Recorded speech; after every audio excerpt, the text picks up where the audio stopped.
Wealth and the generation of illegal income.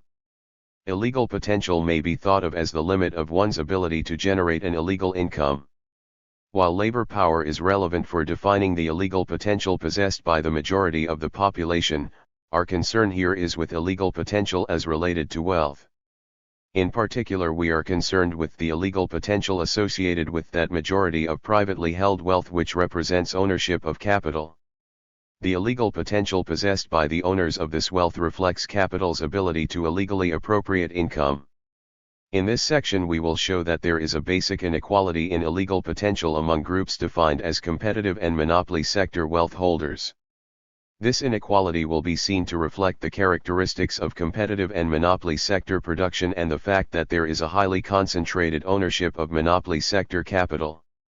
We begin with a consideration of competitive and monopoly sector production. Point 1. Competitive sector production is organized around a large number of small firms. Some 98% of the total number of corporations may be defined as competitive sector. These corporations account for 15% of total corporate assets and for a minority share of total manufacturing output. I wish to thank James Starkey, Richard Quinney, and William Chambliss for their criticism of earlier versions of this article. Wealth, Crime, and Capital Accumulation 259. Put. The presence of intra-industry competition in this sector enhances price flexibility and, thus, contributes to low profit margins and average or below average returns to invested capital. Output is generally expanded through additions of labor. In contrast, monopoly sector production is organized around a relatively small number of large corporations. Accounting for 85% of all corporate assets, these corporations appear as monopolistic or oligopolistic entities in the markets for manufactures, transportation, communications, energy and finance. In the absence of competition, the administration of price yields average or above average rates of return to invested capital. Expansion in output occurs mainly through technological innovation and additions to the stock of capital. Because monopoly sector corporations are both large in absolute size and large relative to the markets in which they operate, they are distinguished by their ability to exercise market power, i.e., the power to control economic events or the power to act without the constraint imposed by the market forces of competition. Market power may be used to generate illegal income in violation of the extra market constraint imposed by antitrust law. 2. Specifically, firms possessing such power have the potential to illegally expand or segment markets, create barriers to entry, eliminate competitors, and control wages, other costs and prices. /TV and corporate market power is so used, monopoly sector capital receives rates of return greater than those resulting from economies of large-scale production, patents, or innovative activity. Competitive sector corporations may also attempt to acquire or protect a degree of market power through collusive activities prohibited by antitrust statutes. Such violations are motivated by a desire to reduce the impact of competition on profits. However, the absolute and relative size of these firms will often frustrate any sustained attainment of this goal. Market power represents the ability to exclude others from a share of profits and the ability to avoid the incidence of harm.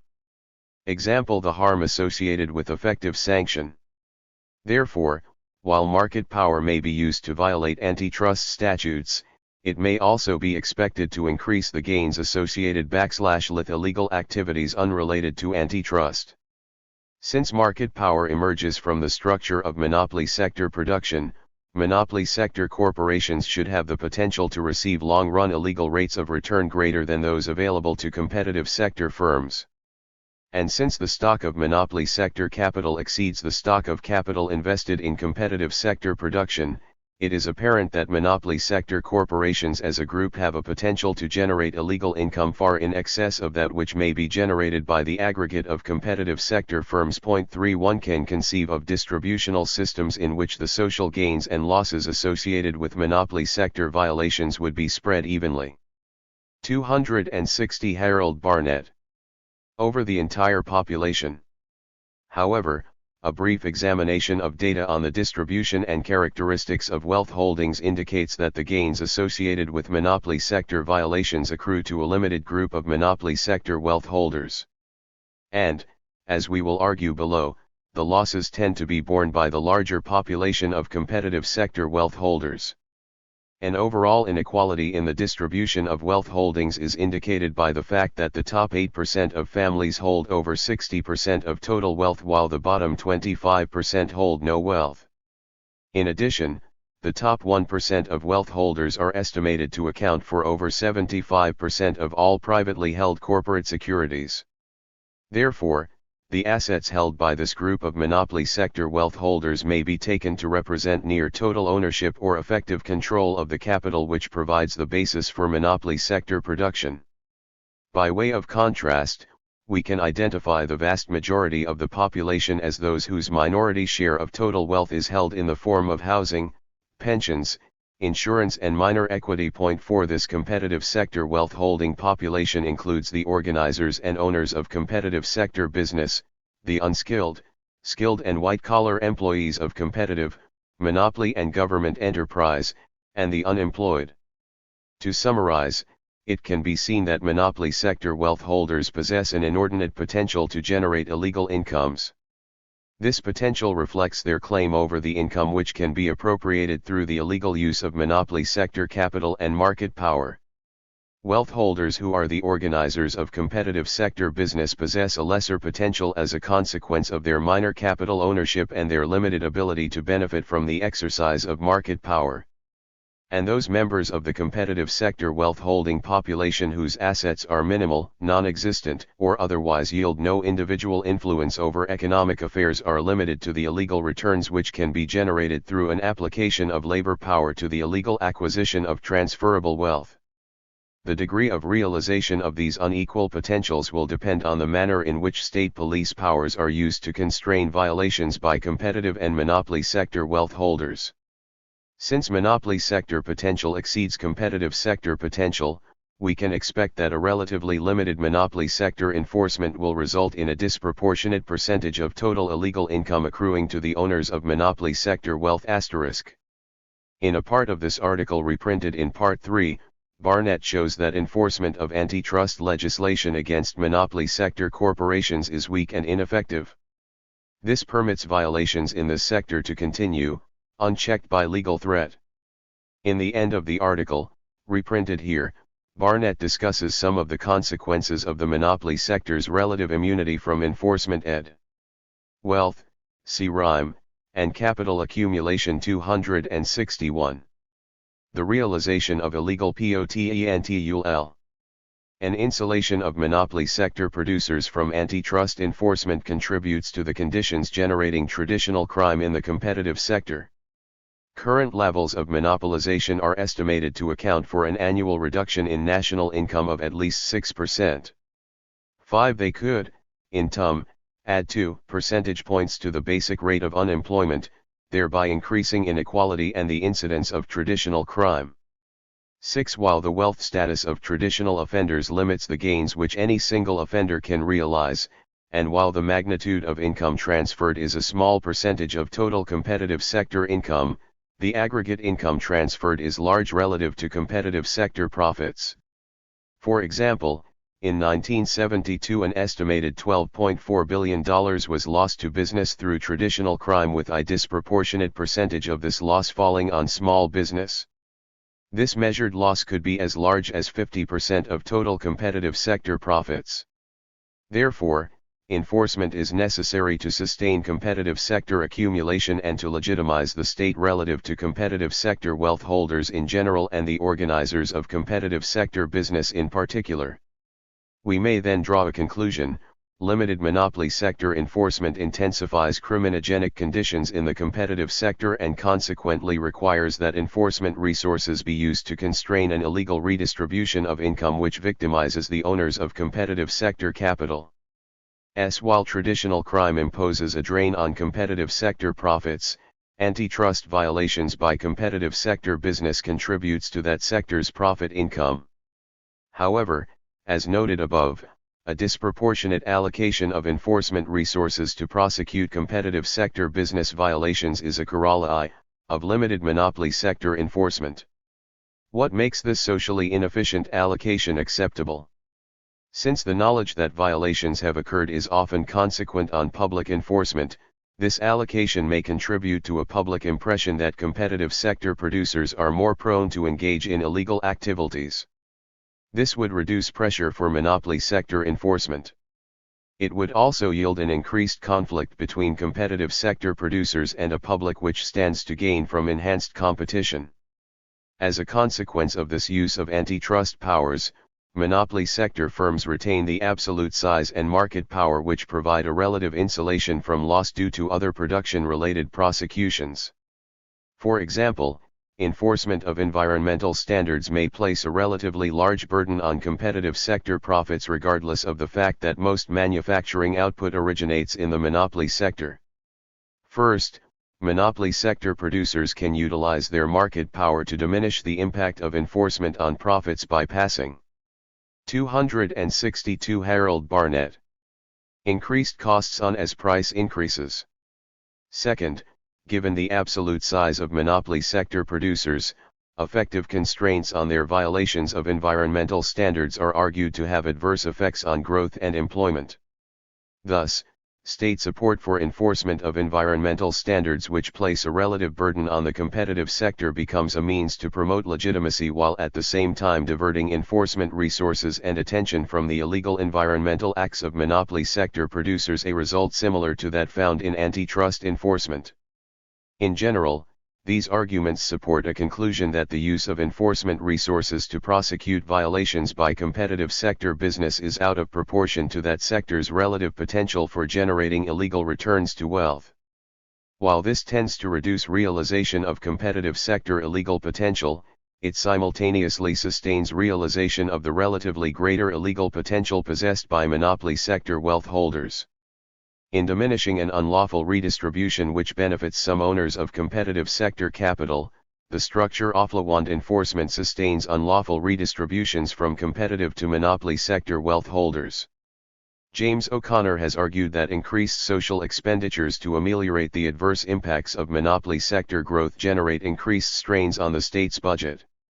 In this regard, we have seen that the state is required to make social expenditures to ameliorate the impact of limited monopoly sector enforcement on competitive sector business profits, the linkage being via increased traditional offenses. We have also seen that expenditures to constrain competitive sector antitrust violations are out of proportion to the relative negative impact of these violations on the efficient employment of social resources. It has been argued elsewhere that the presence of competition, per se, would eventually eliminate the long-run gains which result from such violations. If true, then expenditures to constrain competitive sector business violations are also social expenditures in the sense that they purchase legitimacy as opposed to social gain. Taken together, competitive sector wealth holders suffer the costs of crime and the cost of taxation to support social law enforcement expenditures. The existing structure of law enforcement thus intensifies the state's fiscal crises and sustains illegal monopoly sector profit income. While monopoly sector enforcement is expensive, its impact would be to retard the forces generating such fiscal strain by lowering structural barriers to growth, reducing criminogenic conditions in the competitive sector and, therefore, moderating the need for competitive sector enforcement.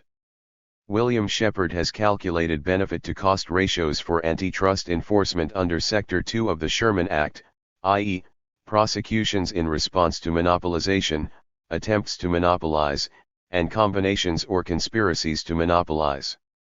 The costs considered include the agency costs and the firm's adjustment costs.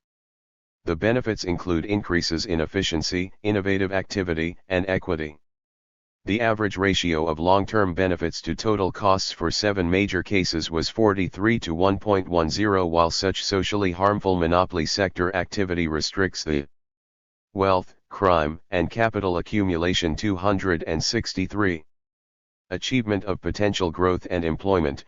correction through legal sanction has been limited by the political power held within the monopoly sector, and the fact that the monopoly sector's role as an engine of growth implies that excessive enforcement would yield social harm.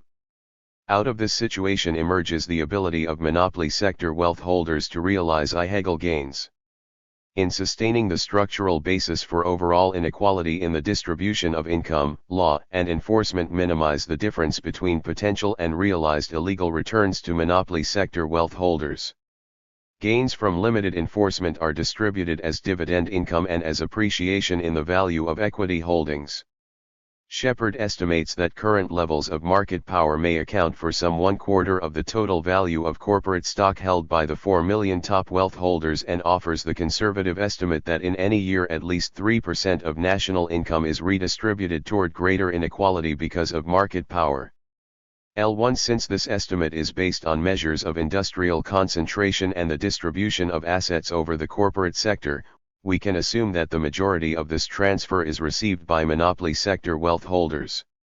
If we were to assume that 50% of this redistribution was directed to monopoly sector wealth holders through economic activities in conflict with the intent of existing antitrust law, we would find that over 9% of the income reported by the top 5% of family income units represented illegal gains. The loss which accompanies this illegal contribution to an unequal distribution of income is borne by the competitive sector wealth holding population. It appears as reductions in the real value of incomes, in increases in unemployment and crime, and in increases in the tax burden required to finance the cost of welfare and law enforcement. 265. Auto theft and the role of big business. Harry Brill. Reprinted by permission from Harry Brill, Auto Theft and the Role of Big Business, Crime and Social Justice 1862-68. It has been well established that legitimate businesses as well as the underworld sector engage in a variety of criminal activities. Among these, bribes, kickbacks, income tax fraud, and falsifying information about products are routinely practiced. The implications extend beyond the prosaic fact that the illegitimate sector enjoys no monopoly on crime. More significantly, legitimate businesses, by behaving immorally and illegally, frequently create and promote opportunities for underworld exploitation, and therefore play an important and even indispensable role in the commission of numerous crimes. The paper focuses on one such crime, auto theft. Although it has not received as much attention from criminologists as other property crimes, it is nevertheless statistically important and poses serious economic consequences. My purpose is not so much an assessment of the problem of auto theft as it is an analysis of the socio-economic context and structural conditions which make auto theft an all-American crime. We will see how both the major automobile manufacturers and the nation's property insurers, in the pursuit of the most reputable of business goals, higher rates of profit, bear a major responsibility for auto theft. It should become clear that the distinction between legitimate business and underworld activities often contains more fiction than fact, and therefore tends to obfuscate the actual causes of crime. The cost of auto theft crime is staggering. About 1 million vehicles are stolen each year, amounting to a loss of approximately $4 billion. This does not include the economic costs of lost days from work, to say nothing of the personal trauma and inconvenience that auto theft entails. The rates in the short run have fluctuated somewhat, but the long-term trend is clearly upward. The incidence of auto theft more than doubled in the decade of the 1960s. It declined in the very early 1970s, but beginning with the deterioration of the economy in 1973-74, auto theft has resumed its long-term climb, reaching 1 million vehicles stolen in 1975. It dipped again the year after, but from 1976 to 266 auto theft and big business. 1980, the number of offenses increased at an average annual rate of 4%. For the rest of this decade, auto theft threatens to be a most serious problem. Although motor vehicle owners from every sector of the population are victims, the risks vary considerably from one group to another. For young motorists, the auto theft rate is more than 3 times the average. Also, they generally pay exorbitant and even prohibitive premiums. Black and Hispanic motorists suffer about twice the victimization rates of whites. Since they tend to be poor and to reside in areas where insurance costs are higher than average, they are less likely to carry theft coverage. For those who do, their greater vulnerability as a result of being both poor and of minority status makes it much more difficult for them to be properly reimbursed. The victimization studies of the Department of Justice show that the incidence of auto theft varies directly with income. Its most recently published survey on victimization indicates that the auto theft rate among the highest income bracket surveyed is 70% greater than for the poorest. In actuality, however, the victimization rate is highest among the poor, and lowest among the higher income brackets. The survey report computes the theft rate as a percentage of vehicles stolen per 1,000 households. However, among the poorest surveyed, the majority do not own automobiles, and therefore their inclusion in the survey is both inappropriate and misleading. For to include a high proportion of households from which there are no vehicles to steal appreciably understates the theft rate. Conversely, most households in the upper income bracket own 2 or more automobiles, which certainly increases the vulnerability to theft on a household basis. The problem is that when comparing such communities to those that are less affluent, according to thefts per 1,000 households, this criteria tends to exaggerate the differences with regard to the extent of property crime. It makes more sense, then, to compute the auto theft rate according to 1,000 vehicles owned for different income brackets. The victimization studies provide these rates for different race and age groups. Fortunately, since car ownership patterns according to income are available elsewhere, we are able to compare the theft risk to motorists of different incomes. Based, then, on the number of vehicles owned, motorists with family incomes under $7,500 experience an auto theft rate at least 50% higher than for those earning $25,000 and more. Not only auto theft victims suffer. Insured motorists are generally victimized by paying exorbitant insurance premiums that continue to escalate as theft increases. The premium costs fall heaviest upon the poor, for along with minorities, they are segregated into communities. Harry Brill 267. Where they are more vulnerable and least protected. Also, insurance premiums constitute a regressive tax imposed by a private industry. Wholly aside from paying more, the poor are compelled to pay a higher percentage of their income for insurance protection. Although thieves and theft rings are the ones who are most directly implicated in auto theft, they certainly are not the only participants. Most stolen vehicles are sold either in the used car market or dismantled for parts.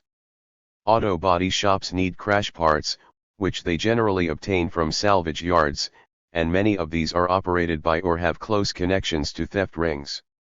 Since their parts come from stolen rather than purchased vehicles, these salvage yards can offer more competitive prices than the legitimate outlets. And they are certainly far less expensive than parts ordered directly from the automobile manufacturers, who in addition are slow to deliver. Even many of the legitimate yards place orders with the illegal operations. An estimate given by a car thief testifying before a congressional committee is that about 50% of the salvage yards deal in stolen parts.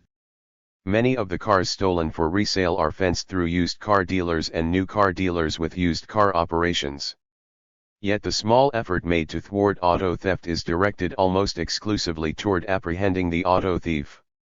Those who fence stolen vehicles or parts are generally untouched by the law. This decidedly unbalanced approach to the auto theft problem, occasionally embellished with dramatic arrest episodes, reflects a public relations rather than a public protection policy. For as long as legitimate businesses continue to fence with impunity, an ample workforce can always be recruited to engage in this highly lucrative crime. As one might expect, the liberties enjoyed by the small business sector also apply to big business. Both the auto manufacturers and the insurance industry are among the major participants, and they too operate without any serious intrusion from the criminal justice system. The auto industry contributes by making highly theft vulnerable autos, although at a minimal cost, and as we'll see, even at a profit they can install fairly effective theft preventive devices. The insurance industry refuses to provide incentives to motorists who theft-proof their vehicles. And incredibly, they provide thieves with the means to legitimize the identity of stolen cars. Most automobiles can be stolen in less than 1 minute, almost all within 2. In a test demonstration, an auto thief was clocked by the Commonwealth of Massachusetts stealing 20 cars. He averaged only 43 seconds, 3 to enter, and 40 to remove the ignition lock and drive away. Some thieves under certain circumstances use tow trucks, but this is more conspicuous and entails greater risk. It is the ability to steal a vehicle swiftly and surreptitiously that has made auto theft a very tempting and attractive crime. 268 Auto theft and big business. Car theft tools are readily available and easy to use. To enter a car, a thin metal contraption called a Slim Jim is employed to slide down the door to trip the door lock. Numerous tools are available to defeat the ignition system. Among them, for example, is a dent puller, which is a body shop tool to pull out dents. It also pulls out ignition locks. Using these and other tools properly and facilely requires very little training. The automobile industry's record for protecting motorists is abysmal. It has been generally successful in combating legislative and regulatory attempts to make vehicles more theft-resistant. Strong regulations have been periodically proposed by the Department of Transportation, but due to industry lobbying, they have been either deleted or diluted. So even General Motors' own remarkably modest goal, which is to build automobiles that would take as long as 3 minutes to steal, has not been attained. The automobile manufacturers, like businesses generally, are unwilling to spend money in ways that would adversely affect their profits. The fact is that theft-proofing vehicles would reduce automobile sales. This, indeed, has occurred to members of a Senate subcommittee investigating the auto theft problem. There have been several congressional probes into auto theft. The most extensive hearings were conducted by the Permanent Subcommittee on Investigations of the Committee on Governmental Affairs. Its chairman, Senator Nunn of Georgia, could not have been more direct in his remarks to an auto manufacturer representative: the more stolen, the more you make, the more you make, the more you sell, the more you sell, the more money you make. The number of new car sales that are actually generated as a result of auto theft must be considerable.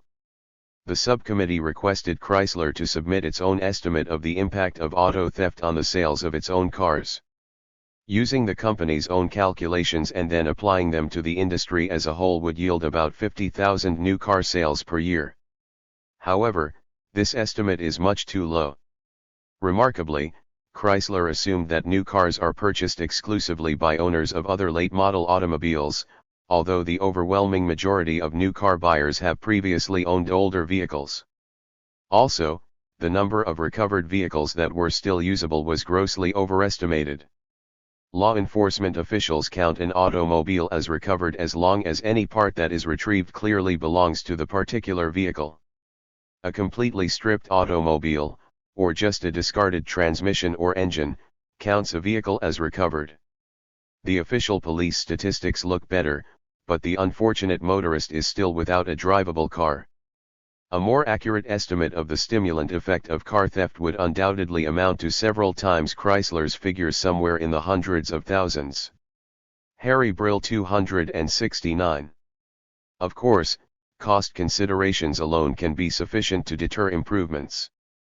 The auto industry has opposed a proposed regulation requiring it to place vehicle identification numbers on various crash parts, in particular, the front end, doors, and rear body sections. Although this would facilitate the efforts of police agencies, the proposal was dropped. Also scuttled was a Department of Transportation proposal requiring the automobile manufacturers to affix the VIN so that the removal or alteration of number would show evidence of tampering. The VINs of vehicles stolen for resale are frequently substituted. Any obvious tampering would provide law enforcement officials with an important clue.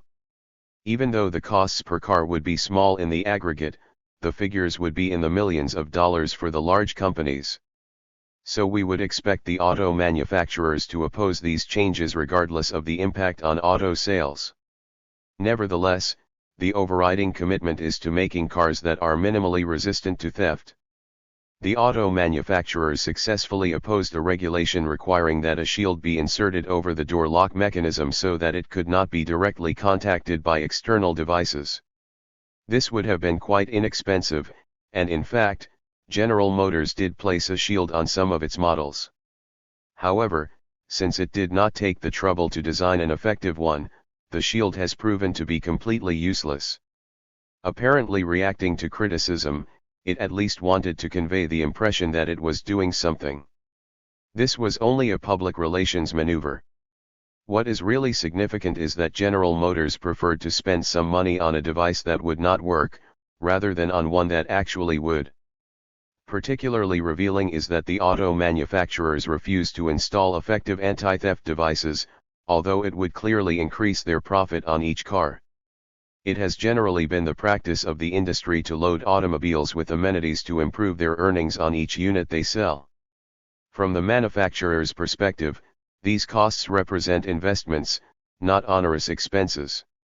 Especially, but not only, in high-theft areas where car theft is on the public mind, a reasonably priced security system would be very attractive to buyers, who are anxious to protect their investment in this highly expensive piece of machinery.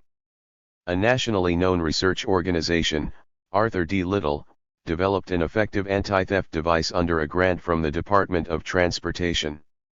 After being thoroughly tested, it could not be defeated by even highly experienced and technically adroit thieves. According to Arthur D. Little, if the system was installed by the manufacturer, the cost to the consumer could be as low as $17. The auto companies could even charge more and thereby earn a greater profit margin than Arthur D. Little was.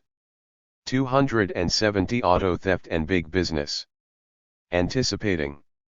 Moreover, sales would not suffer, because the costs added onto the car would be too insignificant.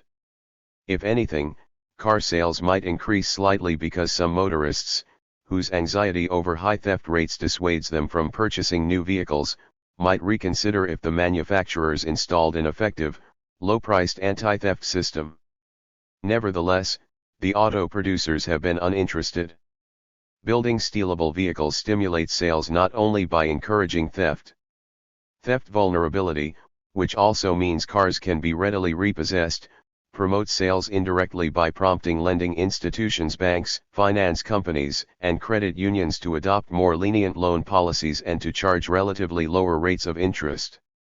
For when debtors are not meeting their loan obligations, the credit-granting institutions, including the finance subsidiaries of the major automobile manufacturers, can bypass the courts and swiftly take away the vehicle. In fact, about 1 million vehicles are repossessed each year. Referred to as self-help repossession, this collection mechanism has been recognized by the courts as valid for over 100 years, well before the automobile was invented. Since then, the National Conference of Commissioners for Uniform State Laws, which is an organization of mainly pro-business representatives selected by each state's executive branch, has successfully lobbied for legislative inaction of self-help at the state level. Although self-help applies to consumer purchases generally, the major beneficiaries in recent years have been the creditors who make automobile loans and the automobile manufacturers themselves, whose sales benefit from the resulting liberal terms. The losers, of course, are the debtors whose rights to due process are being trampled upon. They are being denied the legal opportunity to defend and negotiate their own interests. What is more, there is abundant evidence of serious abuse. Numerous vehicles have been deliberately repossessed hastily, this manner of repossession intended to produce Harry Brill 271. Excessive profits rather than SEIVE, the intended purpose of protecting creditors against losses. Such unfair practices are inevitable when due process is denied. The free market is politically as well as economically very expensive for those who purchase automobiles.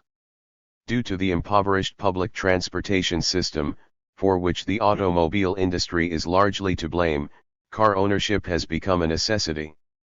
Since consumers are generally unable to purchase a vehicle outright, they are compelled to seek credit. To obtain automobile loans requires the additional large interest expense, and also the sacrifice of some of their legal rights. It appears that automobile consumers are entrapped in a virtually totalitarian economy. The automobile manufacturers have certainly accommodated both creditors and thieves alike. The one industry that is capable of countering their irresponsibility is the nation's insurers. They are in a position to entice motorists to install anti-theft devices by offering premium reductions.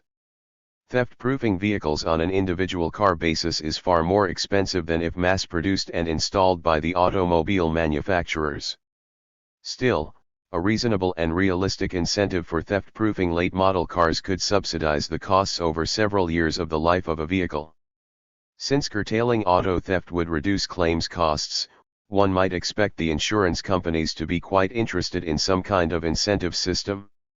Instead, the insurers have been antagonistic.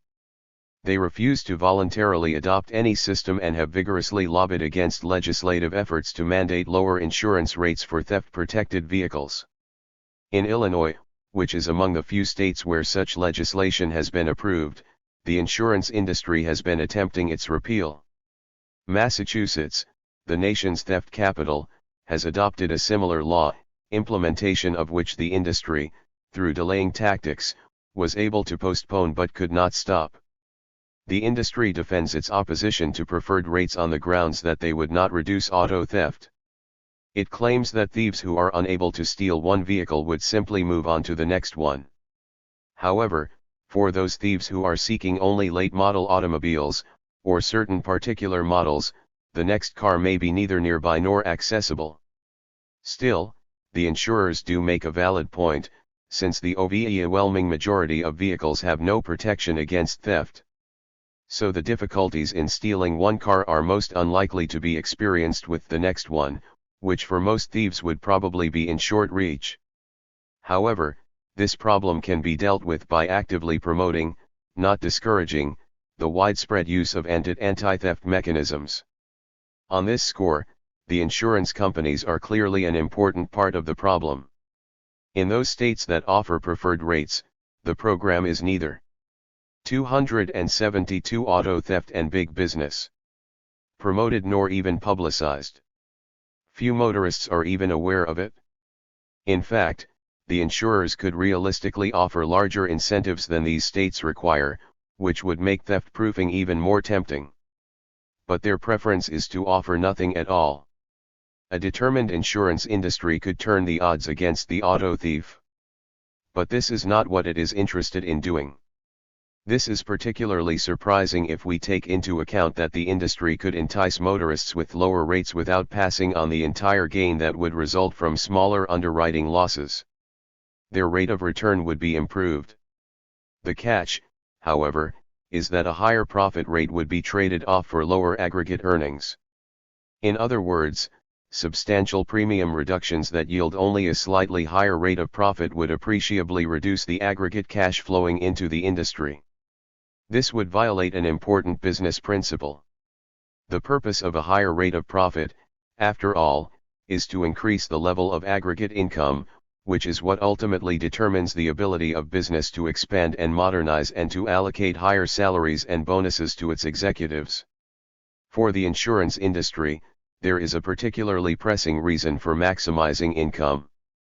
Insurance premiums provide capital for investment, which is mainly how the insurance companies earn a profit.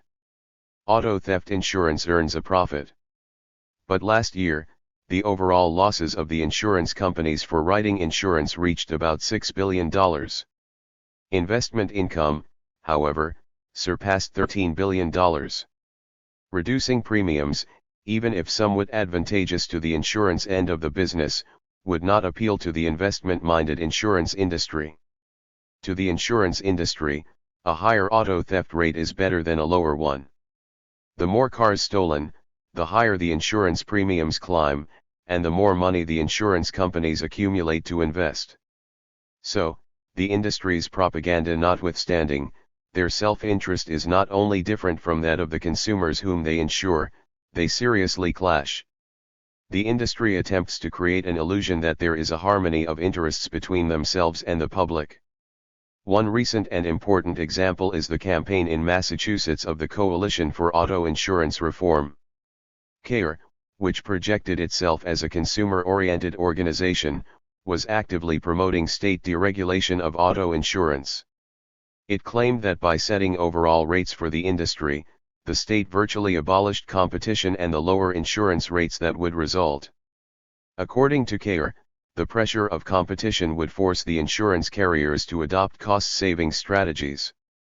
Among other changes, more resources would be expended on their auto theft investigative units, which in turn would reduce theft claims and, therefore, the costs of insurance. In reality, when competitive rating was attempted several Harry Brill 273 years ago in Massachusetts, auto insurance premiums skyrocketed. That, in fact, was why the industry had pressed for deregulation. There is no reason to believe that the same would not occur again. Why, then, would a public interest organization campaign for state deregulation of the industry? The answer is that CARE was not a public interest group. It was financed by a major insurance company seeking changes in the rating structure. CARE was created to convey an image that the insurance companies themselves could not have a decidedly consumer-oriented bias. To improve their bottom line, the insurers have demonstrated that they are not beyond actively promoting theft, even if it requires resorting to equally questionable means. Vehicles stolen for resale require a new, legitimate identity to minimize the risk of being identified. The insurers, who are in a position to undermine the efforts of thieves, have actually been assisting them. In particular, the successful fencing of a stolen vehicle requires a legitimate title and vehicle identification number. Expanded recently to 17 characters, the VIN provides in code form such information as the manufacturer, model, and year of vehicle and also identifies the specific vehicle. Auto theft rings generally obtain both a legitimate title of ownership and VIN by purchasing a wrecked car similar to the stolen one. They may also first purchase a particular wreck and then afterward search for a similar vehicle to steal.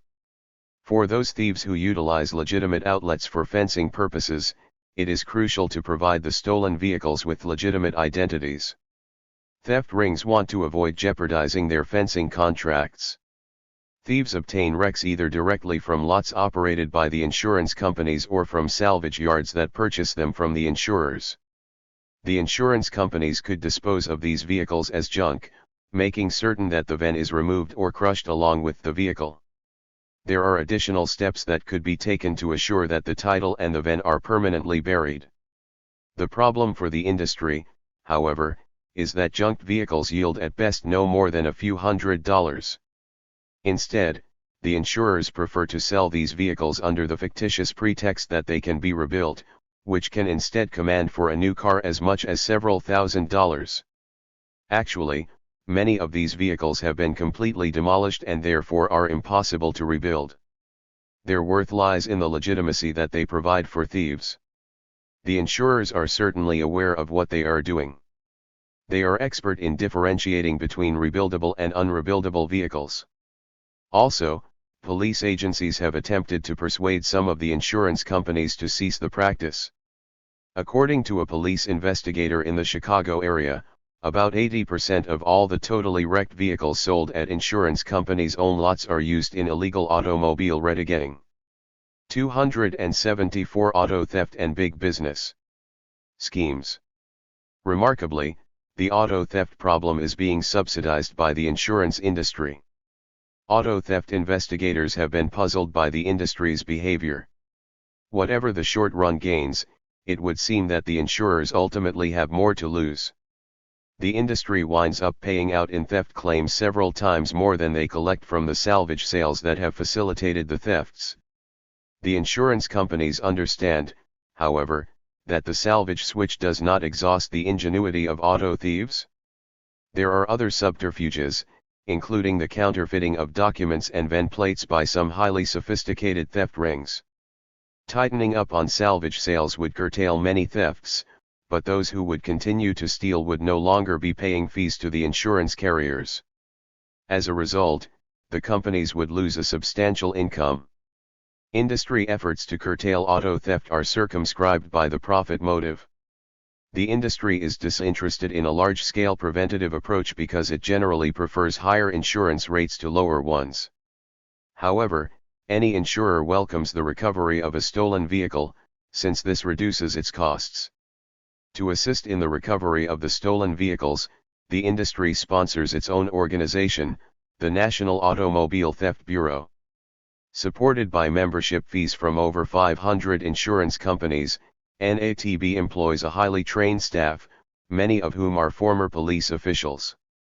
They work closely with police departments to recover stolen vehicles and apprehend auto thieves. Just how NATB orients toward auto theft is instructive. Among its major tools is its computer system, which along with the FBI's own computer, tracks stolen vehicles. Fed into the computers are VINs and other pertinent information. Stolen vehicles whose VINs have not been altered can be traced by checking these VINs against lists submitted mainly by motor vehicle bureaus, insurance companies, and police departments. The system for various reasons works imperfectly, but nevertheless is an invaluable aid to NATB. The irony, however, is that the energies devoted to searching for illegitimate VINs also compel many thieves to depend on salvage sales, where surveillance is minimal. NATB activities are a constant reminder that the best chances of succeeding are by engaging in a salvage switch, thereby assuring that the industry would not be excluded from a share of the profits. NATB nevertheless admonishes the insurance companies to more closely monitor their salvage sales.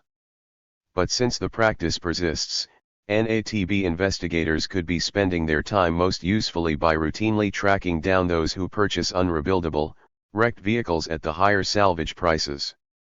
The problem with this approach, however, is that it would accomplish what the insurers want to avoid: the withdrawal of thieves from insurance auctions.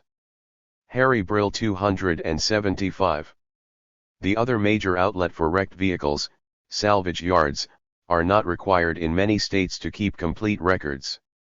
In any case, without a search warrant, which can be quite difficult to obtain, the police are unable to obtain information for the purpose of following up on suspected thieves. So this route is inaccessible to NATB. Significantly, the immunity of the salvage yards is due in part to the insurance industry's neglect. In Massachusetts, legislation requiring the licensing of salvage yards has been unable to win approval as a result of the heavy lobbying by salvage yard operators.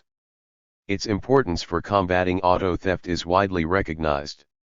The insurance companies, many of which depend upon the salvage yards to dispose of their wrecked vehicles at a lucrative price, certainly did not attempt to lobby vigorously for the bill to curtail auto theft. Had they done so, it would have had a good chance of passing. One highly dramatic strategy that elicits industry enthusiasm is NATB's sting operations.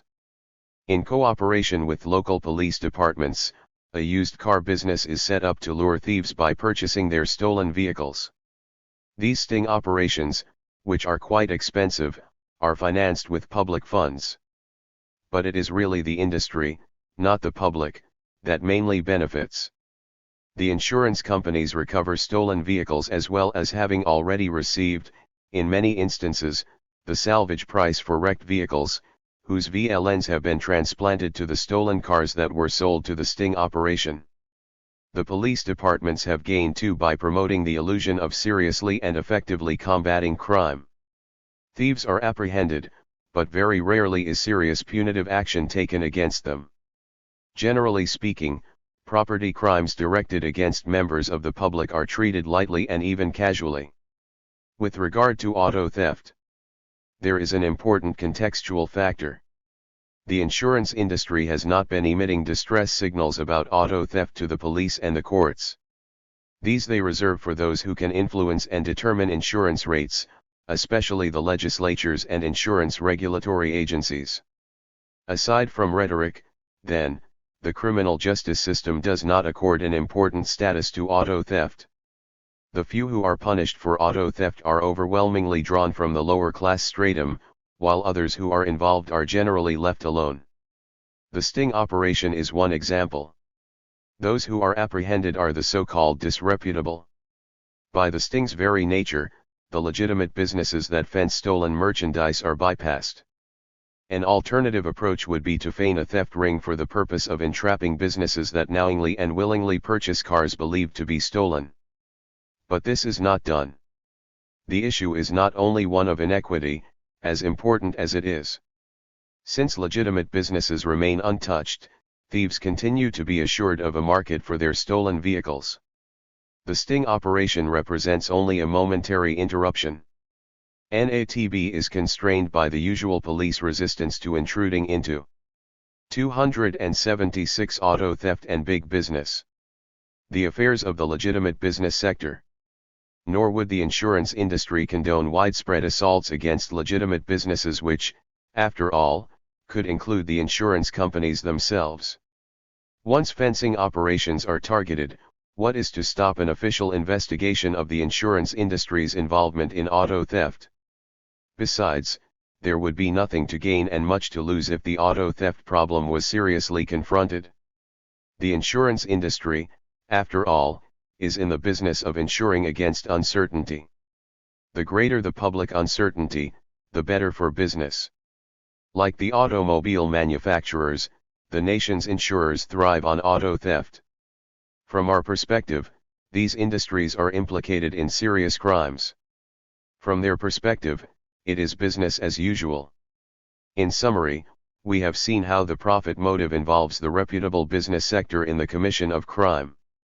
Property crime has become epidemic in American society not simply because a growing number of working people are being economically disenfranchised. Crime is perpetuated and actively promoted, at least in the industries discussed, by those to whom the system has bestowed both high income and a very respectable status.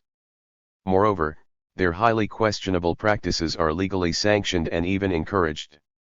The occasional wrath they encounter from official circles is either cosmetic or, at best, marginal to the main thrust of their activities. The corporations not only contribute to the crime problem, they pose formidable barriers to reducing crime. Police agencies sporadically crack down on those who are defined as disreputable. But even the most dedicated and uncorruptible public servants are immobilized by the power of the corporations to fend off any attempts to undermine their business practices.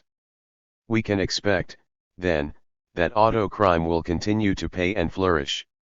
Clearly, then, the material roots of auto theft are to be found in the routine, lawful profit-making operations of the auto and insurance industries, reinforced by the collaboration of the criminal justice system.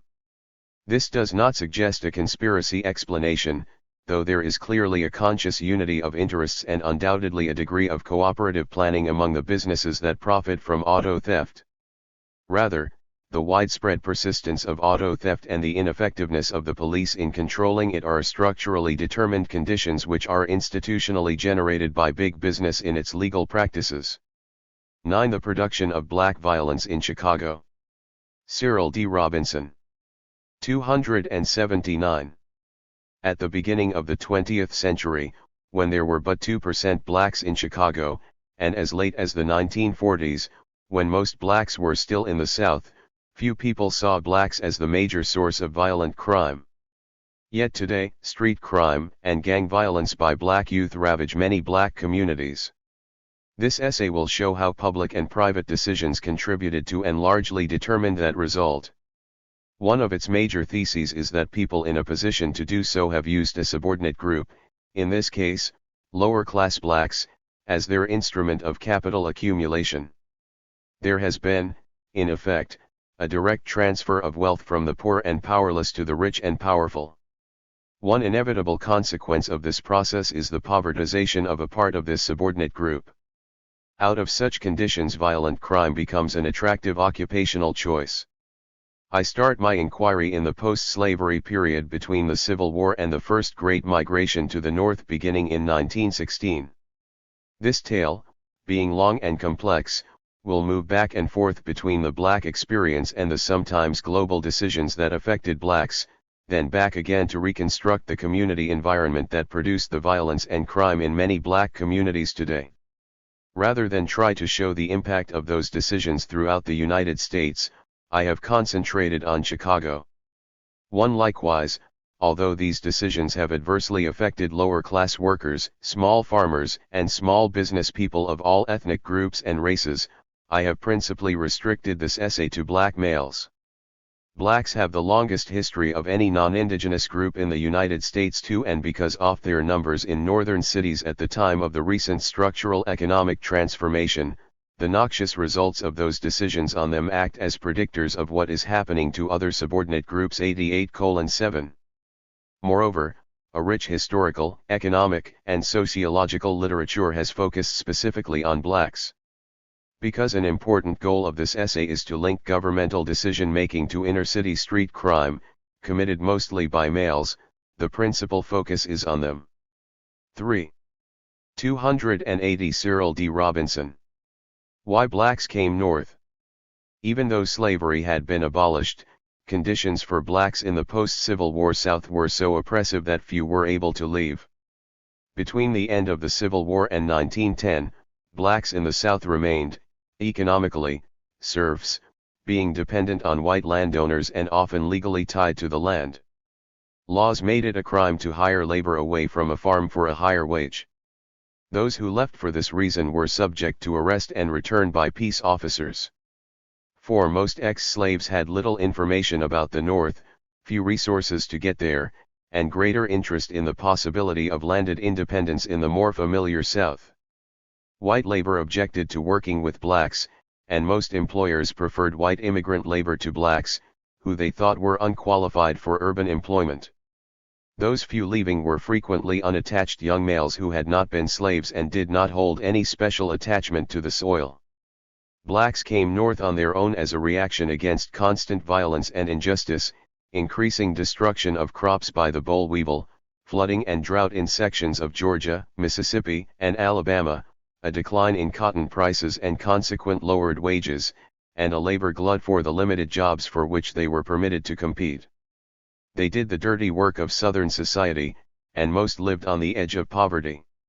It is generally agreed, however, that the major reason for the migrations was the search for better job prospects for themselves and educational opportunities for their children, as well as just to seek freedom and personal safety from the hands of whites. World War I drew large numbers of blacks from southern rural areas to northern cities. Until then, low-skilled jobs had generally been filled by European immigrants who had been attracted here in the millions for the same reason that was to bring blacks, the need for cheap unskilled labor for northern mills, mines, and factories. Between 1910 and 1914, an average of over 900,000 Europeans entered yearly. From 1915 to 1920, the war cut this immigration to about 100,000 per year. The armed forces took both unskilled and semi-skilled workers, depleting northern industries, mines, and railroads of labor just when war needs increased the demand and cut off the supply of European workers. To fill this need, northern employers advertised in black newspapers, sent agents to the South offering high wages, and in the early years offered free transportation. Black-owned newspapers painted glowing pictures of northern living conditions. Production of black violence. 281. The conditions under which most agricultural families lived ensured that they would be unable to accumulate much wealth to bring with them on their journey north. A 1933 survey of 2,000 tenant families in 4 southern states showed that average cash income for the year was just over $100. The plight of the southern black farmer is well summed up by the ditty, "Niggers plant the cotton, niggers pick it out, white man pockets money, niggers does without." The result of all these factors was to refocus the hopes of southern blacks from seeking their wealth in land acquisition to seeking urban jobs. Put in other terms, blacks were leaving a quasi-feudal, largely agricultural economy, for an industrial economy where their welfare depended on their ability to obtain and hold steady jobs.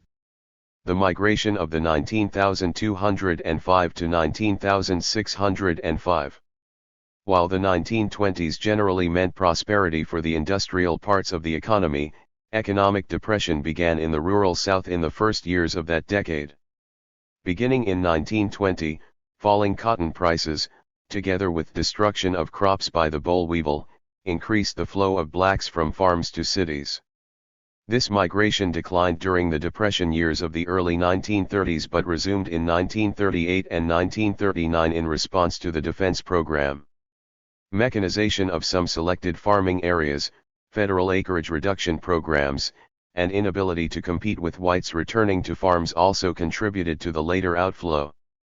Southern authorities reacted very differently to these northern migrations in the pre- and post-mechanization eras.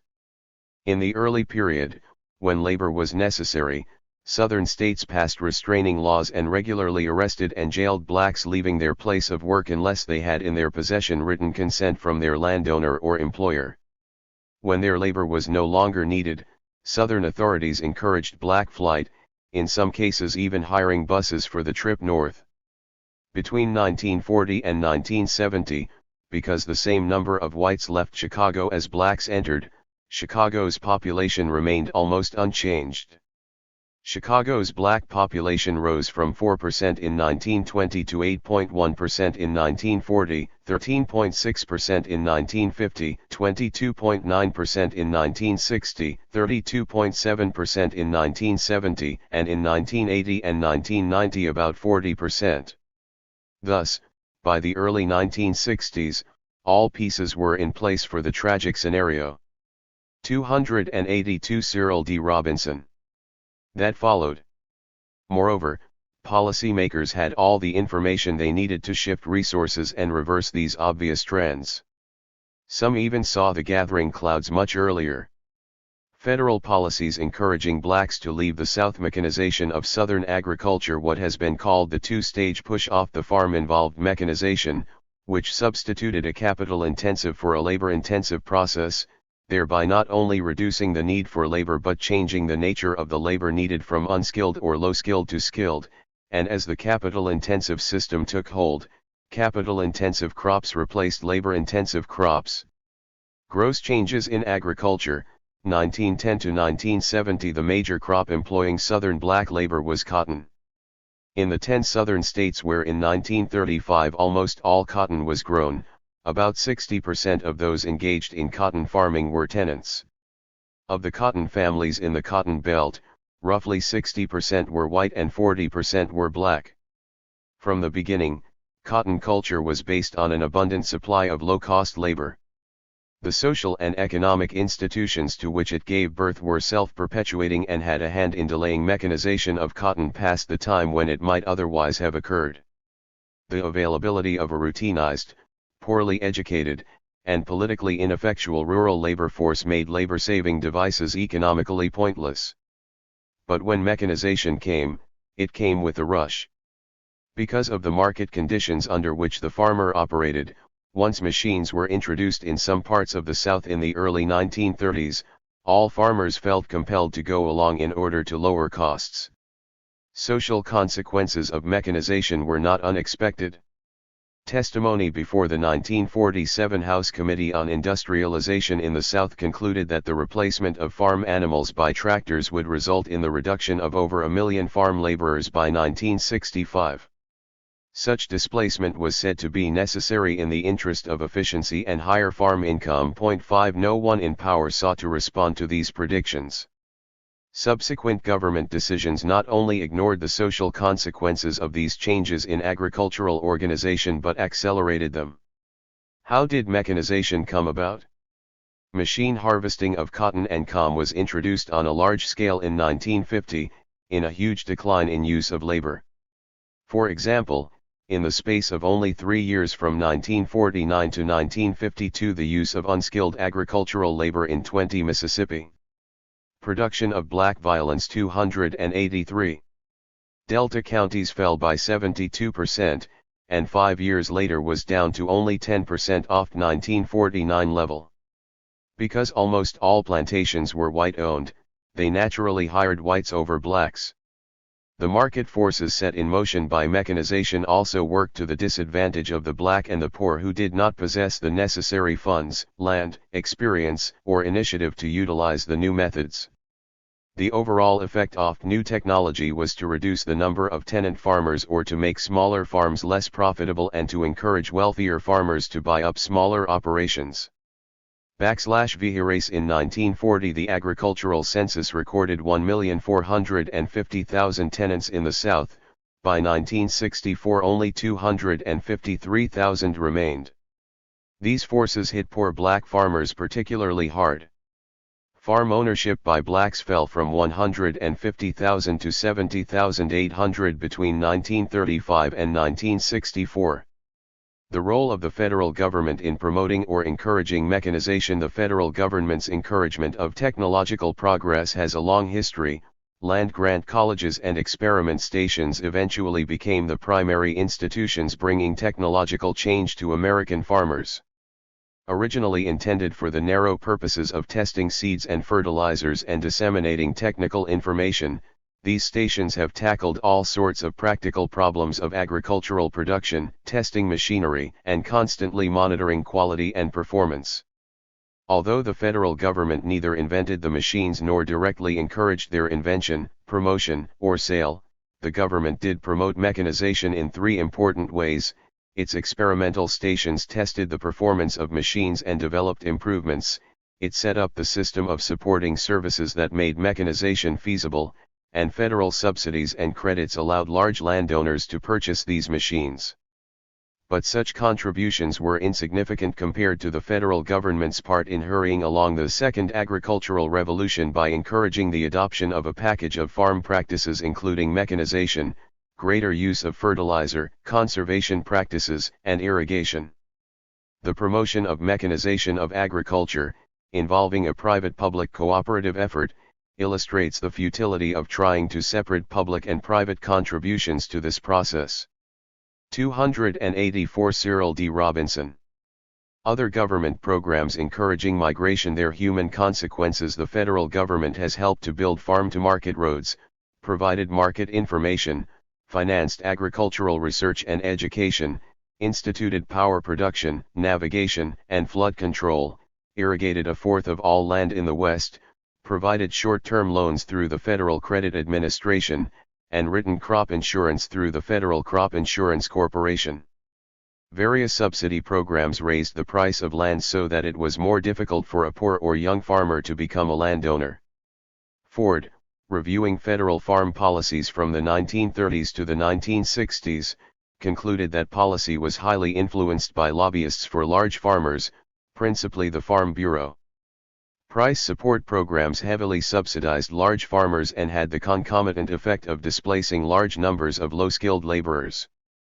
50 years of federal programs has produced a substantial decrease in the number of farms and farmers, most of the subsidy benefits having gone to a relatively small percentage of farmers.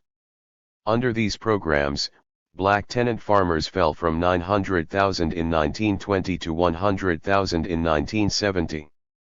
In 1984, only 1% of blacks lived on farms. The primary purpose of these multibillion-dollar programs seems to have been to maintain farm income in the aggregate while decreasing the number of farms and farmers, thereby substantially increasing the productive capacity of farms. During the same period, similar changes were occurring in southern industries. From 1950 to 1960, as a result of automated production and declining demand for coal mining, the economy lost 265,000 jobs. It has been estimated that new job creation was able to absorb only about 1/4 of agricultural and mining job losses. Although there was no conspiracy or concerted attempt to drive millions of poor blacks and whites to northern cities, the inevitable consequence of federal efforts to deal with the crisis of southern agriculture within the limits of a capitalist market economy made such a result predictable. Many policymakers felt that the one cure for the South's surplus labor force was to encourage these inefficient farmers to seek employment in northern cities. In effect, the result of all federal programs directed at southern agriculture had been to transfer the South's problem of surplus population to the North, or putting it another way, to shift rural poverty to urban poverty. Black residential experience in Chicago, 1910 to 1940. As terminus of the Illinois Central Railroad, and the place of publication of the well-known and widely circulated Chicago Defender, Chicago was a logical destination for many blacks heading north. In 1910, blacks represented 2% of Chicago's population. only about one-third lived in predominantly black sections. No census tract was over 60% black and over half lived outside the developing black belt on the south side. But by 1910, the dynamics of black ghetto formation had been set, limited residential choice in overcrowded areas and accretion into adjacent streets of aging but better quality housing vacated by upwardly mobile whites moving farther west, north, or south. Between 1910 and 1920, both blacks and whites were migrating to Chicago. While the white city population increased 21%, the black population increased by almost 150,000, or 150%, 90% of whom by 1920 were concentrated on the south side black belt. A combination of pressures, public and private, formed and maintained this developing ghetto. Prior to the war, incoming blacks, having few resources and being limited as to where they could find housing, sought accommodations in some of the most deteriorating areas adjacent to black areas. When housing construction was largely discontinued because of the war, the large influx of blacks overwhelmed the limited area of black residents and rapidly expanded into adjoining white areas. Most of those moving adjacent to or in white areas were middle-class blacks, themselves seeking to avoid contact with the new migrants. Such class refinements, however, were lost on the mostly working-class whites who saw all incoming blacks as threats to their neighborhoods.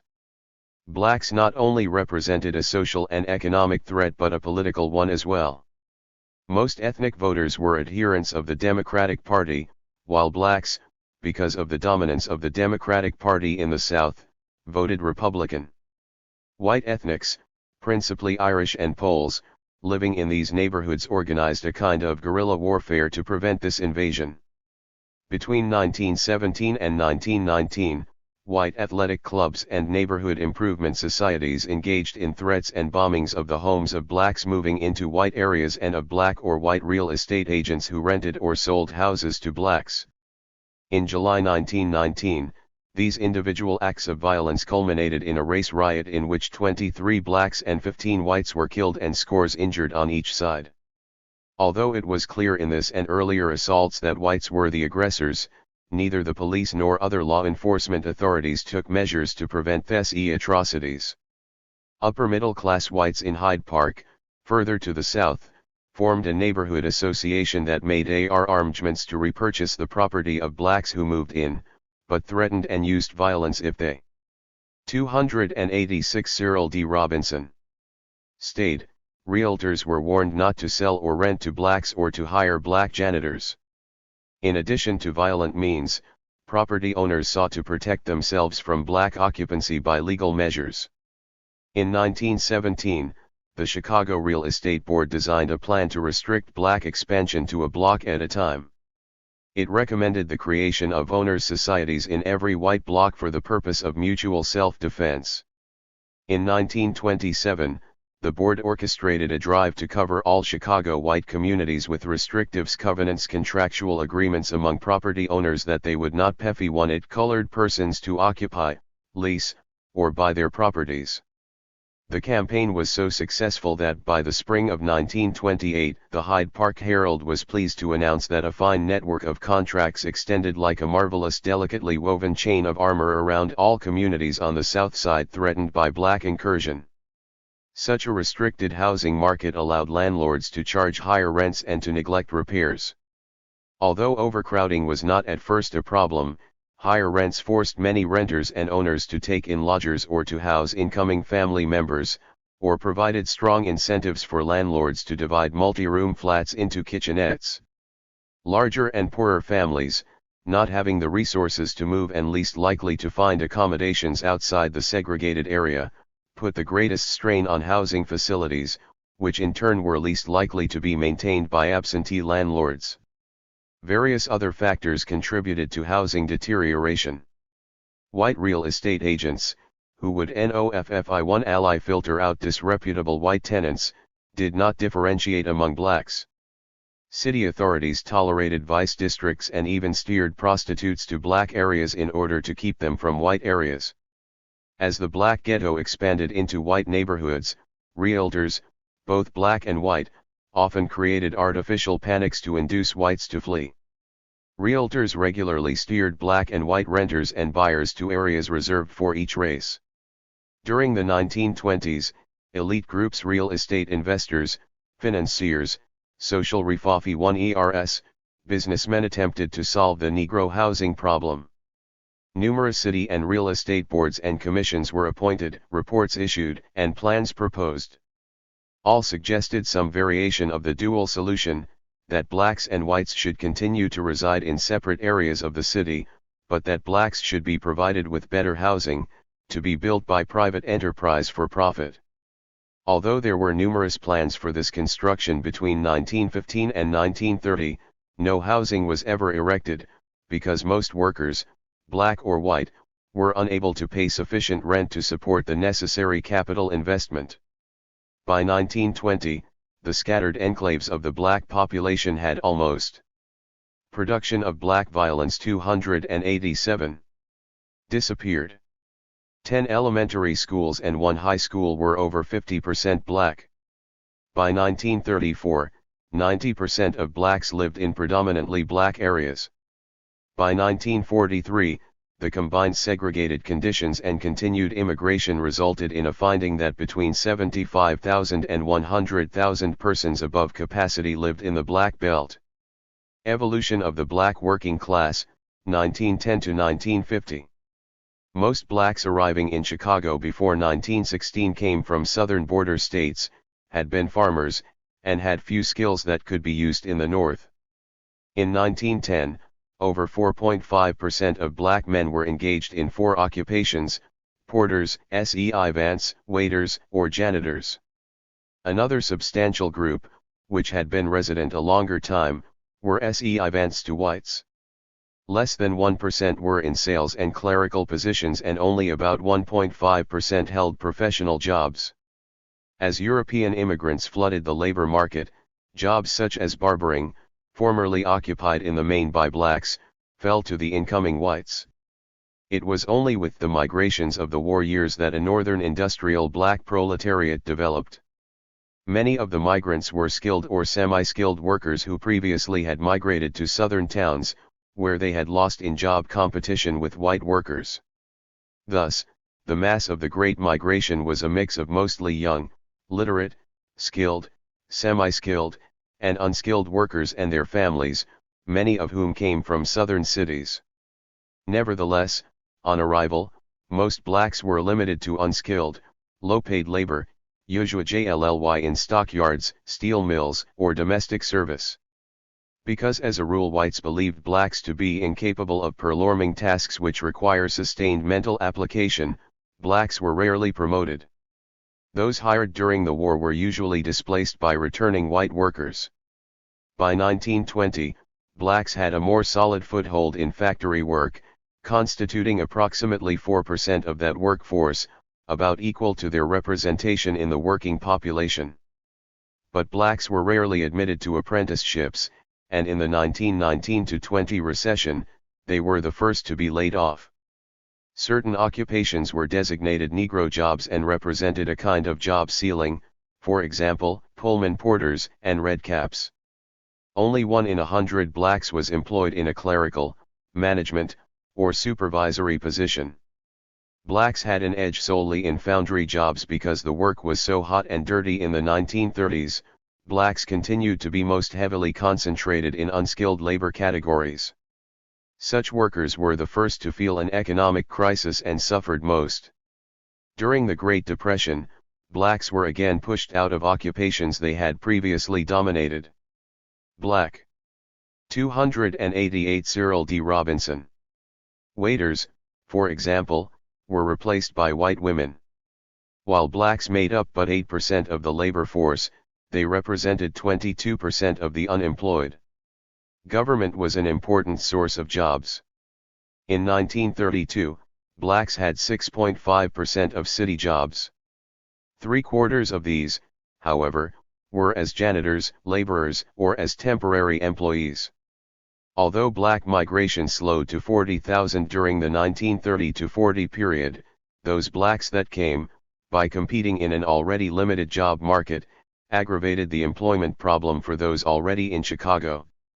Labor shortages created by World War II, however, brought thousands of blacks into the airplane engine, electrical, and other light industries as skilled laborers, opening up some minor clerical and managerial positions, so that black employment doubled from 5 to 10% of the workforce. Black-white working-class labor market competition. Given that the capitalist economy is characterized by economic cycles and that even in the best of times there are never enough well-paying upwardly mobile jobs, workers have had to develop coping strategies. The two most significant have been the formation of unions and the exclusion of some groups from job competition. Those already at the bottom of the economic and ideological scale as slaves, the blacks, were the obvious target. Being at the bottom, their only remedy was to push up and to compete with higher levels. This had to be prevented. From the perspective of lower-income whites, the effect of pushing up was not to push others higher but to pull them down. Blacks constituted a free-floating force that could rise only by taking the jobs of others, thus representing a threat to all workers and, at the same time, offering a manipulative device by which employers could both split the working class and use blacks as surplus labor to control wages. In the South, before the Civil War, skilled blacks, working for their white masters, frequently competed with white mechanics. At the end of the war, fully 4/5 of all skilled workers in the South were blacks. Once blacks were freed, however, Southern laws, licensing restrictions, and whites' refusal to work with blacks had denied them skilled employment in the South. In the North, craft unions excluded blacks from membership. By the end of the 19th century, white workers had succeeded in excluding blacks from most crafts, limiting work to domestic and manual labor, eliminating any black competition for jobs desired by whites. The continual waves of immigrants had the effect of regularly renewing energies of upwardly mobile new Americans motivated to keep blacks at the bottom of the heap. The exclusion of blacks from union membership, together with help they often received from white patrons, made many black workers receptive to employment in plants on strike. Both corporations and unions. Production of black violence 289. Were white institutions, but it was the corporations that offered the jobs. As more blacks migrated to northern cities, they became a resource employers could utilize to replace striking white workers, or on whom they could rely to stay in operation when whites went on strike. Blacks were used in breaking longshoremen's strikes both before and after the Civil War and in a series of steel strikes from the 1870s through the 1920s. Blacks continued to be available for strike breaking because they were discharged after a strike was settled and replaced by whites or by unionized blacks. When the next strike occurred, blacks remained marginal surplus labor available for work. Similar actions occurred in the meatpacking and garment industries. Even when blacks were admitted to unions, they were often placed in segregated locals. The history of strike breaking, together with the continued competition of blacks for white jobs, has maintained hostile racial relations between the groups.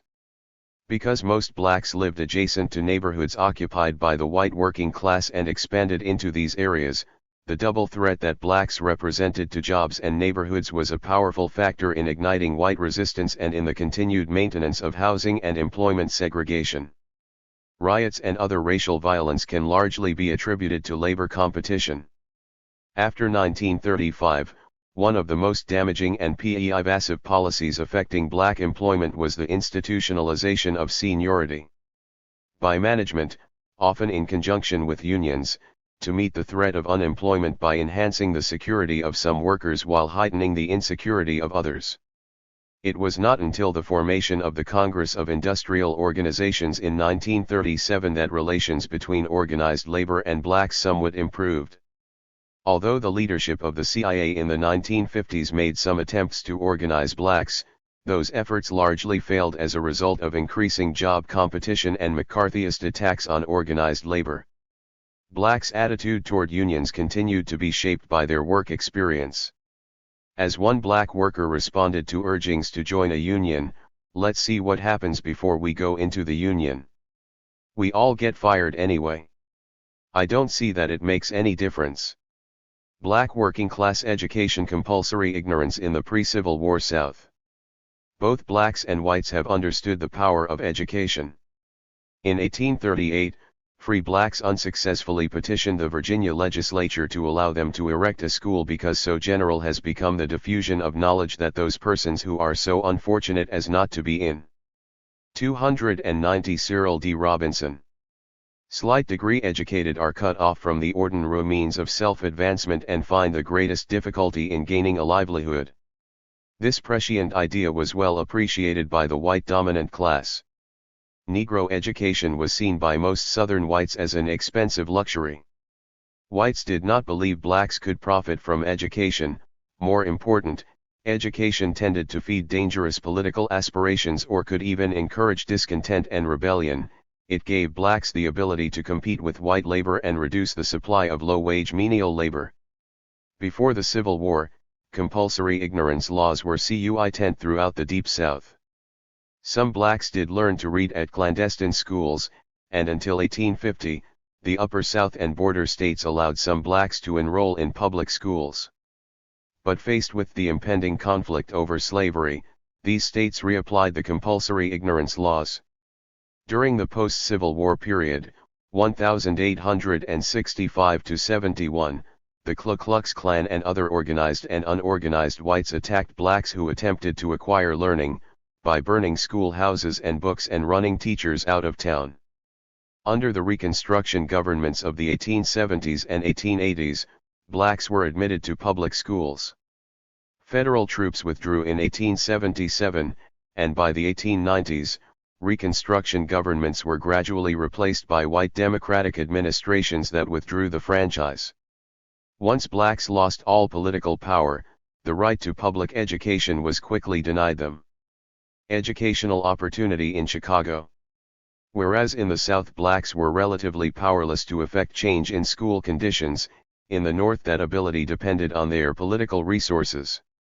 In the early years, they had few allies and were buffeted by the political winds. Chicago's 1837 city charter restricted public school entry to whites.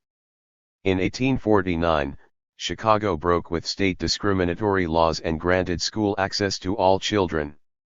In 1863, however, the state legislature, controlled by Democrats, required Chicago to provide for separate instruction for Negro and mulatto children.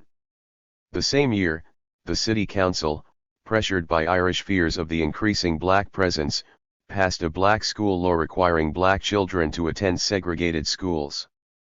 Black parents refused to comply with the ordinance, and in 1865 it was repealed. For the last 3 decades of the 19th century, black and white students attended classes together. By the turn of the century, however, 3 factors made whites more concerned with the black presence.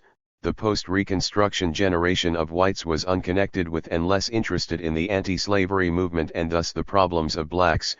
White workers felt vulnerable to the use of blacks as strike break. Production of black violence 291. ERS, and the increased numbers of blacks competed for jobs, housing, and recreational facilities. Although in 1916 over 90% of students went to racially integrated schools, by 1920 about 40% of black students were in segregated schools. Many of these were overcrowded and on double shift, so that many students attended part-time. One study of 1930 school attendance showed that 63.2% of the city's blacks lived in census tracts at least 9/10 black, but 82.4% of black enrollment was in 90 to 100% black schools, tending to show that school authorities were at least partly responsible for the segregation. Black teachers were now assigned almost exclusively to black schools.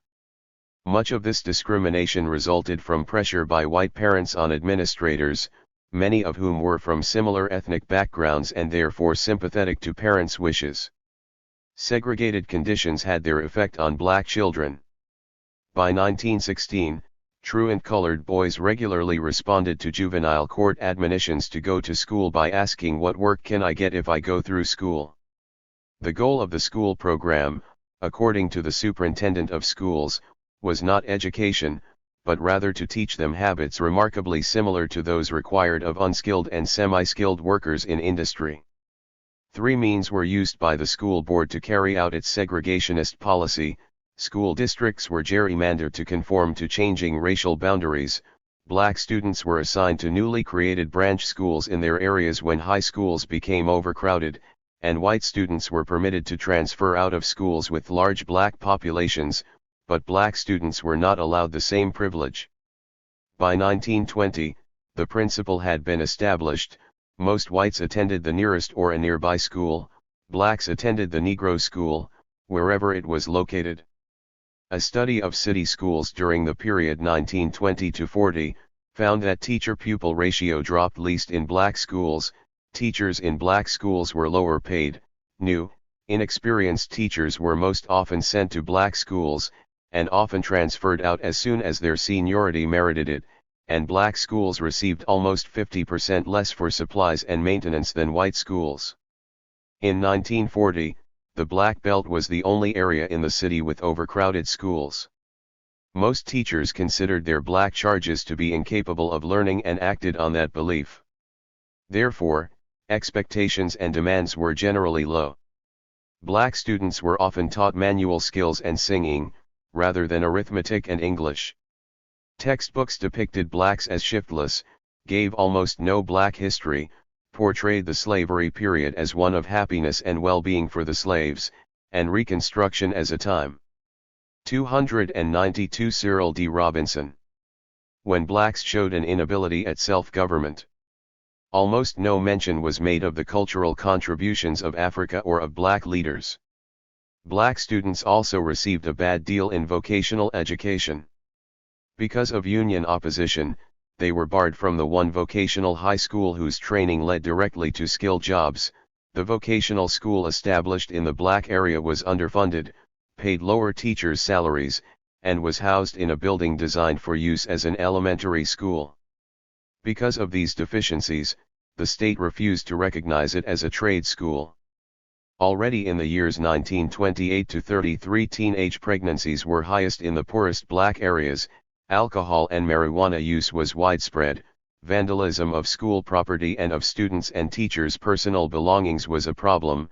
Black gangs terrorized and disrupted schools by threatening and assaulting pupils, teachers, and administrators. Shakedowns of students entering or lobbying school were common. Dr. Benjamin Willis, in his tenure as Superintendent of Education from 1953 to 1965, adhered to a dual solution in which, although blacks continued to be segregated, teachers' salaries were increased, and a large building program was pursued in both black and white areas. Under pressure from black parents and organizations such as the NAACP and the Urban League, the board ordered 2 studies of Chicago's schools by professors at the University of Chicago. Both reports were ready in 1964. One report, prepared by Philip Hauser, confirmed what everyone knew, that Chicago schools were overwhelmingly segregated. Of 148,000 Negro elementary students, 90% were in schools at least 90% Negro, and 10% in integrated or 90% white schools. Of 17,000 Negro students in upper grade centers, 97% were in Negro schools. Other findings showed that school conditions had remained unchanged or had worsened since the 1940 study. The second report, by Professor Robert S. Havigurst, suggested that the board could take one or two approaches to the problem of school segregation: the four walls philosophy, which would be concerned only with what happens to children inside a school building, or, alternatively, the development of programs and standards of instruction and attendance, aimed at keeping middle-income people, white and Negro, in the city and encouraging them to live in integrated local communities. After considerable maneuvering, Willis finally resigned in August 1966 and was replaced by James F. Redmond. Redmond at once began busing black students to vacant places in white areas.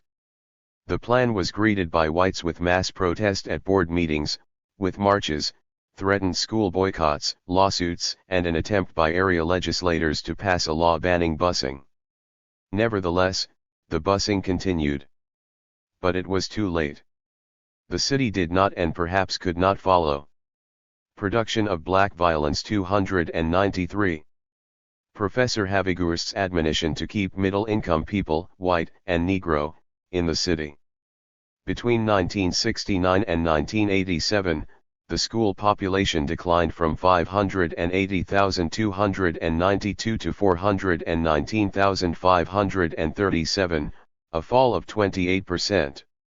From the 1980 to 81 school year, when a court desegregation decree went into effect, until 1988 to 89, white students in the school system decreased from 83,261 to 50,17:3, a decrease of 39.7%. Whites then made up no more than 12.3% of all students, blacks made up 60% of the school population, Hispanics 24%. The balance of 3% was made up of Asians and American Indians. During May 1988, in an effort to make sense of the public school debacle, the Chicago Tribune ran a series of 6 articles in which the reporters concluded that pupils and teachers alike are trapped in a system inadequately administered by political appointees and career bureaucrats whose concern for comfort, survival, and status quo strangle the system. 40% of Chicago high school students flunk at least 2 major courses each year. Half of city's 65 high schools place in the bottom 1% of D.S. schools, barely half graduate, and the rest drop out. In some schools less than 15% of students graduate. In the past, public schools in Chicago functioned as a service to immigrants that was linked to the needs of patronage machines. The city's rich sent their children to private academies, and the political leadership, mostly ethnic Catholics, sent their children to parochial schools. Thus, the power structure had little personal involvement with the public schools. In 1988, only 15% of the 50 city aldermen sent their children to public schools. House Speaker Michael Madigan, a Chicago Democrat, had not himself attended public schools. His 2 children attended parochial school. Therefore, the only direct interest bureaucrats or politicians had in the public schools was in seeing that blacks did not enter the white schools of their constituents. The political economy of the inner city. The inner city economy is a direct result of the many decisions described here. Resources are constantly in movement out from the inner city. As poor blacks moved in, middle-class whites moved out. Incoming blacks have had neither the education nor the capital to replace them. Those who, after a time, are able to ascend economically move to more advantageous sectors of the city. Opportunity programs aimed at inner-city residents with an entrepreneurial bent have the effect of drawing these chosen few away from the inner city. 294 Cyril D. Robinson. Capital also escapes through financial institutions that rarely invest in the inner city. Few inner-city financial institutions or stores are black-owned. Absentee property owners maintain their rental income by disinvestment. Inner-city residents who own housing suffer loss in property values compared with owners of suburban homes that continually rise in price. Inadequate city investment in schools, libraries, parks, streets, and medical and other public facilities leads to deterioration, capital loss, and the disappearance of other institutions such as churches, hospitals, and related facilities and professionals. Moreover, even in the best of times, unemployment in the urban slums falls only to the levels that are characteristic of serious recessions in the economy as a whole. Inner-city income generally comes from 4 sources: well-paying jobs, blue-collar jobs, now scarce because of the deindustrialization and suburbanization of industry, white-collar jobs in government and service sectors, and a few inner-city businesses. Blacks in this category move to the outer border of the inner city or to suburbs open to blacks, low-income, part-time, temporary jobs in the secondary labor market, paying wages below the poverty level, although these jobs are on the increase. The number of competing workers is greater than the supply of jobs, further depressing the wage rate, transfer payments, welfare, food stamps, Social Security, and Medicaid, and an informal economy, partly lawful and partly illegal, consisting of off-the-books enterprises and criminal activities largely servicing inner-city residents. 6. The inner-city market economy, an anti-accumulation machine. Black immigrants to Chicago in the 1950s and 1960s, most of whom were unaccustomed to big city life, found an economic system that readily replicated the peonage system from which they had most recently escaped. 7. Merchants kept workers in virtual debt bondage through sales of shoddy, overpriced furniture and appliances, through various frauds, such as bait advertising, switch sales, misrepresentation of prices, and substitution of goods, and through use of finance companies, which bought contracts from these merchants. And then, upon failure to pay, these merchants attached the employee's pay, as a result of which the employee sometimes lost his job. Local food markets often charged 30% more than stores in other parts of the city. Inner-city residents went to such merchants because they were close, because they offered credit that could not be easily obtained at mainline stores, and because many of these merchants provided a personal touch. Production of black violence. 295. That blacks were used to in the rural South and that larger stores had long abandoned. Augmenting the street merchants were the door-to-door peddlers who sold all manner of appliances, jewelry, insurance policies, clothing, and the like. Evolution of the black middle and upper classes. Within this segregated world, a black class structure began to emerge based upon social distinctions such as education and conventional behavior, rather than upon occupation and income. Black middle class history, in an essay on the antecedents of black street violence, is important for 3 reasons: to answer the question why some blacks made it and others did not, to show how the different life experiences of the black middle class led to different interests from the black working or lower class, and to indicate their relative wealth and economic power so as to estimate their capacity to help those less fortunate than themselves. 8. The black upper class was derived principally from those blacks who were freed before the Civil War and from those slaves who worked in masters' houses as maids, butlers, cooks, nursemaids, coachmen, laundry workers, and companions rather than in the fields. While still in slavery, they were often taught to read and learn to be bricklayers, carpenters, machine operators, mechanics, cotton press operators, and cabinet makers, among other trades. Membership could also be won through education, by teachers, doctors, ministers, or by small business entrepreneurs. Thus, by the Civil War period, a status elite, largely based on white heritage and early release from slavery, formed in both northern and southern cities. Such a basis for a black elite continued far beyond this period. According to Fraser, in the 1960s the black middle class still consisted largely of men and women of mixed ancestry, and among leaders in practically every sphere of Negro life, the vast majority were of mixed blood. By the 1920s, the Great Migration had created a Negro market. In cities like Chicago, a new elite emerged, businessmen and professionals who relied on the black community rather than on white patronage. Withdrawal of the white middle and upper classes from business dealings with blacks left openings for black entrepreneurs, real estate brokers, undertakers, doctors, lawyers, and newspaper publishers. Black enterprises also benefited from the Buy Black campaign of the 1920s. Even in black areas, however, black business was minuscule compared to white. Successes came almost exclusively in markets in which there was no white competition: undertaking, real estate, and black cosmetics. This. 296 Cyril D. Robinson. New class looked to economic achievement to raise its status and was dependent on the black community rather than on white patronage. As a result, some came to have a vested interest in continued segregation. Although in 1987 gross business receipts had grown to $18.1 billion, blacks' share of U.S. gross revenues represented only 0.33% of the nation's total sales receipts. While black businesses were growing about 25% faster than white businesses and were expanding into some white markets, white-owned, better financed firms had acquired or made subsidiaries of successful black firms, and many black firms were forced to merge to maintain their economic stability as white firms penetrated their markets. A good example is the soul music industry. Chicago, once the center of production and sales for the black-controlled rhythm and blues industry, lost its last independent producer in 1984, as larger white-controlled companies, attracted by the industry's growth in the 1960s and 1970s, created their own branches to distribute their labels, sold through chain stores, and drew away talent by better offers.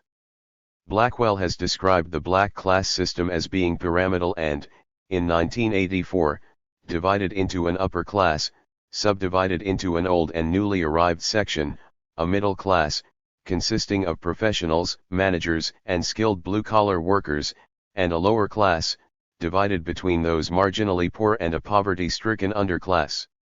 This distribution has remained remarkably stable since the late 1960s. Several factors deter the black middle and upper classes from coming to the rescue of the black underclass. Many middle and upper class blacks long felt divided from lower class blacks by their different origins.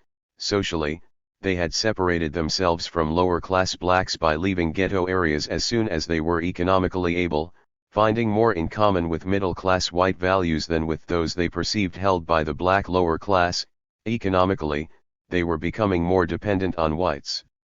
They were dependent on lower-class blacks only because many middle-class blacks were government employees serving the lower class.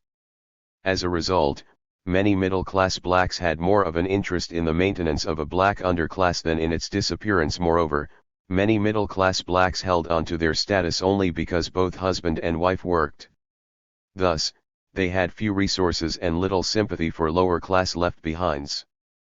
These historical, economic, social, and cultural factors tended more to drive the classes apart than to draw them together. Production of black violence 297. Why so few black inner-city businesses? Blacks are unique in the unhappy fact that alone among all ethnic groups in Chicago, they do not dominate small business ventures in their neighborhoods. In 1938, white businesses received over 90% of all money blacks spent in black residential areas. Yet everyone knows about Little Italy, Bohemia, Greekland, Jewtown, and Chinatown, where miniature national cultures are found, encouraging a reciprocal relation between small business people and their ethnic customers. Why not in black neighborhoods? Light argues that the special demands of ethnic customers created protected markets for ethnic tradesmen who knew about the things their countrymen wanted. For instance, Chinese grocery stores feature exotic vegetables which most Americans cannot even identify. It is, therefore, no accident that only Chinese operate Chinatown grocery stores. Only a Polish Jew can distinguish the grades of kosher pickles most appealing to other Polish Jews. Outside competition was, in this sense, the exclusive curse of the urban blacks. SUIVs of northern cities, including Chicago, show that blacks have ranked persistently lower in retail business proprietorships than foreign-born minorities. Where blacks did have a special advantage, they have maintained their edge. Competitive advantage, however, does not totally explain the difference between black and ethnic enterprise. For small businesses, a constant problem is adequate and cheap credit. Light compares the cultural mechanisms for credit that Chinese, Japanese, and West Indian blacks brought with them from their homelands, with those available to American-born blacks.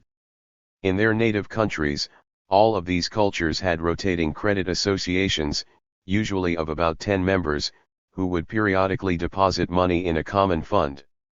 Each member in turn would draw out the sum total of all contributions. After the next joint contribution, another would withdraw the sum, and so forth until all members had benefited. West Africa, the origin of most American slaves, had such rotating credit associations. Those blacks who were sent to the West Indies were able to preserve and utilize this tradition because they vastly outnumbered the whites on the islands and therefore were largely left to run their own affairs under loose white direction. American blacks, on the other hand, were in the minority and were subordinated to the plantation economy.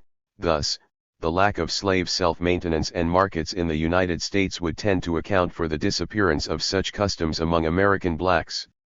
Lacking native cultural institutions on which to rely, blacks turned to American ones, banks, and fraternal orders. Such ventures were doomed. 298 Cyril D. Robinson. To failure because they lacked adequately trained and qualified personnel, largely reflecting the low educational level of most blacks and the unavailability of profitable investment opportunities for black-owned banks. Inner cities were often turned down by white banks for this very reason, but for black banks, the inner city was the sole area where they could invest and the sole reason for their existence. In addition, black banks had to rely on individual borrowers who, because of their impoverishment, had no security and could not profitably be pursued if they defaulted.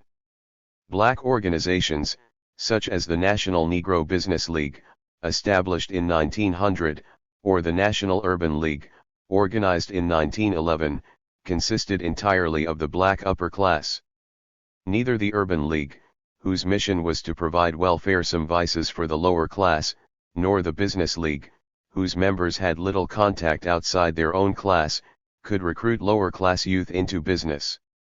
In addition to ethnic identity, ethnic groups frequently came from the same locality in the mother country and shared family ties, all of which encouraged cooperative endeavor.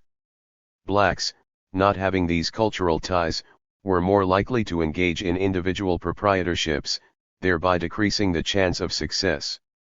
When blacks did band together for some common economic goal, it was difficult to maintain unity against outside competition because blacks did not have the formal and informal sanctions required to maintain discipline in such groups. Most ethnic cultures had retained sanctions against members who broke the rules, and thus were able to maintain unity. 9 Some blacks, of course, did attain business success. But such success often involved a mulatto who had received white support, or someone who engaged in illicit enterprise. Having described the circumstances that brought blacks to Chicago and their relation to the forces of production, I now turn to the corporate dynamics that, for many blacks, would sever the employer-employee relationship. Corporate reorganization as a determinant of global job distribution because large manufacturing corporations formed at the end of the 19th and beginning of 20th centuries were having considerable trouble in controlling labor forces concentrated in central cities. These corporations began to leave the inner cities for suburban locations. Such a move also came at a time when corporations had grown to the point where the largest could separate their productive function from their administrative function, marketing, and product development. Inner city areas were thereby transformed from industrial sites surrounded by working-class neighborhoods to productive and DF Black Sixtlands 299. Downtown businesses adjacent to emptying manufacturing areas and deteriorating working-class districts. Following World War II, the United States emerged as the banker and creditor of the world, one consequence of which was the dominant position of the dollar.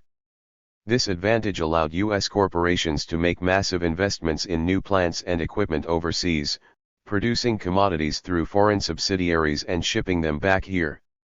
Such practices resulted in a steady rise in productive capacity and profits.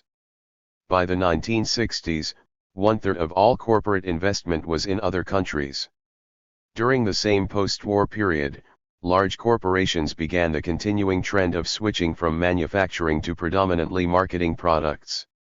Such corporate reorganization accelerated, accompanied, and encouraged the building of a national and city suburban highway system, the boom in auto production, and the mass movement of jobs from the cities to the suburbs. Improved technology worked in tandem with these organizational changes. Computerized console control permitted coordinated production to be carried out in a worldwide market. Global communication systems, using satellites, freed corporations from dependence on U.S. skilled labor, shifting fragments of production to areas of the world where cheap labor was plentiful.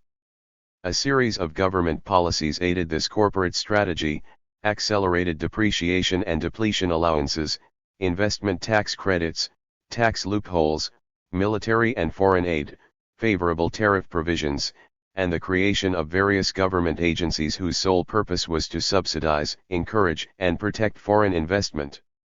By the late 1960s, increased world competition placed pressure on corporations to maintain a capital-flexible position, enabling them to move in and out of profitable and unprofitable lines.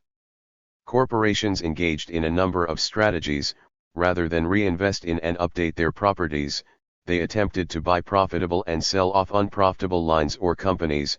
Management became increasingly centralized, less profitable companies were shut down, production was shifted to parts of the country or out of the country where non-union and low-paid workers could be found, and modem technology allowed corporations to operate hundreds of small geographically dispersed plants. Government and market policies as a determinant in the composition of inner cities. While corporations were reorganizing for their global mission, government policymakers were responding by shifting priorities toward an infrastructure that would support the new organization of capital. By the mid-1960s, the large northern city was characterized by a poor black inner city with 300 Cyril D. Ardbins D.N. adjacent working-class neighborhoods desperately defending against blacks they perceived as invading their turf. Affluent white suburbs ringed these cities. Key to the eventual segregation of jobs from the inner-city population was the extensive $100 billion highway construction program initiated during President Eisenhower's first term in office. In the case of Chicago, the expressway network expanded from 53 miles in 1956 to 506 miles in 1970. Its effect was to stimulate explosive suburban growth of factories, stores, and home developments from which proliferated communicating roadways, shopping centers, office towers, and corporate headquarters. Access to highways, and hence to intercontinental trucking, became more important to industry than access to rail and water routes, in former times an advantage of inner-city location. Moving more labor to the suburbs made location of businesses there more rational and made inner-city areas even less attractive as they took on the reputation of having an unskilled and unreliable labor force in addition to their other liabilities. Alternatives that would have distributed the transportation burdens and benefits were not considered. Although highways accelerated the growth of suburbs, it was federal homeownership policies that allowed the millions of white middle-class families to flee from the already decaying cities. In the early New Deal 30s, home ownership became a central focus of government policy through the refinancing of home mortgages, the development of the amortized long-range federally insured home mortgage, encouragement of large-scale development of single-family homes, and federal guarantees of long-term credits. The Homeowners Loan Corporation and the Federal Home Mortgage Corporation Acts of 1933 and the National Housing Act of 1934, establishing the Federal Housing Administration, were all steps in the creation of a federal policy facilitating home ownership. 10 This policy had its roots in the depressed condition of the home building industry. Thus, the main objective of the National Housing Act of 1934 became the use of the construction industry to energize the economy and to prevent future recessions rather than to provide better housing for all Americans. This goal came into conflict with the enunciated ideal of individual home ownership as one of the fundamental canons of the American way of life, ensconced as it was in an abiding faith that private enterprise could fulfill that dream. Because a large proportion of Americans did not have the funds to purchase houses on the private market, public housing represented a means for all Americans, regardless of their economic situation, to have a home. But public housing advocates were thwarted at every legislative production of black violence 301. By private housing lobbies arguing that it was not the role of government to build houses. In addition, the United States Housing Act of 1937 was fatally flawed in that it required that location of public housing be approved by local authorities. As set forth in more detail below, that provision effectively precluded housing for blacks outside already segregated areas. Even this program was killed in 1939 by a combination of private interests, banking, real estate, and construction operators, who saw low-cost housing as unfair competition with private enterprise. After World War II, federal guarantees of FHA and VA low-interest, long-term mortgages subsidized communities of young white middle-class families in suburban living but made few loans to urban blacks of the same income level. The Housing Act of 1952 was designed to aid in building housing for military personnel. Local zoning regulations that raised the price of building, local property taxes, federal income tax deduction of interest on mortgage payments, and the denial of a similar deduction to renters encouraged home ownership for those able to afford it. The FHA, between 1935 and 1950, warned in its underwriting manuals against the instability of integrated areas and refused loans for reasons of incompatible racial elements. Fire insurance on inner-city housing was almost impossible to buy or was available only at exorbitant rates. Military installations were built in suburban centers and in southern and western states, attracting white workers to better housing and higher-paying jobs. Section 220 Federal mortgage insurance provided funds for urban renewal and for financing the construction of luxury apartments and commercial centers, ousting large numbers of poor black and working-class ethnic whites. For those blacks who were willing and able to migrate to suburbs, county and municipal officials kept blacks out by using zoning and permit powers to discourage moderate, subsidized, or public housing. Summing up, one writer concludes that on the whole, federal policy has followed local practice, and on the whole, local practice has been discriminatory. On a state level, suburbanization was accompanied by a shifting of state political power from central cities to suburbs and rural communities. Associated with these policies were deteriorating inner-city neighborhoods, the demise of public education, increases in crime and drug use, all of which led anyone who could to leave the inner city. Thus, slums and blight became the prime product of northern cities, resulting from a series of interlocking public and private decisions, dominated by the ethos of private profit-seeking. Movement oft advantaged out of the inner cities to suburbs long antedated the mass migration of blacks into 302 Cyril D. Robinson. The inner cities as falling rents and increased vacancies made these areas attractive to the incoming poor. Policies such as those described encouraged mass out-migration of white middle-class families while foreclosing this possibility to the poor, black or white. Elite response to the poor black incursion. Urban renewal after World War II, an additional consequence of the loss of manufacturing plants and attendant loss of jobs and revenue was to push northern cities toward a fiscal crisis that in turn reduced the value of inner-city real estate. In an effort to counter these developments and protect their investments, a pro-growth coalition of corporate executives, real estate leaders, merchant interests, and labor leaders was able to elicit the help of mayors and governors to use public monies to save private investments. For the most part, these projects took the form of urban renewal, highway construction, and downtown redevelopment, which almost uniformly reduced housing available to the poor. Just as white ethnics were frightened by incoming poor blacks, Chicago downtown business interests felt threatened by the deterioration in the 1940s of adjacent housing and neighborhoods, which decreased property values, increased costs for fire and police protection, and chased white middle-class customers to the suburbs and to suburban shopping centers. But while white ethnics reacted to these threats with violence, the economic elite, consisting of the chief executives of Marshall Field, the Chicago Title and Trust Company, and the city's important real estate companies, were able to devise a formula for redevelopment, motivated and controlled by private capital, but largely paid for and propelled by public power. For those tenants displaced, there was no relocation plan. Relocations often resulted in family breakup. Public housing was used as a main conduit, so that by 1954 half of all tenants of public housing were displaced persons, most of whom could not re-enter their former neighborhoods, because rents were now 300 to 600% higher than 1940 rents. While almost half of the dislocated whites were relocated within the area, less than 20% of the blacks were. Almost all blacks displaced had been long established in the neighborhood.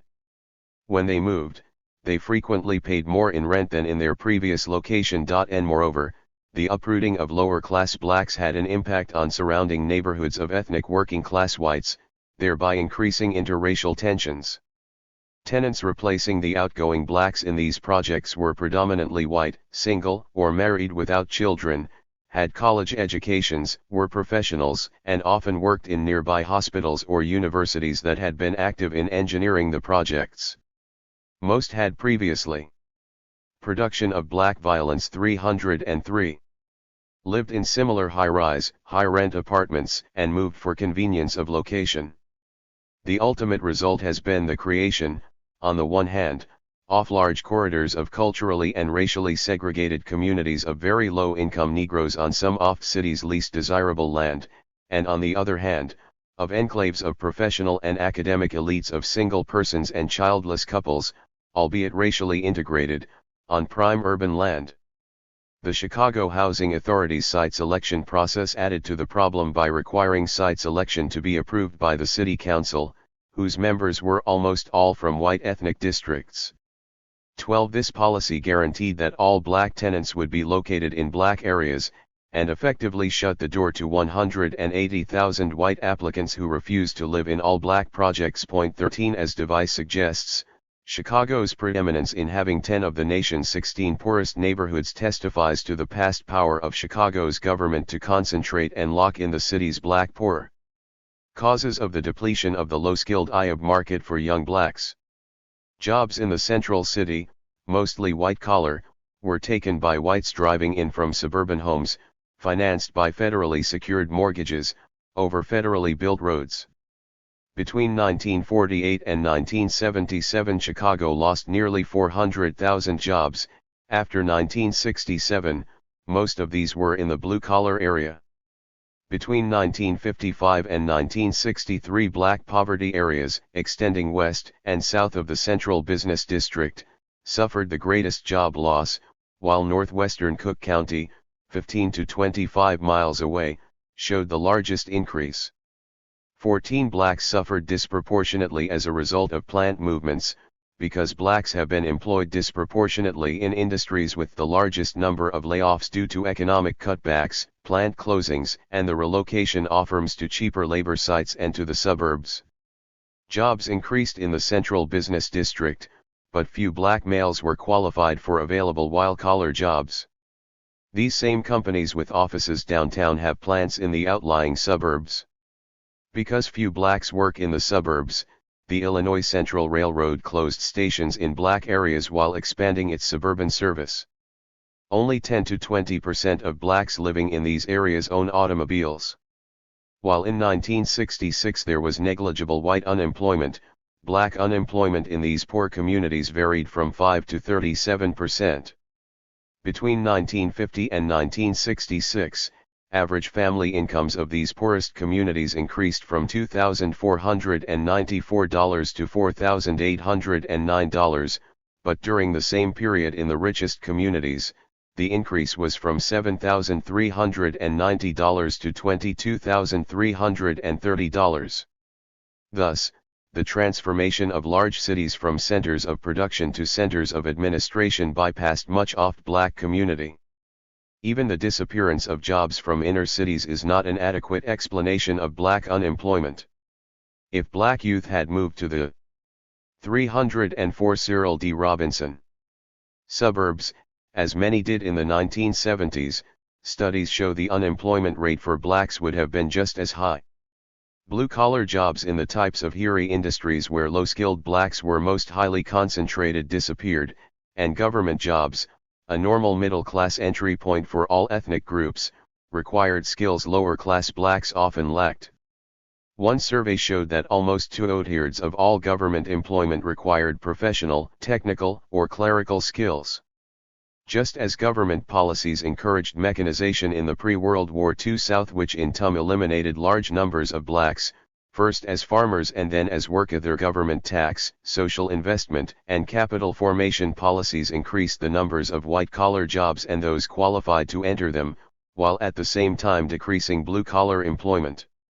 Government tax policies have made it economically more sensible to invest in labor replacing machines rather than in labor, and to replace blue-collar with white-collar employees, whose jobs most lower-class blacks are educationally unqualified to fill. Government investment in education of managers, scientists, engineers, teachers, and various technicians, as well as in research and development in all areas of business and industry, and the collection of census and other statistical information of great use in marketing are essential to corporate growth. Benefits from such expenditures accrue almost entirely to the middle class, with little or no benefit to the working class. Because 3/4 of all blacks live in inner cities, and because blacks are disproportionately employed in low-wage jobs and are usually unprotected by tenure and seniority, they are peculiarly vulnerable to instabilities in the economy. Unemployment among blacks had not been a problem before the 1929 Depression. While unemployment in 1930 among blacks in the South did not rise above 3 or 4%, in the cities black male unemployment rose to 14.3% while white male unemployment rose only to 8.2%. This disparity in employment rates can be explained by two factors. During hard times, employers were more apt to lay off blacks than whites, and whites were willing to take lower-paying dirty work that they would have spurned in better times. Between 1939 and 1973, the GNP grew at an average annual rate of 2.6%, propelled by military expenditures during World War II and the Korean conflict. Rates of profit, however, began declining between 1966 and 1972, and from 1973 to 1986, real annual growth dipped to 1.5%, and during the years 1970 to 80, economic growth was practically stagnant at 0.7% annually. Recessions of 1970 to 71, 1974 to 75, 1979-1980, and 1980 to 81 contributed heavily to black unemployment and to a restricted labor market, making it more difficult for entry-level blacks to stay in or to enter the market. Blacks gained between 1958 and 1974, their employment rates declined, and more blacks moved into the middle class. Yet, because white unemployment decreased substantially more than blacks actually lost ground relative to whites. Black family income in 1988 was just 57% of white family income, a percentage that has remained fixed where it was when measured in 1900 and 1950. Many of the black families that have achieved middle-class income levels depend on both spouses working to maintain that status.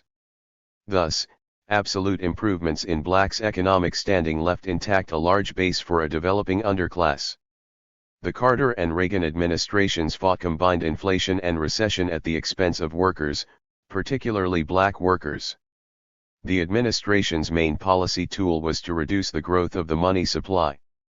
This move had the intended effect of raising interest rates, one consequence of which was to reduce the demand for consumer goods, causing layoffs in these industries. Curbs in government non-military spending led to layoffs of thousands of government employees. Because blacks constituted about 20% of all federal employees in 1981 and were often the last hired, when the government began forced reductions, minorities were the first let go. Minorities represented 40% of those laid off. Reductions in federal funds going to states required like reductions in force at state levels. By the 1980s, the black-white ratio of unemployment had grown to 2.5 to 1 from the conventional rate of 2 to 1.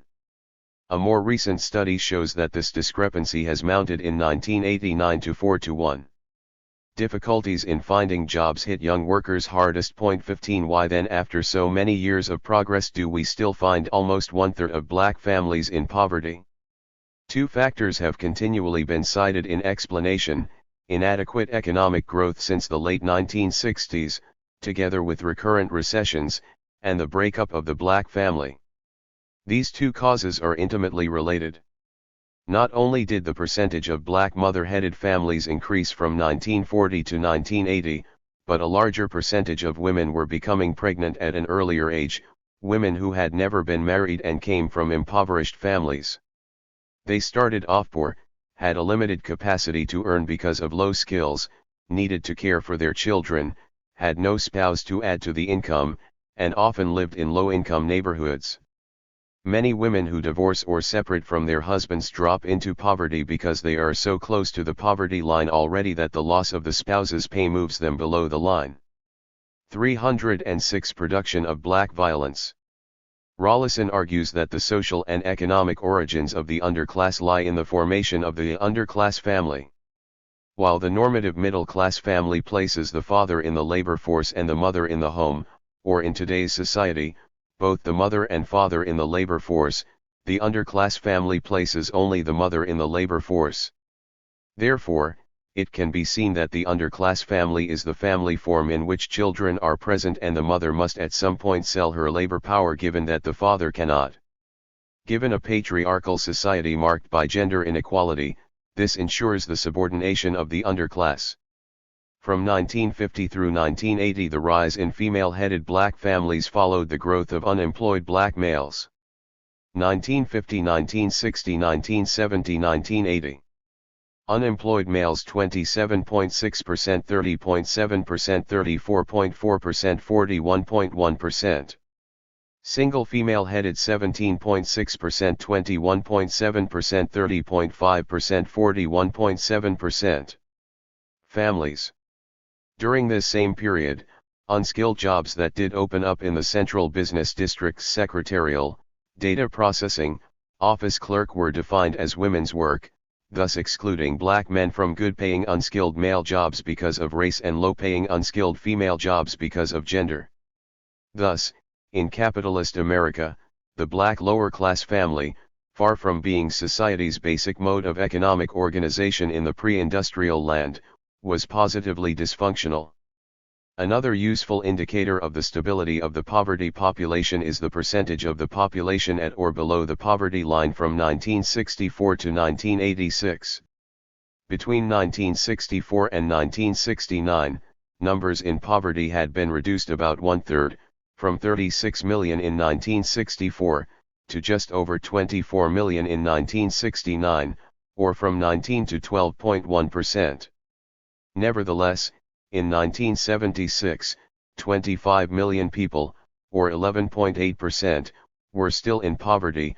Between 1979 and 1986, the poverty level climbed above 13%, higher than it was in 1969 at the start of the War on Poverty. These figures are another indicator of the sensitivity of large parts of the population to macro changes in the economy. When jobs were plentiful in the 1960s, the poverty population declined radically. But even the War on Poverty beginning in 1969 and continuing in subsequent years was unable to maintain the decline. The series of recessions in the late 1970s and early 1980s and the Reagan administration's withdrawal of many benefits pushed the poverty population in 1983 to 152%. Cyril D. Robinson 307. Black joblessness is most concentrated among those 16 to 19 years old. The rule has been that black youth have always experienced higher unemployment if they competed in the same labor market with white youths.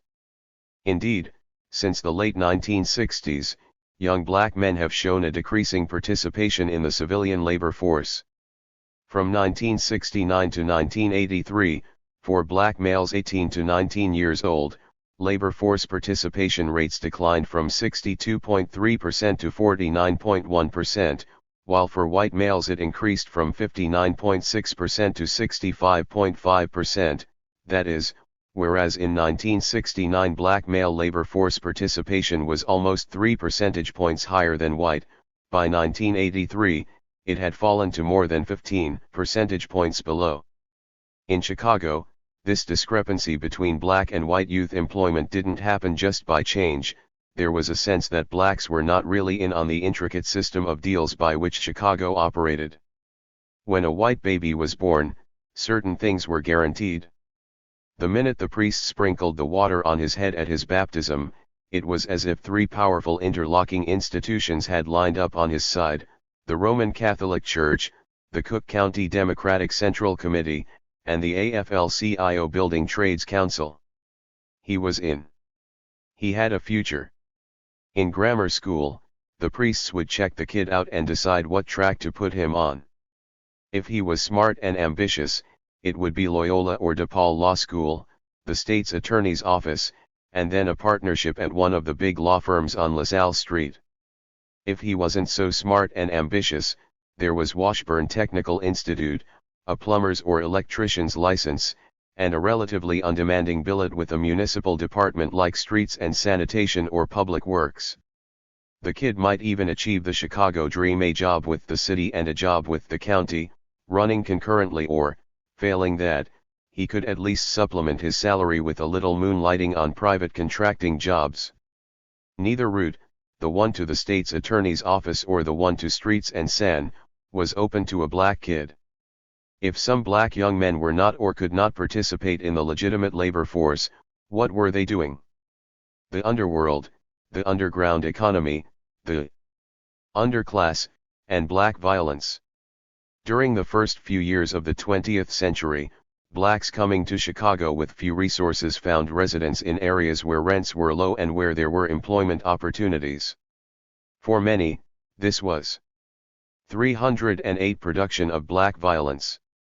An area adjacent to the downtown business area, which housed the city's red light district and continued to be the home of vice even after the red light status was ended in 1912. The area consisted of high-class colored residential neighborhoods, as well as black and tan cabarets, white and colored vice resorts, and the worst type of slum, and dilapidated houses carrying signs of rooms for rent at 15 and 20 cents a bed, junk shops, markets with stale meat, and crowded Negro quarters with filthy bedding half visible through sooty and broken window panes.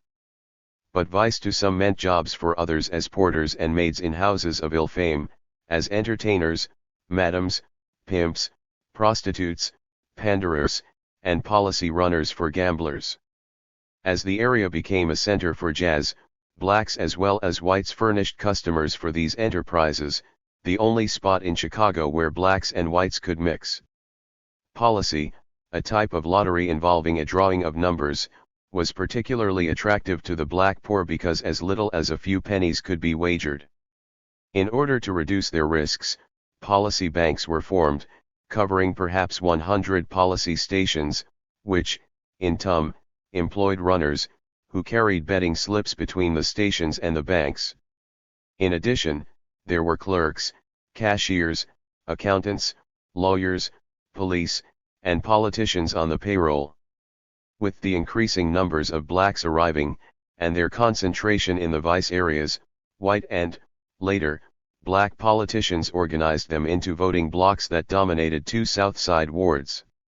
Blacks were excluded from bootlegging and bookmaking but were able to gain entrance to policy, although whites initially controlled most banks. Reciprocal relations evolved between black gamblers and politicians, in which the black vote was traded for political protection from police interference with illegal enterprise or for police raids on competing businesses. Police often allowed whites to operate vice more openly in black than in white areas. At the same time they harassed black prostitutes, driving them into the hands of pimps or white politicians.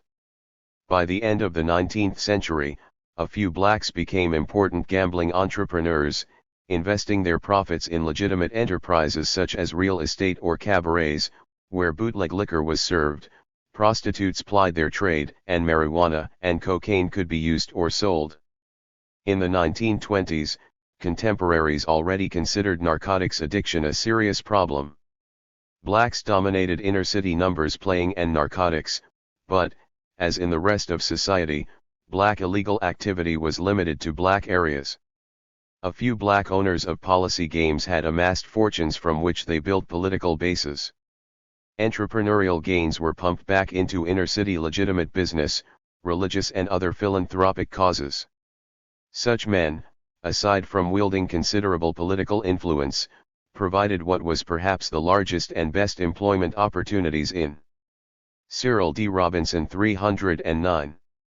Inner-city areas, employing an estimated 6,000 persons in policy operations alone. Although few blacks were able to accumulate enough money to invest in legitimate enterprises as had other ethnic groups, these men, by their illegal activities, made illegal enterprise an integral part of the community economy. This world, however, was changing, to the detriment of black illegal enterprise.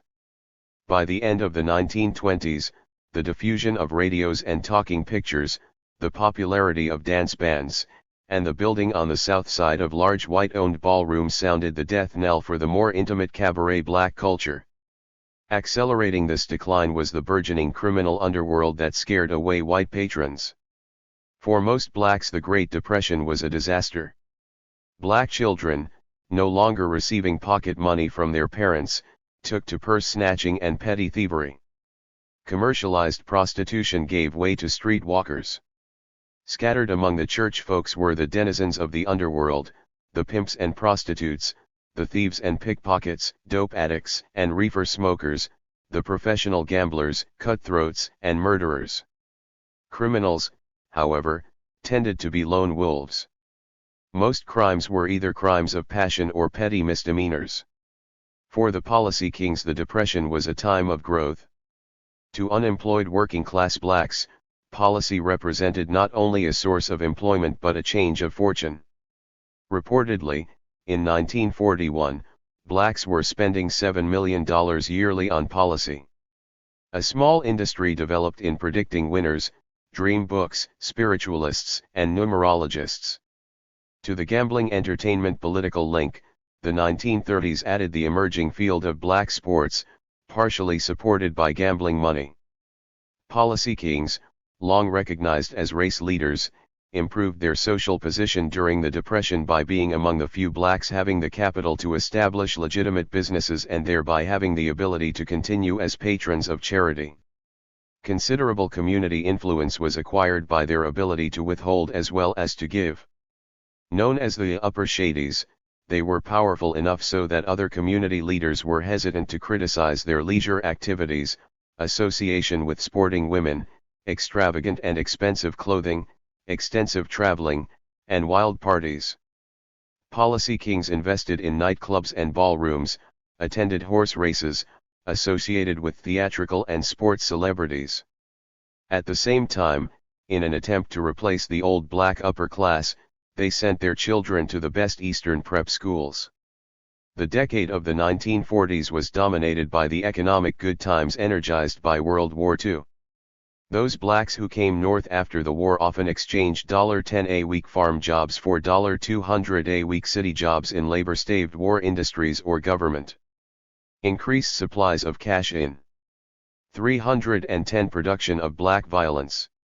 Hands that were unused to such sums, and where there were limited opportunities for them to put the money to better use, provided a boom for saloons and dance and pool halls. Between 1945 and 1950, policy operations took in over $150 million.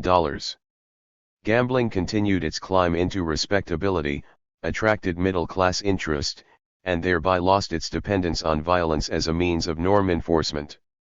Chicago was in the secure tenure of Mayor Kelly's Democratic machine. Accommodations were easy to work out, hands-off illicit business activities, such as policy, in exchange for votes. Police continued to under-police black areas.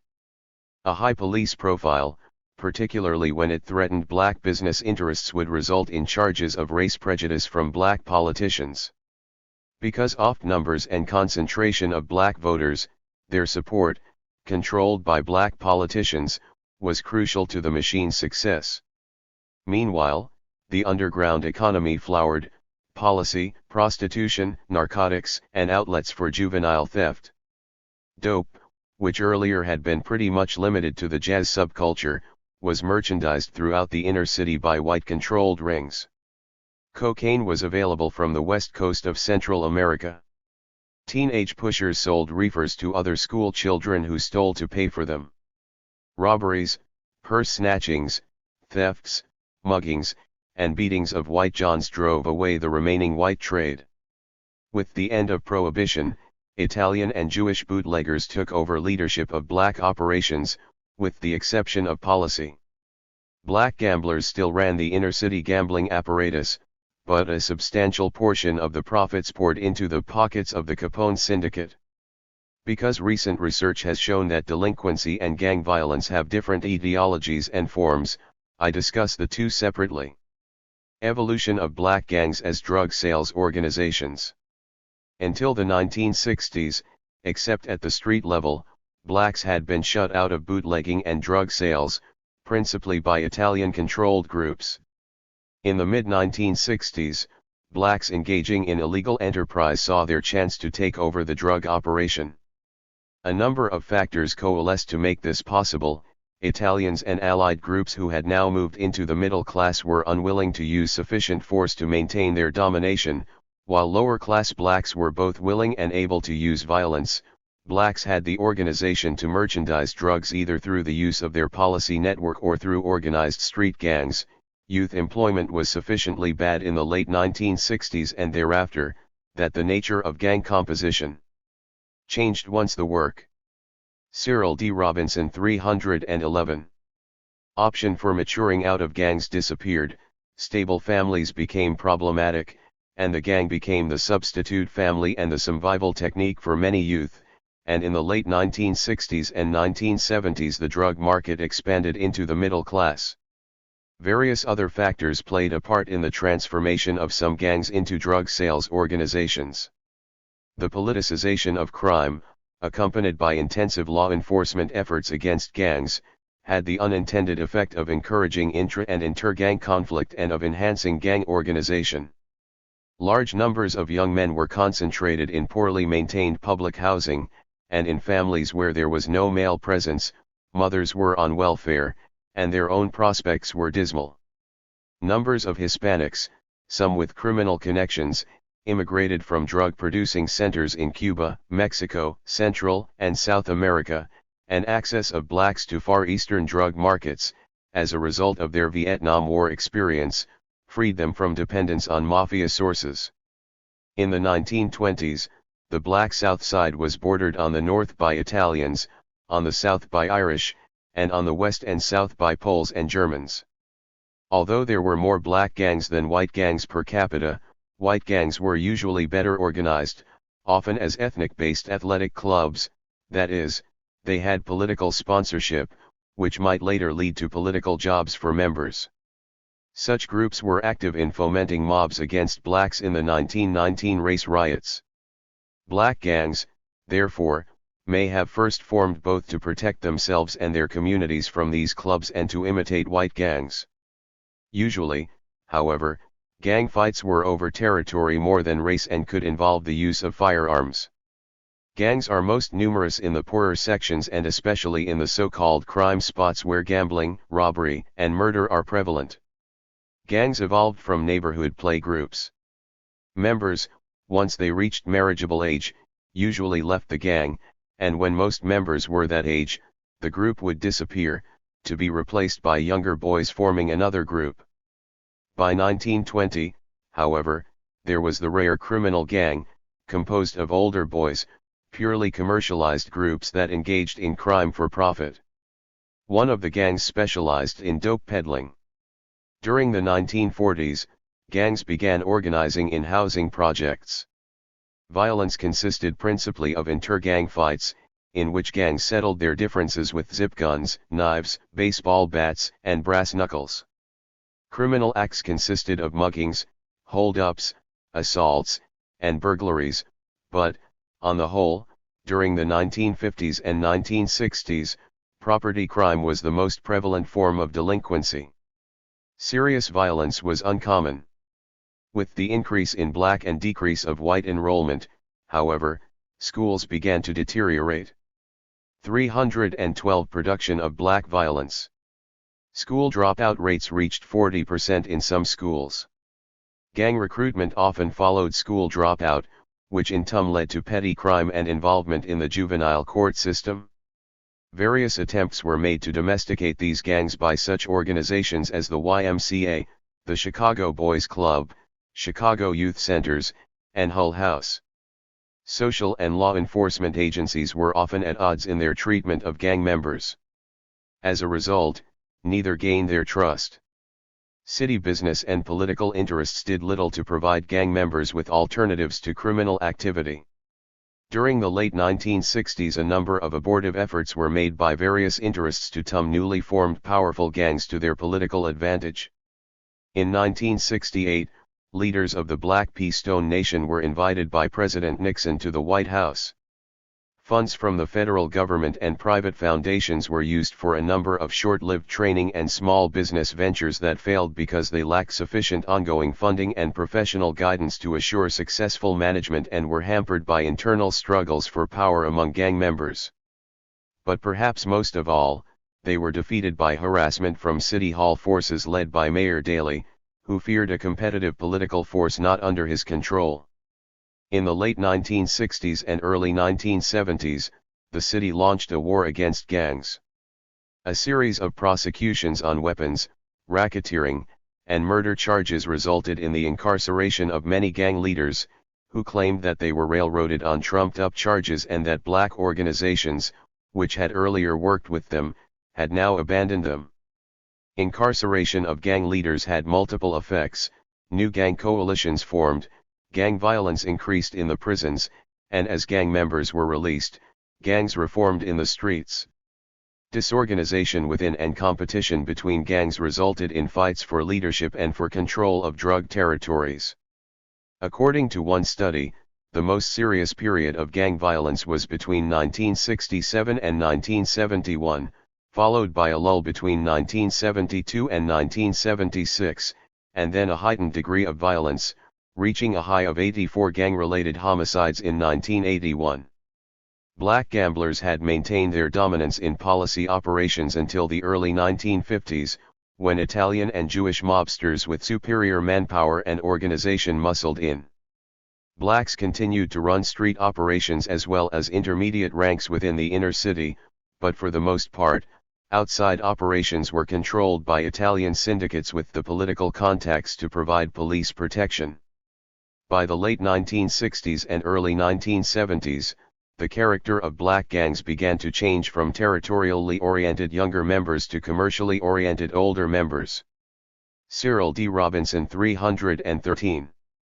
With the decline of the large profits earlier obtained by black policy kings, drugs became the logical and perhaps the only road left to poor blacks if they wished to follow the Irish, Jews, and Italians who used bootlegging as a means of social mobility. Increasing law enforcement efforts, public condemnation, and stiff penalties drove other groups out of the field. Enormous drug profits provided ample funds for political graft. Selling cocaine as well as heroin on the street enormously expanded the market and therefore the profitability of drug operations.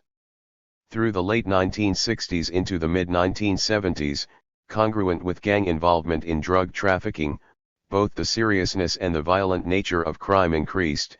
There were numerous instances of gangs extorting businessmen, threats, beatings, widespread use of guns, shooting of young men who resisted attempts at gang recruitment, coercion of witnesses to prevent them from testifying against gang members, and retaliation against neighborhood residents who dared defy gang rule.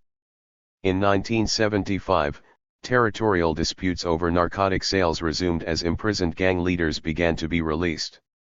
Large percentages of prisoners were black, from the same economic class, often from the same neighborhoods, and thus I could easily and actively organize and recruit while in prison.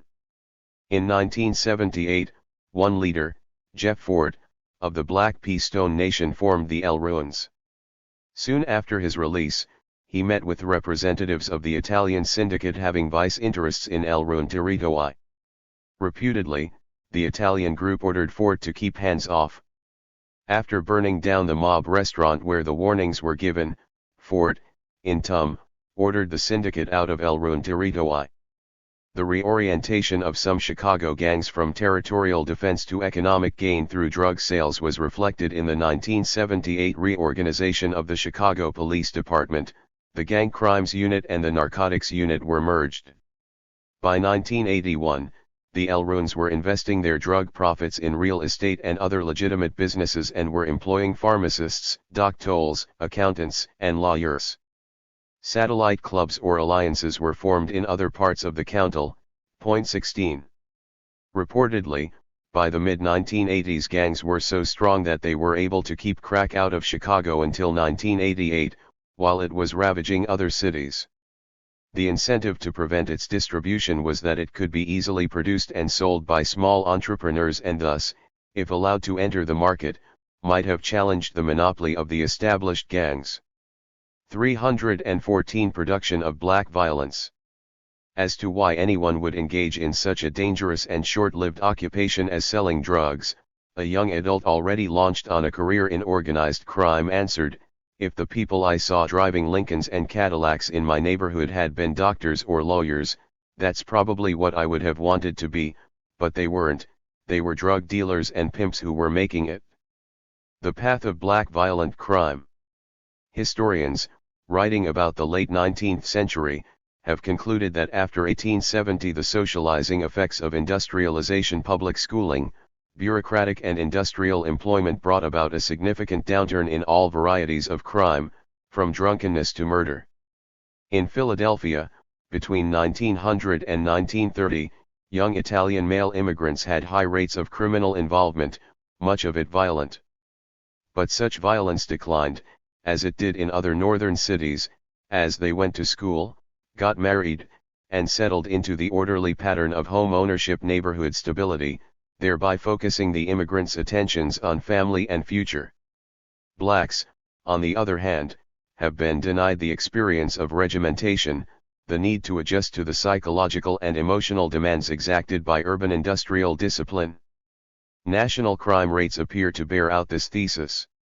Crime rates for all groups, including blacks, fell through the 1940s and 1950s, years of full employment.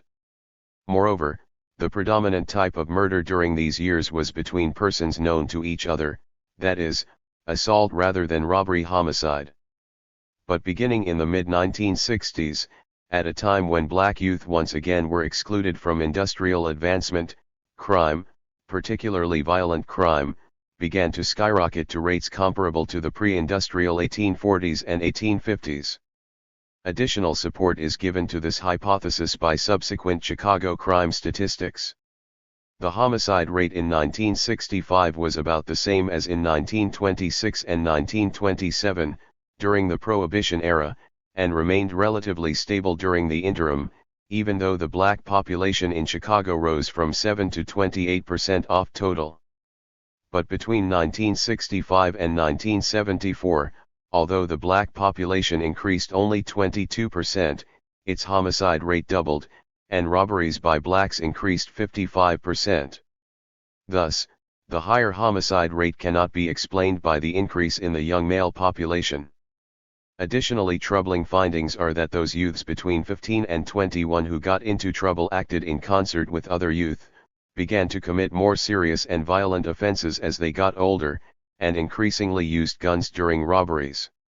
In 1977, 3/4 of all homicides during robberies resulted from gun use, and during the period 1965 to 1981, blacks committed 76% of all Chicago robbery homicides. As one Chicago researcher commented, "Some black youths have taken up robbery as an economically viable profession."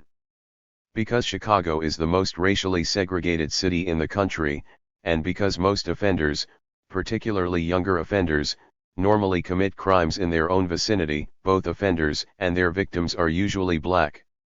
In Chicago, 95% of the victims of black assault homicide are black. In the case of robbery homicide, however, black victims have the dubious advantage of being poor targets because they usually have little to steal, so that in 1980, only 24% of the victims of black robbers were other blacks.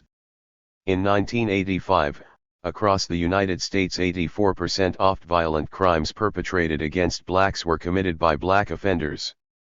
The leading cause of death among black males between ages 15 and 24 is murder by other blacks. The problem of black crime has been exacerbated by the tempting political target of black male predators roaming the streets in search of white middle-class victims. From Barry Goldwater and Richard Nixon's Law and Order campaign to George Bush's Willie Horton escapade, politicians have found its attractions hard to resist. As a result, law enforcement policy and resources have targeted the black male violent offender with dramatic results. A recent study by the National Council on Crime and Delinquency shows that 29% of Cook County black males between the ages of 20 and 29 were in jail at least once last year, as against 4% for whites. Nationally, almost 1 in 4 black men in their 20s is in the custody or control of the criminal justice system, either in prison, jail, on probation, or on parole on any given day. In 1989, half of all men in state prisons were black, and about 1/3 of all men in federal prisons were black. In Illinois in 1987, of 19,071 males in prison, 11,422 were black. Perhaps 60% of these men were imprisoned for some crime of violence such as robbery, murder, rape, or aggravated assault. Because the vast number of blacks in Illinois live in Chicago, we can presume that all but a small number of these blacks in prison had been Chicago residents. Although this statistical review tells us about the seriousness and extent of involvement of black youth in crime and the effects of their crimes on other blacks, it tells us nothing about how young people get into crime. The history I have set forth detailing the inner-city economy, the limited choice that black youth have to pursue legitimate employment, and the history of illicit enterprise in the Chicago inner city brings us to the point where it is appropriate to answer that question. 316 Production of black violence. Getting into crime. Thrasher suggests that in the 1920s delinquency typically began with truancy, often accompanied by the truant leaving home, living by picking up rags, bottles, and barrels to sell, then stealing milk, groceries, and bicycles, often selling the articles to junk dealers or fences, who then might direct children to steal items more easily disposed of. The ready accessibility to saloons and gambling, the unavailability of positive moral incentives, and the reinforcement of this behavior by the boys' peer group ensured its continuity. Mercer Sullivan brings this analysis up to date in a study comparing youth in 3 Brooklyn, New York, communities, 1 white, 1 Puerto Rican, and 1 black. The book focuses on the process by which inner-city youths choose between employment and crime as alternative sources of income. The white neighborhood consisted largely of Catholic ethnic descendants of Italian and Polish immigrants, with income levels markedly higher than the 2 other neighborhoods but lower than most white areas in the city. The residents of the predominantly black area were from first and second generation children of Southern immigrants. And the Puerto Rican neighborhood was composed predominantly of first and second generation families. Levels of AFDC and of families below the poverty line were 10% in the white area and about 50% in the minority areas. The black neighborhood consisted of a massive concentration of low-income housing projects amid acres of burned-out rubble relieved only by a few shopping streets, a small section of private houses, and a very few factories. Fire continued to ravage what was left off retail section. Sullivan and his co-workers found a complex but rational system of choices that led some youth to choose crime. Factors that encouraged such a choice arose from a combination of limited family resources and the expectation that youth spend their mid-teens in school despite the inability of the schools to fulfill their function as preparatory institutions for future work because a segmented labor market excluded black youth with these qualifications. Youth joblessness makes economic crime more attractive, while adult and underemployment contribute to a weakened social control environment. Regardless of the neighborhood the youths came from, all youths, as they grew older, went through a series of steps tending to increase or decrease their involvement in crime. 1. In their early to middle teens, youths from the same area hung together in temporary associations, engaging in fighting for Cyril D. Robinson 317. Turf and reputation with other cliques from surrounding areas. During these street fights, theft did take place, but the aim was fun, excitement, or to establish a personal rep. Boys, at this stage, stole for the property's use value, not its sales value. If it was sold, little would be received because the boy had no idea of its market value. Fighting did, however, prepare the youth for more serious criminality because the taking of property revised his view of property rights. They were no longer fixed but were something over which he could exercise control. From fighting he learned techniques that could be applied to violent crime and how weapons could be acquired and used. 2. By mid-teens, boys had more experience in crime, they were stronger. Few had been caught, and if caught, not severely punished. They had a greater need for income, they learned more about the value of stolen items and about the networks for converting them to cash, they were better able to weigh the risks and benefits between types of crime, as well as between crime and legitimate employment. The motivation for crime now became economic, a means of support rather than an occasional excursion to vary the day-to-day boredom of just hanging out. Generally, street one lighting preceded involvement in economic crime, and as a youth took on crime as his main source of income, he dropped out of street fighting. 3. Once youths had determined on a career of crime, the ecology of the area determined the type of crime in which they might engage. Because the black housing projects in which black youth lived provided limited opportunities, they eventually had to commit robberies and purse snatchings outside their neighborhoods where, with repeated exposures, their chance of apprehension was heightened. Most youths by their late teens decided the risks outweighed the benefits and discarded violent crime as their principal occupation. 4. Several of those who were disillusioned with the risks of street crime were attracted to drug sales. At the time of these observations, there were smoke shops and reefer stores where marijuana was sold. Heroin and cocaine were sold on the streets. It was easy to obtain drug consignments until the youth had enough capital to stake himself. A competent seller could earn between $500 and $1,000 a week. Sullivan found that work was a crucial variable in the incidence and seriousness of crime committed by these youth. Crime preceded work, usually occurring between ages 10 and 13, occasional crime for economic gain overlapped with early employment, that is, employment had the effect of reducing the frequency or predatory nature. 318 Production of black violence. Of the crimes committed, crime involvement was reduced as the boys aged and found steady work. A few of the group, in their late teens, entered a type of crime that would provide a steady income in lieu of wages from legitimate employment. The white neighborhood, the only one with many adults in blue-collar jobs, provided a network into legitimate employment unavailable to the black and Puerto Rican youths. Where legitimate employment was available, most youths opted for such employment over a criminal career.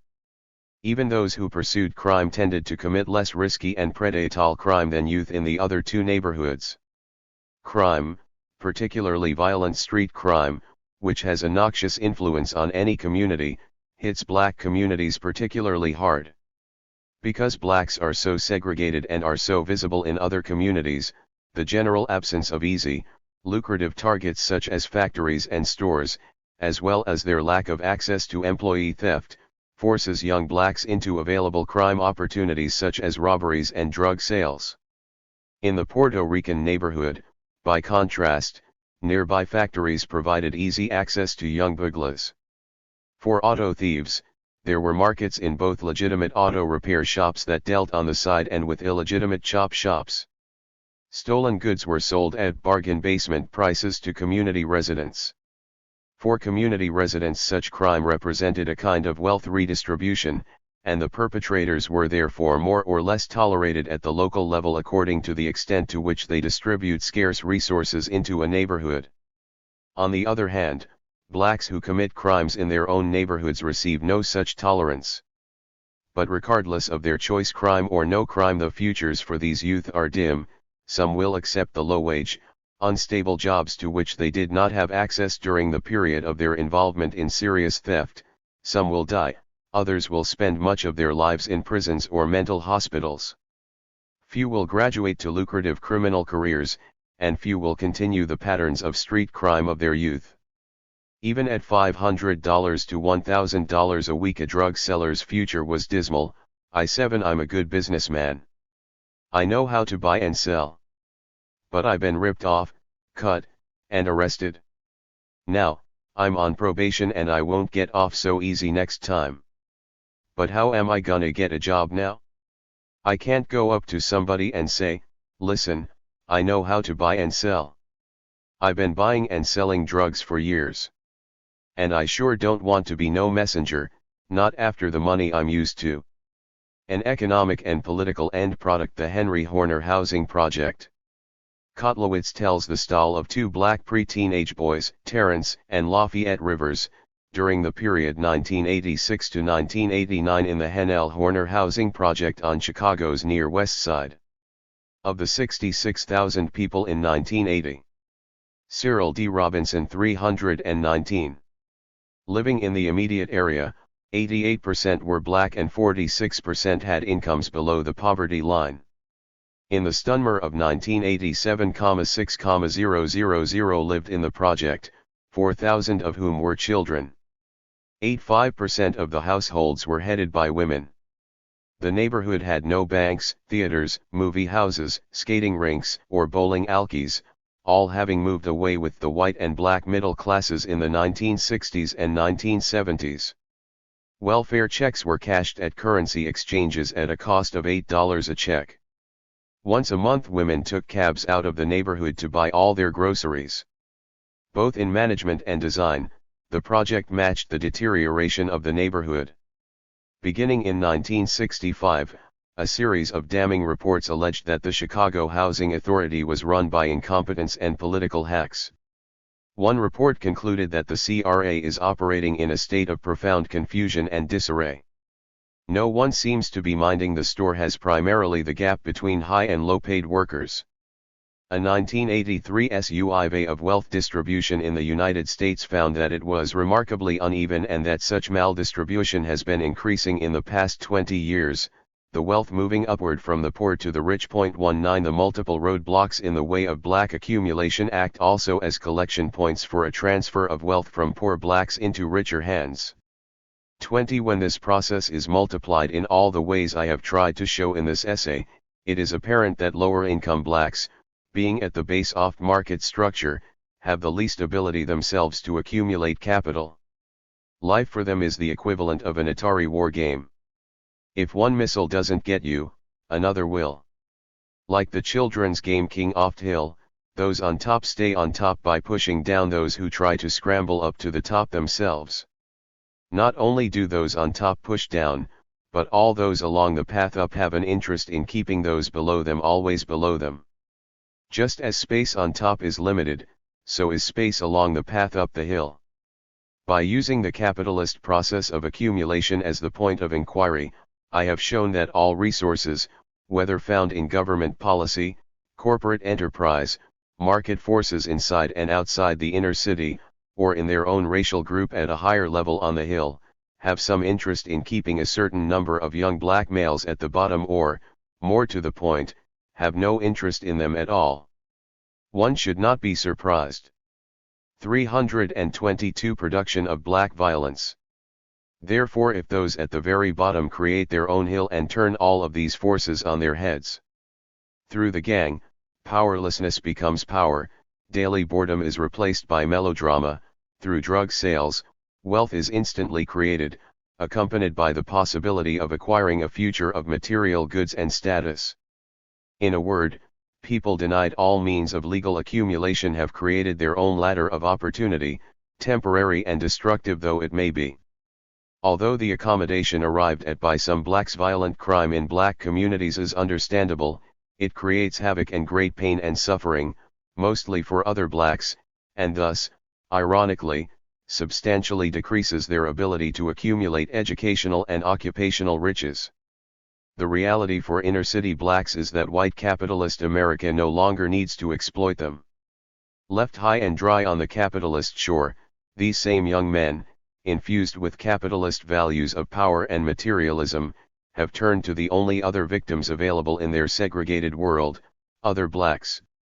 If one were to sit down with a class of graduate students in criminology and were to assign them a problem to set forth all the criminogenic conditions necessary to create the community violence described in this essay, it would take considerable study, time, and thought before a brilliant team of students could provide as perfect a set of public and private decisions as would be needed to bring about this result. Yet such a result was produced, not with much, but with little thought, not because powerful people necessarily wanted to harm blacks, not even because of racism. It all happened perfectly naturally according to the law of politics whereby power seeks its own level, and the law of the economics of capitalism, that of the invisible hand, whereby one, by seeking one's own profit, benefits all. Editor's notes 1 Robinson argues that ghetto neighborhoods are impoverished because capital flows out of these neighborhoods. However, neighborhoods do not produce capital. Capital can flow out only if it has first flowed in. The same is true in more affluent neighborhoods. If ghetto residents are poor, it is because their incomes are low and they cannot save much. 2 Evan Stark, in his essay in Part 4, Gangs and Progress, The Contribution of Delinquency to Progressive Reform, argues that the institutions of social control established by progressive-era reformers to acculturate the children of immigrants, the school, the social work agency, the reformatory, played an important role in creating a working class that could transcend ethnic and national differences to organize the factories they entered as workers in the 1930s. Robinson's analysis indicates that today these institutions are no longer producing these positive effects. Schools turn out graduates who are barely literate, the reformatory fails to reform, and the factories that used to provide entry-level jobs to workers with little skills have in many instances relocated outside the United States, where labor costs are low and repressive governments stand in the way of unionizing efforts. Possibly the armed forces are now the only institutions that take in and socialize large numbers of young black urban males. In doing so, they remove them from the community and train them in the use of weapons. Only to a limited extent can they provide skills that will be useful in careers outside the military. The flight of manufacturing jobs has weakened U.S. labor unions and made the achievement of working-class unity across racial and ethnic lines more difficult. 3 Robinson's analysis leads one to wonder whether more recent immigrants to the United States from Asia, Africa, and Latin America will encounter the same kind of obstacles that blacks met when they came to the northern CITGs. Is it possible that some immigrant groups will bring with them cultural resources or capital that can help them succeed?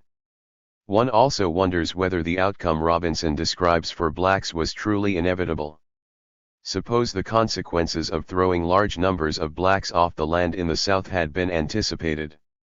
Could some way have been found to prevent their dispossession, or to help them enter the capitalist economy? What would the obstacles have been? Could blacks themselves have shaped their future more successfully? By doing what? For many of the processes that Robinson describes for Chicago were also taking place in other American cities. Blair Badcock, Early Structured Cities, discusses these processes within the framework of alternative traditions of Marxist theory. 334. 10 Delinquency and the Age Structure of Society. David F. Greenberg. Adapted by permission from David F. Greenberg. Delinquency and the Age Structure of Society. Contemporary Crises, Crime. Law and Social Policy 1I April 1977 189-223. An extraordinary amount of crime in American society is the accomplishment of young people. In recent years, more than half of those arrested for the 7 FBI index offenses have been age 18 or under. Per capita arrest rates for vandalism and property crimes not involving confrontation with a person peak at age 15 to 16, fall to half their peak values in 2 to 4 years, and continue to decline rapidly. Arrest rates for narcotics violations and offenses involving confrontation with a victim peak a few years later, at 19 to 21, and also decline with age, but less rapidly. Field and self-reporting studies of delinquency confirm that delinquents commonly abandon crime in late adolescence. This pattern is a fairly recent development. The peak ages for involvement in crime seem to have been higher in 19th century America than they are today. Other industrialized capitalist nations, such as England, seem to have undergone a similar shift in the age distribution of involvement in crime. By contrast, comparatively few crimes are committed by young people in the less industrialized nations of the modern world. 2. The increasingly disproportionate involvement of juveniles in major crime categories is not readily explained by current sociological theories of delinquency, but it can be readily understood as a consequence of the historically changing position of juveniles in industrial societies. This changing position has its origin, at least in Europe and the United States, in the long-term tendencies of a capitalist economic system. I am grateful to Ava Baron, Elliot Friedson, Daniel Glazer, Erwin Goffman, Drew Humphreys, Caroline Purcell, Edwin Scher, and James Q. Wilson for helpful discussions and suggestions. Delinquency and Age Structure 335. Delinquency Theory and the Age Distribution of CRLME. Since neither the very young nor the very old have the prowess and agility required for some types of crime, we might expect crime rates to rise and then fall with age. But the sharp decline in involvement in late adolescence cannot be explained in these terms alone. If age is relevant to criminality, the link should lie primarily in its social significance. Yet contemporary sociological theories of delinquency shed little light on the relationship between crime and age. If, for example, low-class male gang delinquency is simply a manifestation of a lower-class subculture, as Miller has maintained, it would be mysterious why 21-year-olds act in conformity with the norms of their subculture so much less often than their siblings just a few years younger, unless the norms themselves were age-specific. While age-specific expectations may contribute to desistance from some forms of delinquent play, such as vandalism and throwing snowballs at cars, as Clark and Orrick suggest, there is no social class in which felony theft and violence receive general approval for persons of any age. Moreover, adult residents of high-crime areas often live in fear of being attacked by teenagers, suggesting that if delinquency is subcultural, community does not form the basis of the subculture. The difficulty of accounting for rational reform within the framework of the motivational theories of Cloward and Olin and Cohen has already been noted by Matza.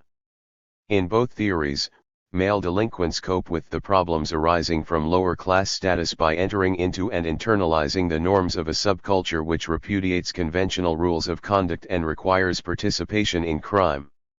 As with other subcultural theories, it is not at all clear why most subculture carriers abandon activities that are so highly prized within the subculture with such haste. This desistance is especially perplexing in enemy or opportunity theories because the problem assumed to cause delinquency, namely the anticipation of failure in achieving socially inculcated success goals through legitimate means, does not disappear at the end of adolescence. At the onset of adulthood, few lower and working class youths are close to conventionally defined success, and their realization that opportunities for upward mobility are drastically limited can only be more acute. Students can perhaps entertain fantasies about their future prospects, but graduates or dropouts must come to terms with their chances. Cloward and Olin do note that many delinquents desist, but explain this in ad hoc terms unrelated to the main body of their theory.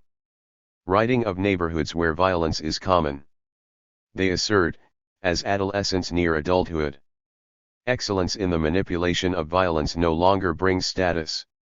Quite the contrary, it generally evokes extremely negative sanctions. What was defined as permissible or tolerable behavior during adolescence tends to be sharply proscribed in adulthood. New expectations. 336 David F. Greenberg. Are imposed, expectations of growing up, of taking on adult responsibilities in the economic, familial, and community spheres. The effectiveness with which these definitions are imposed is attested by the tendency among fighting gangs to decide that conflict is, in the final analysis, simply kid stuff. In other words, power-lull community expectations emerge which have the consequence of closing off access to previously useful means of overcoming status deprivation. Cloward and Olin, 1960:185.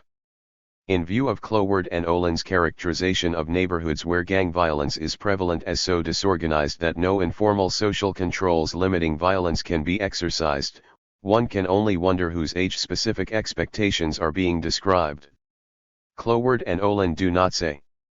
This explanation, for which Cloward and Olin produce no supporting evidence, is inconsistent with their own larger theory of delinquent subcultures. In addition, it seems inconsistent with the slowness of the decline in the violence offense categories. In a departure from the emphasis placed on social class membership in most motivational theories of delinquency, Bloch and Niederhofer interpret such forms of delinquency as adolescent drinking, sexual experimentation, and wild automobile rides as responses to the age status problems of adolescence. Denied the prerogatives of adulthood, but encouraged to aspire to adulthood and told to act like adults, teenagers find in these activities a symbolic substitute which presumably is abandoned as soon as the genuine article is available. As an explanation for joyriding and some status offenses, this explanation has manifest plausibility. For other categories it is more problematic, since it assumes that delinquents interpret activities engaged in largely by adolescents as evidence of adult stature. When Bloch and Niederhofer turn to more serious teenage crime, their explanations are vague and difficult to interpret, but in any event seem to depend less on the structural position of the juvenile. In Delinquency and Drift, Matze provides an alternative approach to the explanation of desistance. His assumption that many delinquents fully embrace neither delinquent nor conventional norms and values, but instead allow themselves to be easily influenced without deep commitment, makes desistance possible when the delinquent discovers that his companions are no more committed to delinquency than he is. This discovery is facilitated by a reduction in masculinity anxiety that accompanies the attainment of adulthood. There are valuable insights in this account, but unresolved questions as well. Insofar as the discovery of a shared misunderstanding depends on chance events, as Matze suggests, systematic differences in desistance remain unexplained. Why does desistance from violence offenses occur later and more slowly than for theft offenses? Why are some juveniles so much more extensively involved in delinquency than others? Matze's remarkable presentation of the subjective elements in delinquency must be supplemented by an analysis of the objective, structural elements in causation, if such questions are to be answered. Delinquency and Age Structure 337. That is the approach I will take. I will present an analysis of the position of juveniles in American society and elaborate the implications of that position for juvenile involvement in crime. The explanation of high levels of juvenile involvement in crime will have two major components.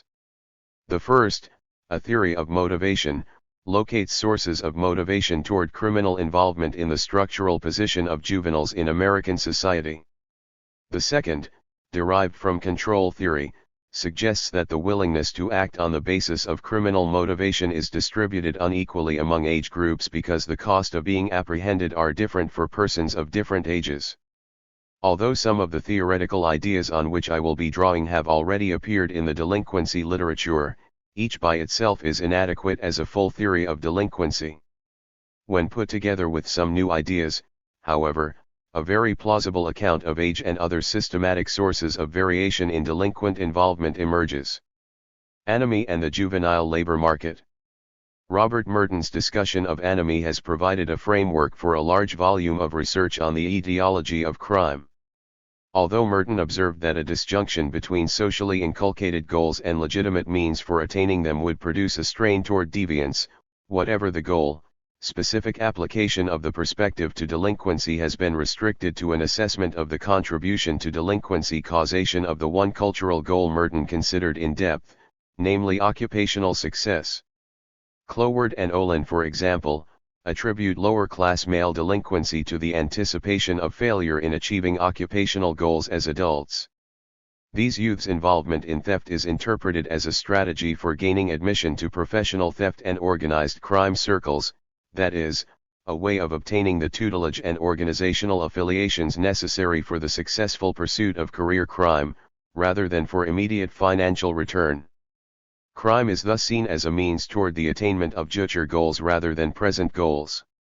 The assumption that delinquency is instrumentally related to the attainment of adult goals is plausible only for limited categories of delinquency, however, e.g. students who cheat on exams in the face of keen competition for admission to college or graduate school, and youths who save what they earn as pimps or drug merchants to capitalize investment in conventional business enterprises. For other forms of delinquency this assumption is less tenable. Delinquents would have to be stupid indeed to suppose that shoplifting, joyriding, burglary, robbery or drug use could bring the prestige or pecuniary rewards associated with high-status lawful occupation. Nor is there evidence that most delinquents seek careers in professional theft or organized crime. In the face of Cohen's characterization of delinquents as short-run hedonists, and the difficulty parents and 338 David F. Greenberg teachers encounter in attempting to engage delinquent youths in activities which could improve chances of occupational success, the future orientation assumed in opportunity theory is especially far-fetched. The potential explanatory power of anomie theory is, however, not exhausted by Cloward and Olin's formulation, because delinquency can be a response to a discrepancy between aspirations and expectations for the attainment of goals other than occupational ones. Most people have a multiplicity of goals, and only some of them are occupational. As the salience of different life goals can vary with stages of the life cycle, our understanding of delinquency may be advanced more by examining those goals given a high priority by adolescents than by considering the importance attached to different goals in American culture generally. The transition from childhood to adolescence is marked by a heightened sensitivity to the expectations of peers and a reduced concern with fulfilling parental expectations. Popularity with peers becomes highly valued, and exclusion from the most popular cliques leads to acute psychological distress. Adolescent peer groups and orientation to the expectations of peers are found in many societies, but the natural tendency of those who share common experiences and problems to prefer one another's company is accentuated in American society by the importance that parents and school attach to popularity and to developing social skills assumed to be necessary for later occupational success. In addition, the exclusion of young people from adult work and leisure activity forces adolescents into virtually exclusive association with one another, cutting them off from alternative sources of validation for the self. A long-run trend toward increased age segregation created by changing patterns of work and education has increased the vulnerability of teenagers to the expectations and evaluations of their peers. This dependence on peers for approval is not itself criminogenic. In many tribal societies, age-homogeneous bands of youths are functionally integrated into the economic and social life of the tribe and are not considered deviant. In America, too, many teenage clubs and cliques are not delinquent. Participation in teenage social life, however, requires resources.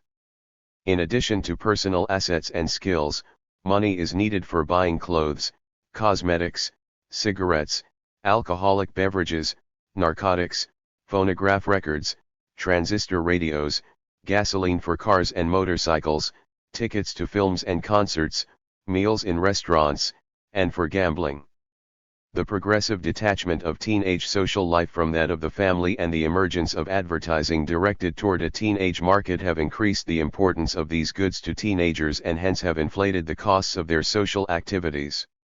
When parents are unable or unwilling to subsidize their children's social life at the level required by local convention, when children want to prevent their parents from learning of their expenditures, or when they are reluctant to incur the obligations created by taking money from their parents, alternative sources of funds must be sought. Full or part-time employment once constituted such an alternative, but the long-run, persistent decline in teenage employment and labor force participation has progressively eliminated this alternative. During the period from 1870 to 1920, many states passed laws restricting child labor and establishing compulsory education. Therefore, despite a quadrupling of the gainfully employed population from 1870 to 1930, the number of gainfully employed workers in the 10 to 15-year-old age bracket declined. The Great Depression resulted in a further contraction of the teenage labor force and increased the school-leaving age. In 1940, the U.S. government finally stopped counting all persons over the age of 10 as part of the labor force. In recent years, teenage labor market deterioration has been experienced mainly by black teenagers. From 1950 to 1973, black teenage labor force participation declined from 67.8% to 34.7%, while white teenage labor force participation remained stable at about 63%. The current recession has increased teenage unemployment in the high to 19-year-old age bracket to about 20%, with the rate for black teenagers being twice as high. This process has left teenagers less and less capable of financing an increasingly costly social life whose importance is enhanced as the age segregation of society grows. Adolescent theft then occurs as a response to the disjunction between the desire to participate in social activities with peers and the absence of legitimate sources of funds needed to finance this participation. Qualitative evidence supporting this explanation of adolescent theft is found in those delinquency studies that describe the social life of delinquent groups. Sharif and Sharif noted in their study of adolescent groups that theft was often instrumentally related to the group's leisure time social activities. In several groups, stealing was not the incidental activity that it was in others. It was regarded as an acceptable and necessary means of getting needed possessions, or, more usually, cash. Members of the aforementioned groups frequently engaged in theft when they were broke, usually selling articles other than clothing, and often using the money for group entertainment and treats. Similarly, Worthman reports that among San Francisco delinquents, shoplifting was viewed as a more instrumental activity, as was the practice of stealing coin changers from temporarily evacuated buses parked in a nearby. 340 David F. Greenberg. Public Depot. In the case of shoplifting, most of the boys wanted and wore the various items of clothing they stole, and when buses were robbed, either the money was divided among the boys, or it was used to buy supplies for a party being given by the club. Studies of urban delinquent gangs or individuals in England, Israel, and Sweden, Taiwan, Holland, and Argentina present the same uniform picture. Unemployed or employed but poorly paid male youth steal to support their leisure time, group-centered social activities. Only to a very limited extent are the proceeds of theft used for biological survival. Where parents subsidize their children adequately, the incentive to steal is obviously reduced. Because the cost of social life can increase with class position, a strong correlation between social class membership and involvement in theft is not necessarily predicted. Insofar as self-reporting studies suggest that the correlation between participation in nonviolent forms of property acquisition and parental socioeconomic status is not very high, this may be a strong point for my theory. By contrast, the theories of Cohen, Miller, and Cloward and Olin all clash with the self-reporting studies. In view of recent suggestions that increases in female crime and delinquency are linked with changing gender roles, it is of interest to note that the explanation of adolescent theft presented here is applicable to boys and girls, and in particular, allows for female delinquency in support of traditional gender roles related to peer involvement in crime. The recent increases in female crime have occurred largely in those forms of theft where female involvement has traditionally been high, such as larceny, and are thus more plausibly attributed to the same deteriorating economic position that males confront than to changes in gender role. As teenagers get older, their vulnerability to the expectations of peers is reduced by institutional involvements that provide alternative sources of self-esteem. Moreover, opportunities for acquiring money legitimately expand. Both processes reduce the motivation to engage in acquisitive forms of delinquent behavior. Consequently, involvement in theft should fall off rapidly with age, and it does. Delinquency and the school. To explain juvenile theft in terms of structural obstacles to legitimate sources of money at a time when peer-oriented leisure activities require it is implicitly to assume that money and goods are stolen because they are useful. Acts of vandalism, thefts in which stolen objects are abandoned or destroyed, and interpersonal violence not necessary to accomplish a theft. Delinquency and age structure 341. Cannot be explained in this way. These are the activities that led Albert Cohen to maintain that much delinquency is malicious and non-utilitarian and to argue that the content of the delinquent subculture arose in the lower class males' reaction to failure in schools run according to middle class standards. Although Cohen can be criticized for not indicating the criteria used for assessing rationality, indeed, for failure to find out from delinquents themselves what they perceived the goals of their destructive acts to be, and though details of Cohen's theory appear to be inaccurate, his observation that delinquency may be a response to school problems need not be abandoned. Indeed, the literature proposing a connection between one or another aspect of school and delinquency is voluminous. I believe that two features of the school experience, its denial of student autonomy, and its subjection of some students to the embarrassment of public degradation, are especially important in causing non-utilitarian delinquency. In all spheres of life outside the school, and particularly within the family, children more or less steadily acquire larger measures of personal autonomy as they mature. Over time, the democratization of the family has reduced the age at which given levels of autonomy are acquired. The gradual extension of freedom that normally takes place in the family is not accompanied by parallel deregulation at school. Authoritarian styles of teaching, and rules concerning such matters as smoking, hairstyles, manner of dress, going to the bathroom, and attendance, come into conflict with expectations students derive from the relaxation of controls in the family. 3 The delegitimation of hierarchical authority structures brought about by the radical movements of the 1960s has sharpened student awareness of this contradiction. The symbolic significance attached to autonomy exacerbates the inherently onerous burden of school restrictions. Parents and other adults invest age-specific rights and expectations with moral significance by disapproving childish behavior and by using privileges to reward behavior they label mature. Because of this association, the deprivation of autonomy is experienced as being treated like a baby, that is, as a member of a disvalued age status. All students are exposed to these restrictions, and to some degree, all probably resent them. For students who are at least moderately successful at their schoolwork, who excel at sports, participate in extracurricular school activities, or are members of popular cliques, this resentment is likely to be more than compensated for by rewards associated with school attendance. These students tend to conform to school regulations most of the time, rarely collide with school officials, and are unlikely to feel overtly hostile to school or teachers. Students who are unpopular, and whose academic record, whether from inability or disinterest, is poor, receive no comparable compensation. For them, school can only be a frustrating experience, it brings no current gratification and no promise of future payoff.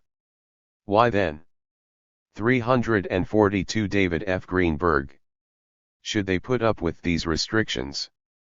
These students often get into trouble, and feel intense hostility to the school. Social class differences must of course be taken into account. Pre-adolescent and early adolescent middle and upper class children are supervised more closely than their working class counterparts, and thus come to expect and accept adult authority, while working class youths, who enter an unsupervised street life among peers at an early age, have more autonomy to protect, and guard their prerogatives jealously. To the extent that they see in the school's denial of their autonomy, preparation for a future in occupations that also deny autonomy, and see in their parents' lives the psychic costs of that denial, they may be more prone to rebel than middle-class students, who can generally anticipate entering jobs that allow more discretion and autonomy. Middle-class youths also have more to gain by accepting adult authority than their working-class counterparts. Comparatively affluent parents can control their children better because they have more resources they can withhold and are in a better position to secure advantages for their children. Children who believe that their future chances depend on school success are likely to conform even if they resent the school's attempt to regulate their lives. On the other hand, where returns on school success are reduced by class or racial discrimination, the school loses the source of social control. For similar reasons, it loses control over upper-class children, since their inherited class position frees them from the necessity of doing well in school to guarantee their future economic status. Only a few decades ago, few working-class youths or school failures with middle-class family backgrounds would have been exposed to a contradiction between their expectations of autonomy and the school's attempts to control them, because a high proportion of students, especially working-class students, left school at an early age. However, compulsory school attendance, low wages, and high unemployment rates for teenagers, along with increased educational requirements for entry-level jobs, have greatly reduced dropout rates. Thus in 1920, 16.8% of 17-year-old population were high school graduates, and in 1956, 62.3%. In consequence, a greater proportion of students, especially those who benefit least from school, is exposed to this contradiction. 4 common psychological responses to the irritation of the school's denial of autonomy range from affective disengagement to smoldering resentment, and at the behavioral level responses range from truancy to self-assertion through the flouting of rules. Such activities as getting drunk, using drugs, joyriding, truanting, and adopting eccentric styles of dress, apart from any intrinsic gratification these activities may provide, can be seen as forms of what Goldner has called conflictual validation of the self. By helping students establish independence from authority, these activities contribute to delinquency and age structure. 343. Self-regard. Their attraction lies in their being forbidden. As a status system, the school makes further contributions to the causation of delinquency. Almost by definition, status systems embody invidious distinctions. Where standards of evaluation are shared, and position is believed to reflect personal merit, occupants of lower statuses are likely to suffer blows to their self-esteem. The problem is somewhat alleviated by a strong tendency to restrict intimate association to persons of similar status. If one's associates are at roughly the same level as oneself, they provide the standards for self-evaluation. In addition, democratic norms of modesty discourage the flaunting of success and boasting of personal merit, thereby insulating the less successful from an implied attribution of their failures to their own deficiencies. These niceties are not, however, universal in applicability. In our society, certification as a full-fledged social member is provided those whose commitment to the value of work and family is documented by spouse, home, car, and job. Institutional affiliations are thus taken as a mark of virtue, or positive stigma. Those who meet these social criteria are accorded standards of respect in face-to-face interaction not similarly accorded members of unworthy or suspect categories. In particular, these full-fledged members of society are permitted to sustain self-presentations as dignified, worthy persons, regardless of what may be thought or said of them in private. Students, especially failing students, and those with lower class or minority origins, are accorded no comparable degree of respect. As they lack the appropriate institutional affiliations, their moral commitment to the dominant institutions of society is suspect. In this sense, they are social strangers. We don't quite know what we can expect from them. They are, moreover, relatively powerless. In consequence, they are exposed to evaluations from which adults are ordinarily shielded. School personnel continuously communicate their evaluations of students through grades, honor rolls, track positions, privileges, and praise for academic achievement and proper deportment. On occasion, the negative evaluation of students conveyed by the school's ranking systems is supplemented by explicit criticism and denunciation on the part of teachers who act as if the academic performance of failing students could be elevated by telling them they are stupid, or lazy, or both. Only the most extreme failures in the adult world are subjected to degradation ceremonies of this kind. Cohen has argued that working-class youths faced with this situation protect their self-esteem by rejecting conventional norms and values. Seeking out one another for mutual S-0I1, they create a delinquent subculture of opposition to middle-class norms in which they can achieve status. This subculture is seen as supporting the non-utilitarian acts of destructiveness that alleviate frustration. There is little difficulty in finding EV. 344 David F. Greenberg. Of adolescent destructiveness, but the choice of target may be more rational than Cohen allows. If the school is a major source of the juvenile's frustration, then the large and growing volume of school vandalism and assaults on teachers may, in the perpetrator's own frame of reference, not be irrational at all, even though it may be targeted on those who themselves are not necessarily to blame for what the school does. Other targets may be chosen because of their symbolic value, such as members of a despised racial group or class stratum, or adults, who represent repressive authority. Even random violence, though comparatively rare, can be a way of experiencing the potency and autonomy that institutions the school among them fail to provide. Self-reporting studies of delinquency indicate the association between class and most forms of delinquency to be weaker than Cohen supposed. School failure, though class-linked, is not the monopoly of any class, and the self-esteem problems of middle-class youths who fail are not necessarily any less than those of working-class schoolmates. Indeed, since parental expectation for academic achievement may be higher in middle-class families, and since school failure may augur downward mobility, their problems could conceivably be worse. If delinquency restores self-esteem lost through school failure, it may salve this function for students of all class backgrounds. The impact of school degradation ceremonies is not limited to their effect on students' self-esteem. When a student is humiliated by a teacher, the student's attempt to present a favorable self to schoolmates is undercut. Even students whose prior psychological disengagement from the value system of the school leaves their self-esteem untouched by a teacher's disparagement may react with anger at being embarrassed before peers. It is the situation of being in the company of others whose approval is needed for self-esteem that makes it difficult for teenagers to ignore humiliation that older individuals, with alternative sources of self-esteem, could readily ignore. Visible displays of independence from, or rejections of, authority can be understood as attempts to re-establish moral character in the face of affronts. This can be accomplished by direct attacks on teachers or school, or through daring illegal performances elsewhere. These responses may or may not reflect anger at treatment perceived to be unjust, may or may not defend the student against threats to self-esteem, may or may not reflect a repudiation of conventional conduct norms.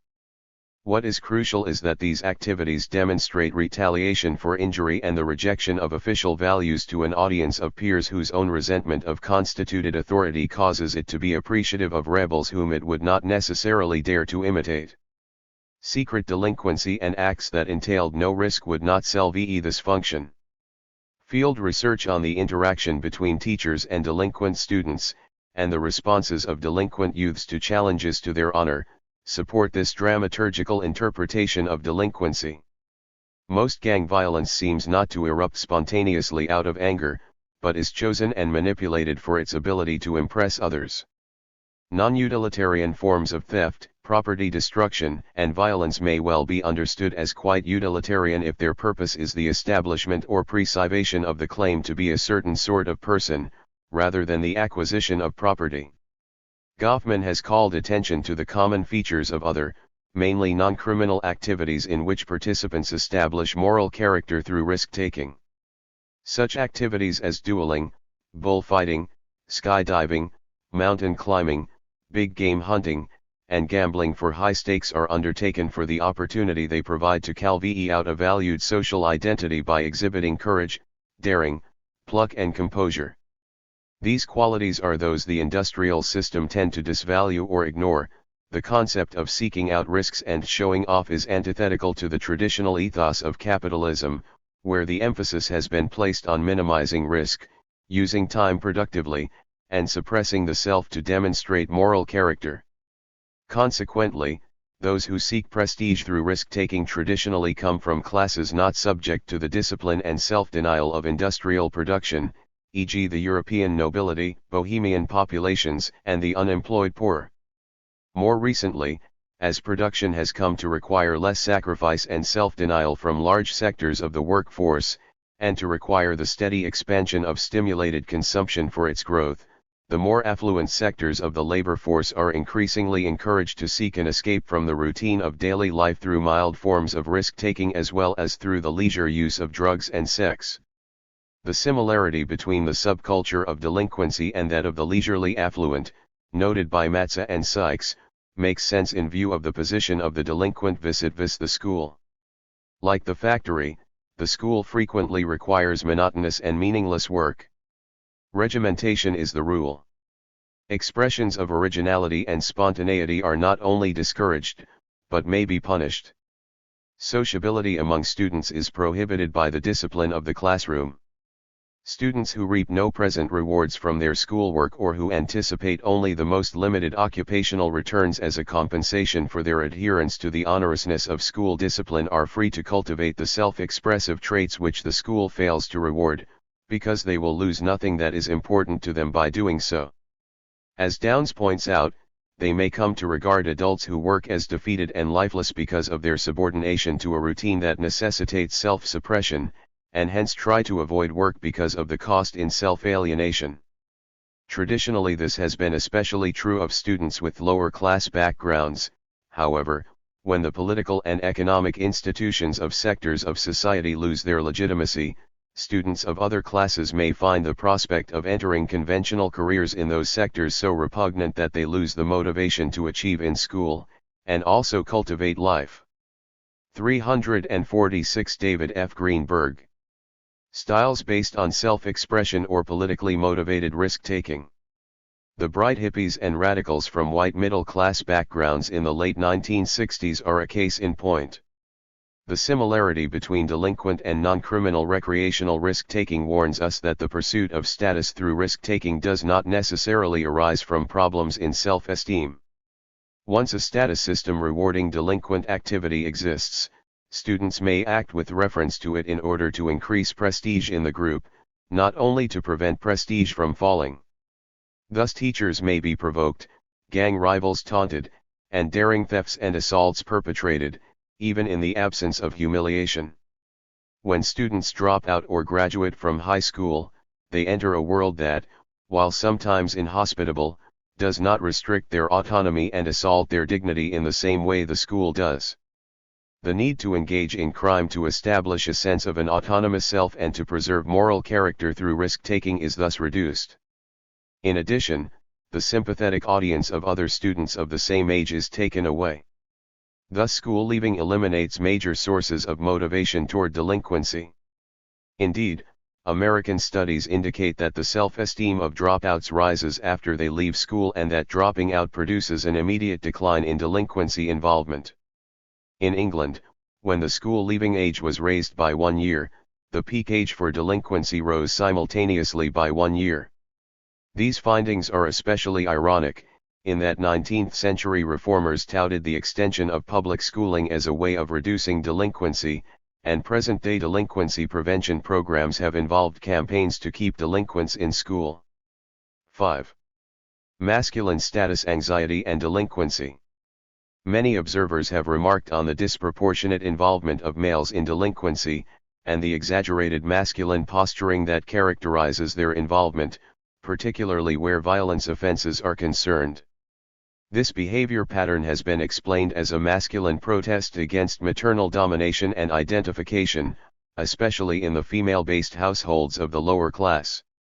In such households, the argument goes, boys will tend to identify with the mother, and hence will experience uncertainty and anxiety in later years in connection with their identification as a male. To allay this anxiety, they reject the good values of the mother and engage in masculine forms of delinquency. Application of the theory to delinquency in the United States has not been entirely successful. Male delinquency does appear to be associated with what has been interpreted as anxiety over masculinity, but it is independent of whether the household in which the child is raised lacks an adult male. This finding. Delinquency and Age Structure 347. Points to the need for a revision in the argument. Honnertz has pointed out that children raised in homes without fathers may still have alternative male role models. Indeed, children raised in a community where adult male unemployment rates are high may spend more of their time in the company of adult males who could serve as role models than their middle-class peers. Males who are not in doubt about their identity as males may nevertheless feel anxiety in connection with anticipated or actual inability to fulfill traditional sex role expectations concerning work and support of family. This masculine status anxiety can be generated by a father who is present but ineffectual, and by living in a neighborhood where, for social structural reasons, many men are unemployed regardless of whether one's own father is present in the household. Men who experience such anxiety because they are prevented from fulfilling conventional male role expectations may attempt to alleviate their anxiety by exaggerating those traditionally male traits that can be expressed. Attempts to dominate women and patterns of interpersonal violence can be seen in these terms. In other words, crime can be a response to masculine status anxiety no less than to anxiety over male identity. It can provide a sense of potency that is expected and desired but not achieved in other spheres of life. In this interpretation, a compulsive concern with toughness and masculinity arises not from a hermetically sealed lower-class subculture with an integrity of its own nor from the psychodynamics of a female-headed household, but as a response to a contradiction between structural economic political constraints on male status attainment and the cultural expectations for men that permeate American society. The role of the subculture Miller describes is to make available the behavioral adaptations that previous generations have developed in response to this contradiction. If I am correct in assuming that delinquents in the last years of elementary school and early years of high school are not excessively preoccupied with their occupational prospects, but become more concerned with their futures toward the end of high school, then masculine anxiety during these early years must stem from other sources. One plausible source lies in the contradiction between the school's expectations of docility and submission to authority, and more widely communicated social expectations of masculinity. While the school represses both boys and girls, the message that girls get is consistent with society's message, the message boys receive is contradictory. This difference would help to explain sex differences in delinquency in early adolescence.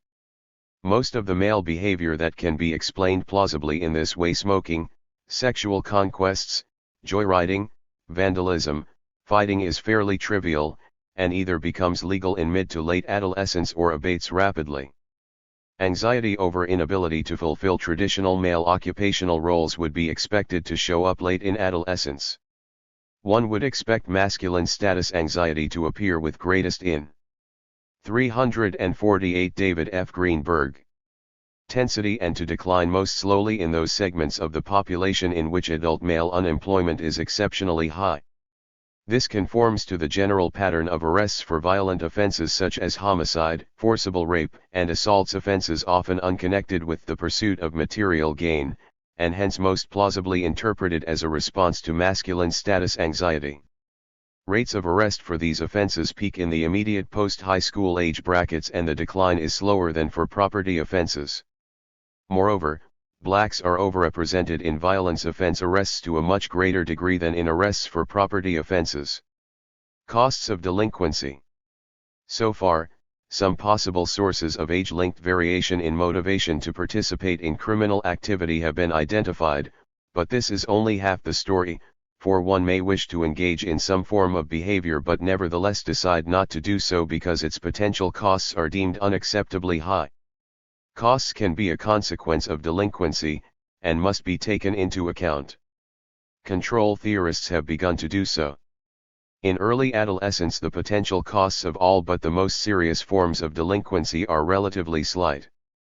Parents and teachers are generally willing to write off a certain amount of misbehavior as childish mischief, while enormous caseloads have forced juvenile courts in large cities to adopt a policy that comes very close to what Schur has called radical non-intervention. Given the slight risk of apprehension for any single delinquent act, the prevalence of motivations to violate the law, and the low cost of lesser violations, we should expect minor infractions to be common among juveniles, and the self-reporting studies generally suggest that they are. As teenagers get older, the potential costs of apprehension increase, victims may be more prone to file a complaint, and police to make an arrest. Juvenile court judges are more likely to take a serious view of an older offender, especially one with a prior record. Older offenders risk prosecution in criminal court, where penalties tend to be harsher, and where an official record will have more serious consequences for later job opportunities. Delinquents are acutely sensitive to these considerations. According to several youthful offenders testing. Thus the leniency of the juvenile court contributes to high levels of juvenile crime. Delinquency and age structure 349. Just as the costs of crime are escalating, New opportunities in the form of jobs, marriage, or enlistment in the armed forces create stakes in conformity and, as Matza points out, may also relieve problems of masculine status anxiety. Toward the end of high school, when student concern about the future increases, the anticipation of new opportunities is manifested in desistance from delinquency and avoidance of those who do not similarly desist. Consistent with this interpretation is the fact that in both England and the United States, the peak year for delinquent involvement is the year before school leaving. Those whose opportunities for lucrative employment are limited by obstacles associated with racial and/or class membership, however, will have far less reason to desist from illegal activity than those whose careers are not similarly blocked. The jobs available to young members of the lower strata of the working class tend to be limited, tedious, and low-paying. Marriage may appear less appealing to young men whose limited prospects promise inability to fulfill traditional male expectations as breadwinner. Even an army career may be precluded by an arrest record, low intelligence test scores, physical disability, or illiteracy. Thus the legitimate opportunity structure, even if relatively useless for understanding entrance into delinquency, may still be helpful in understanding patterns of desistance. The same may be said of the illegal opportunity structure. Those few delinquents who are recruited into organized crime or professional theft face larger rewards and less risk of serious penalty than those not so recruited, and their personal relationships with partners may be more satisfying. They should be less likely to desist from crime, but their offense patterns can be expected to change. This reasoning suggests that the association between criminal involvement on the one hand and race and class on the other should be stronger for adults than for juveniles.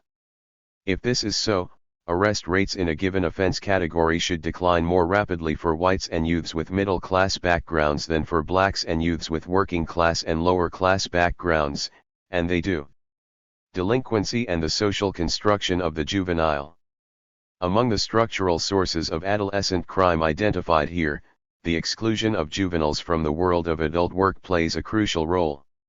It is this exclusion that simultaneously exaggerates teenagers' dependence on peers for approval and eliminates the possibility of their obtaining funds to support their intensive, leisure-time social activities. The disrespectful treatment students receive in school depends on their low social status, which in turn reflects their lack of employment and income. In late adolescence and early adulthood, their fear that this lack of employment will persist into adulthood evokes anxiety over achievement of traditional male gender role. 350 David F. Greenberg. Expectations, especially among males in the lower levels of the working class, thus contributing to a high level of violence. Institutionalized leniency to juvenile offenders, which reduces the potential costs of delinquency, stems from the belief that teenagers are not as responsible for their actions as adults. The conception of juveniles as impulsive and irresponsible gained currency around the turn of the century, when organized labor and progressive reformers campaigned for child labor laws to save jobs for adults, a goal given high priority after the Depression of 1893. This conception was, in a sense, self-fulfilling. Freed from ties to conventional institutions, teenagers have become more impulsive and irresponsible. The exclusion of teenagers from serious work is not characteristic of all societies. Peasant and tribal societies could not afford to keep their young idle as long as we do. In such societies, juvenile crime rates were low. Under feudalism, too, children participated in farming and handicraft production as part of the family unit beginning at a very early age. In depriving masses of serfs and tenant farmers of access to the means of production, European capitalism in its early stages of development generated a great deal of crime, but in a manner that cut across age boundaries. Little of the literature on crime in Elizabethan and Tudor England singles out juveniles as a special category. The Industrial Revolution in the first half of the 19th century similarly brought with it a great deal of misery, but its effect on crime was not restricted to juveniles. Children of the working class in that period held jobs at an early age and in some sectors of the economy were given preference. Only middle and upper class children were exempt from the need to work, and they were supervised much more closely than they are nowadays. As far as can be judged, juvenile crime in that period was a much smaller fraction of the total than at present, and was more confined to the lower classes than it is now.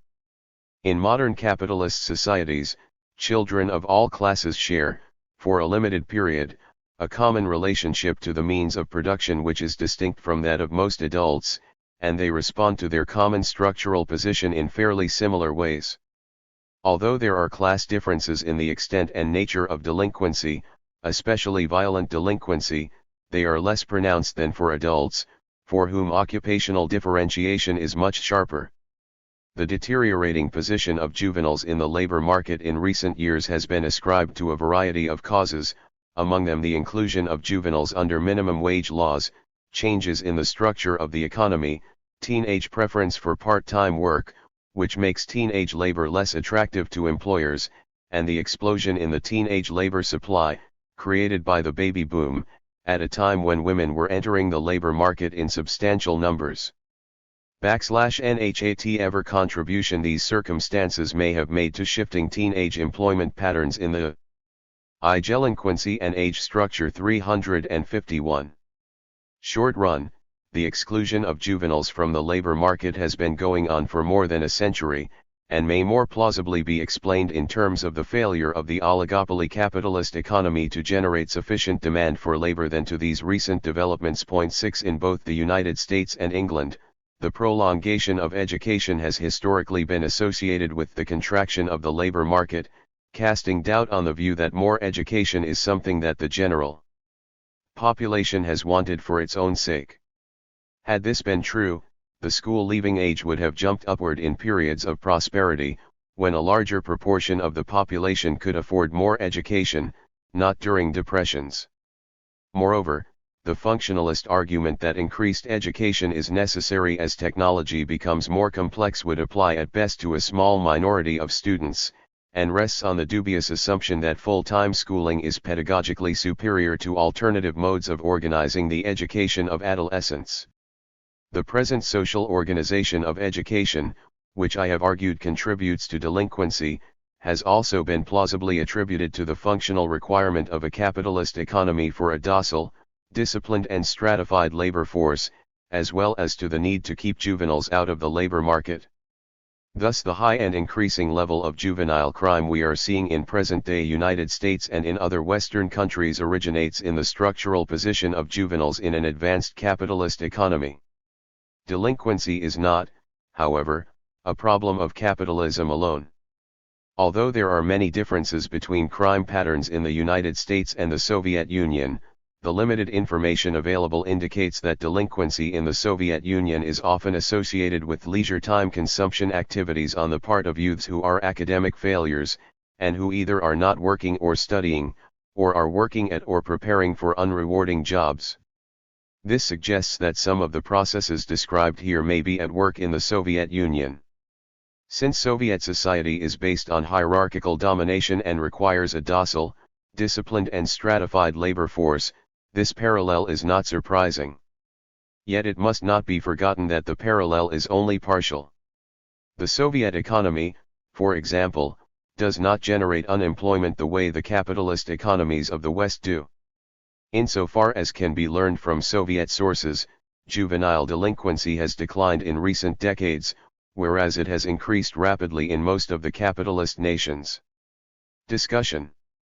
For decades, criminologists have proposed such reforms as eliminating poverty and racial discrimination to solve the crime problem. None of them seriously addresses how the serious obstacles to achieving this task are to be overcome within.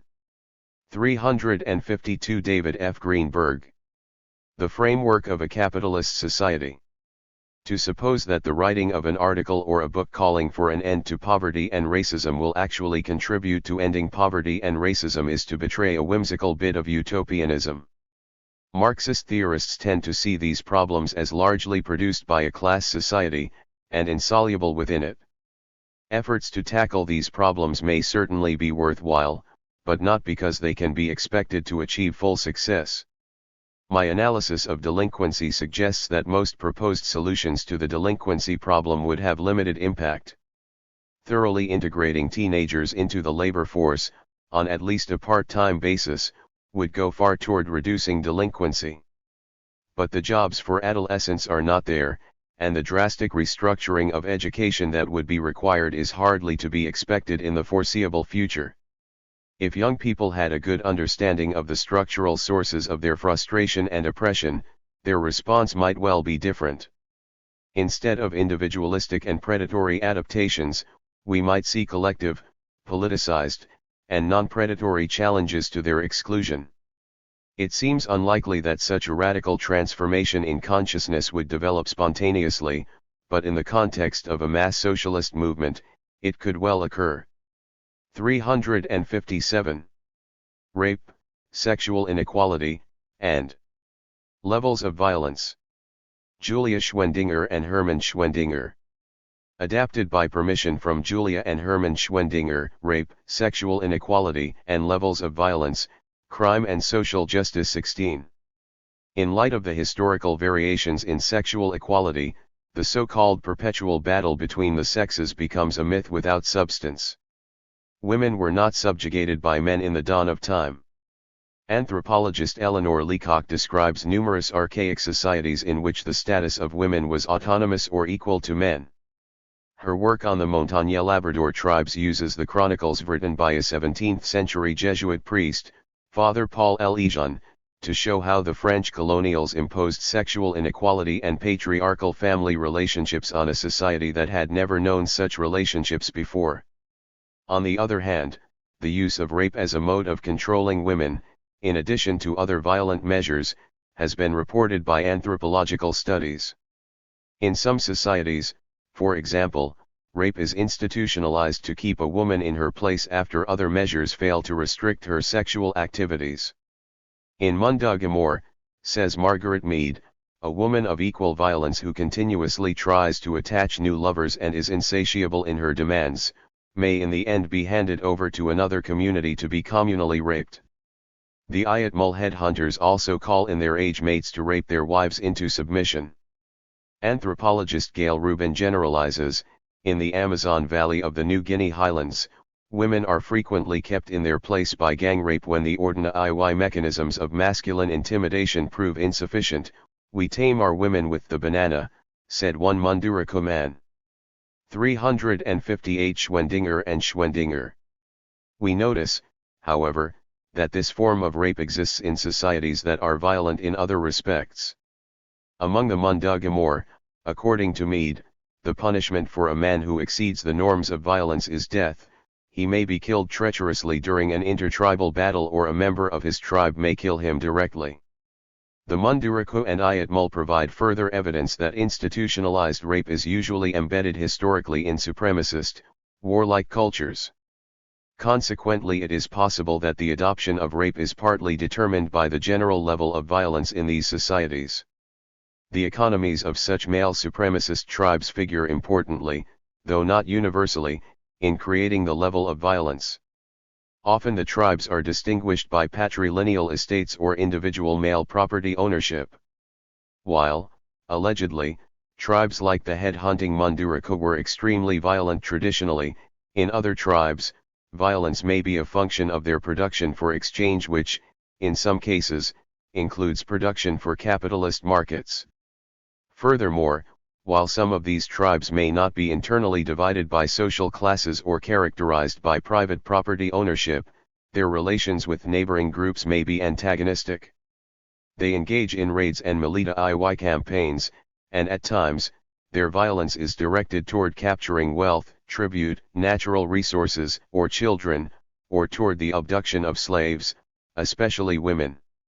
In this context, wars are, at least in part, economic policy. Further, some societies with sexual inequality are based on lineage systems which concentrate economic resources and surplus goods in the hands of male elders. Even though they are not yet class societies, exploitative developments move them in this direction. Dupré and Ray, 1980, Malesu, 1980J. The appreciation of the effects of socio-economic relations on sexual inequality directs our attention to a comparative study by Karen Sachs 11975, an anthropologist.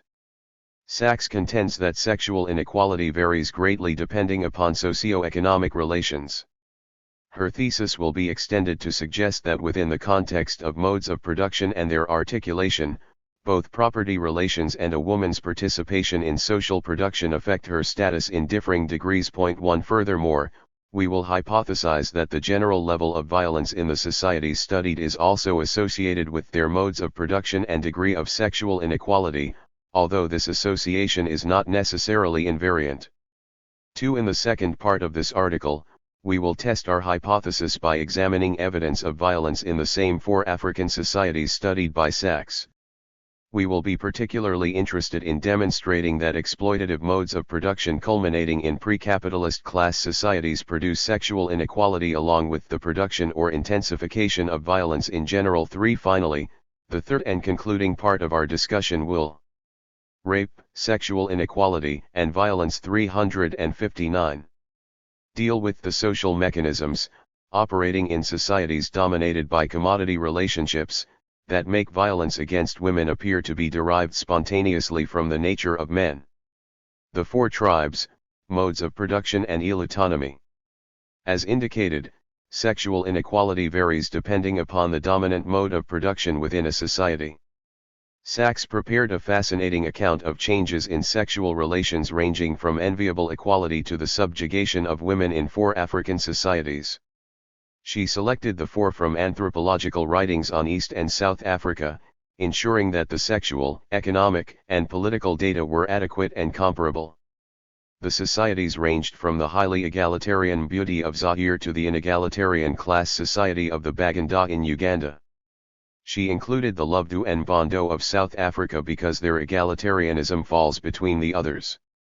Sachs analyzed each of these societies, modifying but keeping in mind Engels's theory of sexual inequality and class relations, especially with the decline of other male work activities, such as hunting, because of South African government restrictions. In addition, the women are still subject to monotonous labor, but the younger men are beginning to feel that hoeing is women's work and that the men pull their weight if they go out periodically to earn wages, plow the field, and build the huts. Finally, an important change is that some of the Luvdu have converted to Christianity and have migrated to the towns. The Krijes say, the Christians are notable, because they have eagerly accepted whatever differentiates them from their heathen brothers. They are competitive, money-conscious, they exploit their brothers. The Christians are squarely integrated into the South African capitalist mode of production. In short, numerous factors are changing because of the articulation between a capitalist mode of production and the pre-capitalist mode that tradition characterized Luvdu society. The Luvdu mode appears to have been somewhat preserved, yet it is undergoing very gradual decay in the face of South African economic developments. 8 Eventually the traditional mode of production among the Luvdu may disappear entirely. Consequently, one can conclude from the direction of these developments that the effects of property relations cannot be evaluated without reference to the differences and changes in pre-capitalist modes of production and how they are articulated with capitalist relations. Now, another part of Sachs's analysis may be modified. We would point out that these differences in modes of production must also be conceded. Rape, sexual inequality, and violence. 365. Aired in evaluating women's participation in labor for people beyond the immediate family and the earnings from the exchange of this power, than from their participation in commodity production per se low. When we compare some of the characteristics of the 2 variables, ownership of commodities and participation in production, we can see why one contributes more to status than the other.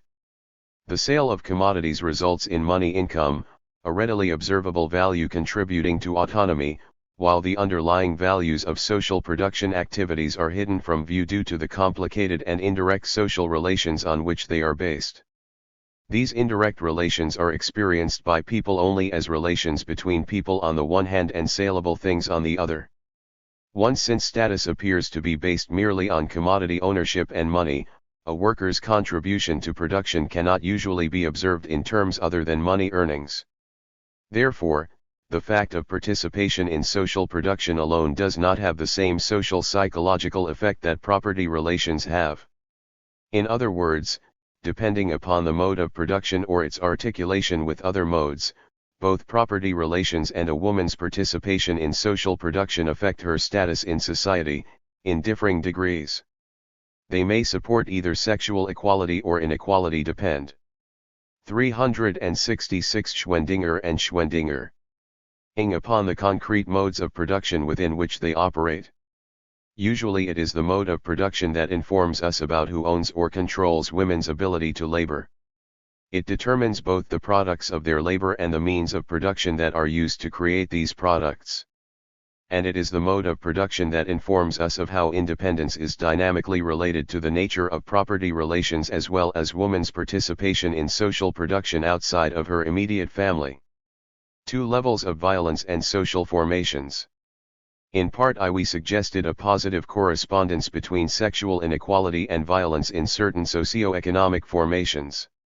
12 We were also interested in determining whether exploitative modes of production, culminating in pre-capitalist class societies, have produced or intensified violence while increasing sexual inequality. Before our hypotheses are tested, however, let us first discuss some theoretical issues. These issues emerge because the theories stimulated by Engels's work do not invariably unlock the secrets of sexual inequality. Also, we shall see that attempts to deal with these issues relate to rape and other forms of violence. The problems with the evolutionary theories are evident. Since they are highly general explanations of sexual inequality, such theories are conceived abstractly and independently of countervailing influences. They can only shed light on general social changes and are not meant to cover every historical instance. Consequently, although these theories seem to deal well with global changes, contradictory instances still remain.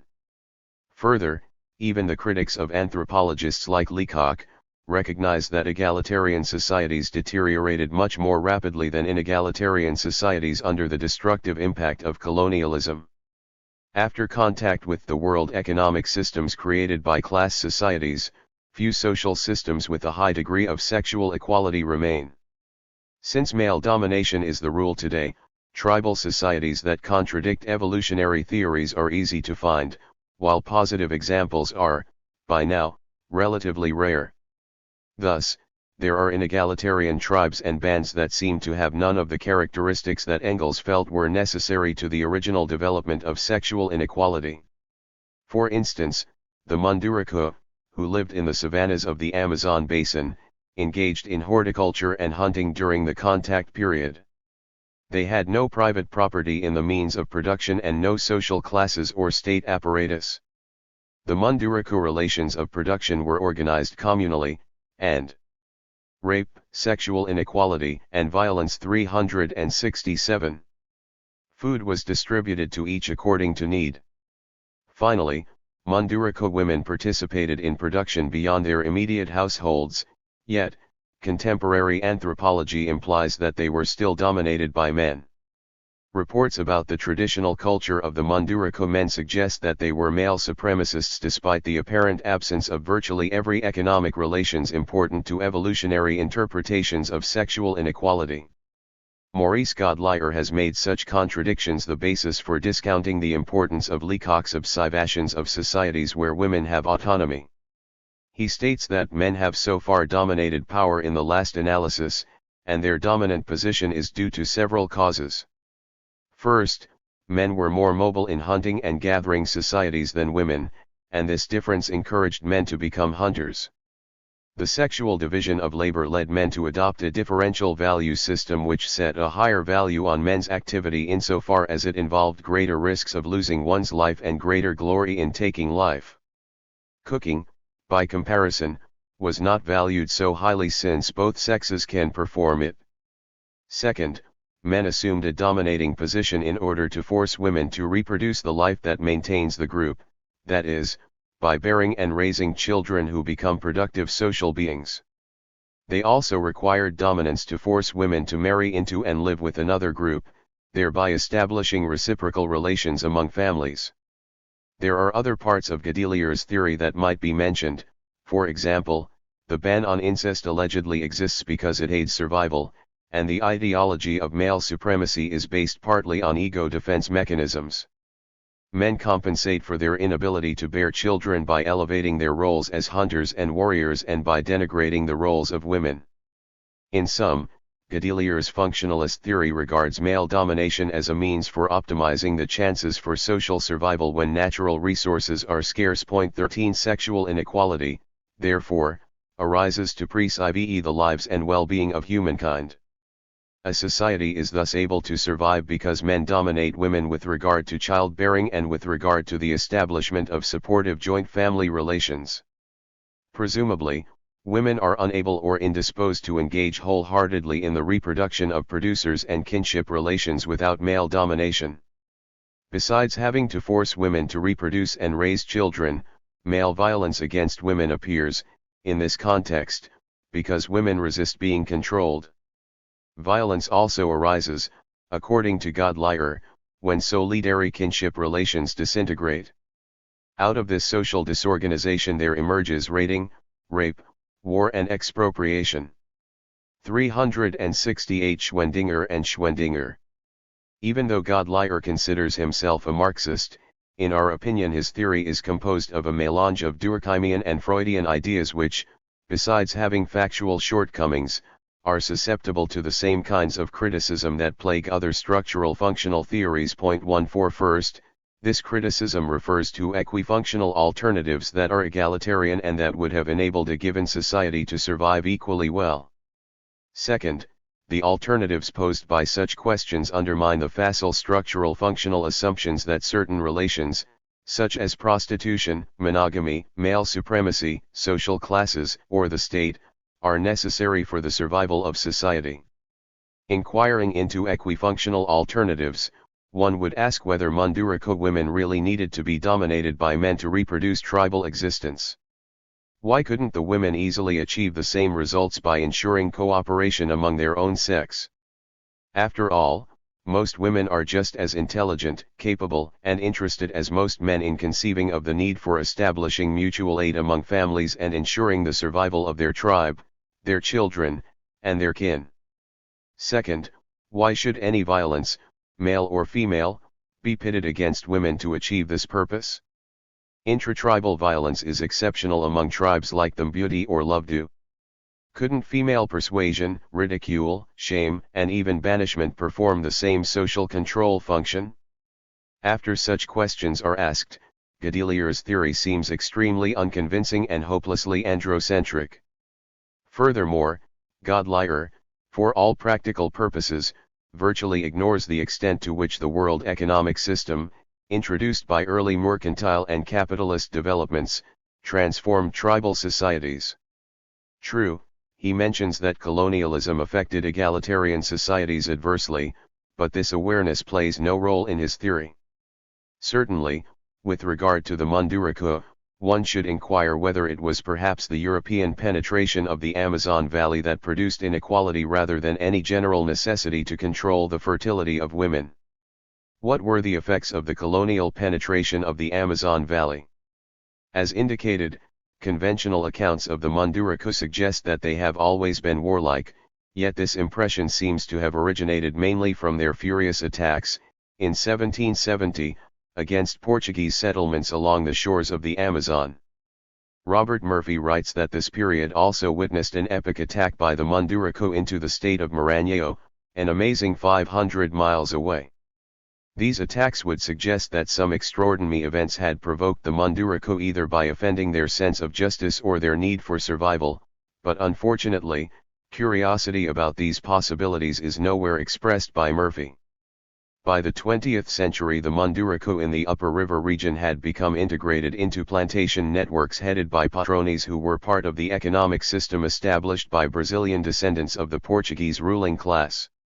During this entire period, the Munduriko went through momentous changes. They were fragmented and decimated by war and European diseases. Their traditional kinship relations disintegrated and changed from patrilocal to matrilocal living arrangements to facilitate farinha production, which was centered in the hands of women, when farinha became an important commodity for trade with Jesuit missions and other colonial settlements. According to Yolanda Murphy, women's status was somewhat improved by these developments, but this improvement may have ended with the rise of nuclear family relations brought about by the rise of rubber plantations. Such developments reinforce the argument that sexual relations are strongly affected by economic and political changes. This argument is buttressed by scrutinizing the precious little bit of information that exists about the Indian tribes in the Amazon basin before the Munduruku attacked the Portuguese settlements. In this context, Leacock touches on the early contacts with Europeans in an observation about a group of Yanomama, who lived on the borders of the basin. This observation may be extremely significant because the description of Yanomama bears certain similarities to the Munduruku. 370 Schwendinger and Schwendinger. Leacock points out that these particular Indians are characterized in Marvin Harris's widely read anthropology textbook as having a culture that is entirely dominated by incessant quarreling, raiding, dueling, beating, and killing. According to Harris, this culture is regarded as among the world's fiercest and most male-centered cultures. Yanomama men, Harris says, are as tyrannical with their women as Oriental monarchs with their slaves. To explain this male domination, Harris employs the usual liberal functionalist scheme for explaining war and interpersonal violence, namely, neo-Malthusian propositions about population density and the struggle over scarce natural resources. But Leacock challenges Harris's explanation. She points out that in a study of another Yanomama group, one reads that these people may have first gained their reputation for fierceness when they fought off a Spanish exploring party in 1758. In that period, Spanish and Portuguese adventurers were ranging throughout the Amazon area searching for slaves.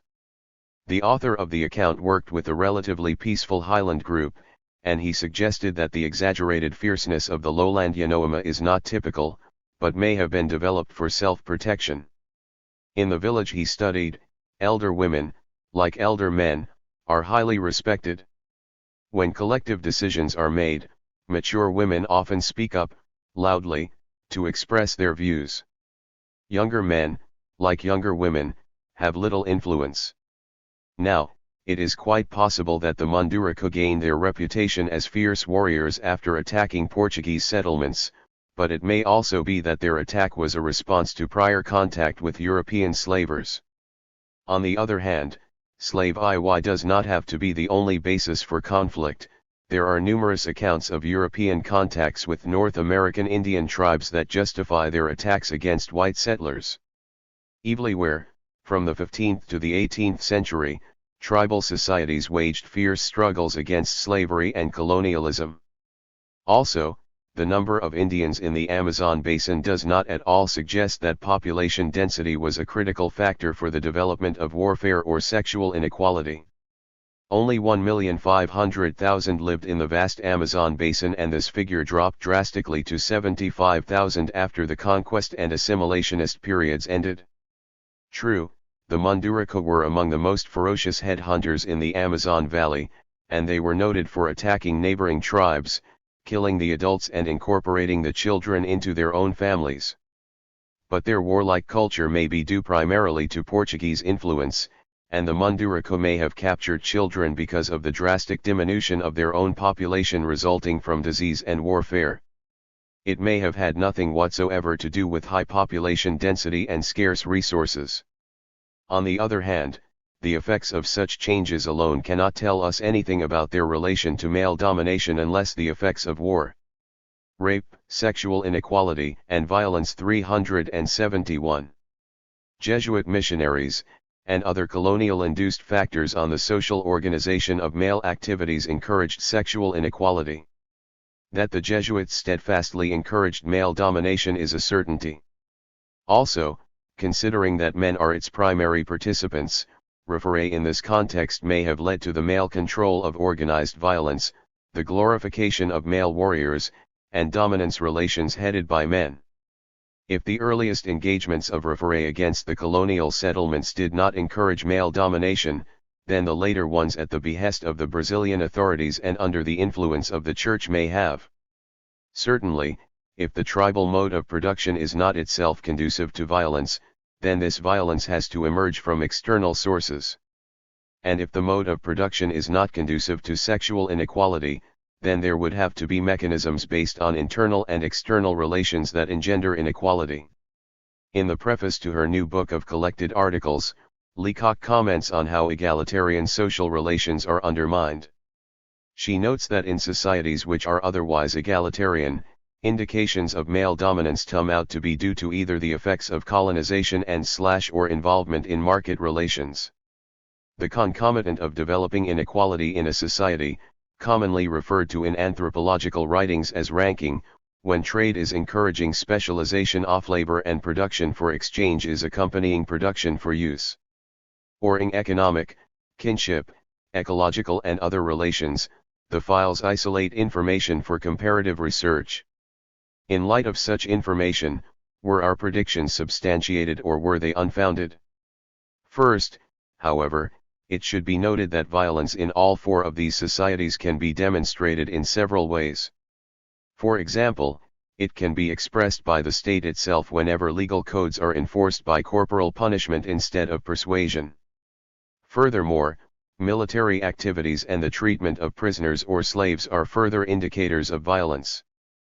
Finally, we learn much about the level of violence of a society from its child-rearing practices and from other interpersonal relations. By carefully scrutinizing observations in the area files that are indexed by 372 Schwendinger and Schwendinger. Topics pertaining to war, social sanctions, child-rearing, sexual relations, and so forth, we were able to evaluate the variations in violence between the societies for similar kinds of relationships. Beauty. Examination of the beauty along these lines suggests that their violence is minimal compared with the violence in the other three tribes. The Mbuti have no police force, court, army, or permanent council that dispenses violence. On the other hand, they make reprisal raids against plantations of villagers who have treated a Mbuti tribe member violently. Intertribal conflicts over territorial claims may evoke threats of war, but they are usually settled peaceably, since the Mbuti are not a warlike people. Authority among the Mbuti is dispersed throughout the society because each area of band activity has its own leader. Furthermore, the Mbuti discourage individuals from aggressively assuming authority. When leadership is assumed, its exercise is restricted to persuasion alone. Colin Turnbull, an anthropologist who studied the Mbuti in their forest environment, says, "Such adults as have respect in any particular field at any particular moment do not even have any authority, they can merely claim to be heard." What happens when a member offends another person? If there is a dispute regarding food, sex, territory, or anything else, it is usually settled quickly and quite painlessly. Retributive sanctions against an offending member are infrequent, and even then sanctions are expressed by ridicule or criticism rather than a show of violence. Turnbull finds no evidence of blood payment of any kind for serious offenses. For even the most serious offenses such as incest, his field observations indicate the use of ostracism and ridicule rather than torture, imprisonment, or execution. Interpersonal violence is restricted to fighting between 2 or 3 people at most. Disputes over reciprocal duties and personal jealousies occasionally lead to fights. Consequently, the daily routine of life is punctuated at times by squabbles and beatings involving a couple of youngsters, an unmarried couple, or a husband and wife. These conflicts, however, do not last long and may be reconciled by gift-giving or compensation. Moreover, intervention by other tribal members usually prevents these conflicts from becoming magnified. In addition, Turnbull could find no incidents of rape, even among the youth. He reports much sexual activity when youth are on the trail together, and he mentions the fact that it sometimes degenerates into lusty orgies. However, Turnbull says, a boy may rip off a girl's outer bark cloth, if he can catch her, but he may never have intercourse with her without her permission. I know of no case of rape, though boys often talk about their intentions of forcing reluctant maidens to their will. 16. Rape, Sexual Inequality, and Violence. 373. Turnbull describes the sources of common disputes and the quick and equal method of arbitration. He writes, a number of disputes arising over food indicate trivial domestic disagreements, and seldom reach major proportions. A wife is late in cooking her husband's food, or cooks it badly, he spills some precious oil or fails to catch any game on the hunt. Such disagreements are confined almost entirely to the younger married couples, and they usually settle them by beating each other. If the beating gets too severe, then the older women intervene, slapping both boys and girls soundly. Marital disputes not forced on the attention of the band are ignored, but they may evoke ridicule and complaints if they become noisy and keep people awake. Turnbull writes, certainly a fight going on between husband and wife inside the hut is followed with zest by all the youths and some of the younger married couples. These may even stand around watching the hut shake, ready to catch whoever comes flying out first and prevent further damage. Sometimes such a squabble is followed by the couple making up loudly so everyone will hear, and then they will walk hand in hand about the camp in ostentatious amity. Turnbull says, this is considered a good thing. The beauty child is treated with much attention and affection, and a woman, if she is childless, is considered unfortunate. A birth, according to Turnbull, is looked upon as a happy event. He says, after a few days, when the child is brought freely into the open, the hunters and elders will fondle it and compliment the parents. The father is as proud as the mother, and just as likely to carry the child around to show it off. Socialization of the child is shared by the entire band. Infants crawl everywhere, are fondled by anyone, are soundly slapped and brought back to the mother's hut if they get in the way or crawl into the fire. If they are too noisy in the children's play area, they are criticized. The parents are responsible for the child only until it is 3 or 4 years old, and then it is cared for and educated by its age peers, the band's youths, and the oldest of the elders. Children learn the ways of the band and forest through playing games with each other and with the youths. In these activities, the controls applied to them are mainly ridicule and ostracism. Turnbull describes a typical learning situation and the form of discipline used. He says, another important initiative game is the hunt, in which a youth or an elder pretends to be an antelope. Any child who fails to react properly is laughed out off game. When little boys and girls play house, they hunt, fish, and gather, and thus contribute in a small way to the food economy of the band. Important behavior and personality patterns develop and carry over into the future. In highlighting the value of these children's activities, Turnbull 374 Schwendinger and Schwendinger says, they also learn not only to rely on their fellow age mates for help in food gathering activities, but to share with them. The sharing is largely left to the girl's decision. Lovedo. The traditional Lovedo mode of production is organized around communal production for use within the family estate and the reciprocal exchange of these use values with kinship groups. This mode is being threatened by a growing money economy and the absorption, chiefly of the men, into agrarian commodity production. Nevertheless, the traditional mode of production was still dominant in the tribal communities when E. Jensen Cridge and J. D. Cridge wrote The Realm of a Rain Queen. Unlike the Mbondo, who raise cattle for cash and who speak of money as cattle, the Lovedo raise cattle but use them to integrate joint family relations. We have seen that cattle are used for dowry and thereby operate as a most significant means for establishing reciprocal links between kinship groups. On the other hand, both Lovedo and Mbondo are encompassed within the capitalist economy maintained by the South African government.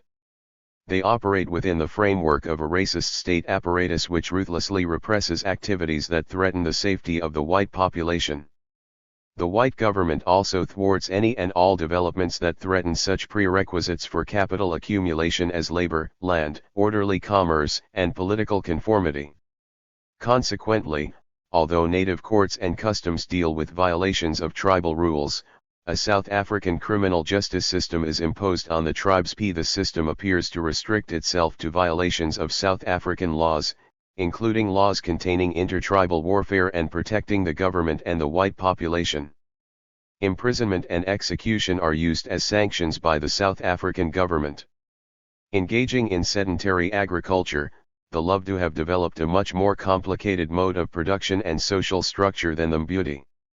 However, the Lovdu are non-aggressive, even though they have experienced centuries of war with invading tribes and Europeans who finally pressed them into a mountainous region in South Africa. Although it is not a class society, authority relations among the Lovdu are partly consolidated in a royal family and district heads. Since the beginning of the 19th century, the royal family has been headed by a queen.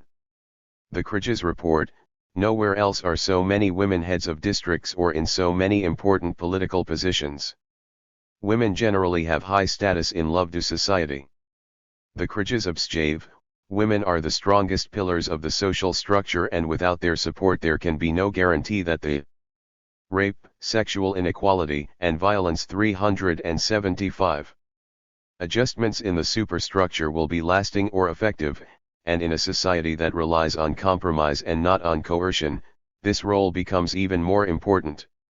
It is notable, too, that the men who sit in judgment in the Koro rely completely on voluntary compliance. The enforcement of their decisions is left to the disputing parties because the court cannot enforce its edicts violently. Therefore, the proceedings are aimed at compromise and conciliation. Clearly then, the principal mechanism of conflict resolution is compensation rather than violence. Gifts and compensatory fines reduce the strains in social life. For instance, in one case noted by the Krijas, a father intervened in a squabble between his son and his son's wife, and the son in anger stabbed the father. The incident was reconciled when the son provided his father with a goat and begged pardon. Other examples suggest a remarkable consistency in their nonviolent solutions for settling offenses. If an adulterer is discovered, he asks pardon by giving a goat or cattle as a gift to the offended husband. Even homicide is reconciled through compensation, although sometimes restitution is also made by converting the criminal into a kinsman. When this mechanism is invoked, the slayer makes restitution by assuming some of the obligations of the person he killed. Accounts of child-rearing patterns indicate that discipline is achieved primarily through encouragement by parents and pressure from age mates. Punishment of children is infrequent, though threats are common. Parents are affectionate and gentle with their children. Since the Lovdu are not a warlike people, the foreign policy of the Queen is appeasement rather than war, and this also affects child-rearing. The Krijas observe, there is no need to direct towards hardening the youth or instilling manly courage, and military discipline and regimentation are of little or no importance. Because of these non-aggressive relations, the Europeans feel that Lovdu are cowardly and deceitful, lacking the manly qualities of the Shanganatanga, a neighboring society that is more commercially oriented and whose people have aggressive dispositions that make them favorable candidates for native South African police forces. Mpondo. On the other hand, for the Mpondo, commodity production centered around the individual ownership of cattle and wage labor in European-owned mines and plantations either was dominant or was rapidly becoming dominant when this tribe was studied by anthropologist Monica Hunter, author of Reaction to Conquest. Hunter's observations of the Mpondo indicate that they are more 376 Schwendinger and Schwendinger violent than the Mbudi and the Lovdu. The Mpondo engage in cattle raiding and armed conflicts with neighboring tribes even though these acts are suppressed by the South African government. Responding perhaps to the greater interpersonal violence, South African magistrates seem to be more active among the Mpondo than the Lovdu. Hunter reports that some warfare is caused by external attacks, but cattle raiding by the Mpondo themselves is probably the most frequent of all occasions for war. Although the Mpondo economy is based on hoe agriculture and cattle exchange, Hunter reports that now more and more people in Mpondo land are using money for exchange and have adopted plows in their fields. Customary authority in Mpondo society is centered around male political leaders. Each headman, or chief, with the men under him, forms a court of the first instance. From this court a person can appeal to the court of the headman's immediate superior and thence to the court of the paramount chief. The sanctions administered for wrongs are usually fines, but in some cases an offender is punished by death. The suppression of raiding has had limited success, and it seems to have had almost no effect on traditional standards of masculine conduct. For example, young boys exhibit warrior traits at early ages.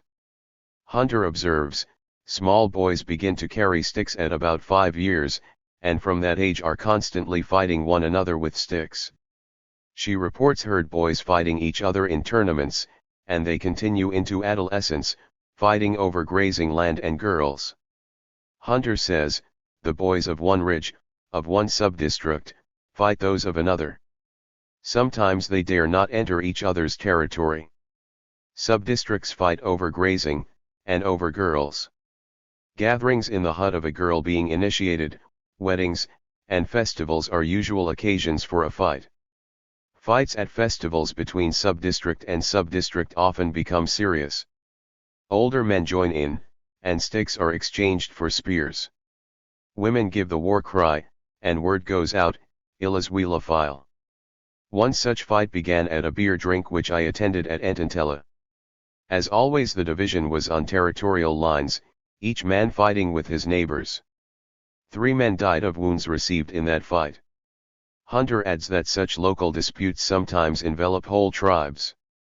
The headmen, according to Hunter, report people involved in these violent encounters to the South African magistrates, who impose fines and imprisonment.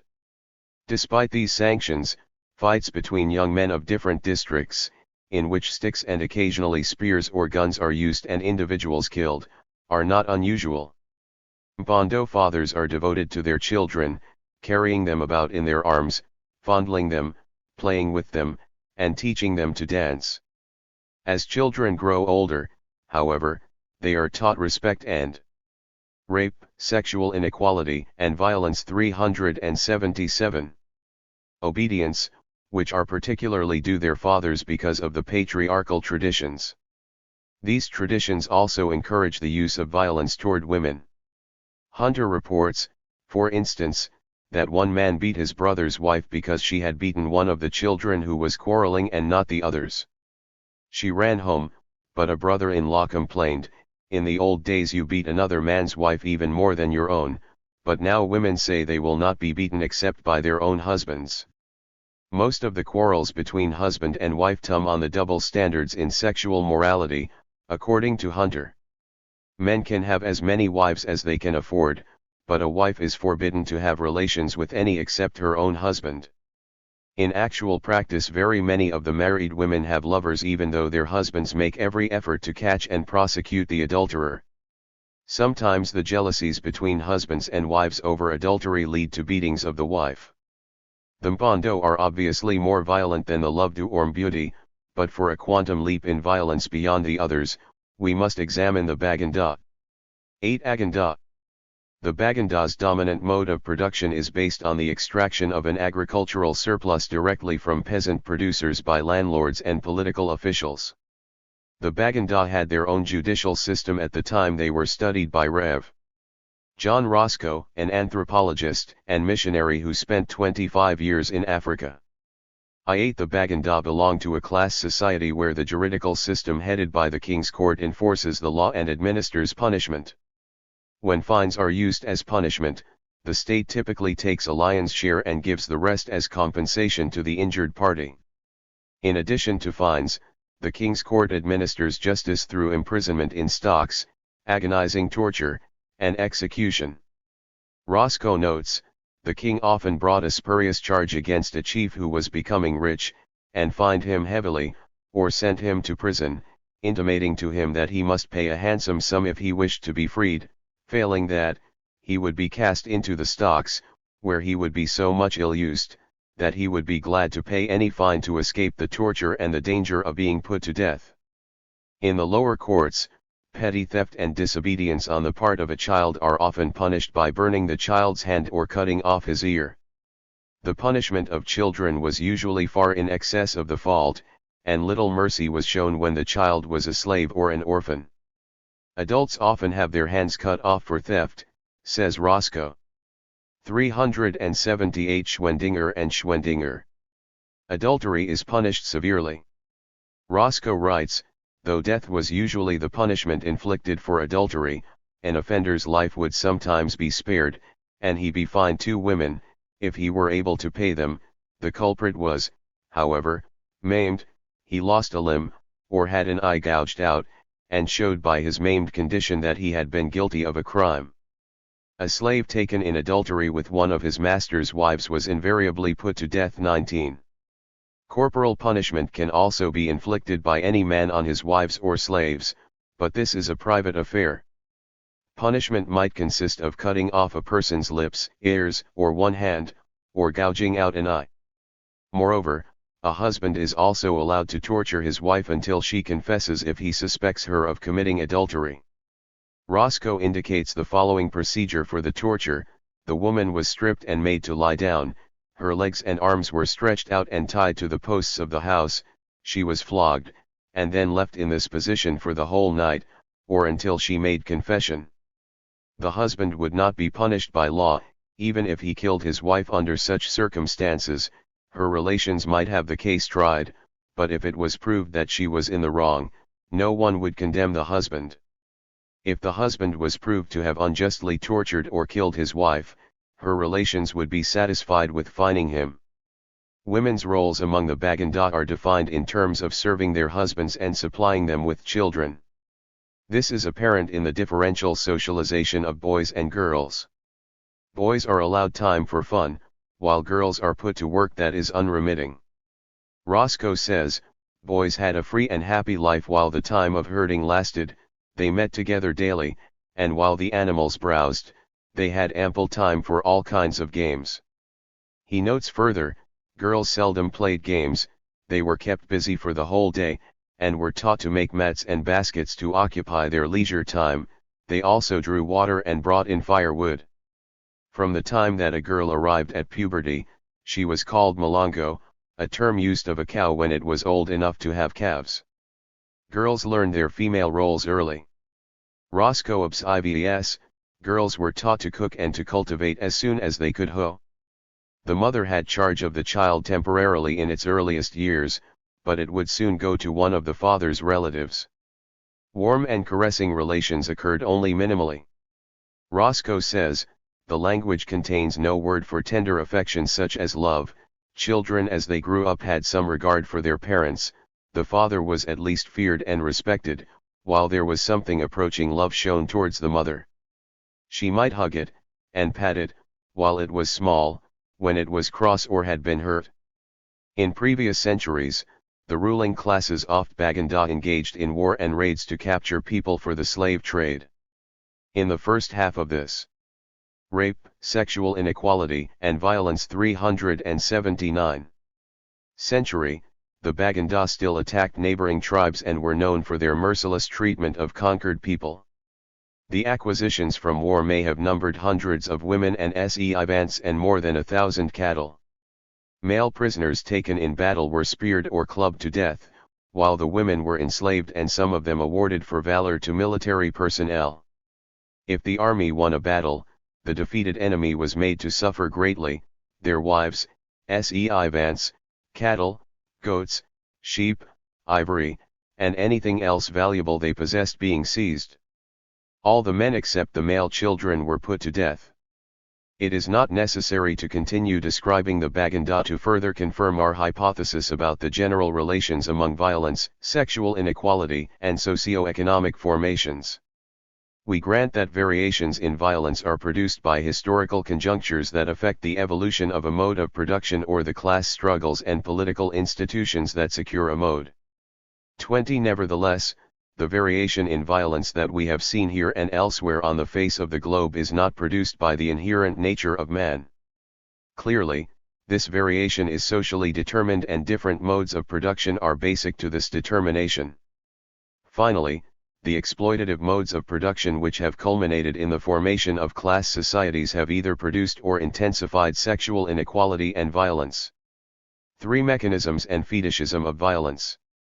Rape, in its different forms, tumbles from the annals of class society. The conquering hordes of Genghis Khan raped and plundered populations from far and near during innumerable forays. European feudal mercenaries, when fighting in neighboring principalities, raped and looted towns and villages. Homecoming bands of 16th-century British soldiers, embittered by denial of pay and defeat abroad, raped and pillaged at will after they landed on English soil.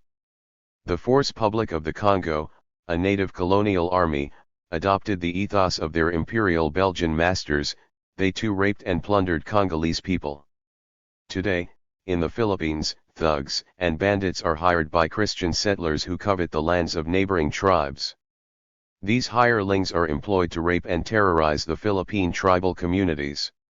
21. Furthermore, tribal societies in the New World, conquered by European colonizers, met force with force, adopting the new violent tactics of the conquerors along with their more sophisticated weapons. For example, early accounts of the Iroquois and other American seaboard tribes indicate that rape was not used in warfare before the Europeans arrived. To force the Indians from their land, the Europeans burned villages to the ground, scalped the men in punitive raids, raped the Indian women, and 380 Schwendinger and Schwendinger. In some cases massacred entire tribes. In retaliation, rape and other tactics were used by the Indians who sought to match the Europeans' ruthlessness and ferocity. The connection between rape and socio-economic relations is also apparent in societies based on slavery, where the reproduction of class relations is impossible without class-directed violence mediated by state power.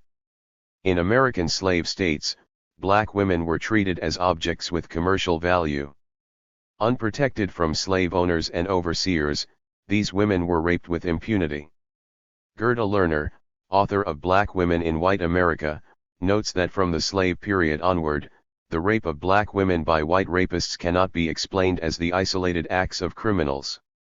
Whites were not punished at all, while blacks charged with raping white women faced a death penalty or a lynch mob.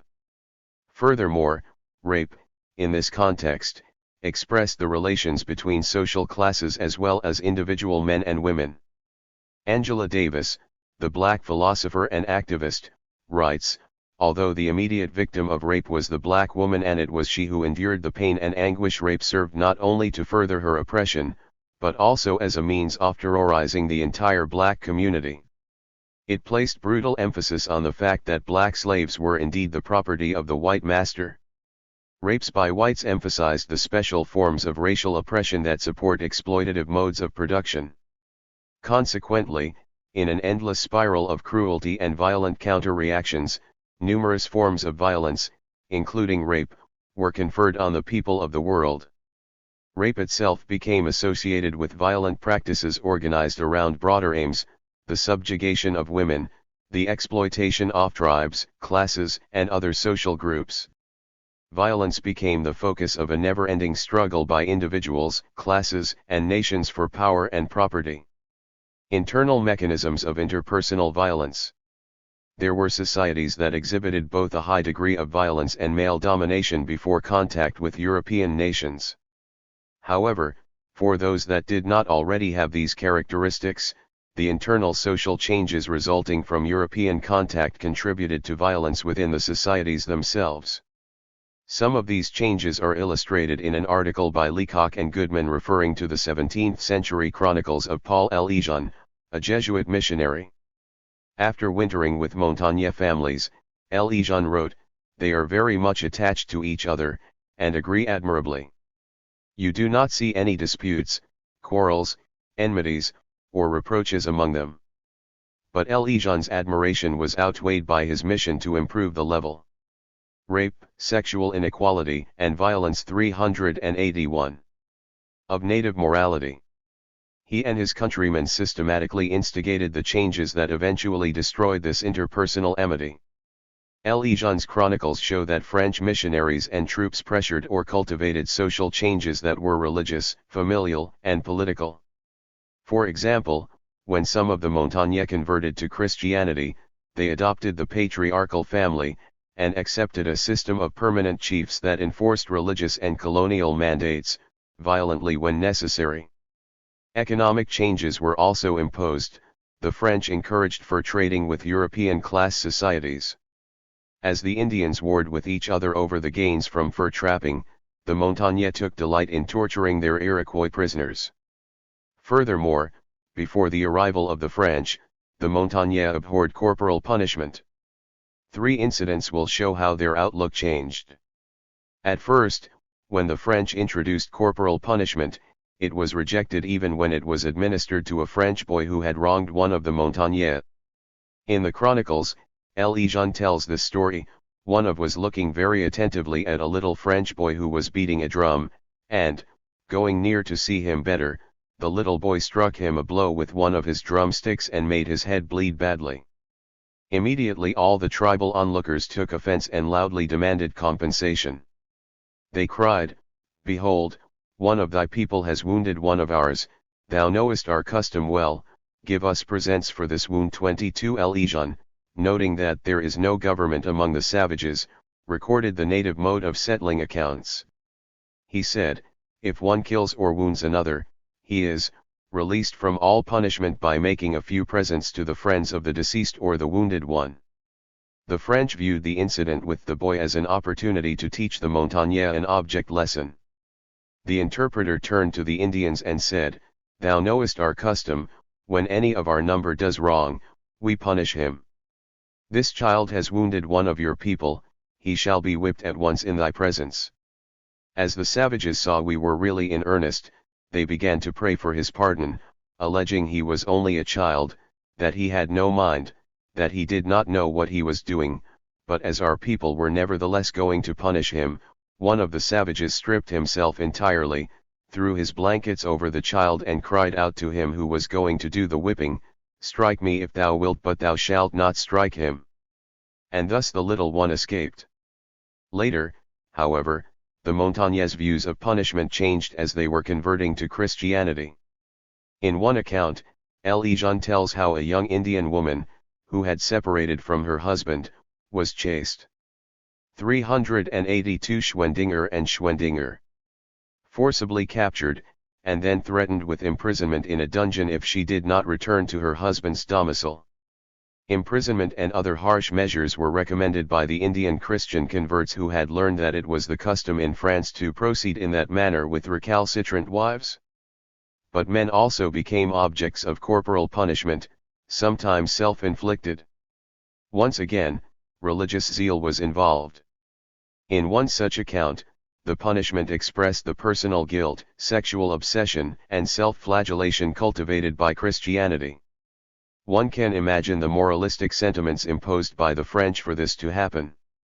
Jean wrote, a young savage, recently married, felt tempted to leave his wife, and the thought caused him deep sorrow. The devil pictures to him the delight of changing a wife whom one hates for another whom one loves. He remembers the word that he has plighted to God and to his wife, he wishes to be faithful, but nevertheless, he feels himself inclined toward infidelity. He goes to his director. The mere idea of changing his wife seems to him so great a crime that he entreats to be sent to prison and to be put into a dungeon or to be publicly flogged. Seeing his request refused, he slips into a room near the chapel and, with a rope that he finds, he beats himself so hard all over the body that the noise reaches the ears of the father, who runs in and forbids so severe a penance. Spontaneous mechanisms of violence. While the Montagnais violence against women did not take hold until colonial domination occurred, this violence emerged within the great colonial powers such as France, England, and others under somewhat different circumstances. Violence against women has its own basis in each socio-economic formation. In feudalism, the status of women as chattel justified the violence against women in family relations. However, in early capitalism, this chattel status was more complex than it might seem.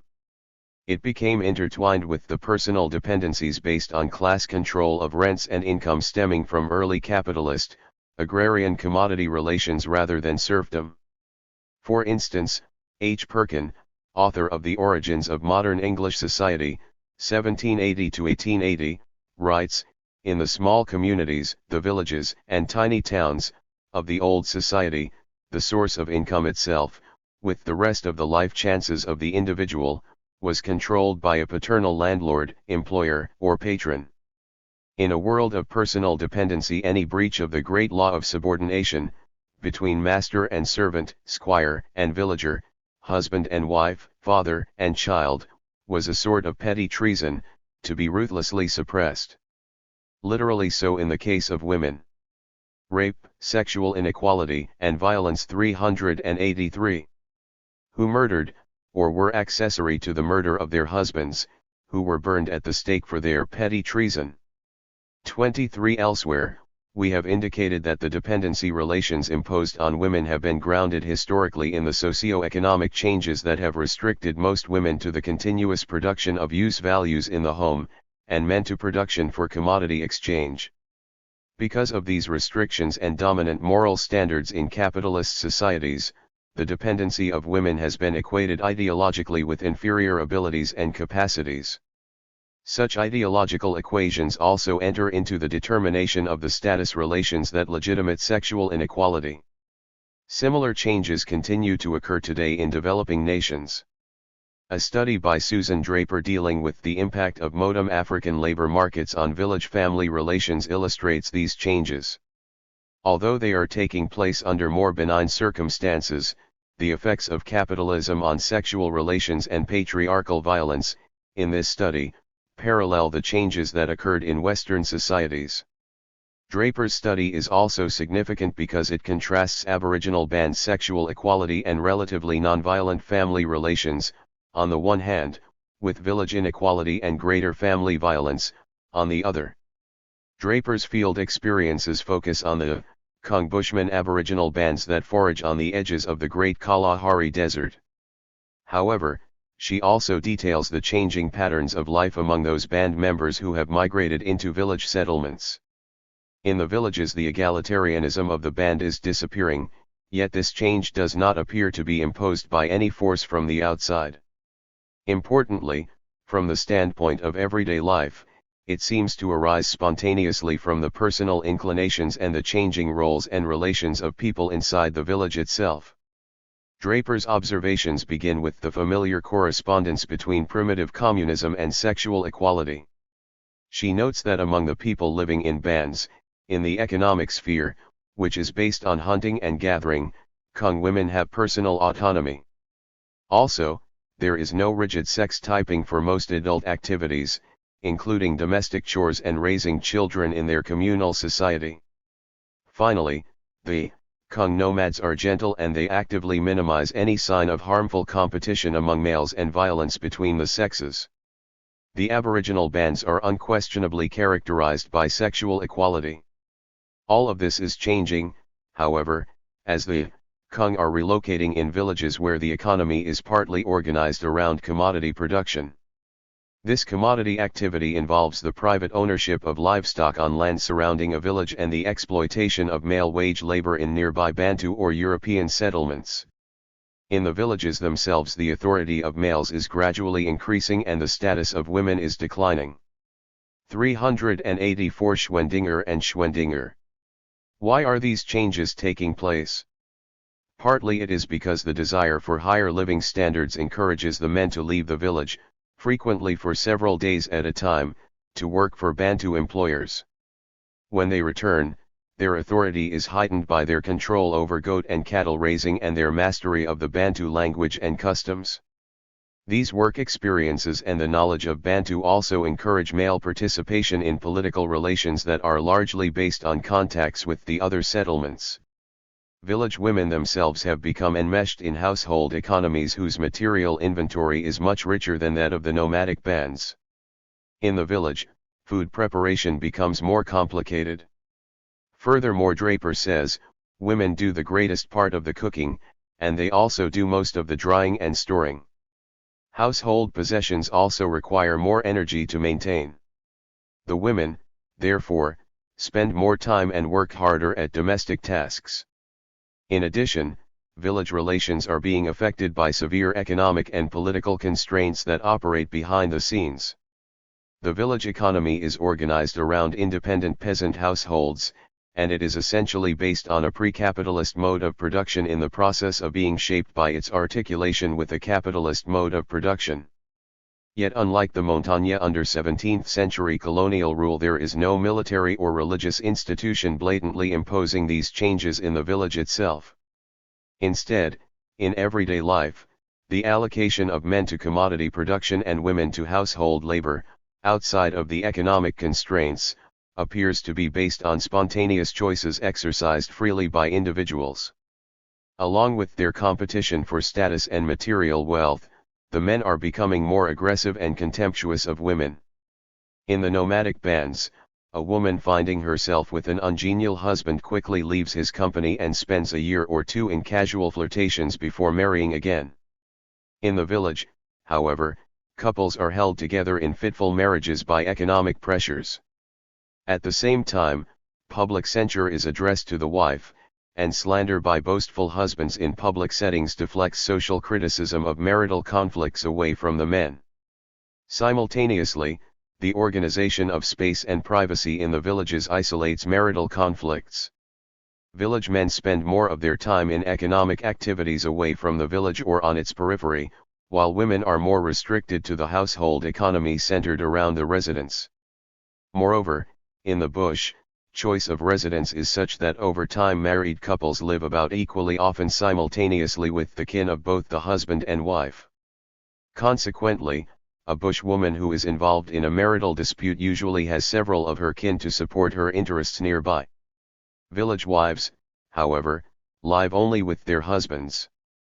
Rape, sexual inequality, and violence 385. And they are more readily denied such support because the family is considered a private sphere. In the bush, Draper says, people can see each other and determine, on a variety of grounds, whether it is appropriate or timely to initiate social interaction. In the villages one heard such exchanges as "so and so, are you at home, and shall I enter" can be summarized as an inability to achieve masculine identification through avenues other than sex.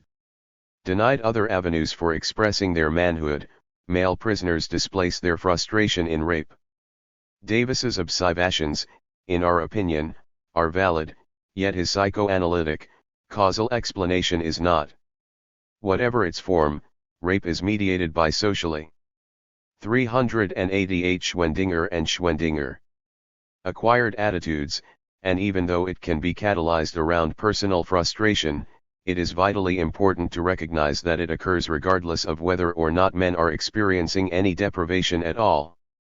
The validation of personal manhood through violence is conditioned by the social experiences underlying sexual inequality and by the sexual fetishism of violence. Its expression is not necessarily restricted to frustrating conditions and defense mechanisms. Furthermore, as we shall see, the degree to which this fetishism is actually used to justify rape is strongly influenced by definable sets of class conditions. For class and rape. In Part 3, we have indicated that most men learn to fetishize violence sexually. However, this does not mean that they will engage in rape regardless of the circumstances. The fact is that most men do not rape, and this majority includes men from all classes, most of whom are imbued with patriarchal bourgeois attitudes. On the other side of this coin, let us be clear, there are men from all classes who do rape. Neither are we saying that the dominant ideologies in societies like the United States place no limits on violence. Even though they contain double standards and they are applied hypocritically, bourgeois ideologies do incorporate moral criteria when they evaluate violence. In bourgeois morality, the violent instincts associated with masculinity are regarded with ambivalence so that any sharp deviations from moral ideals are considered evil and unnatural perversions, presumably offending the laws of nature and God. Still, we also know that bourgeois sexual ideals are qualified by chauvinistic conceptions that hold certain kinds of women in contempt or that objectify women instrumentally as mere things. Under certain circumstances these sexist conceptions are converted into stereotypes of probable victims. In war, where male behavior is especially conditioned by high levels of violence, these stereotypes are buttressed by racial and national chauvinisms which generate enormous increases in sexual victimization by soldiers. Within the United States, the level of interpersonal violence among members of the relative surplus labor force and lump-end proletariat is an important consideration. Their level of violence conditions instrumental relations between the sexes, especially among men whose main sources of income stem from secondary labor markets or irregular economic activities. With persistent unemployment, some of these men go through a series of dependent relationships, relying for income and resources on family, other relatives, and friends. Some finally turn to thievery and hustling in illegal markets where the exploitation of sexuality has no bounds. Rape, sexual inequality, and violence 389. Within these populations, women sometimes provide more stable sources of economic assets than men because of their own earnings, their access to welfare payments, or their role in extended family relations where they govern the redistribution of whatever resources are available among sisters, brothers, in-laws, and children. Under these conditions, the importance of manipulating and controlling women, by violence if necessary, is elevated among those men who accept capitalism's premises yet develop extremely cynical and parasitic adaptations to their class situation. A ramified instrumental ideology emerges among men who make these adaptations. The ideological importance of male chauvinism and its fetishism of violence to self-esteem also expands enormously under these material conditions, and it resonates with the cultural portrayal of the superstuds and superflies who rely on violence for more reasons than their economic and political disinheritance. This chauvinism and its fetishism resonate because the control of women, no matter how precarious it is one of the many substitutes that these men use for uncontrollable labor market conditions. When we examine life in communities with these populations, we also find a greater proportion of peer groups that subscribe to violent macho ideals. Group sexual attacks by two or more males expand the incidence of rape by as much as 24%, according to a victimization study of 26 cities. 24 Such expansion can largely be attributed to the long-term effects of adverse socio-economic conditions and the effects of male supremacy on family, school, and community life. These violent peer groups develop prior to labor market engagement and are secondary products of class conditions. Consequently, they are relatively impervious to short-term economic fluctuations. 25. Natural laws versus social laws. We have emphasized socio-economic conditions because the theoretical significance of these conditions has generally been ignored, especially by bourgeois feminists who perceive the so-called community of men rather than social relations as the cause of violence against women. In this context, it is well to recall that the struggle for women's rights at the turn of the 1970s made rape a symbol for all the social harms generated by sexual inequality. Consequently, for many women, the response to this crime went beyond the harms done to rape victims alone.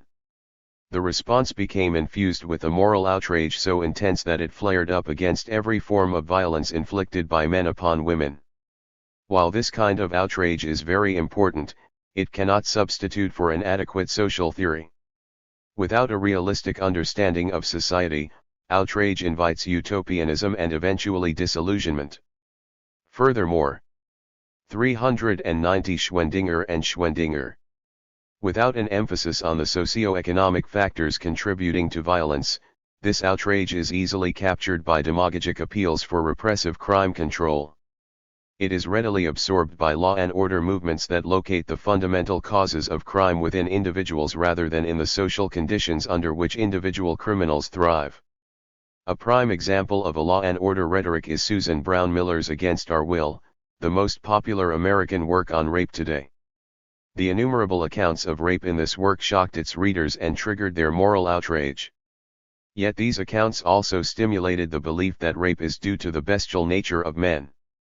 All men, according to Brown Miller, are innately brutish, killing, raping, or dominating others to satisfy their desire for power and property.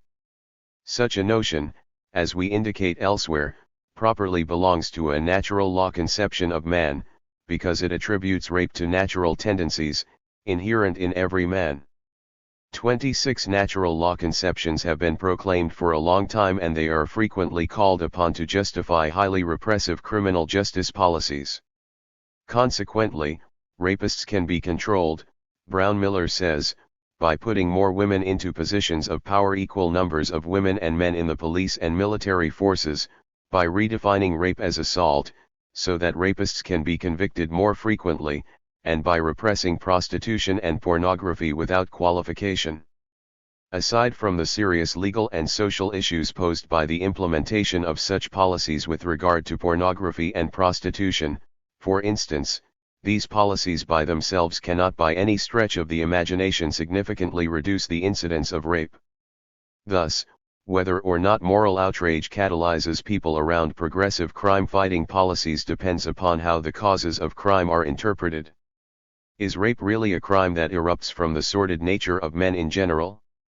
Or does it express complex causal patterns due to the nature of society rather than man? The answers to these questions are extremely important. If social relations are the fundamental causes, then the repression of individual rapists will never provide a long-term solution to the eradication of rape. For every imprisoned rapist there will be others created by society to take his place in the population at large. That rape is due to social causes rather than natural laws is suggested by victimization studies of rape and attempted rape. These studies are valuable because they are based on interviews of women and therefore measure the incidence of rape independently of the police. If natural laws accounted for rape, we would expect rape to be a norm for male behavior. Furthermore, since the population of men in our society is so. Rape, sexual inequality, and violence 391. High, rape should occur as frequently as other violent or property crimes, including robbery, assault, burglary, and larceny. Brown-Miller's book itself sets up such expectations. It unfolds an apparently endless list of rapes that were reportedly committed with great frequency throughout the history of humankind. Fortunately, however, victimization studies go against such gloomy predictions. While no amount of this vile crime is justifiable, and while our incidence surpasses that of all other highly industrialized countries, rape is actually among the least frequent of all the serious index crimes. Moreover, the relatively small magnitude of rape incidents does not depend on how the statistics are derived. According to police estimates, forcible rape comprises less than 1% of the crime index total and accounts for only 6% of volume of violent crimes. Victimization studies have similar findings. The National Survey Criminal Victimization in the United States, 1978, for example, showed that rape comprised less than 1% of the personal and household crimes found by the study and only 2.9% of the volume of violent crimes. Obviously, given these very low relative frequencies, it is extremely unlikely that this crime is due to universal characteristics of men or that it reflects the laws of nature. The relative infrequency of rape is not the only datum that contradicts natural law theories. Just like other common violent crimes, rape is not committed equally in all parts of the population. It is committed primarily by older adolescents and young adults. In addition, the social class of both rapists and their victims is skewed toward one end of the income scale. Figure 1 contains information from 4 victimization surveys of American cities. 2 surveys of the same 8 cities conducted 3 years apart found that victims from low-income groups had the highest rape rates. The larger victimization studies demonstrate that the relation between family income and victimization is neither accidental nor due to unreliable responses in other studies. 28 Figure 1 also illustrates findings from a 1973 survey of 13 large cities, and it shows a similar tendency found by a 1974-75 survey of 26 large cities. Finally, the most recent studies, based on nationwide samples in 1977 and 1978, discovered the same relation between rape victims and family income, and their findings are shown in Figure 2. Survey after survey has found that the overwhelming majority of women who experienced rape or attempted rape have had annual family incomes of less than $10,000. 29 This conclusion was based on a variety of 1973-78 victimization studies, but our opinion about low socioeconomic status and much higher rates of victimization have not changed since that time. Victimiza. 392. $3,000. Schwendinger and Schwendinger. 1974-75 26 cities. 1974-75 e-cities 1973 13 cities 1971-72 e-cities.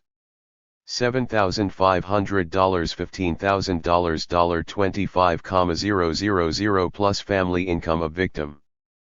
Figure 1. Rape and family income of victim. 4 surveys of large CITIES. Sources: the rates in figures 1 to 3 are based on numbers of attempted and completed rapes per 100,000 females 12 years of age and older.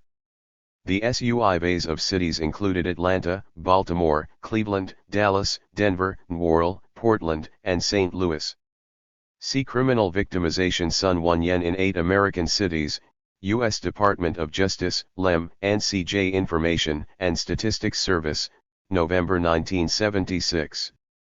The survey of 13 cities included Boston, Buffalo, Cincinnati, Houston, Miami, Milwaukee, Minneapolis, New Orleans, Oakland, Pittsburgh, San Diego, San Francisco, and Washington, D.C.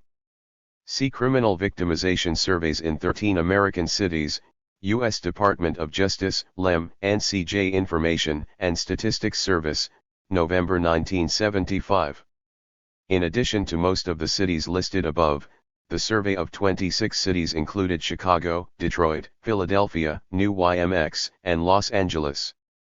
C. M. Joan McDermott, Rape Victimization in 26 American Cities, U.S. Department of Justice, LEM, and CJ Information and Statistics Service, 1979. Rape, Sexual Inequality and Violence 393. Figure 2. Rape and Family Income IIF Victim. 2 nationwide surveys.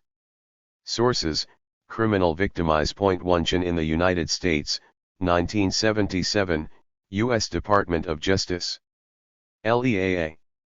And CJ Information and Statistics SEI Vice, December 1979, and Criminal Victimization in the United States, 1978, U.S. Department of Justice, LEAA, and CJ Information and Statistics SEI Vice. December 1980. 394 Schwendinger and Schwendinger. Shin studies after this period also show that rape victims primarily come from lower-income families. However, an income of $10,000 per family is no longer adequate in evaluating this relation because inflation must now be taken into consideration. From 1977 to 1982, for instance, the poverty threshold for a family of 4 increased almost 40%. As indicated, this systematic trend is not the only one indicating the importance of social class relations for the study of rape. Rapists usually pick victims with economic backgrounds that are similar to their own. When this choice is compared with the disproportionate number of poorer victims, the implications are equally significant. Furthermore, it is likely that the socio-economic status of most rapists is fairly similar to the status of most apprehended offenders in all the other violent index crime categories. In other words, the poor are highly overrepresented. This likelihood becomes stronger when we consider the rapes that are accompanied by theft. In the victimization study of 26 cities, victims who were subject to completed rape reported that the attacker stole money or other items of value or tried unsuccessfully to steal something. 30 Only 20% of the completed rapes of victims in the lowest income category were accompanied by theft, presumably because these victims possessed little of value. However, in a report that analyzes this data for the 26-city study, as many as 40% of the rapes of women with incomes of $10,000 and more were accompanied by theft. Since robbers are not likely to be wealthy, even women in higher income categories were raped by men from poorer segments of society. The personal resources and social conditions that enable women to foil rapists are also structured by class relations. There are more attempted rapes than completed ones. Yet, the 26-city victimization study shows that while 65% of the attacks on women in the lowest income category were not completed, as many as 92% of rapes of women in the highest income category were not completed. As a result, when the completed rapes found by that SUIV are isolated, they show the effect of class relations to an even greater degree. That effect is shown in Figure 3. The findings of victimization studies, therefore, provide support for causal interpretations of rape that link it, along with other index crimes, to social class conditions. These findings do not support theories that rely for their explanations on biological factors, the universal characteristics of men. If these universal theories were true, we would expect rape to be much more prevalent than it is in higher income groups. Obviously, then, although men, and not women, are rapists, victimization studies suggest that rape cannot be reduced to gender relations alone. As indicated, those studies emphasize the importance of the same social class relations that affect other violent index crimes such as assault and robbery. They provide evidence that the prevention of rape within the United States is significantly tied to the prevention of most common crimes. In our book, Rape and Inequality, we take note of these relations and point out that the bourgeois feminist adoption of natural law theories has distracted people from realizing that rape is strongly influenced by familiar social class conditions. While making this point, we grant that rape is also committed by bourgeois males and that it erupts in wartime among sexist men from all classes, especially when those men are infused with racial and national chauvinisms. At the same time, however, we insist that the fallacy of attributing rape to the universal characteristics of men has distracted attention from critical empirical findings, and it has justified crime-fighting strategies that are objectively no different from those advocated by the so-called moral majority. The main point is that within the United States the incidence of rape is strongly influenced by class relations, and even though some of the mechanisms that encourage men from different classes are not known, the incidence of this crime can be reduced enormously by affecting the conditions of life in poorer working-class communities. Conclusion. We have said that moral outrage against the victimization of women is easily channeled into law and order policies because the social sources of violence against women cannot be observed directly.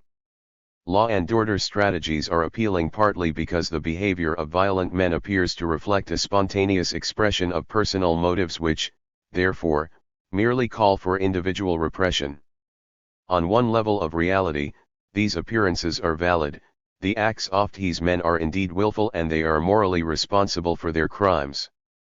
On another level of reality, however, the spontaneous appearance of violence against women is not a valid guide to political action. Certainly the increasing levels of repression which target this spontaneous appearance cannot prevent and, indeed, have not prevented further violence. Consequently, people who are outraged by this violence have to come to terms with its social foundations, even though these foundations can only be grasped theoretically. On this theoretical level, then, it is clear that nothing really significant can be done about combating rape in the United States without considering the causes of violence in general and violent crime in particular. It is equally clear that the prevention of rape today means fighting back to reverse long-term government policies that create new generations of violent men by making living conditions worse for poor people, especially for racially oppressed poor people. 31. The political legacies of the Reagan and Bush administrations pose an even greater threat because they escalate violence against women enormously by bringing about other wars. Viewed in this way, the fight against rape must make common rape, sexual inequality, and violence 397. Cause with the growing resistance to right-wing developments rather than with reinforcing them. The political times and the theoretical understanding of violence call for a broadening of the strategies for the control and prevention of violence against women. Women's groups pioneered in defending the rights of victims in the justice system and community, and they encouraged self-defense strategies as well as increased convictions of rapists. Nevertheless, even though these measures still have merit, they largely represent individualistic solutions to crime control. Certainly strategies that go beyond these solutions are needed more than ever before. Also, while it is fruitless to debate whether most middle-class movements will ever transcend their class perspective toward violence, it is appropriate to ask whether the moral panics about rape, recently being directed by certain segments of the women's movement at pornographers, for example, are different from the conservative trends that are determining justice policies in other areas of crime.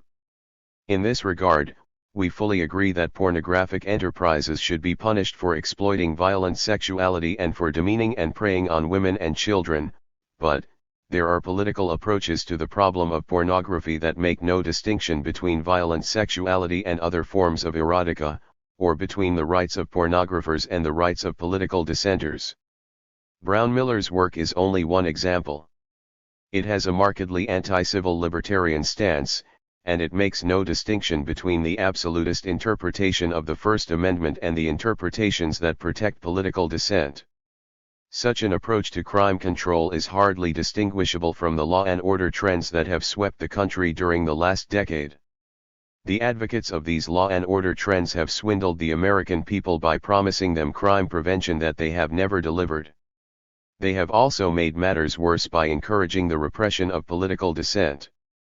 Further, they have directed attention away from serious consideration of crime-fighting policies aimed at improving the conditions of life that especially oppress poor families, Black, Hispanic, and white. Consequently, it is not inappropriate to question whether the moral panics that are raised by people like Brown-Miller will do more to prevent rape than the militant working-class movements that are struggling politically against the present mobilization for a new war and against the steady deterioration of family, work, and communal life. It is time to recognize that rape is distributed in our social structure in predictable ways, and that rape as well as other violent crime is due to the effects of structural conditions on people's lives. It is also time to integrate 398 Schwendinger and Schwendinger. This recognition into our most significant standards for evaluating whether feminist or non-feminist movements are really doing something to prevent violence against women. Surely the feminist movement has raised the consciousness of left organizations regarding the oppression of women, and surely it is not too late for feminist and non-feminist organizations to unite with working-class movements in a struggle against sexual inequality and the conditions of exploitation that breed violent crime against the most vulnerable segments of our population. Editor's Notes 1. In a critique of the Schwendingers' use of anthropological data, James Messerschmitt, Capitalism, Patriarchy, and Crime, 15-24, points to studies of band and tribal societies in which women are subordinated and their labor exploited, even though exchange relations are insignificant and distinct classes other than those defined by gender do not exist. Messerschmitt makes this point by showing that among the nomadic, Kungsan, and African people whom the Schwendingers discuss, men have somewhat higher status and prestige than women, and their activities are more highly valued, even though their bands are generally egalitarian in their gender relations. However, Edwin M. Wilmson's recent study, Land Filled with Flies, A Political Economy of the Kalahari, shows that the Kungsan cannot be regarded as a pristine survival of an egalitarian band of hunter-gatherers. Not too long ago they were pastoralists as well as hunters. They participated in extensive long-distance trade, and were dominated by 404 Schwendinger and Schwendinger. Neighboring peoples. The small degree of male superiority they exhibit may have been due to these factors. If so, they are not an exception to the Schwendingers' analysis. 2. In arguing that rapists are drawn disproportionately from the lower socioeconomic strata, the Schwendingers cite official rape statistics based on arrests. Arrest statistics have long been criticized for possible biases about the social background of criminals. In the case of rape, these biases could be large. The Schwendingers note, however, that indirect substantiation comes from victimization surveys, which show that rape victimization occurs disproportionately to low-income women. Drawing on Menachem Amir's finding that Philadelphia rapists tended to rape women of their own social class, the Schwendingers argue that conclusions about the social backgrounds of rapists derived from arrest statistics may be valid. Amir's study, however, was restricted to officially identified rapists and thus may be biased in the same way as arrest statistics. Although the Schwendingers do not say much about race, victimization surveys regarding the race of assailants provide some evidence regarding the extent of bias. These surveys suggest that the ratio of white to black rapists in 1990 was approximately 1.45 to 1. In arrest statistics, the corresponding ratio was 1.275 to 1. Thus, arrest statistics may slightly exaggerate the percentage of rapes committed by blacks. However, when one takes into account that whites greatly outnumber blacks in the U.S. population, it is apparent from either set of figures that rapists are disproportionately black. Because there is a correlation between being black and having low income in contemporary American society, it would not be possible for this to be true and for socioeconomic status to be unrelated to rape. This conclusion must be qualified in one respect. It is possible that victimization surveys are themselves biased. Respondents may not regard sexual assault by a spouse or acquaintance as rape, and so may fail to tell interviewers that they have been raped. Episodes in which employers and supervisors coerce employees to give them sexual favors, or in which medical practitioners molest patients, are even less likely to be mentioned when an interviewer asks about a sexual attack. Nor will they appear in arrest statistics. Thus, arrest statistics and victimization surveys could both seriously underestimate the extent of rape committed by middle and upper-class men. Only recently have researchers begun to study these forms of coercive sex. However, Diana Russell's study of marital rape found little evidence that it was related to a husband's class position. Although education is an imperfect indicator of class position, it is noteworthy that in her sample, 22% of husband rapists had some college education, 20% were college graduates, and 14% had postgraduate education. Russell's study, it should be noted, was based on a single survey of women in one city, and details of the procedures Russell used have been questioned. Clearly, further research is desirable. Even if it should turn out that Russell's conclusions regarding marital rape withstand critical scrutiny, they do not impeach the Schwendinger's conclusions regarding extramarital rape. An exchange between James Messerschmitt and the Schwendingers on these issues appeared in Social Justice 15, number 1, 123-60. At the heart of their debate is the question of the degree to which sexual subordination and superordination can be explained in Marxist terms as the consequences of exploitative socio-economic relations, instead of having a dynamic of their own, as many feminists argue. 12. The gendering of crime in Marxist theory. David F. Greenberg. Marxism and the gendering of crime. 405. Imagine, in your mind's eye, a criminal. Chances are high that the person you've imagined is male. When criminologists think of criminals, they too usually think of males, and for reasons that are not just imaginary. So far as we know, in all countries throughout the world, crimes of interpersonal violence and theft are committed very disproportionately by males. 1. With women seriously underrepresented in the annals of crime, criminology until recently gave only occasional and limited attention to female criminality. Even less attention was given to the role culturally defined conceptions of masculinity might play in crimes committed by males. Sparked by the rise of the women's liberation movement and by the belief that women's law violations had gradually been increasing, criminologists of the 1970s and 1980s, many of them feminists, have been paying more attention to female crime. The study of the etiological significance of masculinity stereotypes is just beginning. Though many suggestions have been offered, we still do not have a good understanding of why men assault and steal more than women, or why the ratio of female to male involvement changes with time. To date, Marxist criminologists have done little to address these questions. They have simply stood aside while others have analyzed the gendering of crime.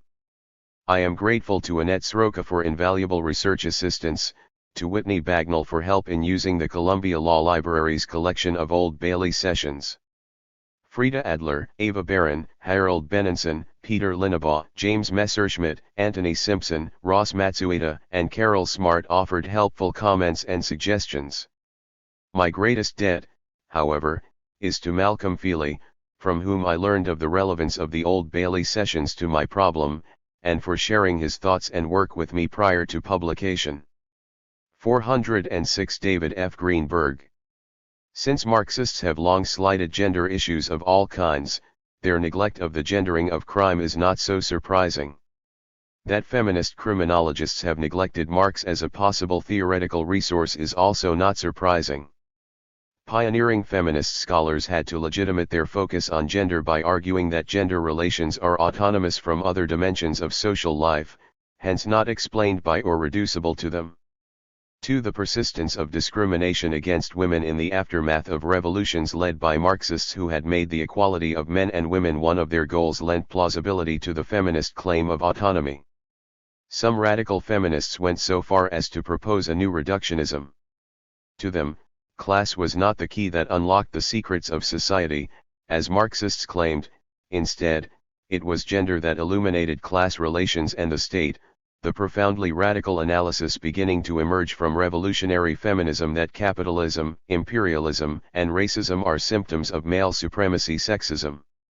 That perspective looks to displacing Marxism, not to achieving a synthesis with it. As appealing as feminists' bold monocausal ambition may have seemed 20 years ago, it is now widely regarded as being just as inadequate as all the other monocausal theories of history. Too much is left out. The realization that this is so stimulated some feminist thinkers to grapple with the theoretical problems of incorporating gender into Marxist theory, but thus far, most of these efforts have been programmatic or at a very abstract level, or in a context largely restricted to contemporary American or English society. 3. Many of these efforts focused on such questions as whether housework produced surplus value and, if so, who appropriated it. Ultimately these efforts reached a dead end, having failed to explain anything. Their criminological relevance remains obscure. The present essay seeks to explore what resources Marxism might offer for understanding the gendering of crime. At first glance, the answer is not obvious. Gender is not a category in Marxist theory. Thus, Marxism alone would seem to have nothing to say about the gendering of crime. If Marxism is to be helpful, it will have to be supplemented by a theory of gender. Because the gendering of crime is still largely terra incognita, it makes sense to undertake such an exploration without prejudice to the outcome of the inquiry. The goal is not to demonstrate that Marxism holds the answers but to find out whether it has any. The possibility of a negative answer must be left open. The exploration proceeds by developing theoretical models in which changes in gender relations are understood as the consequence of developments in capitalism. I will interpret that task as placing the burden of explanation on class relations. Marxist concern with this part of the causal model dates back to Engels' claim that the subordina gendering of crime 407 of women occurred as a result of the rise of private property. The models will be restricted to those aspects of gender that appear to be helpful in understanding criminal behavior. Many other aspects of gender also merit exploration, but they cannot be taken up here. The second part of the model states only that gender relations have consequences for involvement in crime. For the time being, I leave open the ways these consequences are produced. Right from the start, it seems sensible to acknowledge the insight from feminist social science that gender relations are not completely determined by class relations. As a purely hypothetical example, if assaultive behavior is influenced by serum testosterone levels, which are in turn influenced by diet, then class position could affect involvement in crimes of violence through its influence on what people eat. 4 That would be true even if class did not fully determine diet and if hormone levels were influenced by other factors as well. Nor do we expect gender relations to be the only influence on criminal behavior. It would, then, be unrealistic to expect Marxism to explain everything about the gendering of crime. The most sophisticated theories imaginable will fail to do so. I will be satisfied if I can explain something. The effects of gender on crime.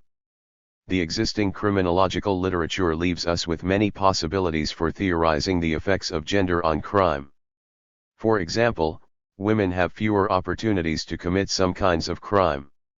Their exclusion from military combat and from high government office deprives them of the opportunity to commit war crimes. Few women are high corporate executives, consequently few commit crimes that can be committed only by top executives, such as antitrust violations. When women do commit white-collar crime, it is largely petty, reflecting the restricted criminal opportunities of lower-level employees. Women have fewer opportunities to learn techniques that are useful for some criminal activities. Where military service is performed primarily by males, women are less likely to learn how to use weapons. Fathers often teach sons, but not daughters, how to fight. Girls are socialized differently from boys in ways that might be expected to affect involvement in crime. In recent times, girls have by and large been encouraged not to be overly assertive, but rather to be gentle, docile, self-effacing, cautious, cooperative, and nurturing. Males, to be rugged, self-assertive, achievement-oriented, and competitive, often to the point of aggressiveness. 5 Boys are expected to fight as a normal part of growing up, girls are not. In studies of the ways American parents interact with children of kindergarten age, one of the strongest findings to emerge was that boys were permitted to act much more aggressively than girls. 6 Much more than girls, boys are encouraged, and given opportunities, to develop muscle strength through vigorous sports. Expectations of earning income for themselves are communicated to boys. Until recently, the expectation in most social strata of American society has been that after they marry, women will be supported by their husbands. According to one influential theory, failure to meet this expectation may lead unsuccessful males to try to fulfill male gender role expectations illegally. On average, girls are more closely supervised than boys, and are afforded less freedom, reducing their opportunities for participation in delinquency without their parents' knowledge. This is less true for women than for girls, but juvenile delinquency is an important entry route to adult crime. A girl who has been kept from delinquency through close supervision when she is a teenager has, by the time she has become an adult, probably become enmeshed in and committed to a straight lifestyle that is not easily combined with many kinds of criminal activity. Even if she wanted to commit crime, she would lack the skills and personal contacts required for many kinds of crime. Psychoanalytically oriented sociologists have pointed to the different consequences for boys and girls of being raised primarily by mothers or mother surrogates. Both boys and girls, it is argued, form their first identification with their mothers. With very few exceptions, boys break this identification at a very young age and identity themselves as male. The process of differentiation from the mother may entail a repudiation of everything the mother stands for, including the moral standards she tries to uphold. In this way, masculinity can come to stand for badness. Girls do not need to break with a primary identification with their mothers and are less likely to strive to be bad. Consequently, they do not need to differentiate themselves from others as sharply. Gilligan has profiled differences in the styles of moral reasoning supposedly employed by boys and girls in dealing with moral dilemmas. Girls, she claims, are more likely than boys to seek solutions to personal problems that accommodate the interests of all the affected parties. Boys are more likely to reason in absolute terms and opt for solutions with winners and losers. This is the sort of difference one would expect to find if girls' ego boundaries were indeed less sharply defined than those of boys. Sykes and Matza have argued that delinquents often victimize others, even though they have internalized moral standards that would seem to preclude such behavior. They do so by mentally constructing justifications and excuses that neutralize the prohibition, such as blaming or denying the moral worthiness of the victim. No one has specifically compared the neutralization techniques of boy and girl delinquents, but Gilligan's analysis suggests that there should be differences. Girls' greater tendency to identify empathetically with others and gendering of crime. 409. To take their interests into account should make it harder for them to blame prospective victims. This sex-linked capacity to empathize would inhibit thefts and interpersonal violence. The inevitable frustrations an infant experiences in interaction with its mother, Dinerstein argues, lead to infantile rage directed toward its mother. In girls, this rage is moderated by the girl's identification with the mother. In boys it is not. In later years, this rage may lead to rape or assaults against women who are identified with the mother. No great ingenuity is required to devise explanations of this kind. Their conformity with common sense understandings of gender gives some of them a manifest plausibility. It would be amazing if some of them were not true. Needless to say, much research to test them systematically remains to be done. For present purposes, explanations of this sort will be taken as valid in the aggregate, in the sense that at least some of them explain at least part of the sex differences in crime rates. Although the empirical evidence I examine may suggest something about the validity of these different explanations, it is far beyond the scope of this essay to distinguish among them empirically. Explaining gender. My next task is to account for these gender differences. Why are soldiers male? Why is childcare performed mainly by females?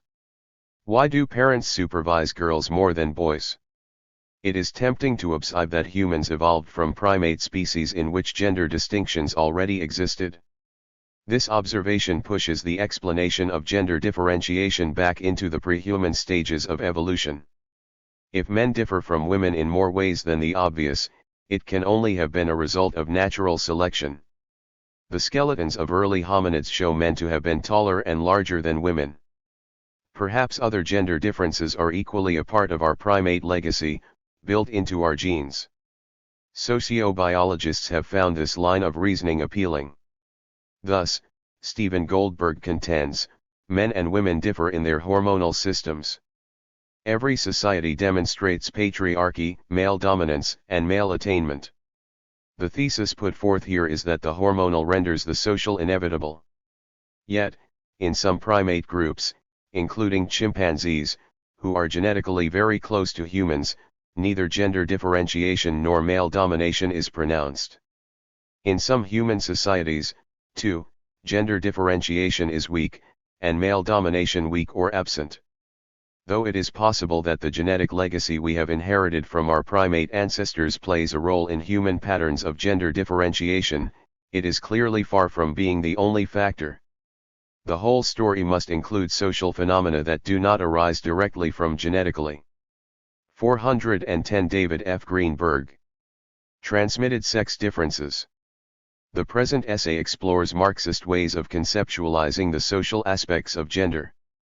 On the face of it, there is nothing in Marxism, a theory of class society, that would offer an explanation of why males and females should have different opportunities, or be exposed to different levels or kinds of parental control, or should be socialized differently. As I already observed, Marxism is gender neutral. Not a single one of its fundamental categories, class, state, capital, surplus value, and so forth, has anything to do with sex or gender. How to introduce gender into Marxism or to achieve a unified theoretical treatment of gender and class is not entirely clear. Faced with this difficulty, some investigators have decided not to make the attempt. Dual systems theorists, for example, characterize modern Western society as having two independent systems of subordination: capitalism and patriarchy, offering no explanation for the existence of patriarchy. 8 By default, it appears as a trans-historical system of domination that lies outside of and remains unaffected by historical transformation or, at least, by the transformation of class relations. 9 Such independence is not very plausible. To seek a Marxist explanation for gender is implicitly to take the position that gender does not operate totally independent of class relations. Our model, however, seems to be saying something more. By placing class relations causally prior to gender relations, it seems to imply that gender did not exist until it was created by class relations. This can hardly be true. People living in classless societies are already gendered. The same is true of people who live in class societies. There are no class relations of ungendered people. For this reason, we must be careful in the way we interpret the model. At least hypothetically, we can imagine that in any given social formation, class relations among gendered people change for reasons that have nothing to do with gender, such as class conflict in which gender issues are irrelevant. The assumption is that the consciousness and actions of capitalists and workers will be the same whether the capitalist or the worker is male or female. That is how Marxists have generally understood social change. This sort of analysis, however, is incapable of explaining why men and women of the same class do not always have the same consciousness and behave differently. Early Marxist writings on gender issues finesse this issue. Engels, for example, argued that the subordination of women occurred when social evolution reached the point of creating surpluses. Men, wanting to pass surpluses onto their progeny, wrested power away from mothers, who, in earlier matrilineal kinship systems, had the power to bequeath their property to their offspring. Although this reasoning still has its defenders, it is obviously deficient insofar as it assumes much of what needs to be explained. Why should it matter to fathers that gendering of crime 411? Their wealth goes to their own children instead of their mother's brother's children? Why should men have been able to subordinate women? Clearly, a more coherent account is needed. 10. We also need one that can address changes that have taken place since the primordial worldwide defeat of women. Engels has little to say about changes in gender relations in historical time. Vogel has proposed one strategy for introducing gender into Marxism. It is inspired by Engels's observation that a society's persistence entails both the production of material goods and the reproduction from day to day, year to year, and generation to generation of its population. This observation, which could have been made as easily by a functionalist as by a Marxist, focuses attention on both biological and social processes of reproduction. There must be births and provisions for ensuring the survival of children. There must also be arrangements for channeling individuals into the roles needed to keep the social system functioning, and for ensuring that role occupants are able to perform their roles adequately and are motivated to do so. A number of contemporary scholars have attempted to clarify the historical processes by which gender differences in human society emerged and led to a gender hierarchy in which women are subordinated. The precise processes at work have been the subject of considerable debate. Vogel suggests that such attempts should focus on women's unique capacity to conceive and bear children. This capacity implicates women in the social reproduction system differently from men. Although this is not the only way a gender difference can be introduced into social theory, it is one I adopt here. It has the convenience of breaking the gender symmetry of social theory by introducing a biological distinction between the sexes from outside the social realm. Yet it severely limits the role of biology. The many gender differences found in modern societies are by no means direct consequences of pregnancy and lactation. Therefore, social processes must play an important role. But, if the model is correct, these social processes should be traceable to pregnancy and lactation, even if the causal connections are complex and indirect. Arguably, under conditions of early human life, pregnancy and lactation had implications for the kinds of food-gathering activities men and women could pursue. Pregnant and nursing women would have been unable to participate in hunting as effectively as men. Had they hunted, their reduced agility would have placed them at higher risk of death from predators and jeopardized their reproductive capacity. If they were carrying small children, the children would also have been at risk. On the other hand, small children left at home by hunting mothers would have been in danger of being orphaned. Moreover, women on long treks would have been unable to nurse them. Where hunting entailed unanticipated chases of wild game, child care would have been difficult to arrange on short notice. Bands in which women hunted would have been less likely to survive. LL.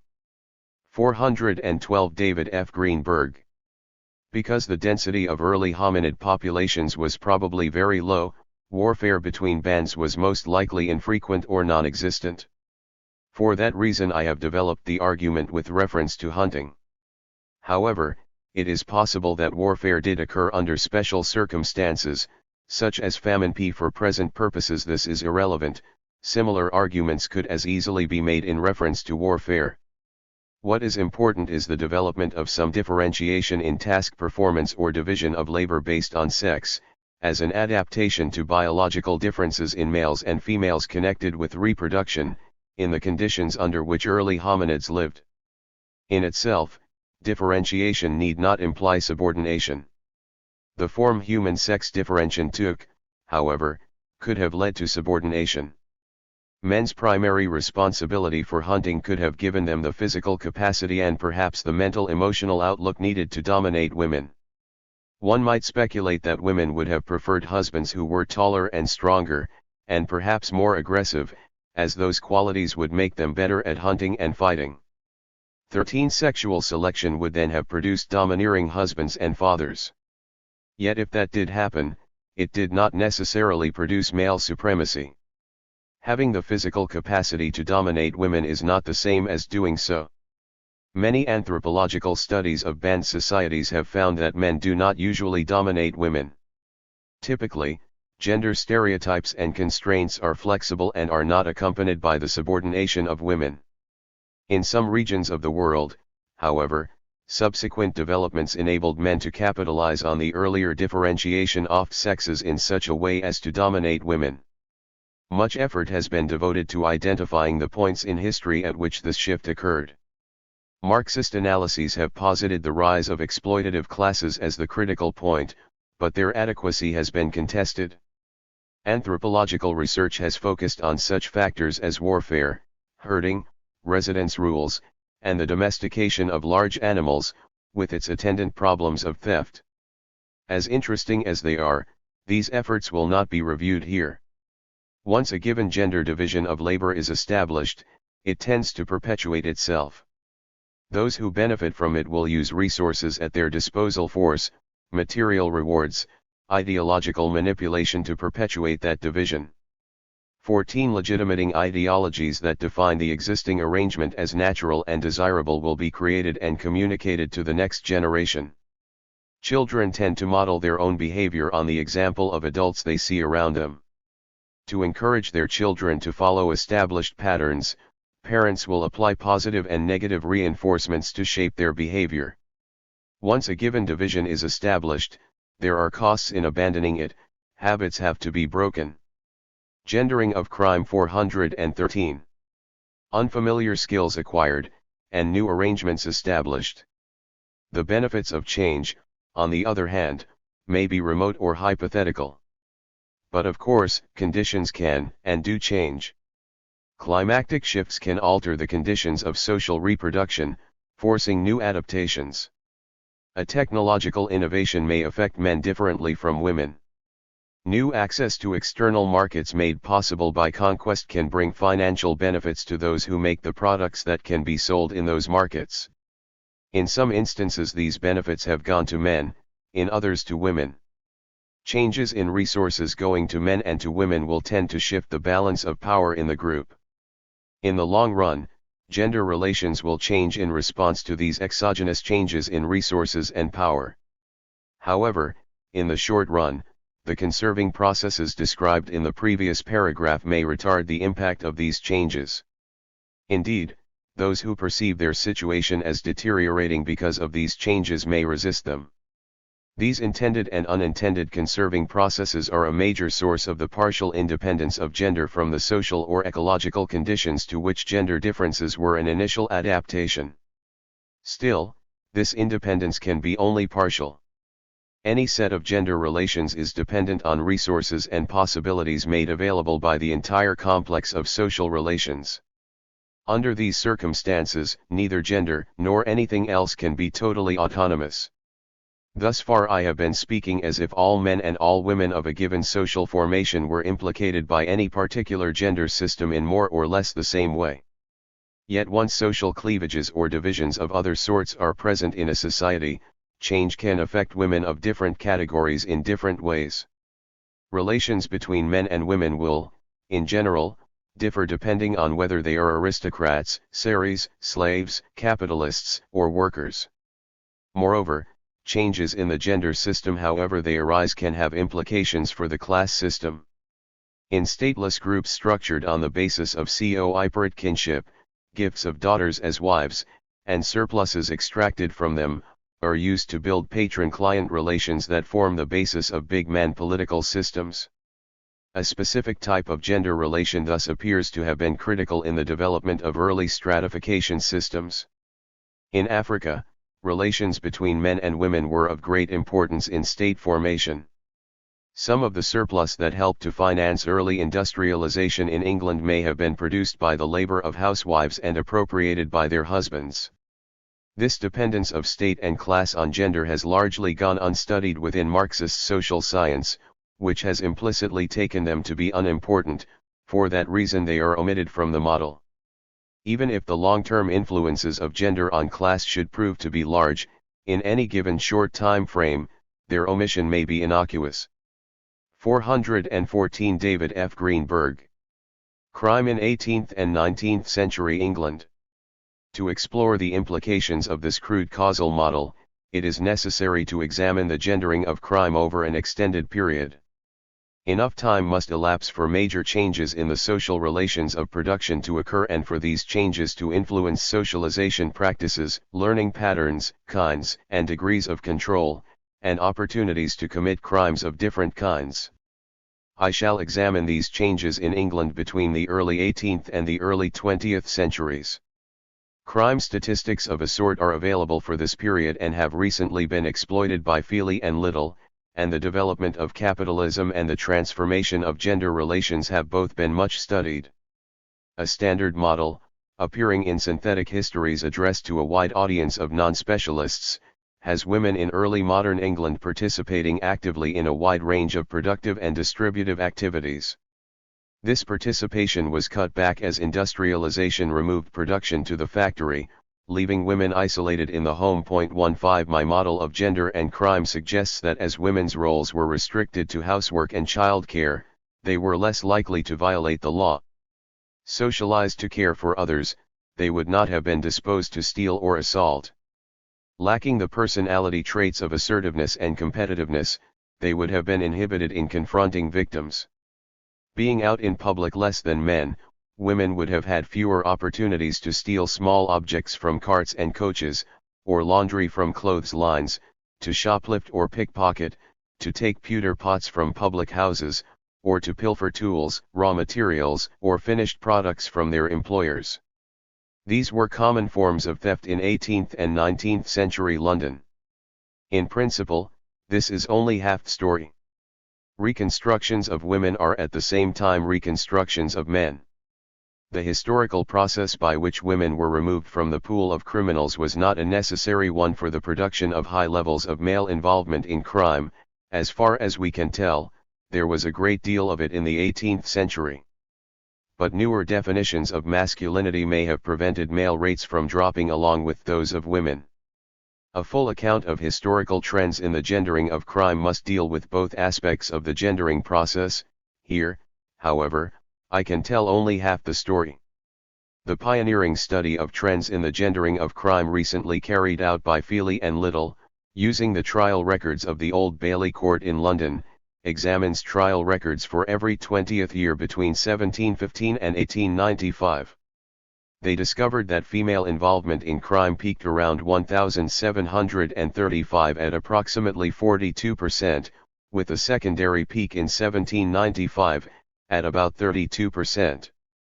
Thereafter female participation fell steadily, relative to male participation.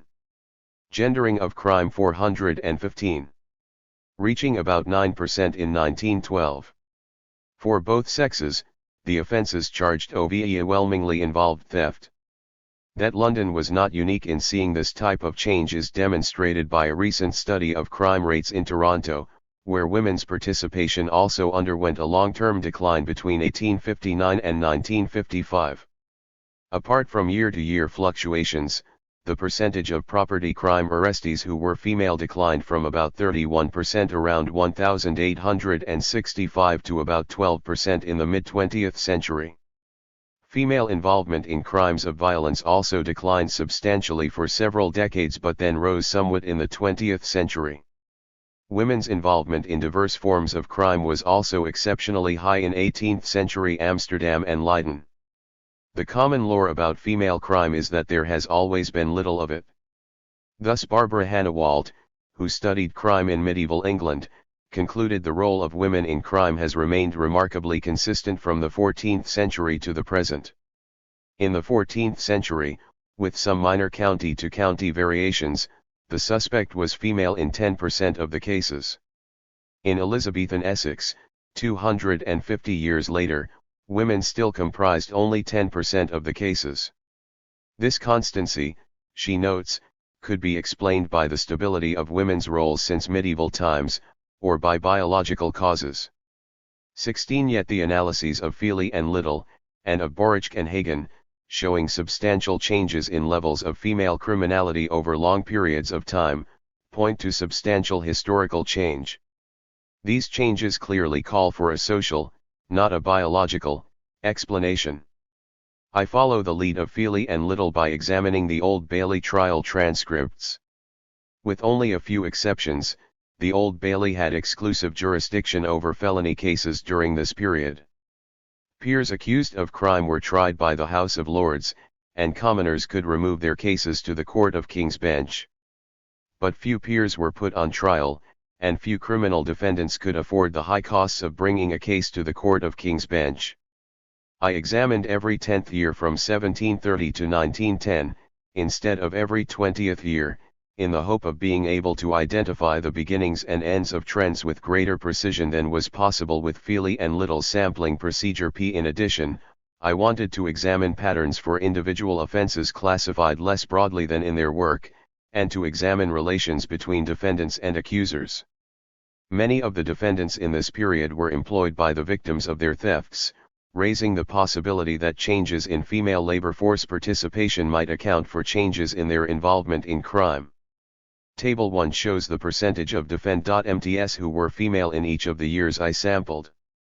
Because the volume containing transcripts for 1870 was missing from the Columbia University Law Library, the only library in the New York area holding the Old Bailey proceedings, I substituted the closest period included in the collection, November 1872 to April 1973.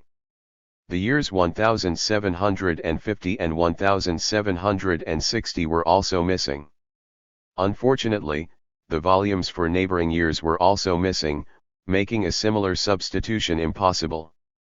For some years, the Columbia University Law Library collection of Old Bailey sessions was incomplete. For that reason, the figures I cite for 1810 and 1820 are based on court records for just part of those years. As Feely and Little found, the percentage of defendants who were female was high in 1730 and 1740. For both sexes, this involvement was primarily in theft. The number of cases involving interpersonal violence is quite small. Moreover, male and female criminals sometimes work together in small teams to commit burglaries or robberies. Despite this broad similarity, there were some qualitative differences between male and female patterns of involvement. In 1730, for example, 18.7% of the males on trial were charged with robbery, compared with 3.2% of the females. Similarly, 10.2% of the males were charged with burglary, compared with 3.2% of the females. 10.2% of the males were being tried for shoplifting, compared with 5% of the female defendants. Females, on the other hand, were overrepresented in other kinds of theft. Some women, for example, were prostitutes accused of stealing from their male clients. No men were charged with stealing under comparable circumstances. The offenses of pickpocketing, fraud, larceny, counterfeiting and uttering false currency, and receiving stolen goods accounted for 84.1% of the female defendants, 59.8% of male defendants. Gendering of crime 417.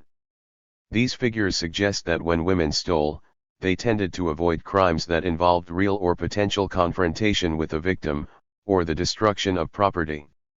In 1730, only one female defendant was on trial for homicide, 12 of the male defendants were. That lone female was charged with killing her small child. All but one of the victims of the male defendants were adults.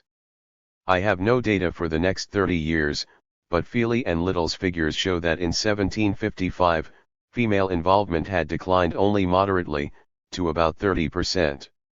After 1780, rates fluctuated in the range of 20 to 25%, then dropped again between 1860 and 1872. At the end of the 19th century, female involvement fell further, to less than 10%. Trends for individual crimes are more difficult to identify with confidence, because percentages for each year are based on small numbers of cases. Year-to-year fluctuations due to chance can be high under these circumstances.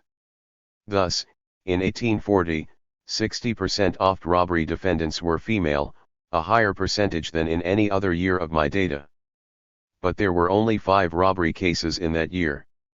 Little confidence can be placed on the figure of 60% when it is based on just 3 female robbers. More significant, for the years 1860 to 1910, only 2.6% of the robbery defendants were female. This compares with 13% between 1730 and 1810. A similar downward trend is visible for burglaries. Between 1730 and 1810, 10.8% of the 434 burglary defendants were female. Between 1860 and 1900, just 1.6%, 165 defendants. Robbery and burglary both entail the use or threat of force, but the downward trend is equally visible for thefts not involving force.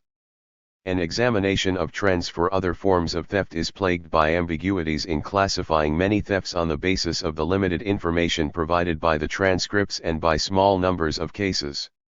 I handle this difficulty by aggregating shoplifting, pickpocketing, fraud, embezzlement, larcenies, counterfeiting and uttering false currency, receiving stolen goods, and smuggling. I then find that levels of female involvement in miscellaneous thefts declined more or less steadily from 1730 to 1900. These figures must be interpreted with a good deal of caution, as they are not fully representative of all the crime that occurred in London. Business and governmental crime hardly appear. My figures are not for crimes that occurred, or for crimes reported to the police. Indeed, with the exception of the Thames River Police, there was no salaried full-time police force in England before 1829. My figures are for prosecutions, which were brought by victims. Then, as now, there must have been many cases that did not come to the courts, because victims thought it pointless to prosecute, did not know the perpetrators, knew them and did not want to prosecute, had been paid by the perpetrator not to prosecute, or because the constables had not been able to apprehend the perpetrators. Feely and Little note that even trends cannot be taken at face value, because offenses involving minor thefts were downgraded from felonies to misdemeanors during the 19th century and were then tried in lesser courts. It was in these offenses that women's involvement was especially high. Nevertheless, their examination of trends within offense categories established that at least for the 18th century, the decline in female involvement was not entirely artifactual. Zedner notes that English judicial statistics for the period 1857 to 92 show declines in the ratio of women to men for the lesser offenses. It thus seems unlikely that legal reclassification could fully explain the 19th century trends. The possibility that contemporary changes in rates of female involvement in crime reflect changes in chivalry has been proposed and debated. According to this view, recent rises in female participation in crime seen in arrest records reflect only the greater willingness of victims, police, and prosecutors to arrest, charge, and prosecute them. In a period in which feminist demands for gender equality have received much public attention, perhaps victims, police, and prosecutors will prosecute female criminals more readily. Whether or not an earlier double standard favoring female defendants has been disappearing in recent decades, it is possible that rising standards of chivalry in earlier centuries reduced the willingness of victims to prosecute female defendants.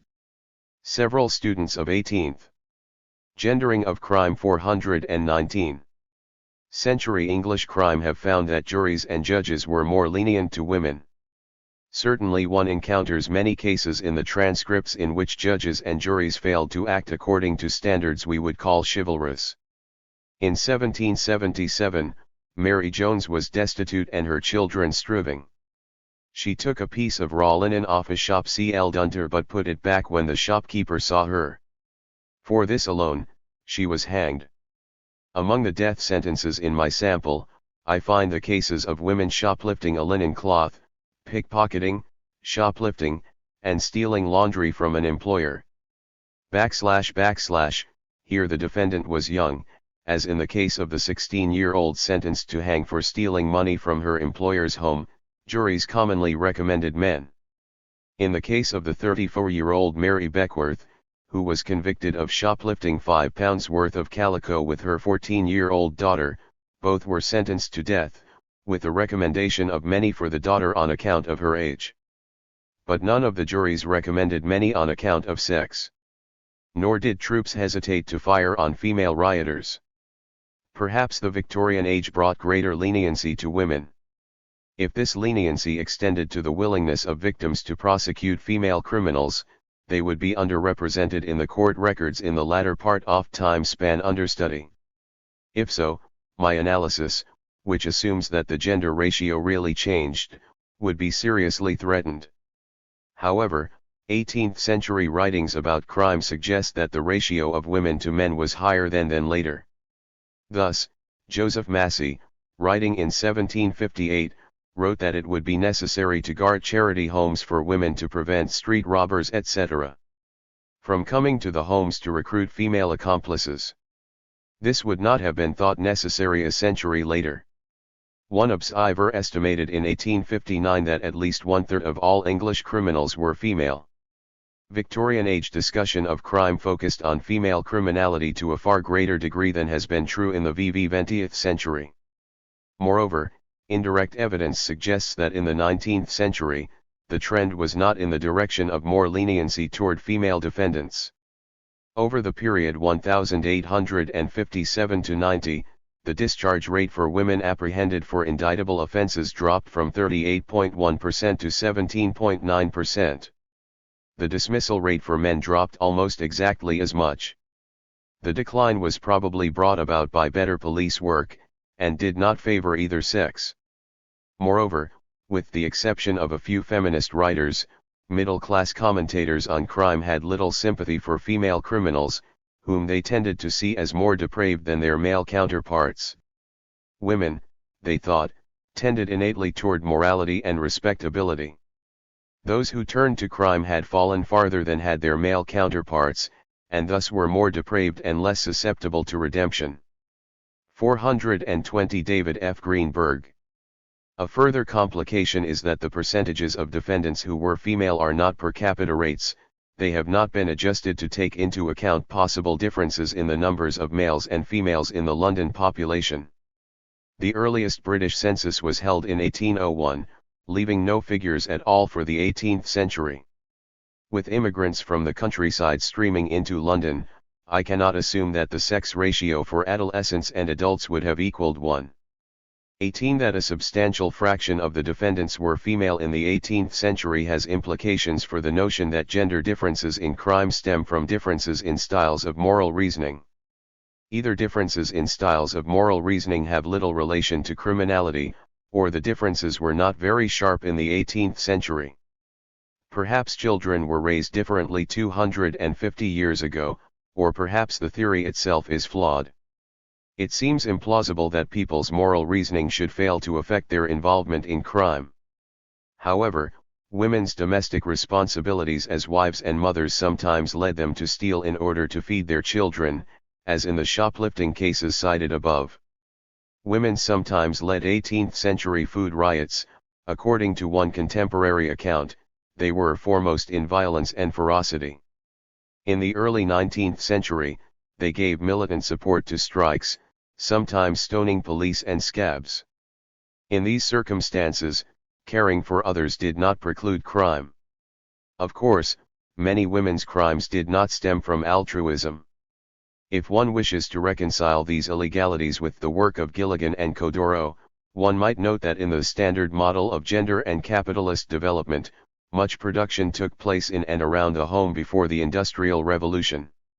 Even though women generally had primary responsibility for small children, men were usually present and to some extent involved in child care merely by their presence.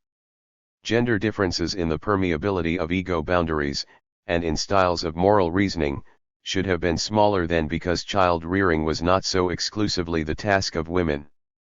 On the other hand, one may question how important gender differences in child rearing are for styles of moral reasoning. Empirical research casts doubt on Gilligan's claim that there are major sex differences in moral reasoning. Because children have less extrafamilial experience than adults, parents' child rearing practices should have the greatest impact on their children while they are young. Yet, when boys and girls below the age of 18 are compared, very few differences in moral reasoning style are found. Some differences are found among adults, but mostly when the female subjects are housewives. Once controls for educational attainment and job status are introduced, these differences tend to disappear. 19. Gendering df Crime 421. It seems likely, then, that where gender differences in styles of moral reasoning are found for adults, they reflect later influences, including socialization connected with different kinds of occupational careers. 20 An orientation toward formal rules is most appropriate in large-scale bureaucratic organizations. An informal, flexible ethic based on individualized caring is most appropriate in the family. These considerations redirect our attention to the kinds of work English women of the 18th and 19th centuries did, and the work settings in which they found themselves. Women in the English labor force. Under English common law, women's legal rights were severely restricted. Although an unmarried or widowed woman enjoyed the same rights as a man to operate a business, enter into a contract, and sue, when she married she lost all these rights under the common law doctrine of coverture. 22 Women were excluded from the civil service, law, medicine, and the clergy. Most guilds excluded women except for widows of male members. Cultural stereotypes defining women as weaker vessels, the softer sex, and the gentle sex must have made these exclusions seem justifiable. Though many occupations were effectively closed to women, the English economy was too inefficient to permit half its potential labor force to remain idle. The political economist Sir William Petty observed in his 1690 Political Arithmetic that all women and girls over 7 years of age are to labor except among the upper tenth. The range of their activities was wide. On the farms, women engaged in hairy labor in the fields, and to a limited extent in animal husbandry. Women of the early 18th century baked and brewed. They worked as milliners, seamstresses, mantua makers, and stay makers. As wives of artisans and craftsmen, they helped supervise journeymen and apprentices and sold finished goods from shops that were part of or attached to their homes. Women operated public houses, inns, and lodging houses, sometimes with their husbands. They peddled, took in laundry, and worked as prostitutes. Many of their occupations involved the production and sale of clothing, food, and drink, and drew on skills that were also utilized in the household. Yet women also worked in occupations that later became male-dominated. There were female blacksmiths, butchers, plumbers, carpenters, tailors, bricklayers, and coopers. 23 As guilds in corporate towns such as York and Norwich lost control over entry to the crafts in the period 1690 to 1770, it became easier for women to become makers of women's garments. Even 422 David F. Greenberg. At wages that were usually less than men's, their contributions to the family income were sufficiently important that one man of the 1750s remarked, "None but a fool will take a wife whose bread must be earned solely by his labor and who will contribute nothing towards it herself." Can women's relatively high rate of involvement in crime be explained, at least in part, by their relatively extensive experience in what later came to be defined as men's jobs? So some 19th century writers suggested. Thus, an 1850 newspaper article on the Black Country, a region of England that included Wolverhampton, attributed its exceptionally high female crime rate 24 to women who worked at rude and unsexing labor at the pit mouth, partly assuming the habiliments and altogether adopting the coarseness of the men. One could, of course, object to this reasoning by pointing out that working under the close supervision of an employer does not instill independence and assertiveness. Surely employers try to inculcate subservience and obedience to authority in their servants and employees. However, in many of these occupations, women were not working under close and continual direction, but exercised a reasonable degree of autonomy and judgment. Besides, employers who tried to inculcate subservience did not necessarily succeed. Then, as now, employees sometimes resisted their employers by demanding higher wages and shorter hours, and, at times, by stealing from their employers. Descriptions of 18th and 19th century work life do not suggest that laborers of either sex were timid or compliant. 25 They rather suggest a vigorous independence. Much of this militancy came from craftsmen and artisans, whose work generally required a large degree of autonomy and independence of judgment. Still, even where workers worked under closer supervision, the experience of working collectively may have bolstered self-confidence, facilitating criminal activity. 26 In the absence of motivation, there is little reason to think that assertiveness alone would lead anyone to crime. Working women certainly had reason to be motivated to violate the law, because most were poorly paid. In many sectors of the economy, employment was irregular for both sexes. The contrast between servants' poverty and their employers' relative affluence must have tempted many to steal. In some instances, employees may have wanted to retaliate against employers who treated them abusively. Where it is possible to draw inferences from the trial transcripts about the social class backgrounds of female defendants, they are mostly from the laboring classes, like the male defendants. Even when the stringent penalties meted out by the courts were taken into account, it would have been rational for many of the poor to steal. If high levels of female involvement in crime are predictable in light of gendering of crime. 423. Women's economic standing and socialization in the early 18th century, can their declining involvement be traced to reduced labor force participation? That is what the Standard Model would suggest. A rigorous statistical test of this possibility cannot be carried out, however, because there are no occupational or labor force statistics for the 18th century, and those for the 19th century are considered to be of such poor quality as to be virtually unusable. Experts are not even in complete agreement as to the overall trends. Though some historians think the Industrial Revolution expanded job opportunities for women, others think it reduced them. Hunt thinks that in the aggregate it made little difference. Trends within particular sectors of the economy can be tracked, and they are variable, suggesting that the Standard Model needs to be elaborated. In textile manufacturing, for example, machinery was initially introduced in the context of the putting out system, in which male and female family members cooperated in producing cloth at home, using raw materials provided by a capitalist entrepreneur. In London, women began displacing men from the tailoring trade, working at very low wages at home or in small workshops. When power looms were introduced into the factories in the 1830s and 1840s, they were operated primarily by women and children, who were attractive to employers because they could be paid less than men and might be less militant. But the number of such jobs was limited. In some instances, women lacked the craft skills needed to operate the machines, and for certain time periods, the physical strength. Later, the Factory Acts limiting the employment of children made it difficult for mothers to work. 28 In other sectors of the economy, the exclusion or downgrading of women to the least skilled, worst paid jobs preceded the factory system or the introduction of new machinery. On the farms, the introduction of machinery displaced some female workers, but the reasons for this are not altogether clear. In some instances, great strength may have been required to operate heavy machinery. But since women traditionally performed heavy labor, this explanation is doubtful. 29. More likely, women had been performing the least skilled, highly routinized tasks. It was these tasks that new machines were being designed to perform. With the expansion of the scale of production in non-agricultural sectors of the economy during the 18th century, some artisan and craft production was being relocated from the home to separate locations preceding the Industrial Revolution, simply because homes were not 424 David F. Greenberg large enough. Before the separation, wives could learn a trade informally while helping their husbands.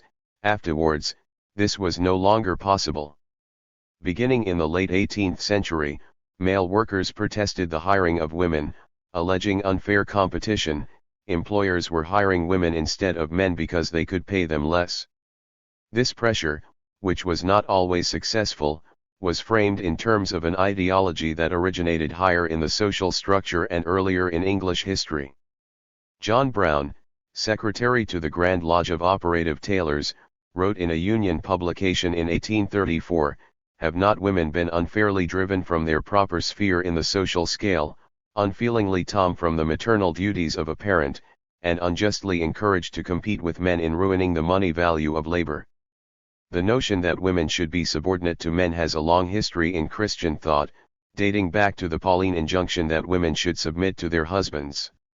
Upper-class Puritans gave this ancient teaching a particular twist, one that placed great emphasis on the family. As their opposition to the Church of England made it impossible for them to rely on the established church as a social control institution, they turned especially after the Restoration in 1660 to the male-headed family based on a SHMP gender division of labor as a remedy for threatening social upheaval. In the hands of the evangelical reformers of the 18th and 19th centuries, the Puritan doctrine developed into an ideology of separate spheres, in which work was considered a distinct and distinctly male sphere of life. The ideal upper-class woman was no longer active in her husband's business or a partner with him in the management of his farm. Her place was at home, ruled by her husband, caring for him and for their children, and upholding high standards of virtue and morality in the face of the market economy's tendency to undermine them.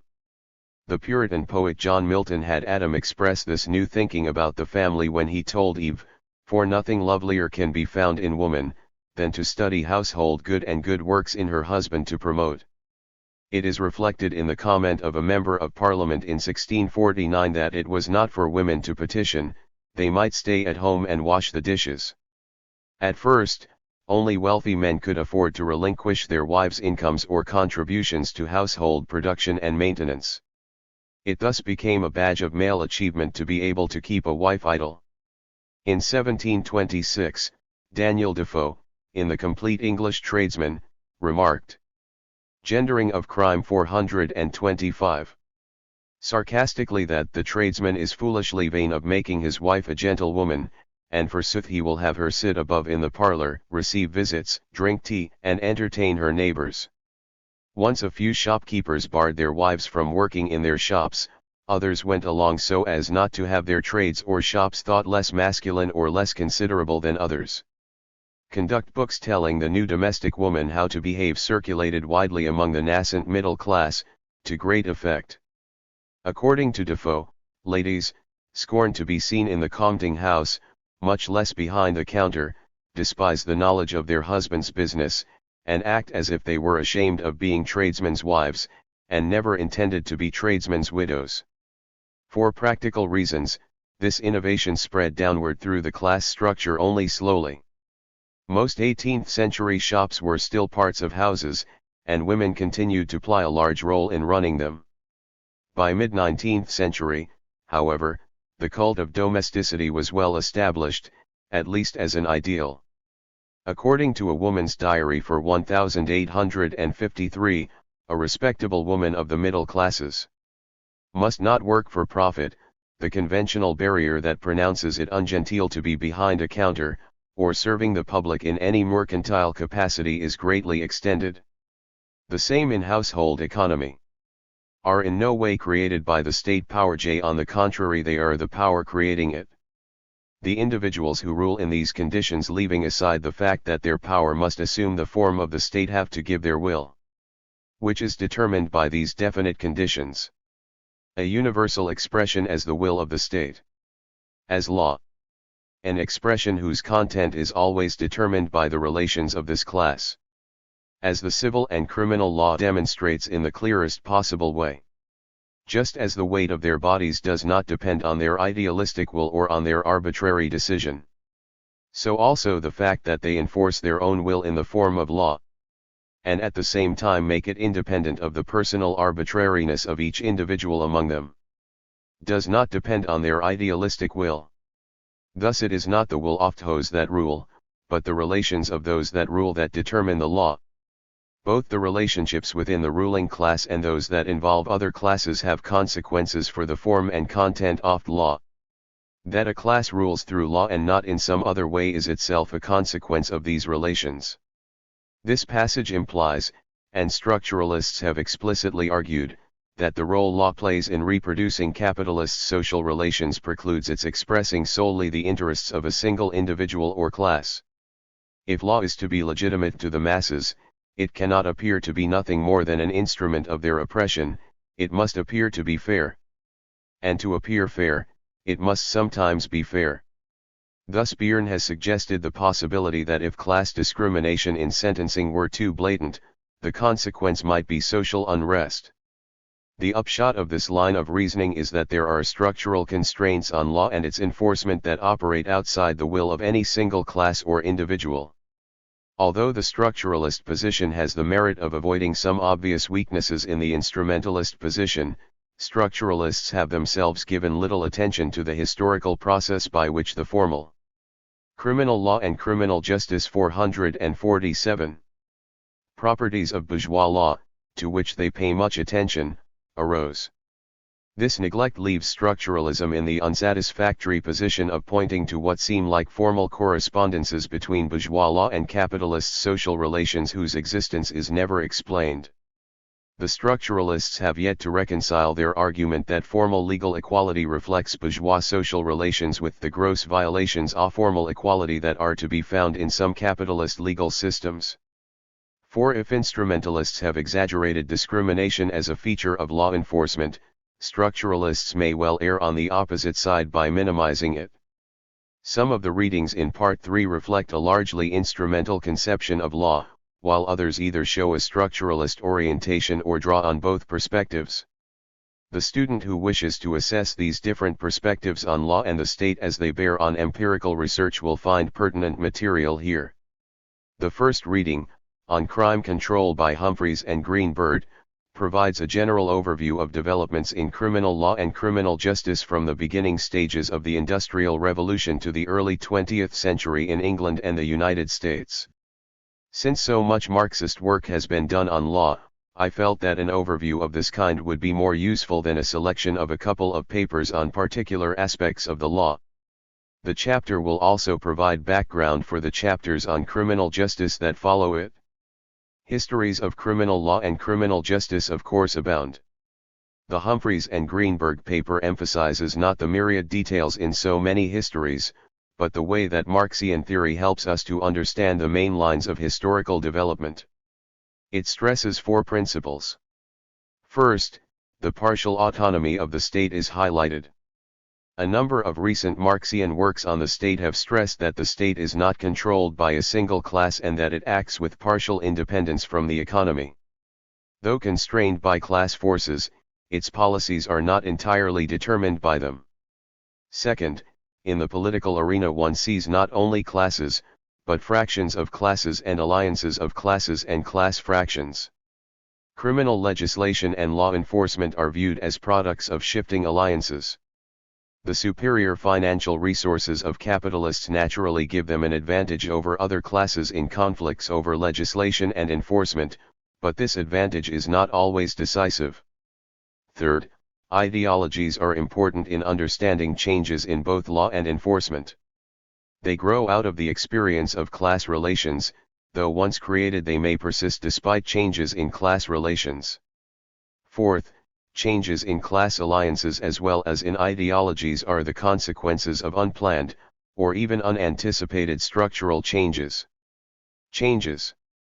448 Part 3. In the relations of production have an especially important effect on such alliances. Early 19th century penal reform. Both England and the United States adopted major reforms in criminal law in the early 19th century. In both countries, capital punishment was drastically curtailed, and imprisonment in penitentiaries, which were administered along very different lines from the 18th century jail, became a major sanction. Standard accounts of these developments attribute them to the initiatives of enlightened and humanitarian reformers who triumphed over cruelty, cupidity, and indifference. Their reforms are made to seem obvious, so advantageous that we wonder why they never occurred to anyone else earlier. But this is hagiography, not sociology. Some Marxists have denied that the reformers' motives were humanitarian bears more than passing resemblance to Rustigan's analysis of criminal law reform in England. Before the American War of In See Criminal Law and Criminal Justice 449. Dependence. American jails, like English jails, were run along lines that later seemed intolerably lax. Prisoners of all ages, races, and sexes congregated freely. Debtors and the accused being held before trial were all confined in the same facility, and prisoners could buy liquor and other privileges from their jailers. After the war, American jails were reorganized along lines of much stricter discipline. Prisoners were confined in cells and the sale of liquor was stopped. Similar developments occurred in Europe, partly influenced by American innovations. Most discussions of these reforms attribute them to the humanitarian, though possibly misguided, impulses of the Quakers. Since Quakers had been among the leading advocates of just such a system in both England and the American colonies, and since Philadelphia had a large Quaker population, this attribution is perhaps understandable. Yet in his re-examination, Paul Takagi shows that while Quakers were involved in reorganizing the jail, their role has been greatly exaggerated. More important, he argues that the motives behind the reform were not those of humanitarianism as it is usually understood. Instead, they had to do with the centralization of state power in the face of growing popular unrest and increasing social inequality in the aftermath of independence. Broadly speaking, Takagi's analysis is consistent with the newer revisionist interpretations of penal history in Europe and the United States. History of the police. Sociological research on the police has developed over the last 15 years in large measure along lines shaped by the political concerns of the 1960s. Racial conflict in northern cities in the 60s often crystallized around police issues. And so sociologists pursued questions like, how violent are the police? How extensively do they discriminate against blacks and Hispanics? Why are they sometimes so abusive to citizens? Why do they hold such conservative political views? At their best, these studies enriched our understanding of what transpires in face-to-face encounters involving police, the effect of police work on the attitudes and opinions of police officers, and the socialization of new officers into the occupational practices and subculture of the force.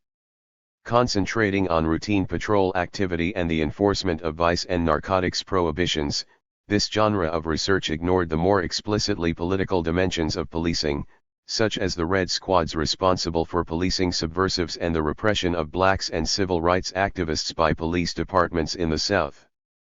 The organizational forms through which policing is carried out were not subjected to sociological analysis, nor were the social consequences of policing for different groups given serious consideration. While sociologists were riding around in squad cars, historians began to publish histories of individual police departments, and in some cases, to 450 Part 3. Analyze broader changes in the organization of policing. Much of this work focused on the establishment of police departments in the Jacksonian era, and on attempts to remove the police from partisan politics, reduce corruption, and professionalize the force during the Progressive era. Although these histories are a valuable resource for the sociologist, they have two essential weaknesses. The absence of an explicit theoretical framework to guide the selection of materials sometimes drowns the reader in a sea of detail whose importance is not always clear, and the complex role that the police played in class conflict is sometimes treated with a superficiality that frustrates the sociologist. 5. Sidney Herring's paper examines the police in the American Industrial Revolution. He analyzes the reorganization of police forces in the large cities of the Northeast in the context of the bitter industrial strife of the late 19th century. His analysis takes note of the many ways the police were used as a weapon in the class struggle, ranging from the suppression of strikes to the repression of tramps and the supervision of working-class morality. At the same time, Herring delineates the obstacles that businessmen and politicians encountered when they tried to deploy the police against the working class. Although he disagrees fundamentally with the idea that the working class captured control of the police, he emphasizes that the bourgeois control of the force was often precarious. How much of Herring's analysis remains valid today? Clearly there have been some changes. Tramping doesn't exist today in the way it did in the late 19th century, although police repression of vagrants has been a recent feature of some American cities. The police no longer play such a large role in breaking up strikes. Since the New Deal, labor relations have become more peaceful in our large cities, though not always in the South or Southwest. Some fractions of the working class have even become strong supporters of the police. Others, notably urban blacks, have vigorously opposed repressive police tactics. To complicate matters further, the police themselves have become politically militant in unprecedented ways. Steven Spitzer's paper takes a somewhat longer-range view of the police, focusing on the way large-scale economic and political change has constrained and shaped the structure of policing organizations. This analysis is largely structural. It says little about which individuals or groups were responsible for bringing about the changes described. One may infer from the omission that this is not regarded as a critical issue. Certain changes may have been necessary whether anyone in particular wanted them, although on the other hand, Humphreys and Greenberg argue that the necessity of a given measure does not guarantee that the measure will be taken. Here, perhaps, more work would be useful. Both of these readings on the police help to put in historical context the contention of structural Marxists that the state is best able to serve the criminal law and criminal justice 451. Needs of capital when it is not under the direct control of individual capitalists. Both of them document the process by which the state policing function became more autonomous from dominant classes. And both authors argue that enforcement became more legitimate after it was removed from the direct control of business classes and was administered bureaucratically. This argument raises some interesting questions about legitimacy. If police practices were themselves prejudicial to working class interests, one wonders why workers would regard them as more legitimate because they were administered impersonally. On the other hand, it may be that reformers wanted to legitimate enforcement to some other group, such as the urban middle classes. Marxists have made much of the need to legitimate one thing or another. The notion that rule through coercion alone is difficult and unstable is implicit in this interest. If people can be persuaded that rulers have a legitimate claim to rule, much less coercion should be necessary. 6 But who is persuaded, and to what extent? This subject has received little exploration. Another issue, implied by both Herring and Spitzer, but not raised explicitly by either of them, has to do with the precise nature of the relationship between policing and capitalism. Every industrial society I know of, whether capitalist or not, has established a bureaucratic police force. In what sense, then, can industrial capitalism be viewed as the source of the transformation in policing that both authors document? One argument is that industrialization and urbanization were the critical considerations, and that it was unimportant that it was capitalism that led to these developments in the West. Had they occurred under socialist auspices, the outcome would have been the same. Even this skeptical position would concede that the functions of the police and its styles of operation might be very different in socialist industrial societies than in capitalist societies. In a socialist society, we would expect the police to defend working class interests, not repress them in the ways Herring documents for 19th century America. A different position might hold that in a socialist society, state functions can to a large extent be taken over by the population itself. For instance, communities might do much of their own patrolling, intervening in family quarrels, directing traffic, picking up drunks from the street, and so on. Both Cuba and China have taken some steps in this direction. Prison labor in the 19th CNLTURY. Over the years, a number of histories of the American prison have appeared, detailing innovations of architecture such as solitary cellular confinement, methods of discipline, and penal philosophy /es, as well as some of the social context for these innovations. Little attention is paid in these treatments to the various forms that prison labor has taken. Rosalind Pecheski. 452 Part 3. Analyzes the complex and changing role that prison labor played in the class struggle in the 19th century. In part, prison labor was an intervention in the class struggle on behalf of capitalists. By providing employers with labor at lower wages than prevailed on the open market, it enabled them to keep wages down, or so workers believe, and in some cases they were probably correct. The reference to prison labor in Marx's critique of the Gotha program indicates that prison labor was used in the same way in 19th century Europe. Yet as prisoners became workers, class struggle appeared within the prison itself.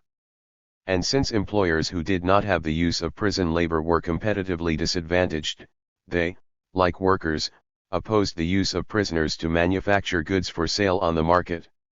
Thus, class conflict inside and outside the prison transformed the character of prison labor, changed the functions of the prison as an institution, and changed its methods of discipline.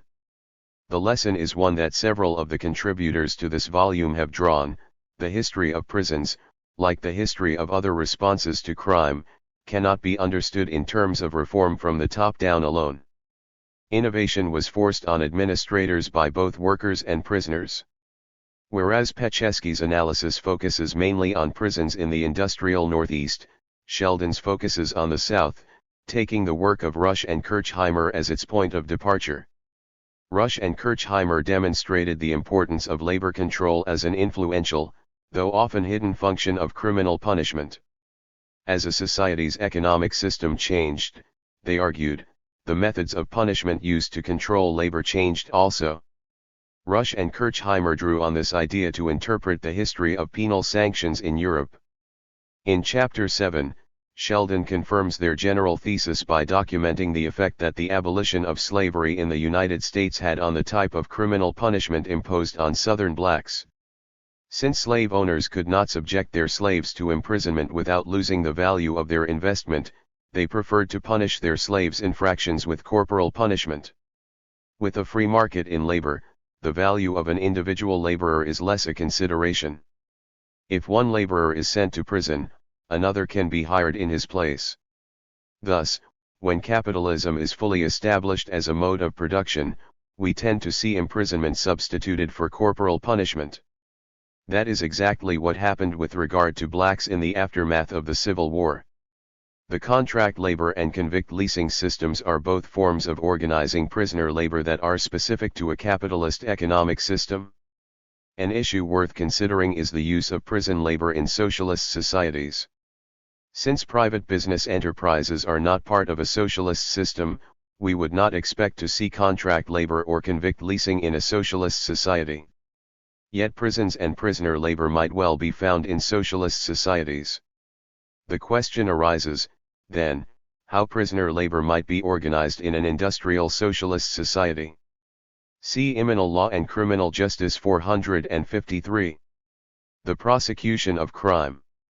Marxist work on the prosecution of crime has pursued several lines of investigation.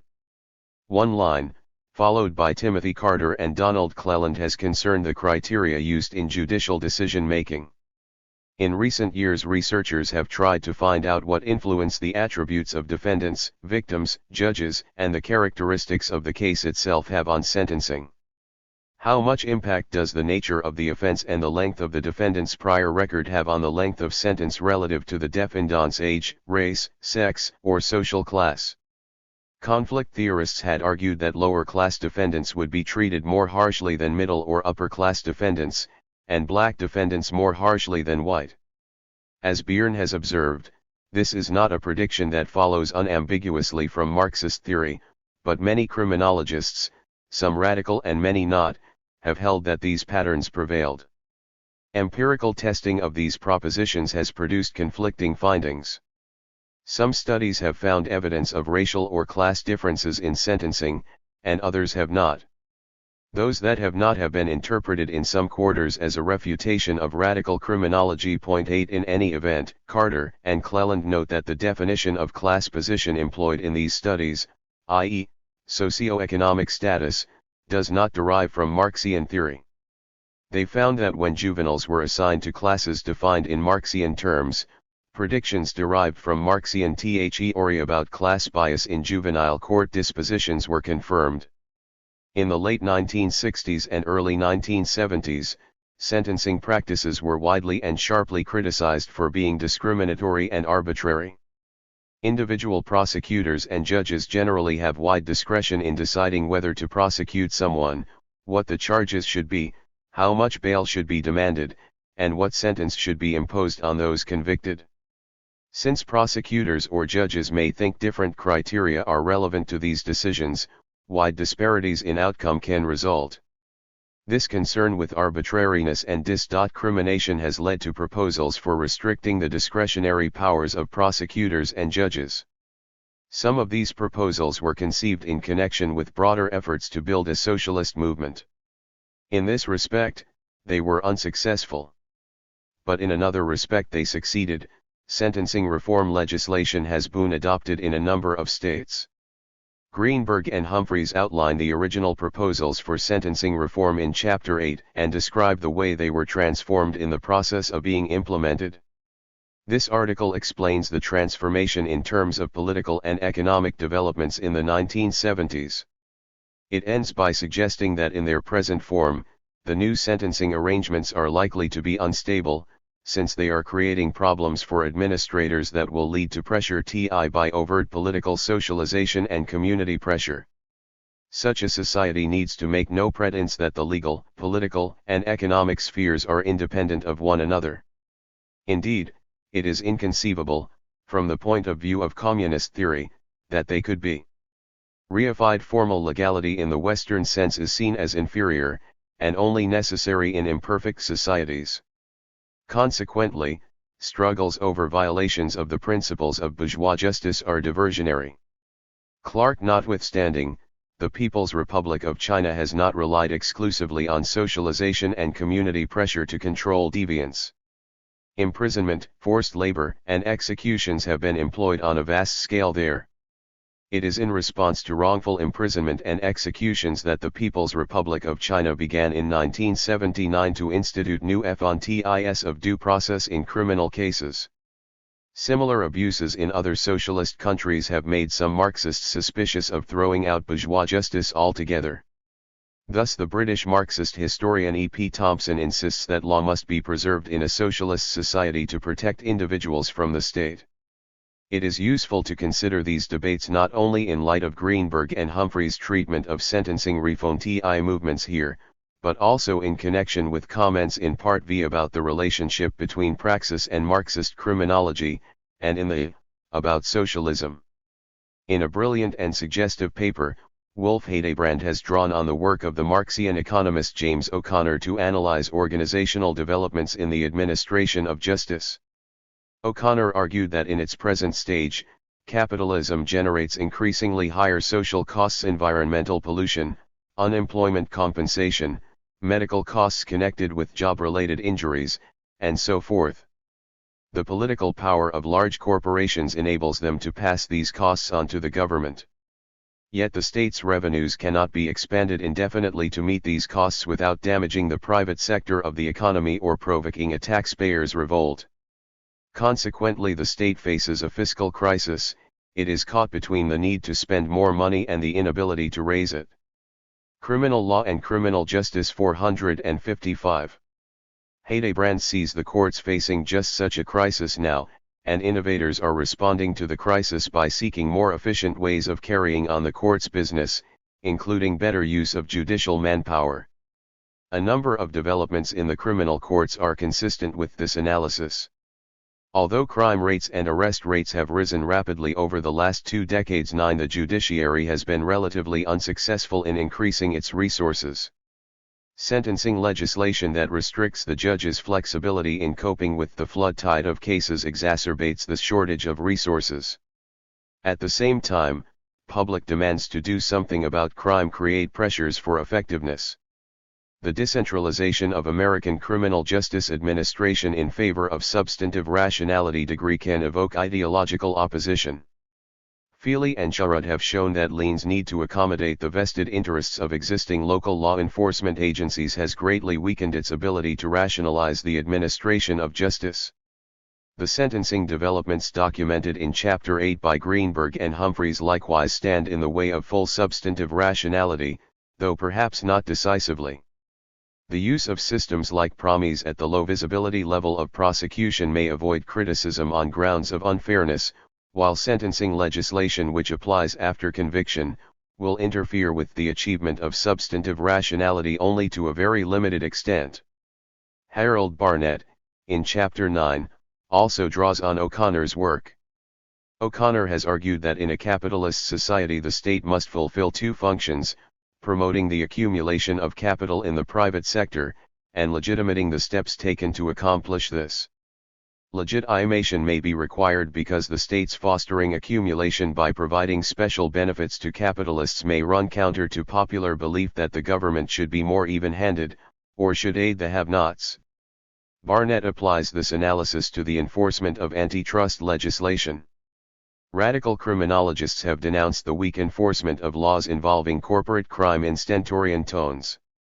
It is widely accepted that the total financial costs of corporate and governmental crime grossly exceed those due to conventional crimes such as theft and interpersonal assaults. Estimates of the annual financial losses due to corporate crime run in the vicinity of $100 to $200 billion. There is every reason, therefore, to suppose that increased expenditure on enforcement would be highly cost-effective. Yet the resources devoted to enforcement have been very limited, and penalties extremely mild. A recent journalistic survey of efforts to control white-collar crime substantiates this conclusion. Statistics on prosecutions and interviews with high-level enforcement officials confirm that most efforts directed at white-collar crime involve targets other than large corporations. For example, most of the tax cases referred to the Justice Department by the Internal Revenue Service involve doctors, lawyers, and small businessmen rather than large corporations. Justice Department investigations of fraud have involved welfare, Medicare, and Medicaid programs, but not large corporations. Of the 130 cases referred to the Justice Department for violations of environmental pollution laws between 1973 and 1979, only half a dozen have involved major corporations. Of course, the bulk of law enforcement efforts are not directed even at petty white-collar crime, but at so-called street crime, usually committed by poor and unemployed workers or youths. Criminal Law and Criminal Justice 457. This neglect of corporate crime cannot be explained by public sentiments that such violations are trivial. In a study conducted by the Center for Studies in Criminology and Criminal Law at the University of Pennsylvania, interviews were held with 60,000 individuals selected to represent the American population. These individuals were asked to rate the seriousness of different crimes numerically. It was found that illegal retail price fixing by several large companies is considered more serious than a personal robbery in which the offender intimidates the victim with a lead pipe and steals $1,000. Fact pollution of a city's water supply, resulting in only one person's illness, can IES a serious score of LSI more than twice the score of 69 assigned to a burglary in which the offender breaks into a private home and steals $100. Honest people would break the law to gain admission to prison. Thus, prison conditions that are too comfortable would cause the crime rate to increase. Evidently, the principle will operate only if potential criminals know about the changes. Over the long run, of course, gross changes are likely to become known, particularly in communities where many residents are sent to prison. Even under those conditions, the principle may exaggerate the extent to which potential criminals will be deterred by marginal changes in prison conditions. To the extent that crime rates can be influenced by changes in prison conditions, the principle would appear to hold in any economic system. Nevertheless, the consequences of maintaining substandard prison conditions may be different in capitalist and socialist societies. Here, the Schwendingers explore the consequences of operating prisons in conformity with the standard in a capitalist society. By making it potentially costly for members of the working class to obtain income illegally, workers will choose wage labor at salaries that are less than would have to be offered if theft were not penalized. In other words, wage labor is a more attractive option than stealing, when the penalty for stealing is a possible prison sentence. Since wage labor implies exploitation in a capitalist mode of production, the substandard prison conditions underwrite higher capitalist profits. One question provoked by this analysis concerns the assumptions about the state that are implied when one assumes that prison conditions as they actually exist are governed by the principle of least eligibility. We might ask what is to prevent prison administrators, who are not directly controlled by a cohesive capitalist class, from establishing living conditions that are higher than the principle allows. The result might be higher crime rates, but crime rates have in fact been rising. It would be hard to establish that improved prison conditions are responsible, but the Schwendinger's analysis suggests the possibility. These questions aside, the Schwendinger's analysis suggests some intriguing possibilities for research. Since standards of living outside of prison differ from one state to another, their argument would predict variations in penal conditions from one state to another as well. 12. The same reasoning. See Criminal Law and Criminal Justice 459. Would apply to cross-national differences in standards of living and penal conditions. If the Schwendingers are correct, the comparatively mild sentences in Holland and Sweden may reflect the extensive welfare provisions in those countries. Readers who are unfamiliar with the debates on just deserts and fair punishment mentioned by the Schwendingers may wish to review the reading by Greenberg and Humphreys, where these issues are discussed. The Dialectics of Crime Control. Drew Humphreys and David F. Greenberg. Portions of this chapter have been adapted from Drew Humphreys and David F. Greenberg, Theophile Control and Social Foimations, in Donald Blacklead. L. Toward a General Theory of Social Control, New York, Academic Press, 19801. Theoretical Perspectives on Crime Control. Although criminologists have generally agreed that the explanation of crime control is one of the central tasks of criminology, our understanding of why changes in criminal law and its enforcement take place remains theoretically primitive. Historians have carried out many case studies of such changes, but often they have abstained from explaining the events they describe.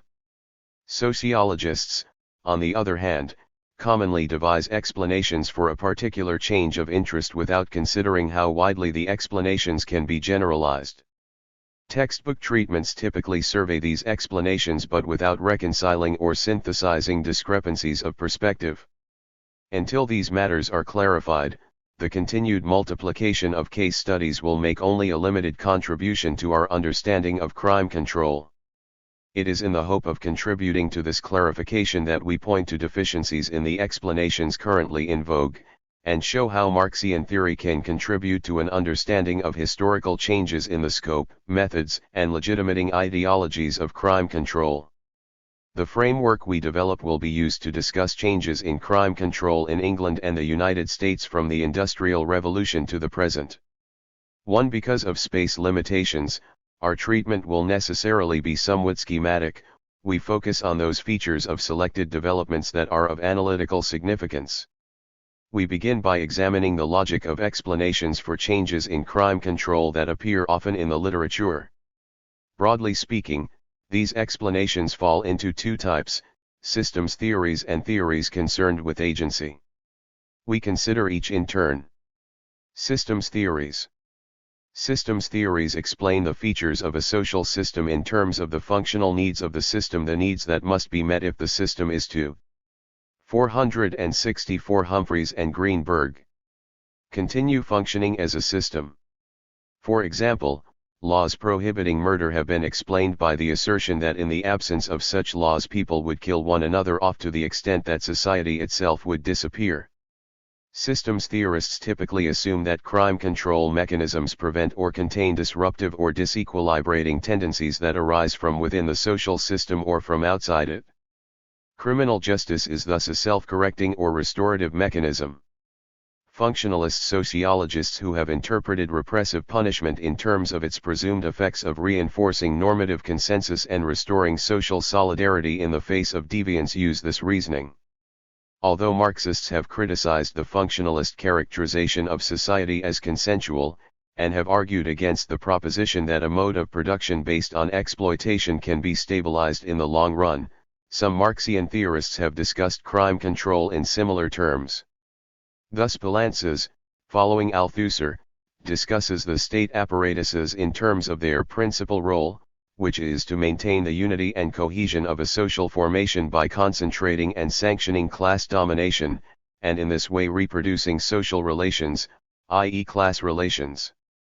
Whereas earlier Marxist writings tended to argue that this was true because state office holders were themselves capitalists or were directly subservient to them, the more recent structuralist Marxist literature holds that the constraints on state policy are so large that this will be true no matter what the social backgrounds of office holders. It is the essence of a systems theory that the explanation of a social phenomenon does not refer to the meanings or goals of the members of the society. It does not see change as a consequence of the purposeful activity of identifiable social actors, but as a spontaneous and unwitting convulsion of the entire social system. Nor does it explain how or why anyone realizes what a system or a mode of production needs and ensures that these needs are met. Thus the system or mode of production must itself be endowed with omniscience and omnipotence. Since systems theories also fail to specify how the outcome is connected to the cause, they are at best incomplete. The implied assumption that there is always no more than one way to fulfill a given need remains to be demonstrated. One must also question whether an observed criminal prohibition is in fact always vital to the survival of the society. Is it plausible, for example, that in the absence of repressive legislation, homosexuality in late 19th century England? Dialectics of Crime Control 465. And the United States would have increased to the point where it threatened population growth or destroyed the nuclear family. Nothing of the sort happened in France, where the Napoleonic Code abolished all legal prohibitions against homosexual activity among consenting adults. Can it be argued persuasively that the prohibition of alcohol was necessary for the survival of American capitalism in 1920, but not necessary a little more than a decade later when the 18th Amendment was repealed? Claims such as these would not be credible. To understand this legislative history we must look beyond the needs of the social system, though without abandoning the obviously valuable insight that a society's social control machinery is in some way related to the character of the society in question. Theories of agency. Theories of agency derive from Becker's observation that legal rules prohibiting specified conduct do not create themselves, but are instead the product of entrepreneurs who crusade for the adoption of the rules they wish to see enacted, perhaps at the expense of others. In the words of one non-Marxian conflict theorist, if there were no groups trying to control the activities of other groups and trying to enforce their wills upon those other groups through the legislative processes, there would be no laws making some activities crimes and there could, consequently, be no criminals. The criminal laws are specifically enacted by the middle and upper classes to place the poorer classes under the more direct control of the police. Theories of agency identify the social agents responsible for changes in criminalization and specify why they seek change. In this respect, they supply what is missing in systems theories. Becker's suggestion has been extended to include group or collective entrepreneurs as well as individuals, and gas studies have implicated a number of different groups who have at one time or another widened or narrowed the scope of crime control, including government bureaucracies, professional interest groups and status groups. The Marxian literature, on the other hand, has paid more attention to class as the most salient category. Thus Quinney holds that law is an instrument of the state that serves the interest of the developing capitalist ruling class. Law and legal repression are, and continue to serve as the means of enforcing the interests of the dominant class in the capitalist state. Many instances where the historical evidence suggests that law did indeed serve dominant class interests have been located. For the best single summary of this literature, see Chambliss. Many of the non-Marxian analyses of agency are vulnerable to criticism on grounds of voluntarism. Becker, for example, never indicates why a 466 Humphreys and Greenberg particular entrepreneur chooses a particular category of behavior as the target of a campaign. The choice appears completely arbitrary and unrelated to any objective social conditions. 3. There is no conception of social structure other than a kaleidoscope of groups defined by all kinds of criteria. Why groups form on the basis of any particular criterion, and why one group succeeds in its entrepreneurial efforts while another group fails is not addressed. The assertion that rules are made by the powerful doesn't take us very far in the absence of a theory of the sources of power. Marxists conceptualize social structure more clearly, but their works frequently pose serious problems. As we noted earlier, many of the empirical studies carried out by non-Marxists show us groups defined along lines other than class. Marxists have largely neglected the implications that the existence of such groups have for a theory in which the only social differentiation recognized is that of class. Another set of problems revolves around the assumption made by some Marxist writers that the capitalist class is unified, all-powerful, and invariably capable of ensuring that legislation reflects its interests alone. For since at times capitalists are visibly divided, and since some legislation has been adopted despite capitalist opposition, this view can be sustained only if one is willing to suppose that the ruling class pretends to be divided and shrewdly decides to let other classes win a few legislative battles in order to deceive them into thinking that they really do have a chance to influence legislative outcomes. Surely this is preposterous. As Spitzer and Fine have noted, even when a crime control measure does embody the interests of a class, the form that the measure takes can rarely be explained in terms of the interest alone. In pursuing its interest, a class is checked by many constraints. Insufficient attention has been given in this literature to the gradual and largely non-conflictual processes through which the appropriate targets and methods of crime control are redefined in response to changed social circumstances. If systems theorists err by neglecting consciousness entirely, theorists of agency err by neglecting the processes through which consciousness forms and actors acquire subjective interests. Seeing entrepreneurs, theorists attribute changes in public perception of social conditions to the entrepreneurs, without considering that the perceptions of the entrepreneurs themselves must be explained. In short, a theory of interests, and indeed, of consciousness generally, is missing from much of this work. What is needed in a theory of historical change in crime control is Dialectics of Crime Control 467. Implicit in the criticisms we have raised of earlier work. A theo must locate agents of change structurally, specify how they come to regard a particular form of change as desirable, and show why they are able or unable to achieve what they seek. Marxism can aid in the task of developing such a theo, a Marxian framework. Class and control. Marxist theo begins with the social relations of production. When direct producers are separated from the means of production, and distribution is not collective, society is divided into classes. The class that does not produce, but expropriates the surplus produced by others, is characterized as an exploiting class, while the producers, deprived of the use of their full product, are regarded as an exploited class. As several modes of production may coexist in a single social formation, there is typically a multiplicity of classes. Since classes are postulated to have opposing interests with regard to the use of the means of production and the distribution of the product, a source of instability is present in all class societies. It follows that exploitative modes of production do not reproduce themselves through economic means alone. An exploited class will seek to reduce or eliminate its exploitation. On the other hand, an exploiting class will attempt to preserve exploitative class relations.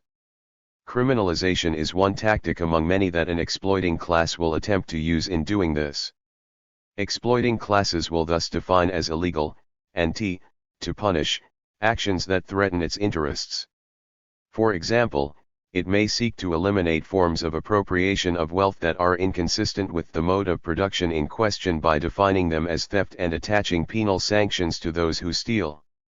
This strategy, of course, requires that the state define as criminal those actions that run counter to the interests of the exploiting class. Marxists have generally held that the state will do just that. An exploited class need not necessarily accept the views of the exploiting class as to what actions should be criminalized. The exploited may oppose the views of the exploiters and attempt to gain acceptance for views that embody their own class interests. Lacking the financial and political resources of the exploiting class, however, they are likely to be relatively less successful. They thus may be compelled to rely on extra-legal or illegal methods of control, such as strikes and industrial sabotage. The exploiting class will in turn attempt to frustrate these attempts through its own control measures, ranging from firings to injunctions and criminal prohibitions. We thus have a dynamic picture of crime control as both the subject of class conflict and the instrument of class control. As class conflict evolves, so will the scope and forms of control employed by both exploiting and exploited classes. 5. 468 Humphreys and Greenberg.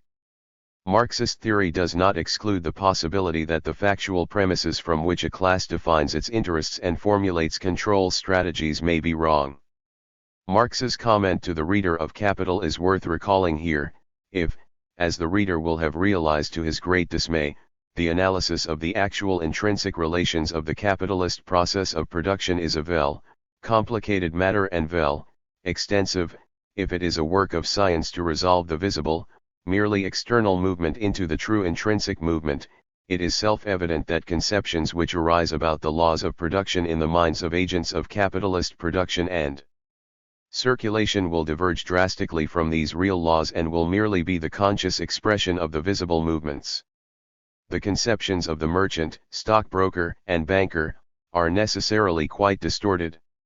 Those of the manufacturers are vitiated by the acts of circulation to which their capital is subject, and by the leveling of the general rate of profit. Competition likewise assumes a completely distorted role in their minds. I. Marx, 1894:312-131. The same may of course be true of other classes as well. As a consequence, crime control strategies cannot be a simple reflection of the objective needs of a class. One must at times examine the ways in which the relations of production give rise to misconceptions that shape crime control. We must also note that the reproduction of class relations may require that a dominant class criminalize the actions of its own members. For example, the survival of individual capitalists would be jeopardized if a single capitalist were to gain control over an entire sector of the economy and use this control to raise prices to other capitalist purchasers or to undersell competitors. To prevent this, capitalists may support anti-monopoly legislation. It is likewise important to individual capitalists that no single capitalist gain control of the state and use this control to the detriment of all the others. Capitalists may thus support political arrangements that restrain the state, such as checks and balances between branches of government, and popular elections. The same is true of the working class. Its members have a common interest in discouraging workers who may be tempted to sacrifice the interests of their class for personal advantage, and thus may support criminal penalties for thieves and narcotics merchants who prey on members of their community. It need not be the case that classes will disagree about every aspect of crime control. After noting the existence of three classes in 19th-century Europe, the feudal aristocracy, the bourgeoisie, and the proletariat, each with its distinctive morality, Engels notes that the classes' moral theories have much in common. These moral theories represent three different stages of the same historical development, and have therefore a common historical background. And 4. Dialectics of Crime Control 469. That reason alone they necessarily have much in common. Even more. In similar or approximately similar stages of economic development, moral theories must of necessity be more or less in agreement. From the moment when private property in movable objects developed, in all societies in which this private property existed there must be this moral law in common: thou shalt not steal. Likewise, to consistently use brutal punishments might provoke slaves to revolt. Consequently, Southern legislatures passed laws protecting slaves from their masters in limited ways. 6 To win broad support, a rising class must appeal to interests wider than its own. Thus Marx notes that no class can achieve the status of a ruling class unless it can arouse, in itself and in the masses, a moment of enthusiasm in which it associates and mingles with society at large, identifies with it, and is felt and recognized as the general representative of this society. Its aims and interests must genuinely be the aims and interests of society itself, of which it becomes in reality the social head and hem one. It is only in the name of the general interest that a particular class can claim general supremacy, it must accommodate the interests of other classes. Thus it cannot establish forms of control that will evoke strong opposition from allied subordinate classes. As the example of the slave South illustrates, there are limits to the forms of control that can be imposed on exploited classes if class rule itself is not to be jeopardized. Engels noted the relevance of this consideration for the form that legal control takes. A modern state law must not only correspond to the general economic condition and be its expression, but also be an internally coherent expression which does not, owing to inner contradictions, reduce itself to naught. He goes on to say that 470 Humphreys and Greenberg. In order to achieve this, the faithful reflection of economic conditions suffers increasingly. All the more so the more rarely it happens that a code of law is the blunt, unmitigated, unadulterated expression of the domination of a class. This in itself would offend the conception of right. Even in the Code Napoleon, the pure, consistent conception of right held by the revolutionary bourgeoisie of 1792–96 is already adulterated in many ways, and insofar as it is embodied there, daily has to undergo all sorts of attenuation, owing to the rising power of the proletariat. The ideology of control. Although our discussion has been couched in terms of interest, much of the advocacy of change in social control is posed in other terms. Indeed, the phenomenon of reformer who purports to be disinterested or altruistic has often been noted in studies of historical change in social control. It has, however, become fashionable to regard claims to disinterestedness as cynical cover ups for the pursuit of self-interest. In many instances, this cynicism may be warranted. After all, an appeal to humanitarianism could be a strategy to gain support for a policy favored on other grounds. Yet there is a problem of evidence. Where no documentation of hidden motivation can be found, the motivation has generally been inferred from the sometimes repressive consequences of the reform. But if consequences cannot always be anticipated because the relevant actors have a limited and perhaps mistaken understanding of social process, such inferences may be wrong. Marx's own writings do not require us to assume that all action springs from economic interest. When Marx proposes that life is not determined by consciousness, but consciousness by life, and that consciousness arises on the foundations of a society's economic structure, he is not reducing consciousness to interest, nor life to economics. His conception of human nature certainly allows for sentiments of solidarity, but it views these sentiments and the forms in which they are expressed as being socially conditioned. Even when ideas do advance the interests of a class, their proponents are not necessarily aware that they do so. Thus Engels comments in letters responding to inquiries about Marxist theory, the reflection of economic relations as legal principles is necessarily also a topsy-turvy one. It goes on without the person who is acting being conscious of it. The jurist imagines he is operating with a priori propositions, whereas they are really only economic reflexes, so everything is upside down. It seems to me obvious that this inversion, which so long as it remains unrecognized, forms what we call ideological outlook. 11890:404, emphasis in original.l. Ideology is a process accomplished by the so-called thinker consciously, it is TME, but with a false consciousness. The real motive forces impelling him remain unknown to him, otherwise it simply would not be an ideological process. Hence he imagines false or seeming motive forces. Dialectics of Crime Control 471. In these tens, many ideas about crime and its control have been ideological. This is not to say that they are mistaken, or that they have been disseminated for the purpose of deceiving anyone. Ideology is not necessarily propaganda. Rather, ideology consists of ideas that originate in social experience, particularly the experience of class relations, without the originator of the ideas being aware of it. In short, it is not bourgeois interests but bourgeois society that is the source of bourgeois ideas. These ideas may contain or express class interest, but cannot be reduced to class interest. Non-class actors. Thus far we have assumed that historical change is always brought about by classes. Insofar as crime control is concerned, this is not always the case. As we noted earlier, collective actors that are not classes have frequently been important. However, Marxist theory views class consciousness as variable. Subjective classes, those whose members are aware of common class interests and share common political goals, form over time through struggle. The obstacles to the formation of class consciousness are many.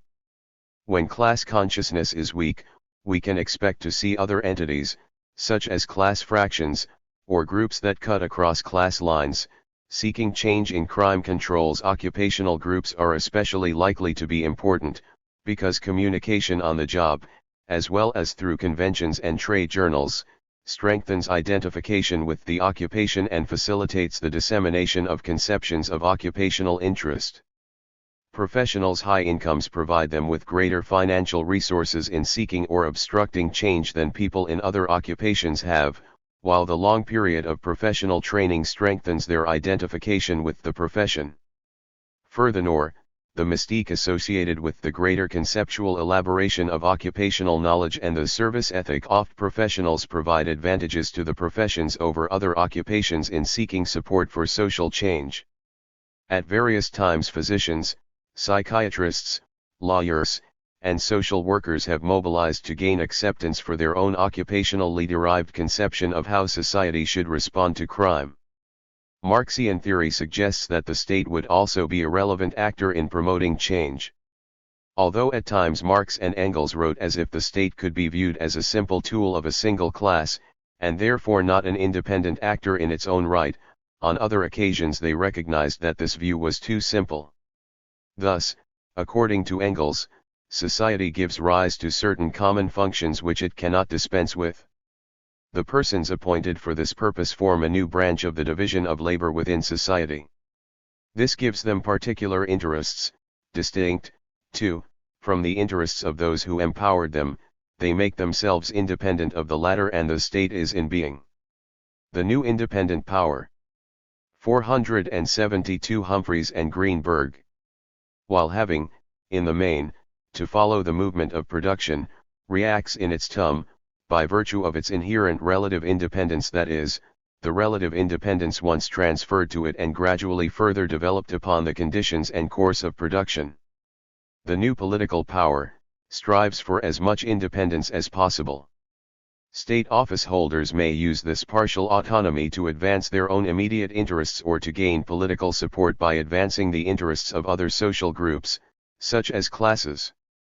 The enormous financial resources of the state, its ability to gain exposure for its views in the mass media, and its near monopoly on the means of violence give it an enormous importance in influencing the scope and forms of crime control.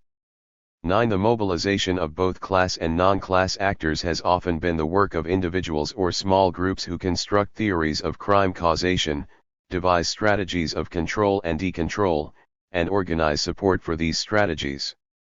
Because this ideological and political work is ordinarily too time-consuming to be undertaken by those directly involved in material production, it is often carried out by others. 1. Hence the prominence in 19th-century American and British reform movements of clergy, members of the landed gentry, and the wives and daughters of wealthy men. In the 20th century, the financial support given to these functions by private philanthropic foundations and the federal government permits intelligentsia drawn from wider social backgrounds to undertake these tasks so long as their proposals pose no direct threat to dominant class interests. As Embry notes, however, the mere existence of entrepreneurs, moral or otherwise, is not sufficient to guarantee their success. Groups seeking to change the scope and methods of crime control constantly appear, but not all of them achieve their goals. The success of such entrepreneurial efforts hinges on the ability of the entrepreneur to frame conceptions of deviance and devise strategies of control that mesh with the subjective interests and worldview of those with sufficient resources to carry through an initiative and overcome possible opposition. These considerations derived from the writings of Marx and Engels provide a vocabulary and insights that can be useful in understanding historical change in the scope, ideology, and forms of crime control. To illustrate their usefulness, we show how they can be applied to selected changes in these aspects of crime control over roughly the last 200 years in England and the United States. Competitive industrial capitalism. The Industrial Revolution transformed the forces and relations of production in the late 18th and 19th centuries, first in England and then in Europe and the United States. Technical innovations led to a more complex division of labor and increased labor productivity, factile y product. Dialectics of crime control 473. Shin replaced domestic industry, wage labor largely supplanted remuneration in kind, and the capitalist mode of production became dominant. Petty commodity production persisted as a subordinate mode of production, along with slavery in the U.S. South, until 1865. In the course of the Industrial Revolution, major changes in the scope, ideology, and methods of social control occurred. These changes originated in the contradictions of mercantile capitalism, they contributed to and were transformed by the process of industrialization. The scope of control. Reduction of control over the economy. The mercantile economy was subject to far-reaching state control. Wages and prices were regulated, imports and exports were controlled, and labor mobility was discouraged. Criminal penalties, at times severe, were imposed for violations. However, the growth and commercialization of the economy created a mass of small manufacturers and merchants who began to campaign against the legally enforceable monopolies, patents, and licenses that had been granted to large merchants by the cash-starved bourgeoisie in the early 17th century. Some mercantilists supported these efforts on the grounds that monopolies raised prices and restricted output, thereby reducing exports. Parliament responded to these pressures by abolishing industrial monopolies, but owing to pressure from the great merchant capitalists who lent money to Parliament, nothing was done to liberate commerce. After the 1660s, the restrictive regulations concerning guilds and apprenticeships were no longer enforced, except in agriculture, another concession to the growing power of the smaller manufacturers. In 1688 the old commercial monopolies were finally abolished in response to industrialists' complaints that monopolies choked the expansion of industry. Other mercantile restrictions, such as wage controls and regulations concerning the quality of goods, remained in effect. But by the middle of the 18th century, the fixing of wages by the state had become exceptional in London, primarily because the economy had expanded to the point where regulation had become unworkable. Yet only with the political victory of the middle class in 1832 was anything resembling a true laissez-faire policy adopted. The Corn Laws were repealed, tariffs were reduced, land became a commodity, slavery was abolished throughout the empire, legislation prohibiting the emigration of workers and the export of machinery was repealed, and the welfare payments that interfered with the free play of labor market forces ended. The flow of factors of production was now to be governed not by punitive legislation, but by the impersonal regulation of supply and demand. This flowering of economic freedom was predicated on the success of state intervention in the economy in preceding centuries. Ever since the mid-14th century, the supply of labor had been secured through criminal legislation. So long as it was possible to survive by begging, Gam. 474 Humphreys and Greenberg. Bling, or peddling, by cultivating wasteland, or by using the commons, forests, ponds, and game preserves to gain a livelihood, it was possible to avoid becoming a wage laborer. To close off these possibilities, Parliament had enacted severe penalties for vagrancy in the 16th century and for poaching, stealing fruit from trees, taking fish from ponds, and gathering wood from forests in the 18th century. The criminal law thus became a means for separating potential laborers from the means of production, leaving them no other possible source of income than a wage. Once this task had been fully accomplished, the wage agreement no longer had to be subject to the direct regulation of the state. Direct force, outside of economic conditions, is of course still used, but only exceptionally. In the ordinary run of things, the laborer can be left to the natural laws of production, i.e. to his dependence on capital, a dependence springing from, and guaranteed in perpetuity by, the conditions of capitalism themselves. At least in theory, the role of the state with regard to the economy was to be restricted to enforcing voluntary contractual agreements and maintaining the currency. The bourgeoisie favored this restriction on the role of the state because it prevented the state from giving any individual capitalist a competitive advantage over the others, and because the supply of labor was now sufficient to keep wages down, but laissez-faire policy had wider backing. Working class support for the repeal of the Corn Laws was won by the promise of cheaper bread, while the middle class supported repeal in the hope that wages could be reduced if the cost of workers' subsistence were to decline. In practice, the state was never as limited in its control functions as laissez-faire theory required. Thus in England, child labour was restricted by the Factory Act of 1819 and by subsequent legislation. Factory inspection was begun in 1833, and hours legislation was passed in 1844. These protective measures were achieved, despite the opposition of most manufacturers, by an alliance of workers, artisans hostile to the factory, paternalistic Tory gentry resentful of the industrialists' victory in 1832, physicians and public health professionals, Anglican clergy concerned with retaining the loyalty of working-class worshippers, and even a handful of industrialists who were afraid that the working class would fail to reproduce itself unless working conditions were improved. The abundant supply of labor from the countryside, however, made the latter consideration irrelevant to most industrialists. The economies of the American colonies were, on paper, highly regulated as well, but not always effectively. The scarcity of labor, for example, turned wage regulation codes into a dead letter, since employers were willing to pay higher wages to attract workers. Later, during the Jacksonian period, laissez-faire doctrines spread, but even then they did not go so far as to exclude an active role for the state in subsidizing private entrepreneurial f. Dialectics of Crime Control 475. Forts that promised public benefit. Doctrines critical of governmental control over the economy had their greatest legal impact outside the criminal law. Alcohol and self-control in limiting state interference with the economy, the petty bourgeoisie secured one of the structural conditions it needed for its survival as a class. But individual entrepreneurs needed something more. In an individualistic, competitive economy, success required the possession of appropriate character traits. Entrepreneurs had to be self-motivated to take advantage of market opportunities. It was crucial for entrepreneurs who operated their businesses on thin margins to work hard for long hours and to eliminate the distractions and costs associated with unnecessary personal consumption.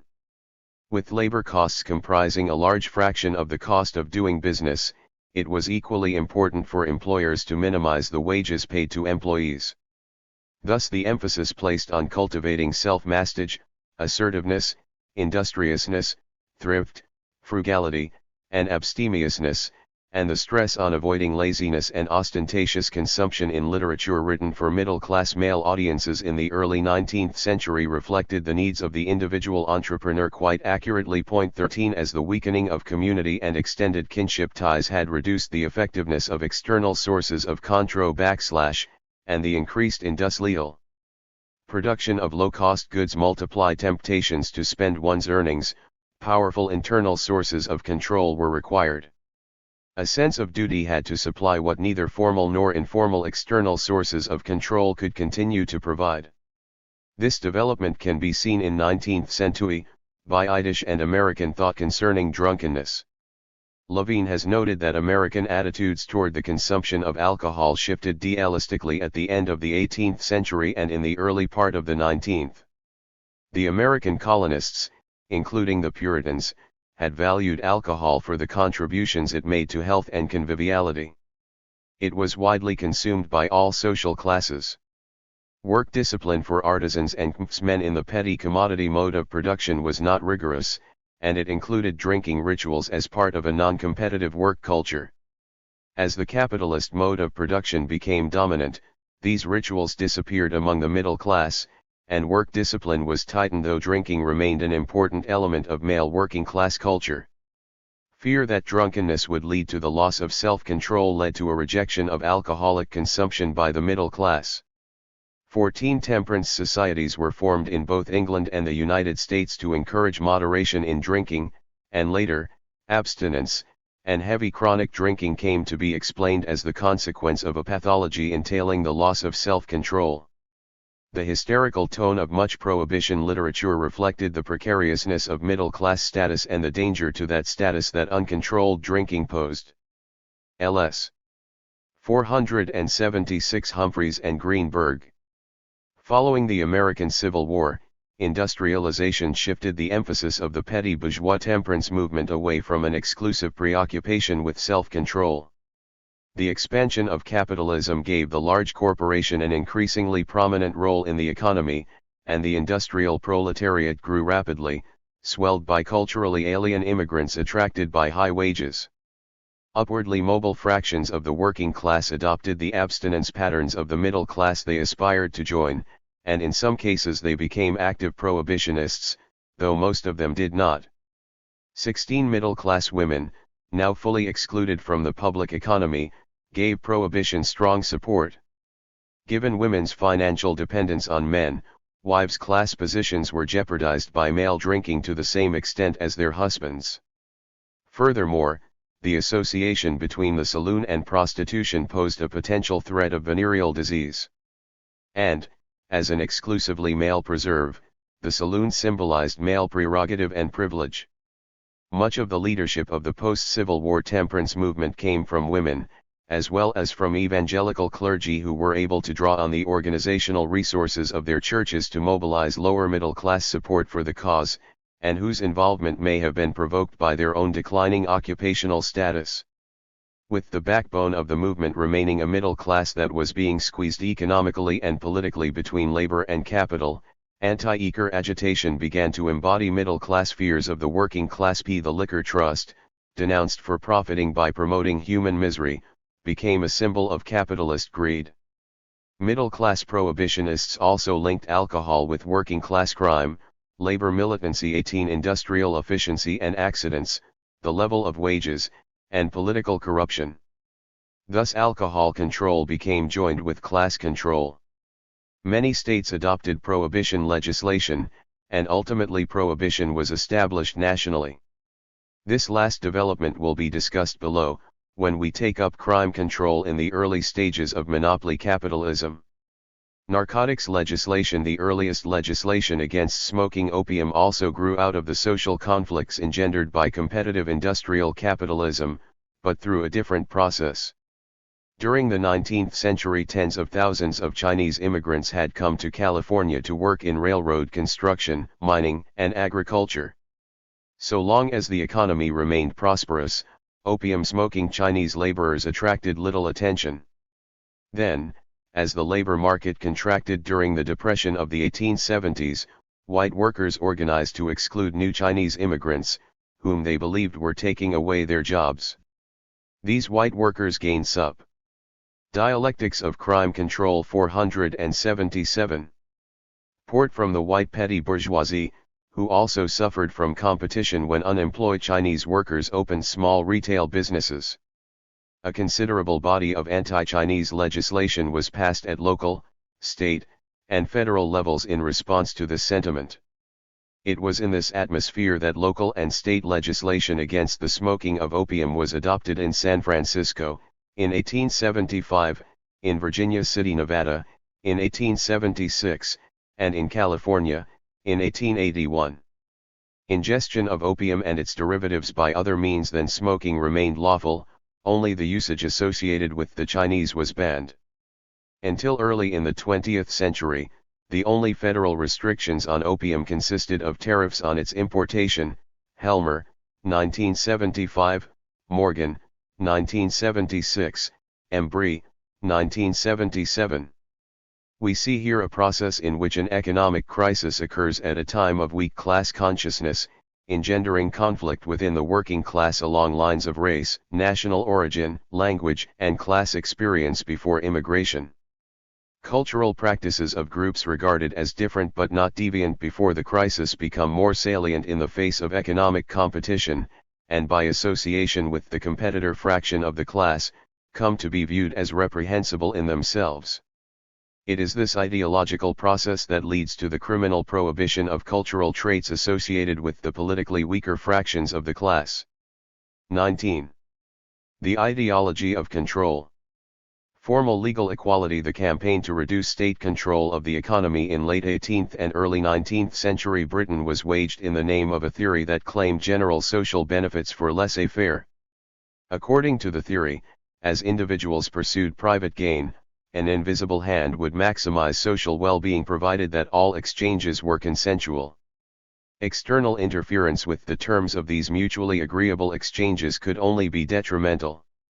In a formal sense, this ideology is radically democratic, for it grants equal legitimacy to every individual's preferences for goods and services and is grounded in the realities of the marketplace, where what counts is cash, not the personal attributes of its possessor. 20. The individualism of this philosophy had its origins in the progressive penetration of commodity exchange relations into communities where collectivist values had earlier prevailed. Laissez-faire philosophy provided a new rationale for the existence of the state and its control apparatus. Since the rational pursuit of gain would lead individuals to acquire wealth through non-consensual taking, the state was needed to prohibit and penalize unwilling private exchanges. Thus the calculated balancing of potential costs and gains provided the theoretical explanation for the existence of crime and the justification for its repression. As individuals enter the theory only abstractly and therefore equally, the sanctions for such ex. 478 Humphreys and Greenberg. Changes were to be formally equal as well. To avoid unnecessary costs in repressing crime, penalties were to be limited to what was necessary to outweigh the potential gain from the offense. These ideas were first developed by some of the leading figures of the French Enlightenment: Montesquieu, Voltaire, Helvetius, Diderot, D'Alembert, whose thinking had been influenced by the growth of commerce and industry. Generally loyal to the aristocracy or monarchy, they wanted to rationalize and depersonalize the state administration. Beccaria gave this classical school of criminology its most coherent and influential formulation. Scion of an old noble family, Beccaria expressed the ideology of that fraction of the aristocracy that had begun to engage in capitalist agriculture. These aristocrats were thus allied with the new bourgeoisie which consisted of small commercial and industrial capitalists producing outside the guilds, and with the modernizing administration of the Austrian Habsburgs, who wanted to revive the economy of Lombardy so that taxation could pay for the costs of administering the territory. Theirs was an ideology that simultaneously affirmed de facto privilege in the form of property ownership while denying de jure privilege in the form of legally recognized rank. It was a utopian response to a feudal order that was disintegrating politically and economically. Later, the doctrine of formal legal equality would be embraced by middle-class English reformers to legitimate the control apparatus against working-class criticism. But it is doubtful that this was a major consideration for Beccaria, since the lower classes posed no threat in northern Italy when he was writing. The tenets of classical criminology seem to be less a defense of class interests than a reflection of the penetration of bourgeois ideology into the consciousness of the aristocracy.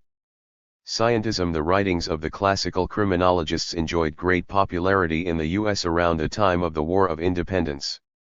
Then, as capitalism became the dominant mode of production, explanations of crime began to shift away from abstract rational calculation toward attempts to differentiate criminals from non-criminals on the basis of personal traits.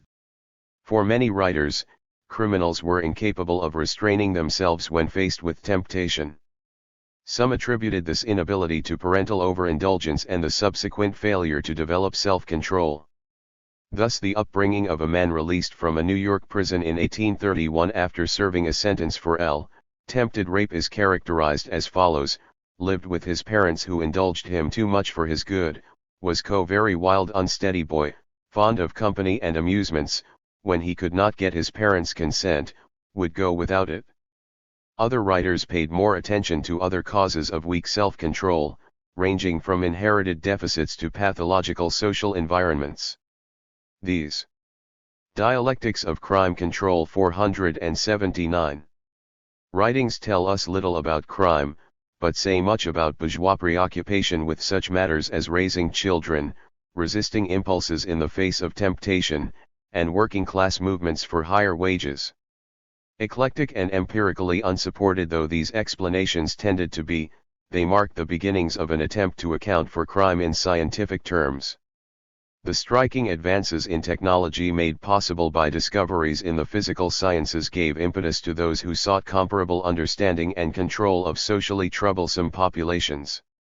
The individualism of 19th-century explanations of crime may have reflected the atomism of the physical sciences, but it is perhaps more plausible that both reflect the social importance of the petty bourgeoisie and the individualizing tendencies of competitive capitalism.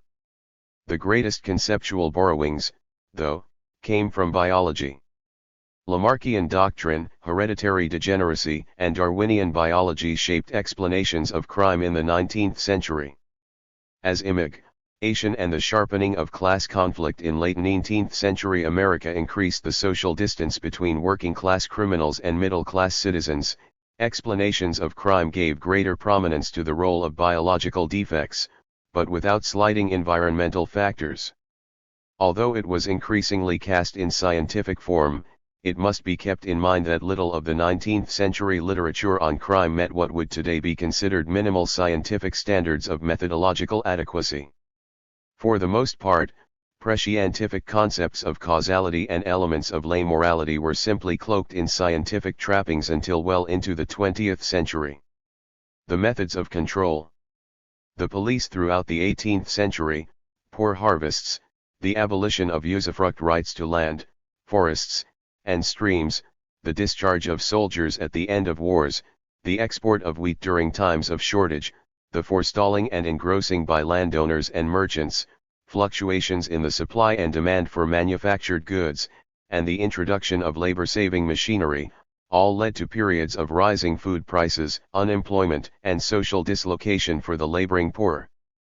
The weakening of paternalistic regulation of the economy exacerbated these problems.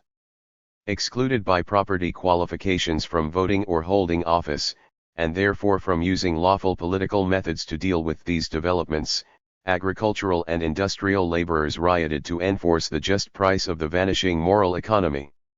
And in the latter part of the 18th century, as capitalist social relations became more firmly established, they rioted for higher wages. So long as their aims remained limited, however, riots were not treated as 480 Humphreys and Greenberg. Major threats, indeed, members of the upper classes even encouraged, manipulated, and at times led them. 21 When riots got out of hand and threatened landed estates or houses of industry, magistrates called out associations of gentry with their servants to put them down, a form of control based on personal authority.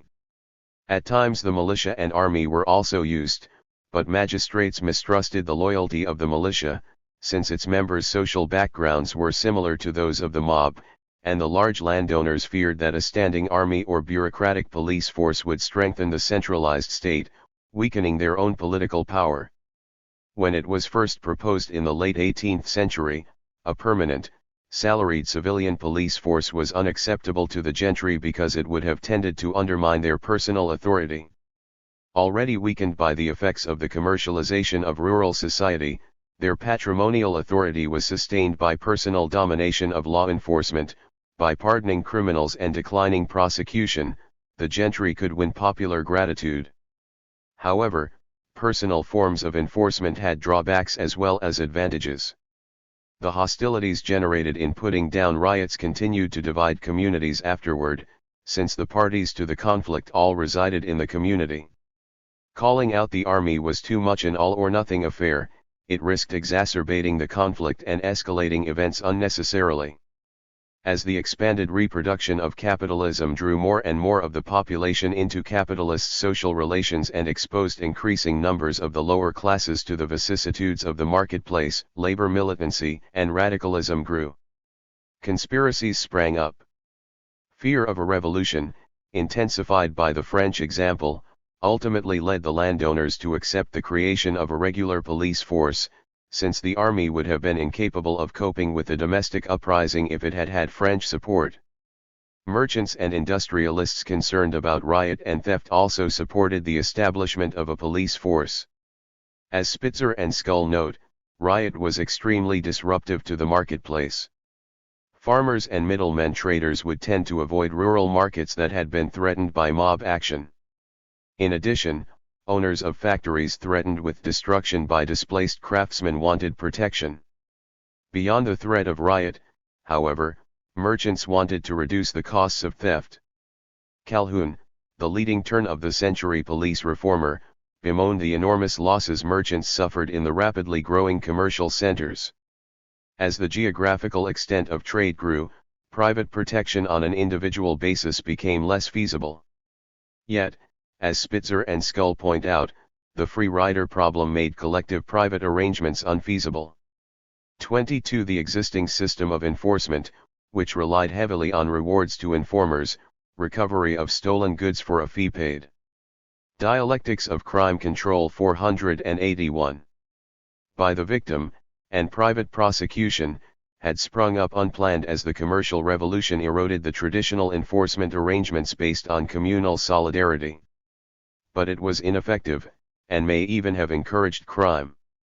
A tax-supported, salaried police patrol was thus adopted as the only feasible solution to the problem of riot and theft in rural market and industrial towns and in commercial cities in the final stages of the transition from a mercantile to a competitive capitalist economy.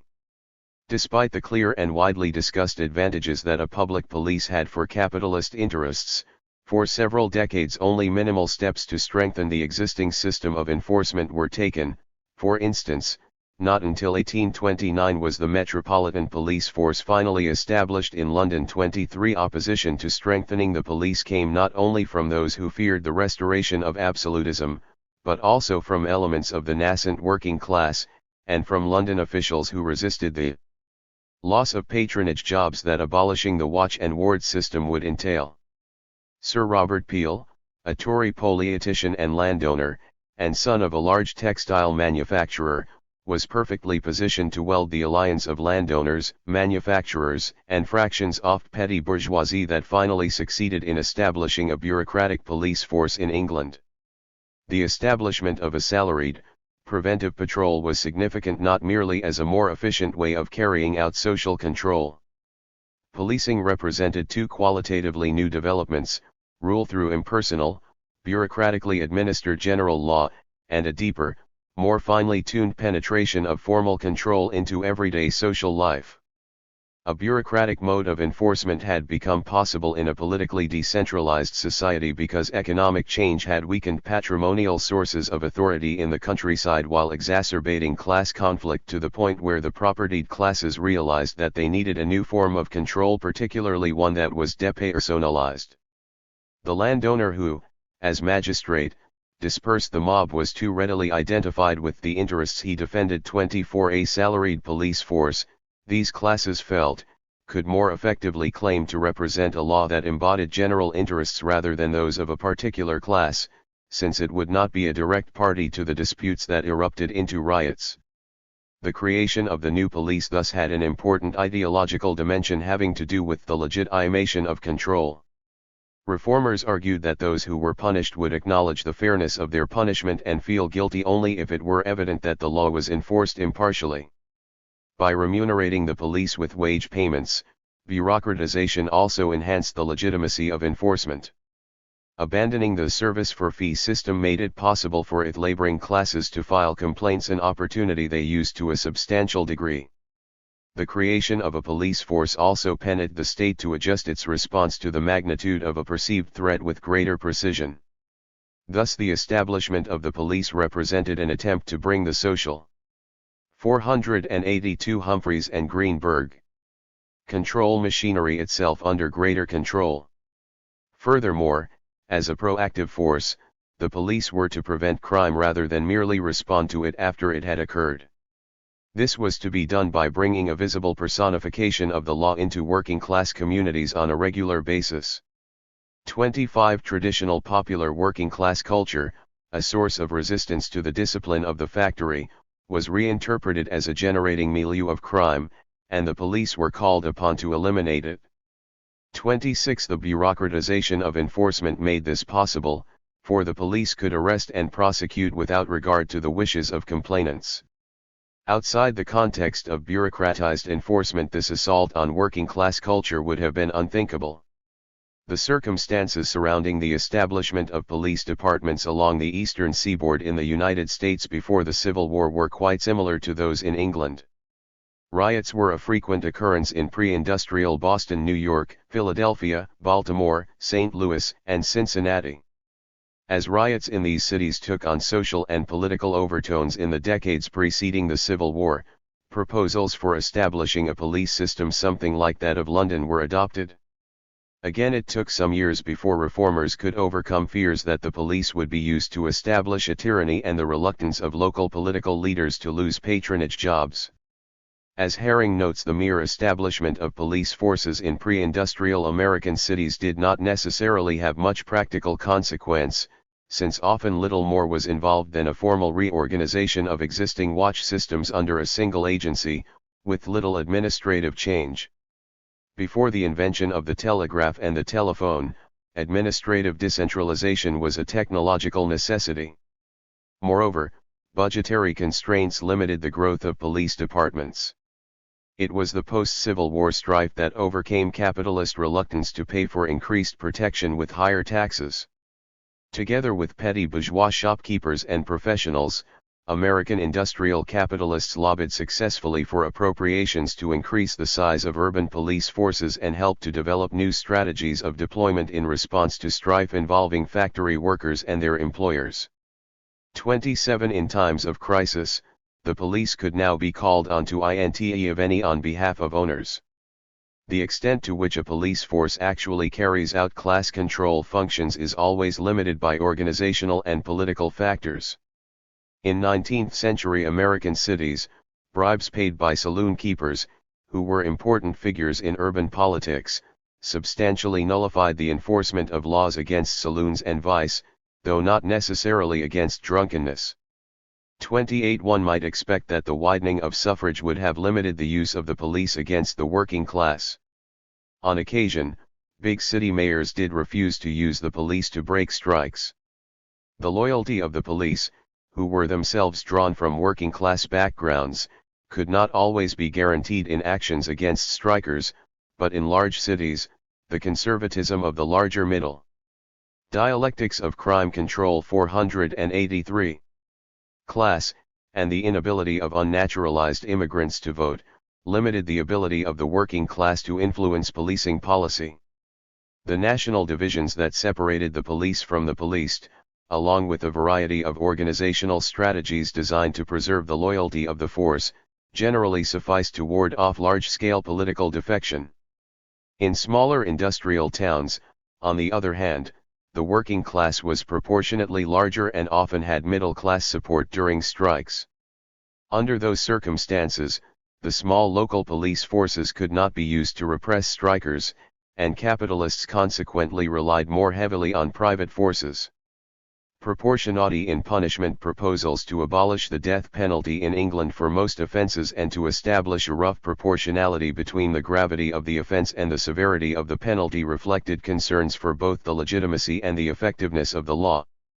The carnival-like atmosphere at executions, as well as occasional riots and defiance on the part of the condemned, seemed to erode respect for the majesty of the law. In addition, 18th-century juries apparently refused to convict petty thieves to avoid sending them to the gallows. Frequent pardons further reduced the certainty of punishment. Insisting that these conditions jeopardized property by undermining the deterrent effect of the law. 29. The petty bourgeoisie and capitalists from all over England flooded Parliament with petitions urging a reform of sentencing in the second decade of the 19th century. In alliance with reforming Tory landlords, who were equally concerned with the legitimacy of the law, this middle class successfully pressured Parliament into eliminating the death penalty for most offences. By the time parliamentary reform gave the middle class formal political representation in 1832, much of this reform had already been carried out, though business interests continued to press for further reductions in capital punishment in succeeding decades. The early 19th century argument for reducing the use of the death penalty was also posed on humanitarian grounds. Rush and Kirchheimer attribute this humanitarianism to the Industrial Revolution, which increased the demand for labor and thus raised the social value of a human life. There is probably some truth to this explanation. The death penalty had been much less used in the American colonies than in England in the 18th century, possibly reflecting the comparative scarcity of labor in the colonies, though perhaps more plausibly reflecting the absence of a panicky landed gentry. But this is to take too narrow a view of the matter. The humanitarianism of the reformers was part of a shift in religious ideology associated with their upward mobility. The break from the Calvinist doctrine of predestination in favor of the belief that anyone could be saved came as the petty bourgeois dissenters prospered and became well-to-do capitalists. Their Humaniter. 484 Humphreys and Greenberg. Eonism was a response to the contradiction between their former ascetic, self-denying orientation to the world, adopted by a lower middle class and sustained by religious doctrine, and the economic success that adhering to this doctrine facilitated. So instead of using wealth for personal enjoyment, they used it for public service. Humanitarian reform was a way of expressing a common humanity with the poor and outcast. At the same time, the new class position of the reformers gave a strong social control component to their paternalistic humanitarianism. 30 Pashukanis has argued that there is a deep structural connection between the principle of proportionality in punishment advocated by 18th and early 19th century criminal law reformers, and the development of industrial capitalism. Deprivation of freedom, for a period stipulated in the court sentence, is the specific form in which modem, that is to say bourgeois capitalist, criminal law embodies the principle of equivalent recompense.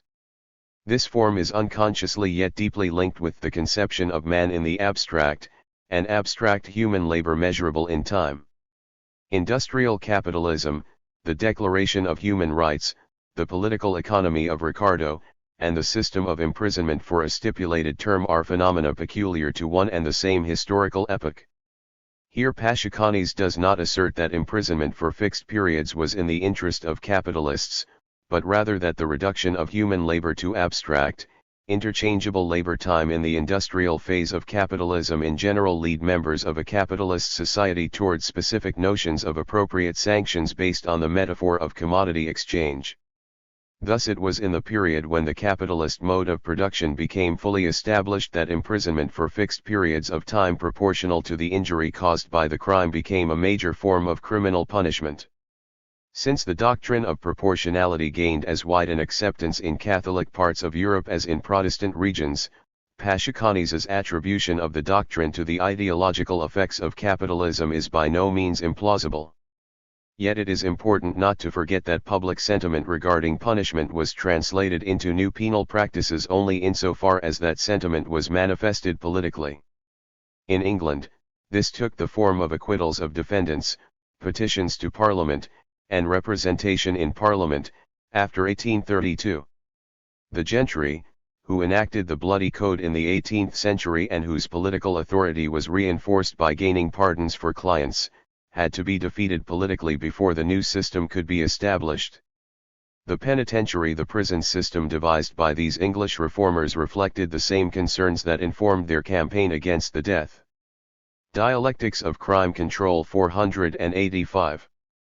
Penalty.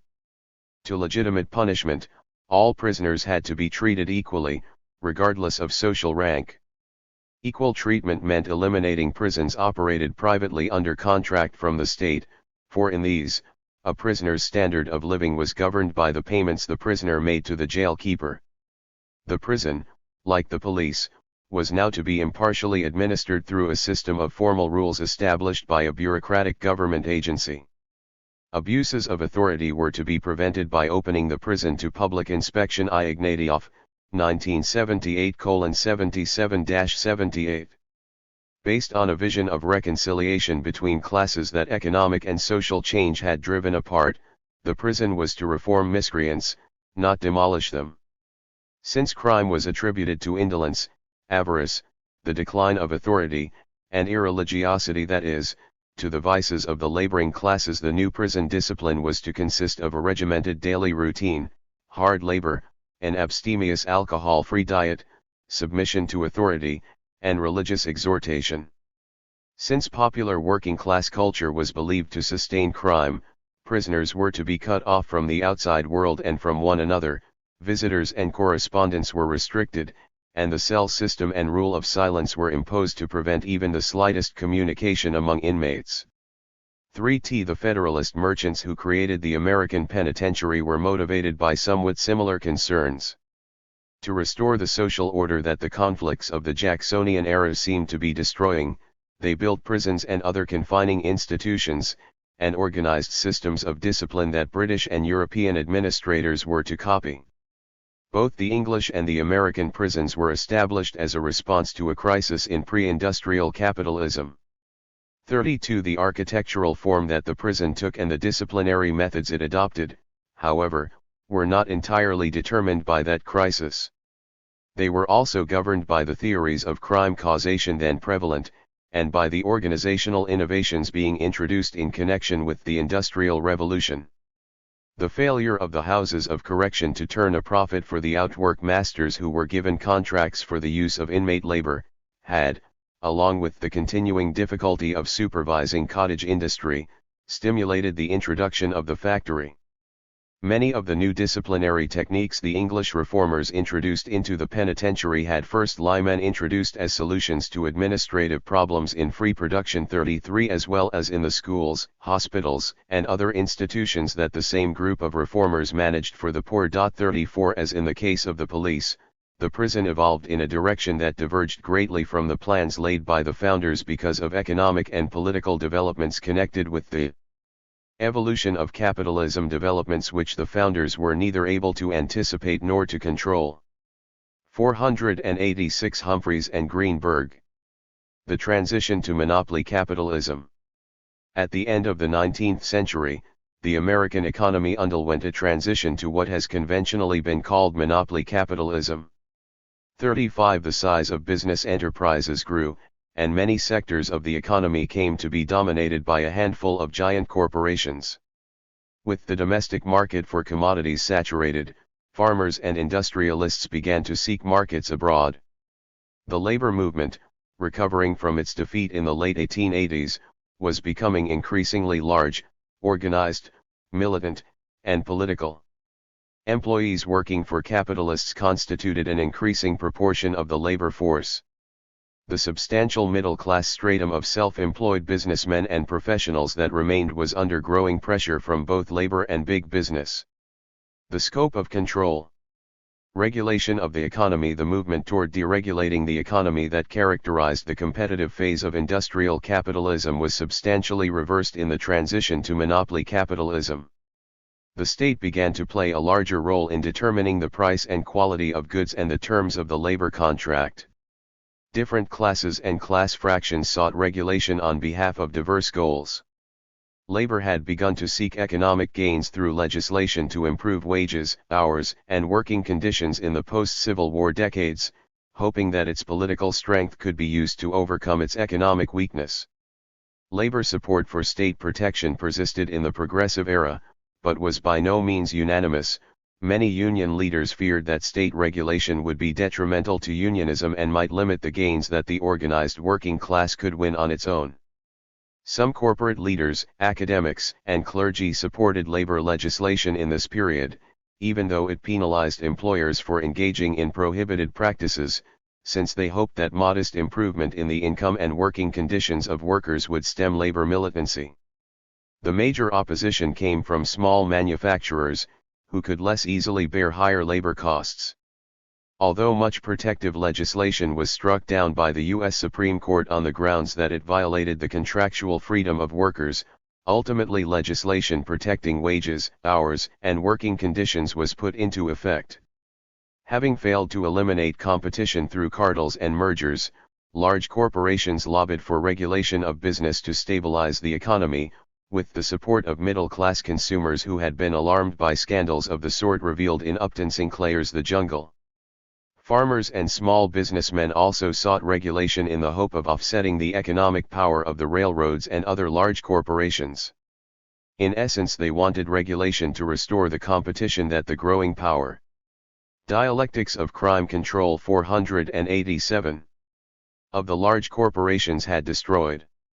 A host of state and federal regulations was adopted in the late 19th and early 20th centuries in response to pressure from these constituencies. 36.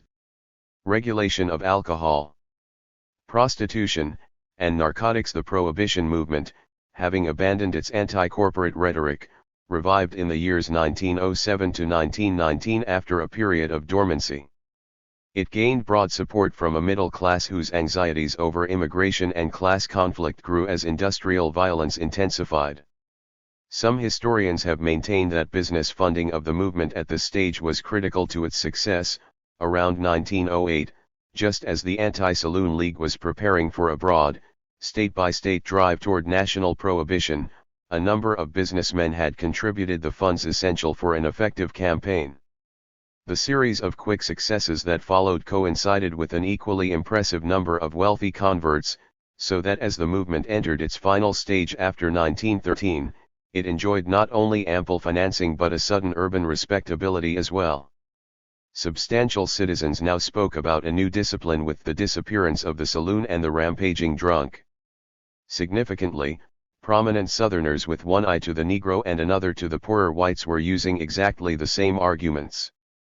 In this interpretation, the 18th Amendment, establishing prohibition on a national scale, was the work of the Progressive Coalition of businessmen and middle classes.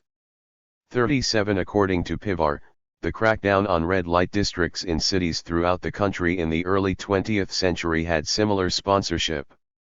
The business and middle classes wanted to end the political corruption that surrounded vice and alcohol and that was bankrupting city treasuries, and to encourage a more succituous, hygienic urban environment.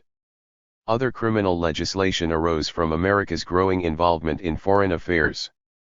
Although physicians and pharmacists had taken some steps to regulate the consumption of narcotics for reasons having much to do with advancing their occupational interests, it appears that the 1914 Harrison Act criminalizing the possession and non-medical dissemination of opiates was adopted primarily in connection with American commerce in the Far East.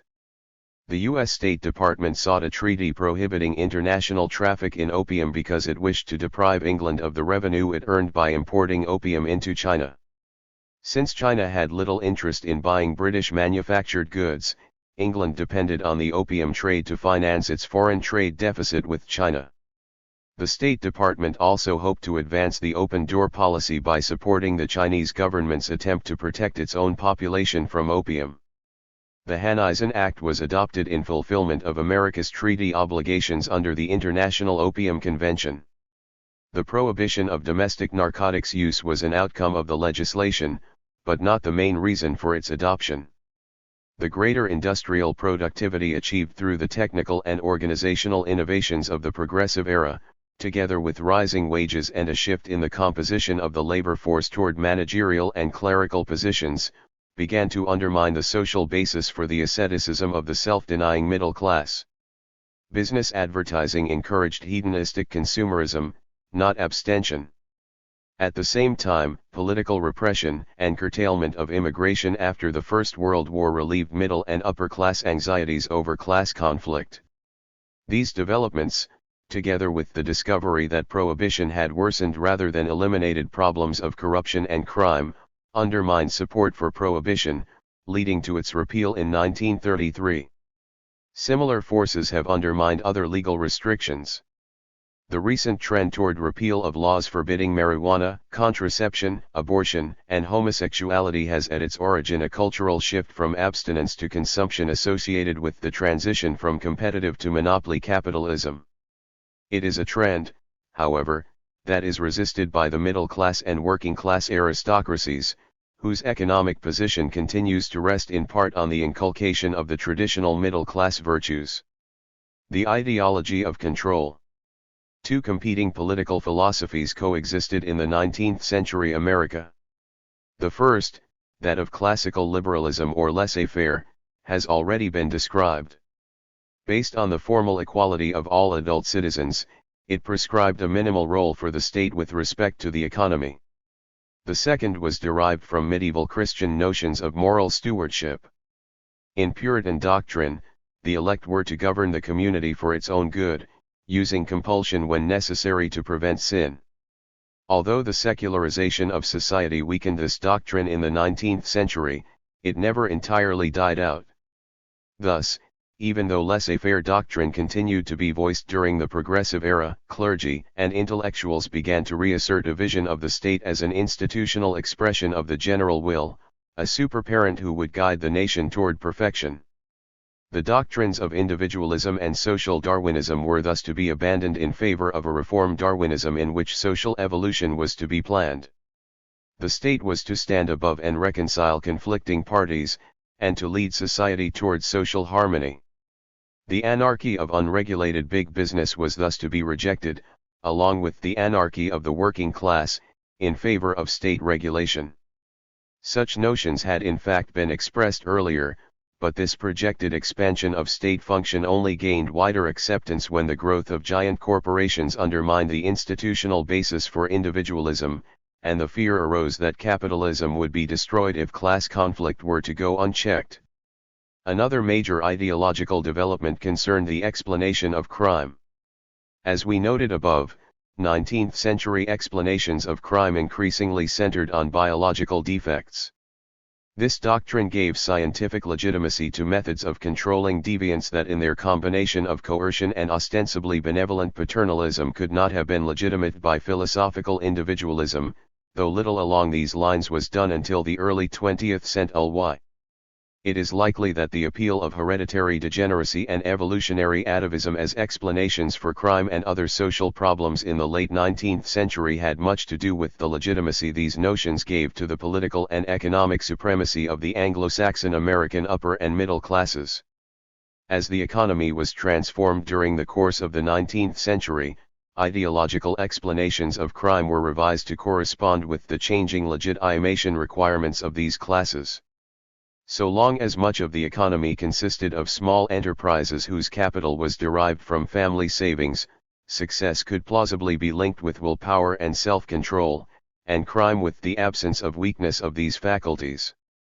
But as the capital requirements of business grew and occupational success increasingly involved promotion as an employee in a bureaucratic hierarchy, success could no longer be attributed to such voluntaristic qualities alone. Thus degeneracy and atavism came to be regarded as relevant to criminality because of their implications for intellectual power, rather than for willpower. The attention given to low intelligence as a cause of crime in the early 20th century, particularly after the introduction of IQ testing, reflected these developments. Since symbolic and material rewards accrued to occupations that were able to gain jurisdiction over the control of deviance, old and new occupations law, medicine, psychology, and social work jockeyed for position by asserting the relevance of their specialized knowledge to the problem of coping with crime.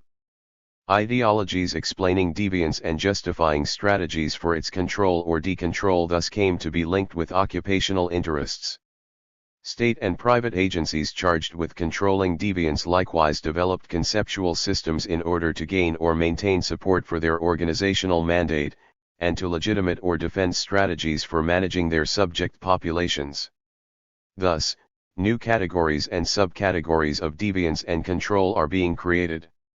All these agencies, legal and quasi-legal, administrative and professional, are marking out their own territories of jurisdiction, competence and referral. Each set of experts produces its own scientific knowledge, screening devices, diagnostic tests, treatment modalities, evaluation scales, and 490 Humphreys and Greenberg. All this creates new categories and the typifications which fill them. These creatures are then fleshed out in papers, research proposals, official reports with subsystems of knowledge and new vocabularies. It continued during the age of competitive capitalism and increased as the scope of control widened in the monopoly stage of capitalism. As the targets of control have widened, and the agencies of control have multiplied, so has the terminology of control. The methods of control. The transition to monopoly capitalism brought several new developments having to do with the methods of social control. Our discussion will take note of three: the establishment of state regulatory agencies, the indeterminate sentence, and the juvenile court. Regulatory agencies were the progressive era solution to the problem of controlling business in a manner that did not delegitimize capitalism by tarnishing capitalists with the stigma of criminality. The first such agency, the Interstate Commerce Commission, was established in 1887 in response to pressure from farmers, businessmen, and labor leaders whose interests were all injured by the economic power of the railroads. The Federal Trade Commission followed in 1914, again in response to business pressure. Now there are more than 50 federal regulatory agencies. The agency's use of civil rather than criminal procedures, and the combination of legislative, executive, and judicial functions in a single agency permitted the achievement of greater substantive rationality in control than the formally rational procedures developed in the competitive stage of capitalism allowed. At a point when corporate capital was sufficiently powerful that it no longer needed procedural due process to protect itself from the state, it was willing to do without some of the protections that the bourgeoisie had demanded in earlier periods. Legitimation for this development came not from the formal equality of individuals, as in the competitive stage of capitalism, but from the ideological conception of the state as a neutral harmonizer of conflicting and not necessarily equal interests. Indeterminate sentencing. The movement to revise criminal sentencing began in England in the 1840s and 1850s, and spread to the United States in the decades following the Civil War. 38 Consistent with their belief that crime was due to weak impulse control, reformers criticized the Philadelphia and Auburn systems of prison discipline as too mechanical to reform criminals. Dialectics of Crime Control. 491. By releasing prisoners at the expiration of a judicially fixed term, these systems gave prisoners no incentive to reform. Though infractions of institutional regulations were punished, only outward, behavioral compliance was gained, not an inner conversion. As an alternative, reformers proposed that release from custody should occur in stages, with the duration of the sentence to depend on the comportment of the prisoner. Reducing custody in stages would permit prisoners to develop the power of self-control under supervision, while the rewards of greater liberty and early release would reinforce good behavior. The value of such an arrangement for controlling inmates at a time when corporal punishment of prisoners was drawing criticism was readily appreciated by penal administrators. Yet its deeper significance lay in its relationship to the creation of an appropriately motivated labor force. The classical social contract theorists had supposed that all members of the society innately possessed the personal qualities required by capitalist social relations. As industrialization began and encountered resistance from workers unaccustomed to the discipline of the factory, however, it became clear that the production of appropriately motivated workers had to be secured through institutions not directly involved in the production process, namely the family, the school, and the church. When these institutions failed, as 19th-century crime and pauperism showed they sometimes did, the prison had to step in. Architecture alone could not do the trick, as the Jacksonians had believed. A system of discipline was needed that would more closely resemble the capitalist economy outside the prison. Rewards for performance in prison fulfilled this need. This phase of reform, then, reflected the contradiction between the capitalist-derived notion of punishment as exchange for past injury, and the individualization required by the social control function the prison was to serve in a capitalist society. The adoption of time off for good behavior systems adopted in many states in mid-19th century may have been due to these considerations, but they did not go far enough to suit post-Civil War reformers. Comparing crime to a disease, these reformers wanted sentences that were open-ended, regardless of offense. 39 As it is clearly impossible to predict the date of a sick man's restoration to bodily health, they argued, so it is no less impossible to foretell the day when a moral patient will be restored to moral soundness. Prisoners were to be held until reformed and supervised after release so that they could be reincarcerated at the first sign of relapse, without the necessity of waiting for a new crime to be committed. With the increased emphasis on hereditary degeneracy or atavism as a major cause of crime in the late 19th century, the indeterminate sentence would also allow the permanent incarceration of the incurable-born criminals. As criminals were deemed to lack responsibility, the concepts of blame, retribution, and even deterrence were considered to be irrelevant to the so. 492 Humphreys and Greenberg. Jail control response. Indeed, imprisonment was no longer to be considered a punishment at all, but a treatment bestowed on the prisoner by a benevolent state. The adversarial relationship between the criminal and the state that formed the basis for criminal procedure in the competitive stage of capitalism was now to be dissolved by the interest both were presumed to hold in the criminals being cured. Consequently, limits on the state's power to coerce were no longer to be needed. Penologists campaigned vigorously for sentencing reform along these lines in the late 19th century, and won wide support from middle-class and capitalist constituencies who were attracted by the possibility of dealing more effectively with crime, insanity, pauperism, and labor and political unrest. But indeterminate sentencing was also favored by populists and anarchists, who were presumably persuaded by the paternalistic dimension of the proposals. Despite this impressive support, implementation remained extremely limited for several decades. Indeterminate sentencing bills fared badly in the legislatures and the courts. Not until the first 2 decades of the 20th century were indeterminate sentencing and parole supervision widely adopted. Funding for research and publicity provided by leading capitalist families may have helped to gain wider acceptance for these reforms, though the broader middle-class progressive acceptance of social engineering on the part of the positive state at the turn of the century is likely to have been at least as important. A possible explanation for the persistence of punishment based on the retributive equivalence of crime and punishment is suggested by Pashukanis.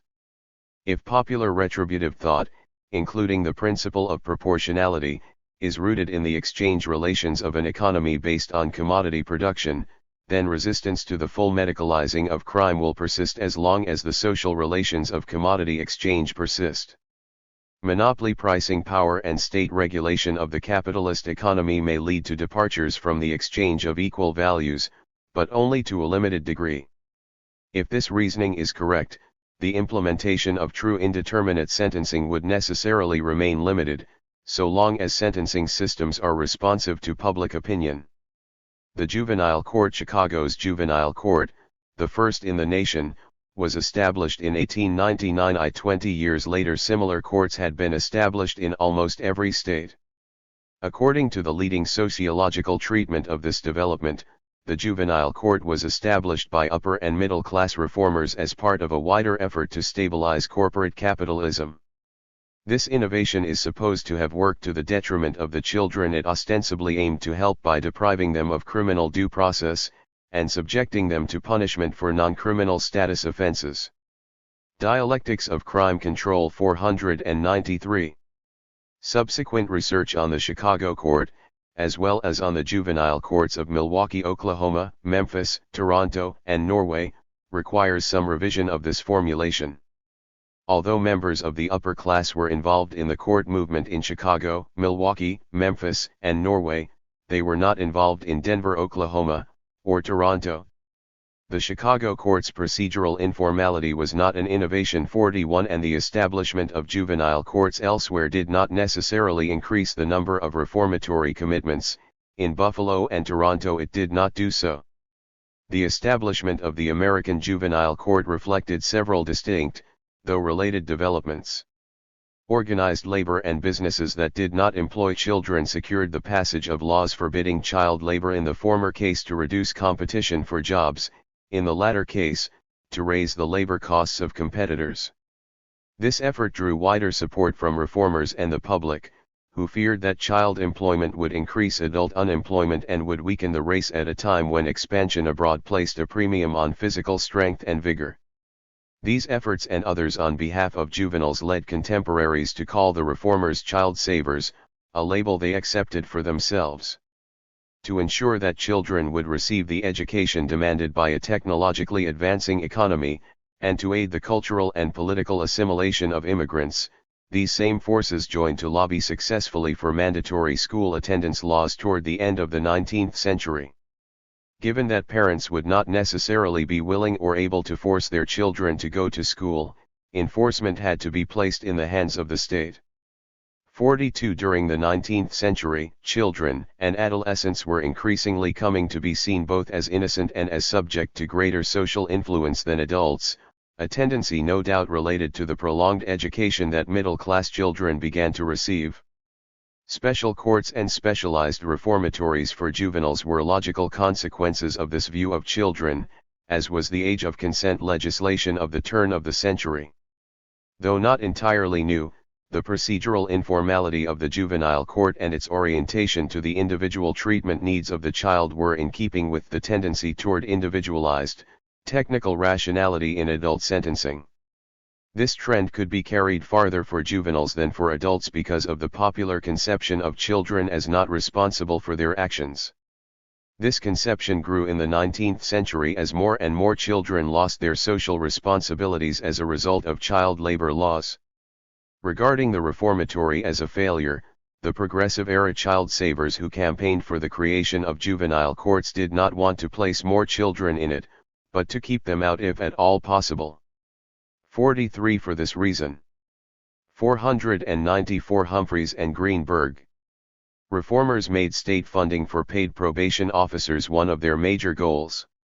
The probation officers were to supervise children in their own communities, and through the children, were to cultivate American manners in their parents. Only where the family had disintegrated or could not be reformed did the child savem want to remove the child from its family and place it in a family-like institution. The court was thus to be an agent of assimilation and uplift, an extension of benevolent, though coercive control into the community. In this respect, the juvenile court shared with campaigns against saloons, prostitution, and corruption in municipal government the goal of eradicating unsavory features of immigrant, working-class existence, and transforming public life along middle-class lines. Many of the same reformers were active in all of these causes. Amelioration of class conflict was one aspect of this transformation, but not the only one. Like the settlement house, the playground, the extension of public education to the masses, and probation for adults all begun or adopted by the progressives, the juvenile court involved the recognition that positive social engineering could not be achieved through a purely repressive institution like the police. 44. Discussion. We have not aimed to present a history of how crime control changed as mercantile capitalism was transformed into competitive and then monopoly capitalism. As such, our work would be entirely inadequate. Instead, we have presented an interpretation of selected changes in the scope, ideology, and forms of control in Marxian terms. It is the logic used in explaining the events, not the events themselves, that is our main focus here. Contrary to popular misconception, Marxian theory asserts neither that the ruling class manipulates the criminalizing process at will on behalf of its interests, nor that the economy wholly determines a society's crime control arrangements. It must be recalled that in the passage where Marx introduces the famous base superstructure metaphor, he asserts only that the mode of production in material life determines the general character of the social, political, and spiritual processes of life, not necessarily their every detail. The historical record seems to confirm this. Broad trends in crime control correspond to successive stages in the development of capitalism. State control of the economy expands in the mercantile stage, contracts in the competitive stage, and expands again with monopoly capitalism. New forms of crime control, such as the police and the prison, are associated with the transition from one stage to another. Explanations of crime causation become scientific rather than religious under the impact of capitalist indus. Dialectics of crime control. 495. Trialization, and the formal qualities of sanctions, as well as divisions and alliances among classes and class fractions. This does not mean that political and social factors that are unrelated to purely economic factors should be added in. On the contrary, they are all influenced by the forces and relations of direct material production, but are not totally determined by them. Taken by itself, a mode of production is too limited a concept to tell us much about crime control. Suppose, for example, one wanted to explain the legislation prohibiting opium derivatives in the US in the early 20th century. There is no ling about the concept of the capitalist mode of production that tells us that opium exists, that many Chinese smoked it in the 19th century, that Chinese laborers immigrated to the United States, or that these immigrants and other Americans used opium. Given all this information, one can still not deduce the passage of a law against opium on the basis of the implications of opium use for capitalist production and distribution. Many of the problems associated with heroin use today appear to be a consequence of the prohibition itself, and thus cannot have been a cause of it. Even if one were to concede that opium use had some negative consequences for capitalism, we would have to recall that opium was widely used as an all-purpose nostrum in the late 19th century without noticeably interfering with the rapid expansion of industrialization. Drug use remains widespread today despite the prohibition. Tobacco and alcohol are believed to be injurious to the user's health, and the costs to business and to the general public of excessive consumption of alcohol have been given wide publicity. Yet neither tobacco nor alcohol is prohibited. Nevertheless, one cannot understand how the Chinese came to smoke opium without understanding the role that the opium trade played in British economic imperialism. The Chinese immigration to America cannot be understood except in terms of the demand for labor created by the expansion of industrial capitalism in the United States. And, as Embry has argued, the prohibition of opium derivates under the Harrison Act is only 496 Humphreys and Greenberg. Comprehensible in terms of America's imperial expansion into the Pacific, a response undertaken by the state in response to tendencies towards stagnation in the American economy. Capitalism provides the class experience from which ideologies of control are developed, thus the classical principles of formal equality and proportionality, and the treatment model which denies these principles, are both related to stages in capitalist development, though it is questionable whether either could be rigorously deduced from the concept of capitalism. The same is true of such social control methods as the police, the prison, the juvenile court, and the regulatory agency. If one were to borrow the language of variable analysis, these observations imply that a general Marxian theory of historical change in crime control cannot be framed in such a way that mode of production is treated as the independent variable. Social control must be understood in terms of social formations. Yet here too, the distinction between dependent and independent variables is somewhat misleading, for crime control is itself a part of a social formation, and thus the social formation cannot be considered as entirely prior to it, either logically or empirically. Indeed, the mode of production is not entirely distinct from social control conceptually, for crime control can be part of the forces and relations of production. We are thus faced with a complex problem involving joint or reciprocal determination, rather than unidirectional causality. Notes 1. Social control in the mercantile era is treated from the same viewpoint in Humphreys and Greenberg 119,801. 2. Thus according to Palances 11973:771, political class struggle has nothing to do with a process acted by the class subject. 3. For example, Dixon 119,681 never explains why the Federal Bureau of Narcotics chose to expand its bureaucratic empire by seeking to prohibit marijuana instead of aspirin. See Gallagher and Walker 119,771 for a reinterpretation of Dixon's data. 4. Chambliss, 6. However, to avoid undermining the authority of the owners, slave testimony was not admissible as evidence in court. A restriction that partly undermined the value of the protective legislation and damaged other interests of slave owners' treatment of ideology is consistent with our position. We note that experience itself involves interpretation, and thus makes use of concepts and ideas previously acquired. Consequently, ideas do not generally meet or social relations as they exist at any moment. Residues or traces of earlier forms of social relations can survive in consciousness long after the relations themselves have become extinct. 8 Cutler et al. 1. Note that leading Marxist theorists, including Marx and Lenin, recognized that the contending parties in political conflict were not always classes, but did not deal adequately with this fact in their more general theoretical statements about classes and politics. 9 In earlier historical periods the state did not enjoy all of these resources, at least not to the degree that it does today. For a discussion of how the weakness of the English state in the mercantile era limited its ability to implement its policies, see Humphreys and Greenberg. 10 In the German ideology Marx and Engels assert that one part of the ruling class appears as the thinkers of the class who make the perfecting of the illusions of the class about itself their chief sources of livelihood, while the other's attitude to these ideas and illusions is more passive and receptive, because they are in reality the active members of this class and have less time to make up illusions and ideas about themselves. Although this oversimplifies the functions of intellectuals, it does suggest, consistent with our view, that classes must legitimate their domination to themselves as well as to subordinate classes. 11 For example, the Rockefeller Foundation played a major role in drawing up legislative proposals for ending prohibition and for decriminalizing abortion and contraception, Humphreys.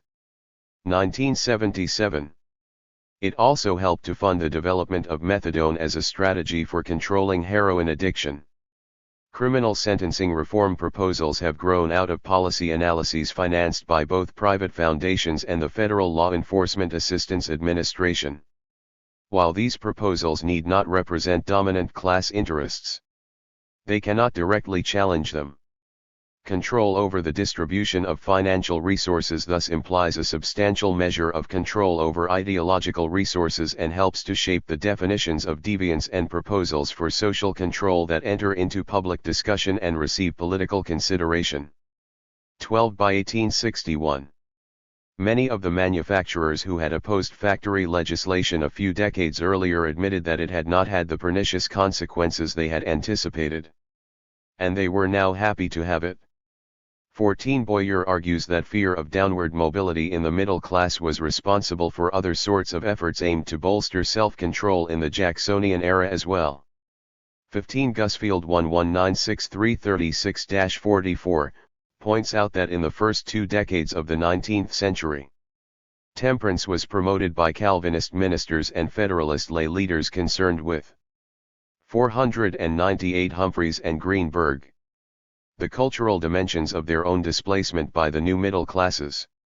They, however, had been unable to gain wide popular support for temperance. 16 For documentation of working class involvement in the American temperance movement see Isaac 11965:551 and Timberlake 11963:80-91, for the British temperance movement, see Harrison 119711. Isaac 1196536, also notes the support of black leaders, such as Frederick Douglass, for prohibition. Working class and black leaders shared the belief that drinking interfered with the struggle for group advancement. 17 Several historians have shown that Gusfield's 119,631 claim that the temperance movement was primarily based in the rural middle class is wrong. The relationship between urbanism and prohibition sentiment was weak, the important variables were class and ethnicity. 18 Within months of the Great Chicago Riot of 1877, the middle classes had initiated a broad movement of reform, directed toward temperance legislation and Christian missions and charity societies and the public school system, all oriented toward converting working people to middle-class notions of work and thrift, sobriety and respectability nd. In addition, they strengthened the police force and state militia. 19 Economic competition between Mexican and Anglo laborers in the American Southwest in the 1930s gave rise to marijuana legislation through a similar process. I. Helmer, 1975. 20 In a substantive sense, this is not necessarily true. Formal equality does not take real social differences into account, and may lead to very unequal consequences for different parties to an agreement.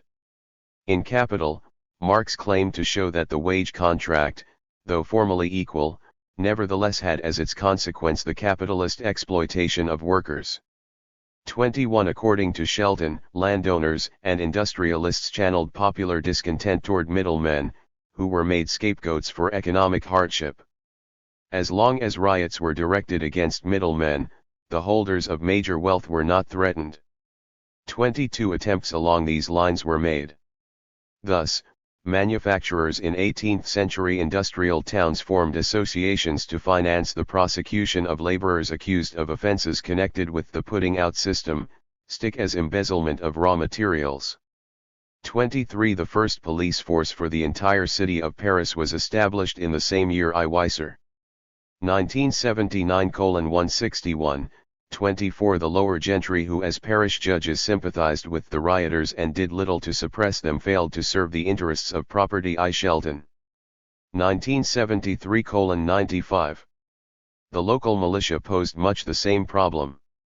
When called upon to put down rioters who were their own family and neighbors, their loyalty could not be trusted. The reformers who urged the creation of a police force hoped that full-time employees salaried by the state would be more loyal than a militia of community residents who were not paid by the state. 25 The fathers of the English police saw the force not merely as a deterrent to crime. The police were also to engage in moral exhortation, and lead the poor to adopt middle-class morals and living habits. 1d. Najrajki, 1977.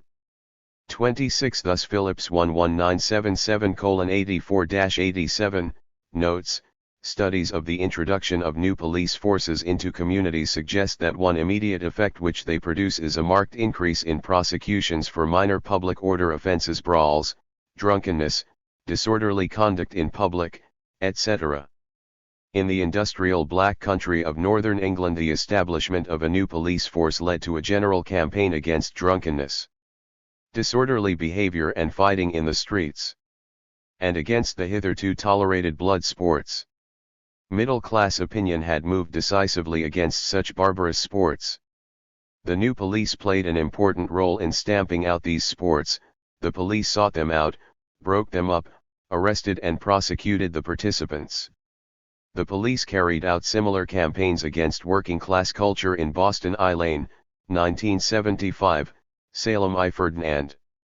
1972, and other northeastern industrial cities of the United States.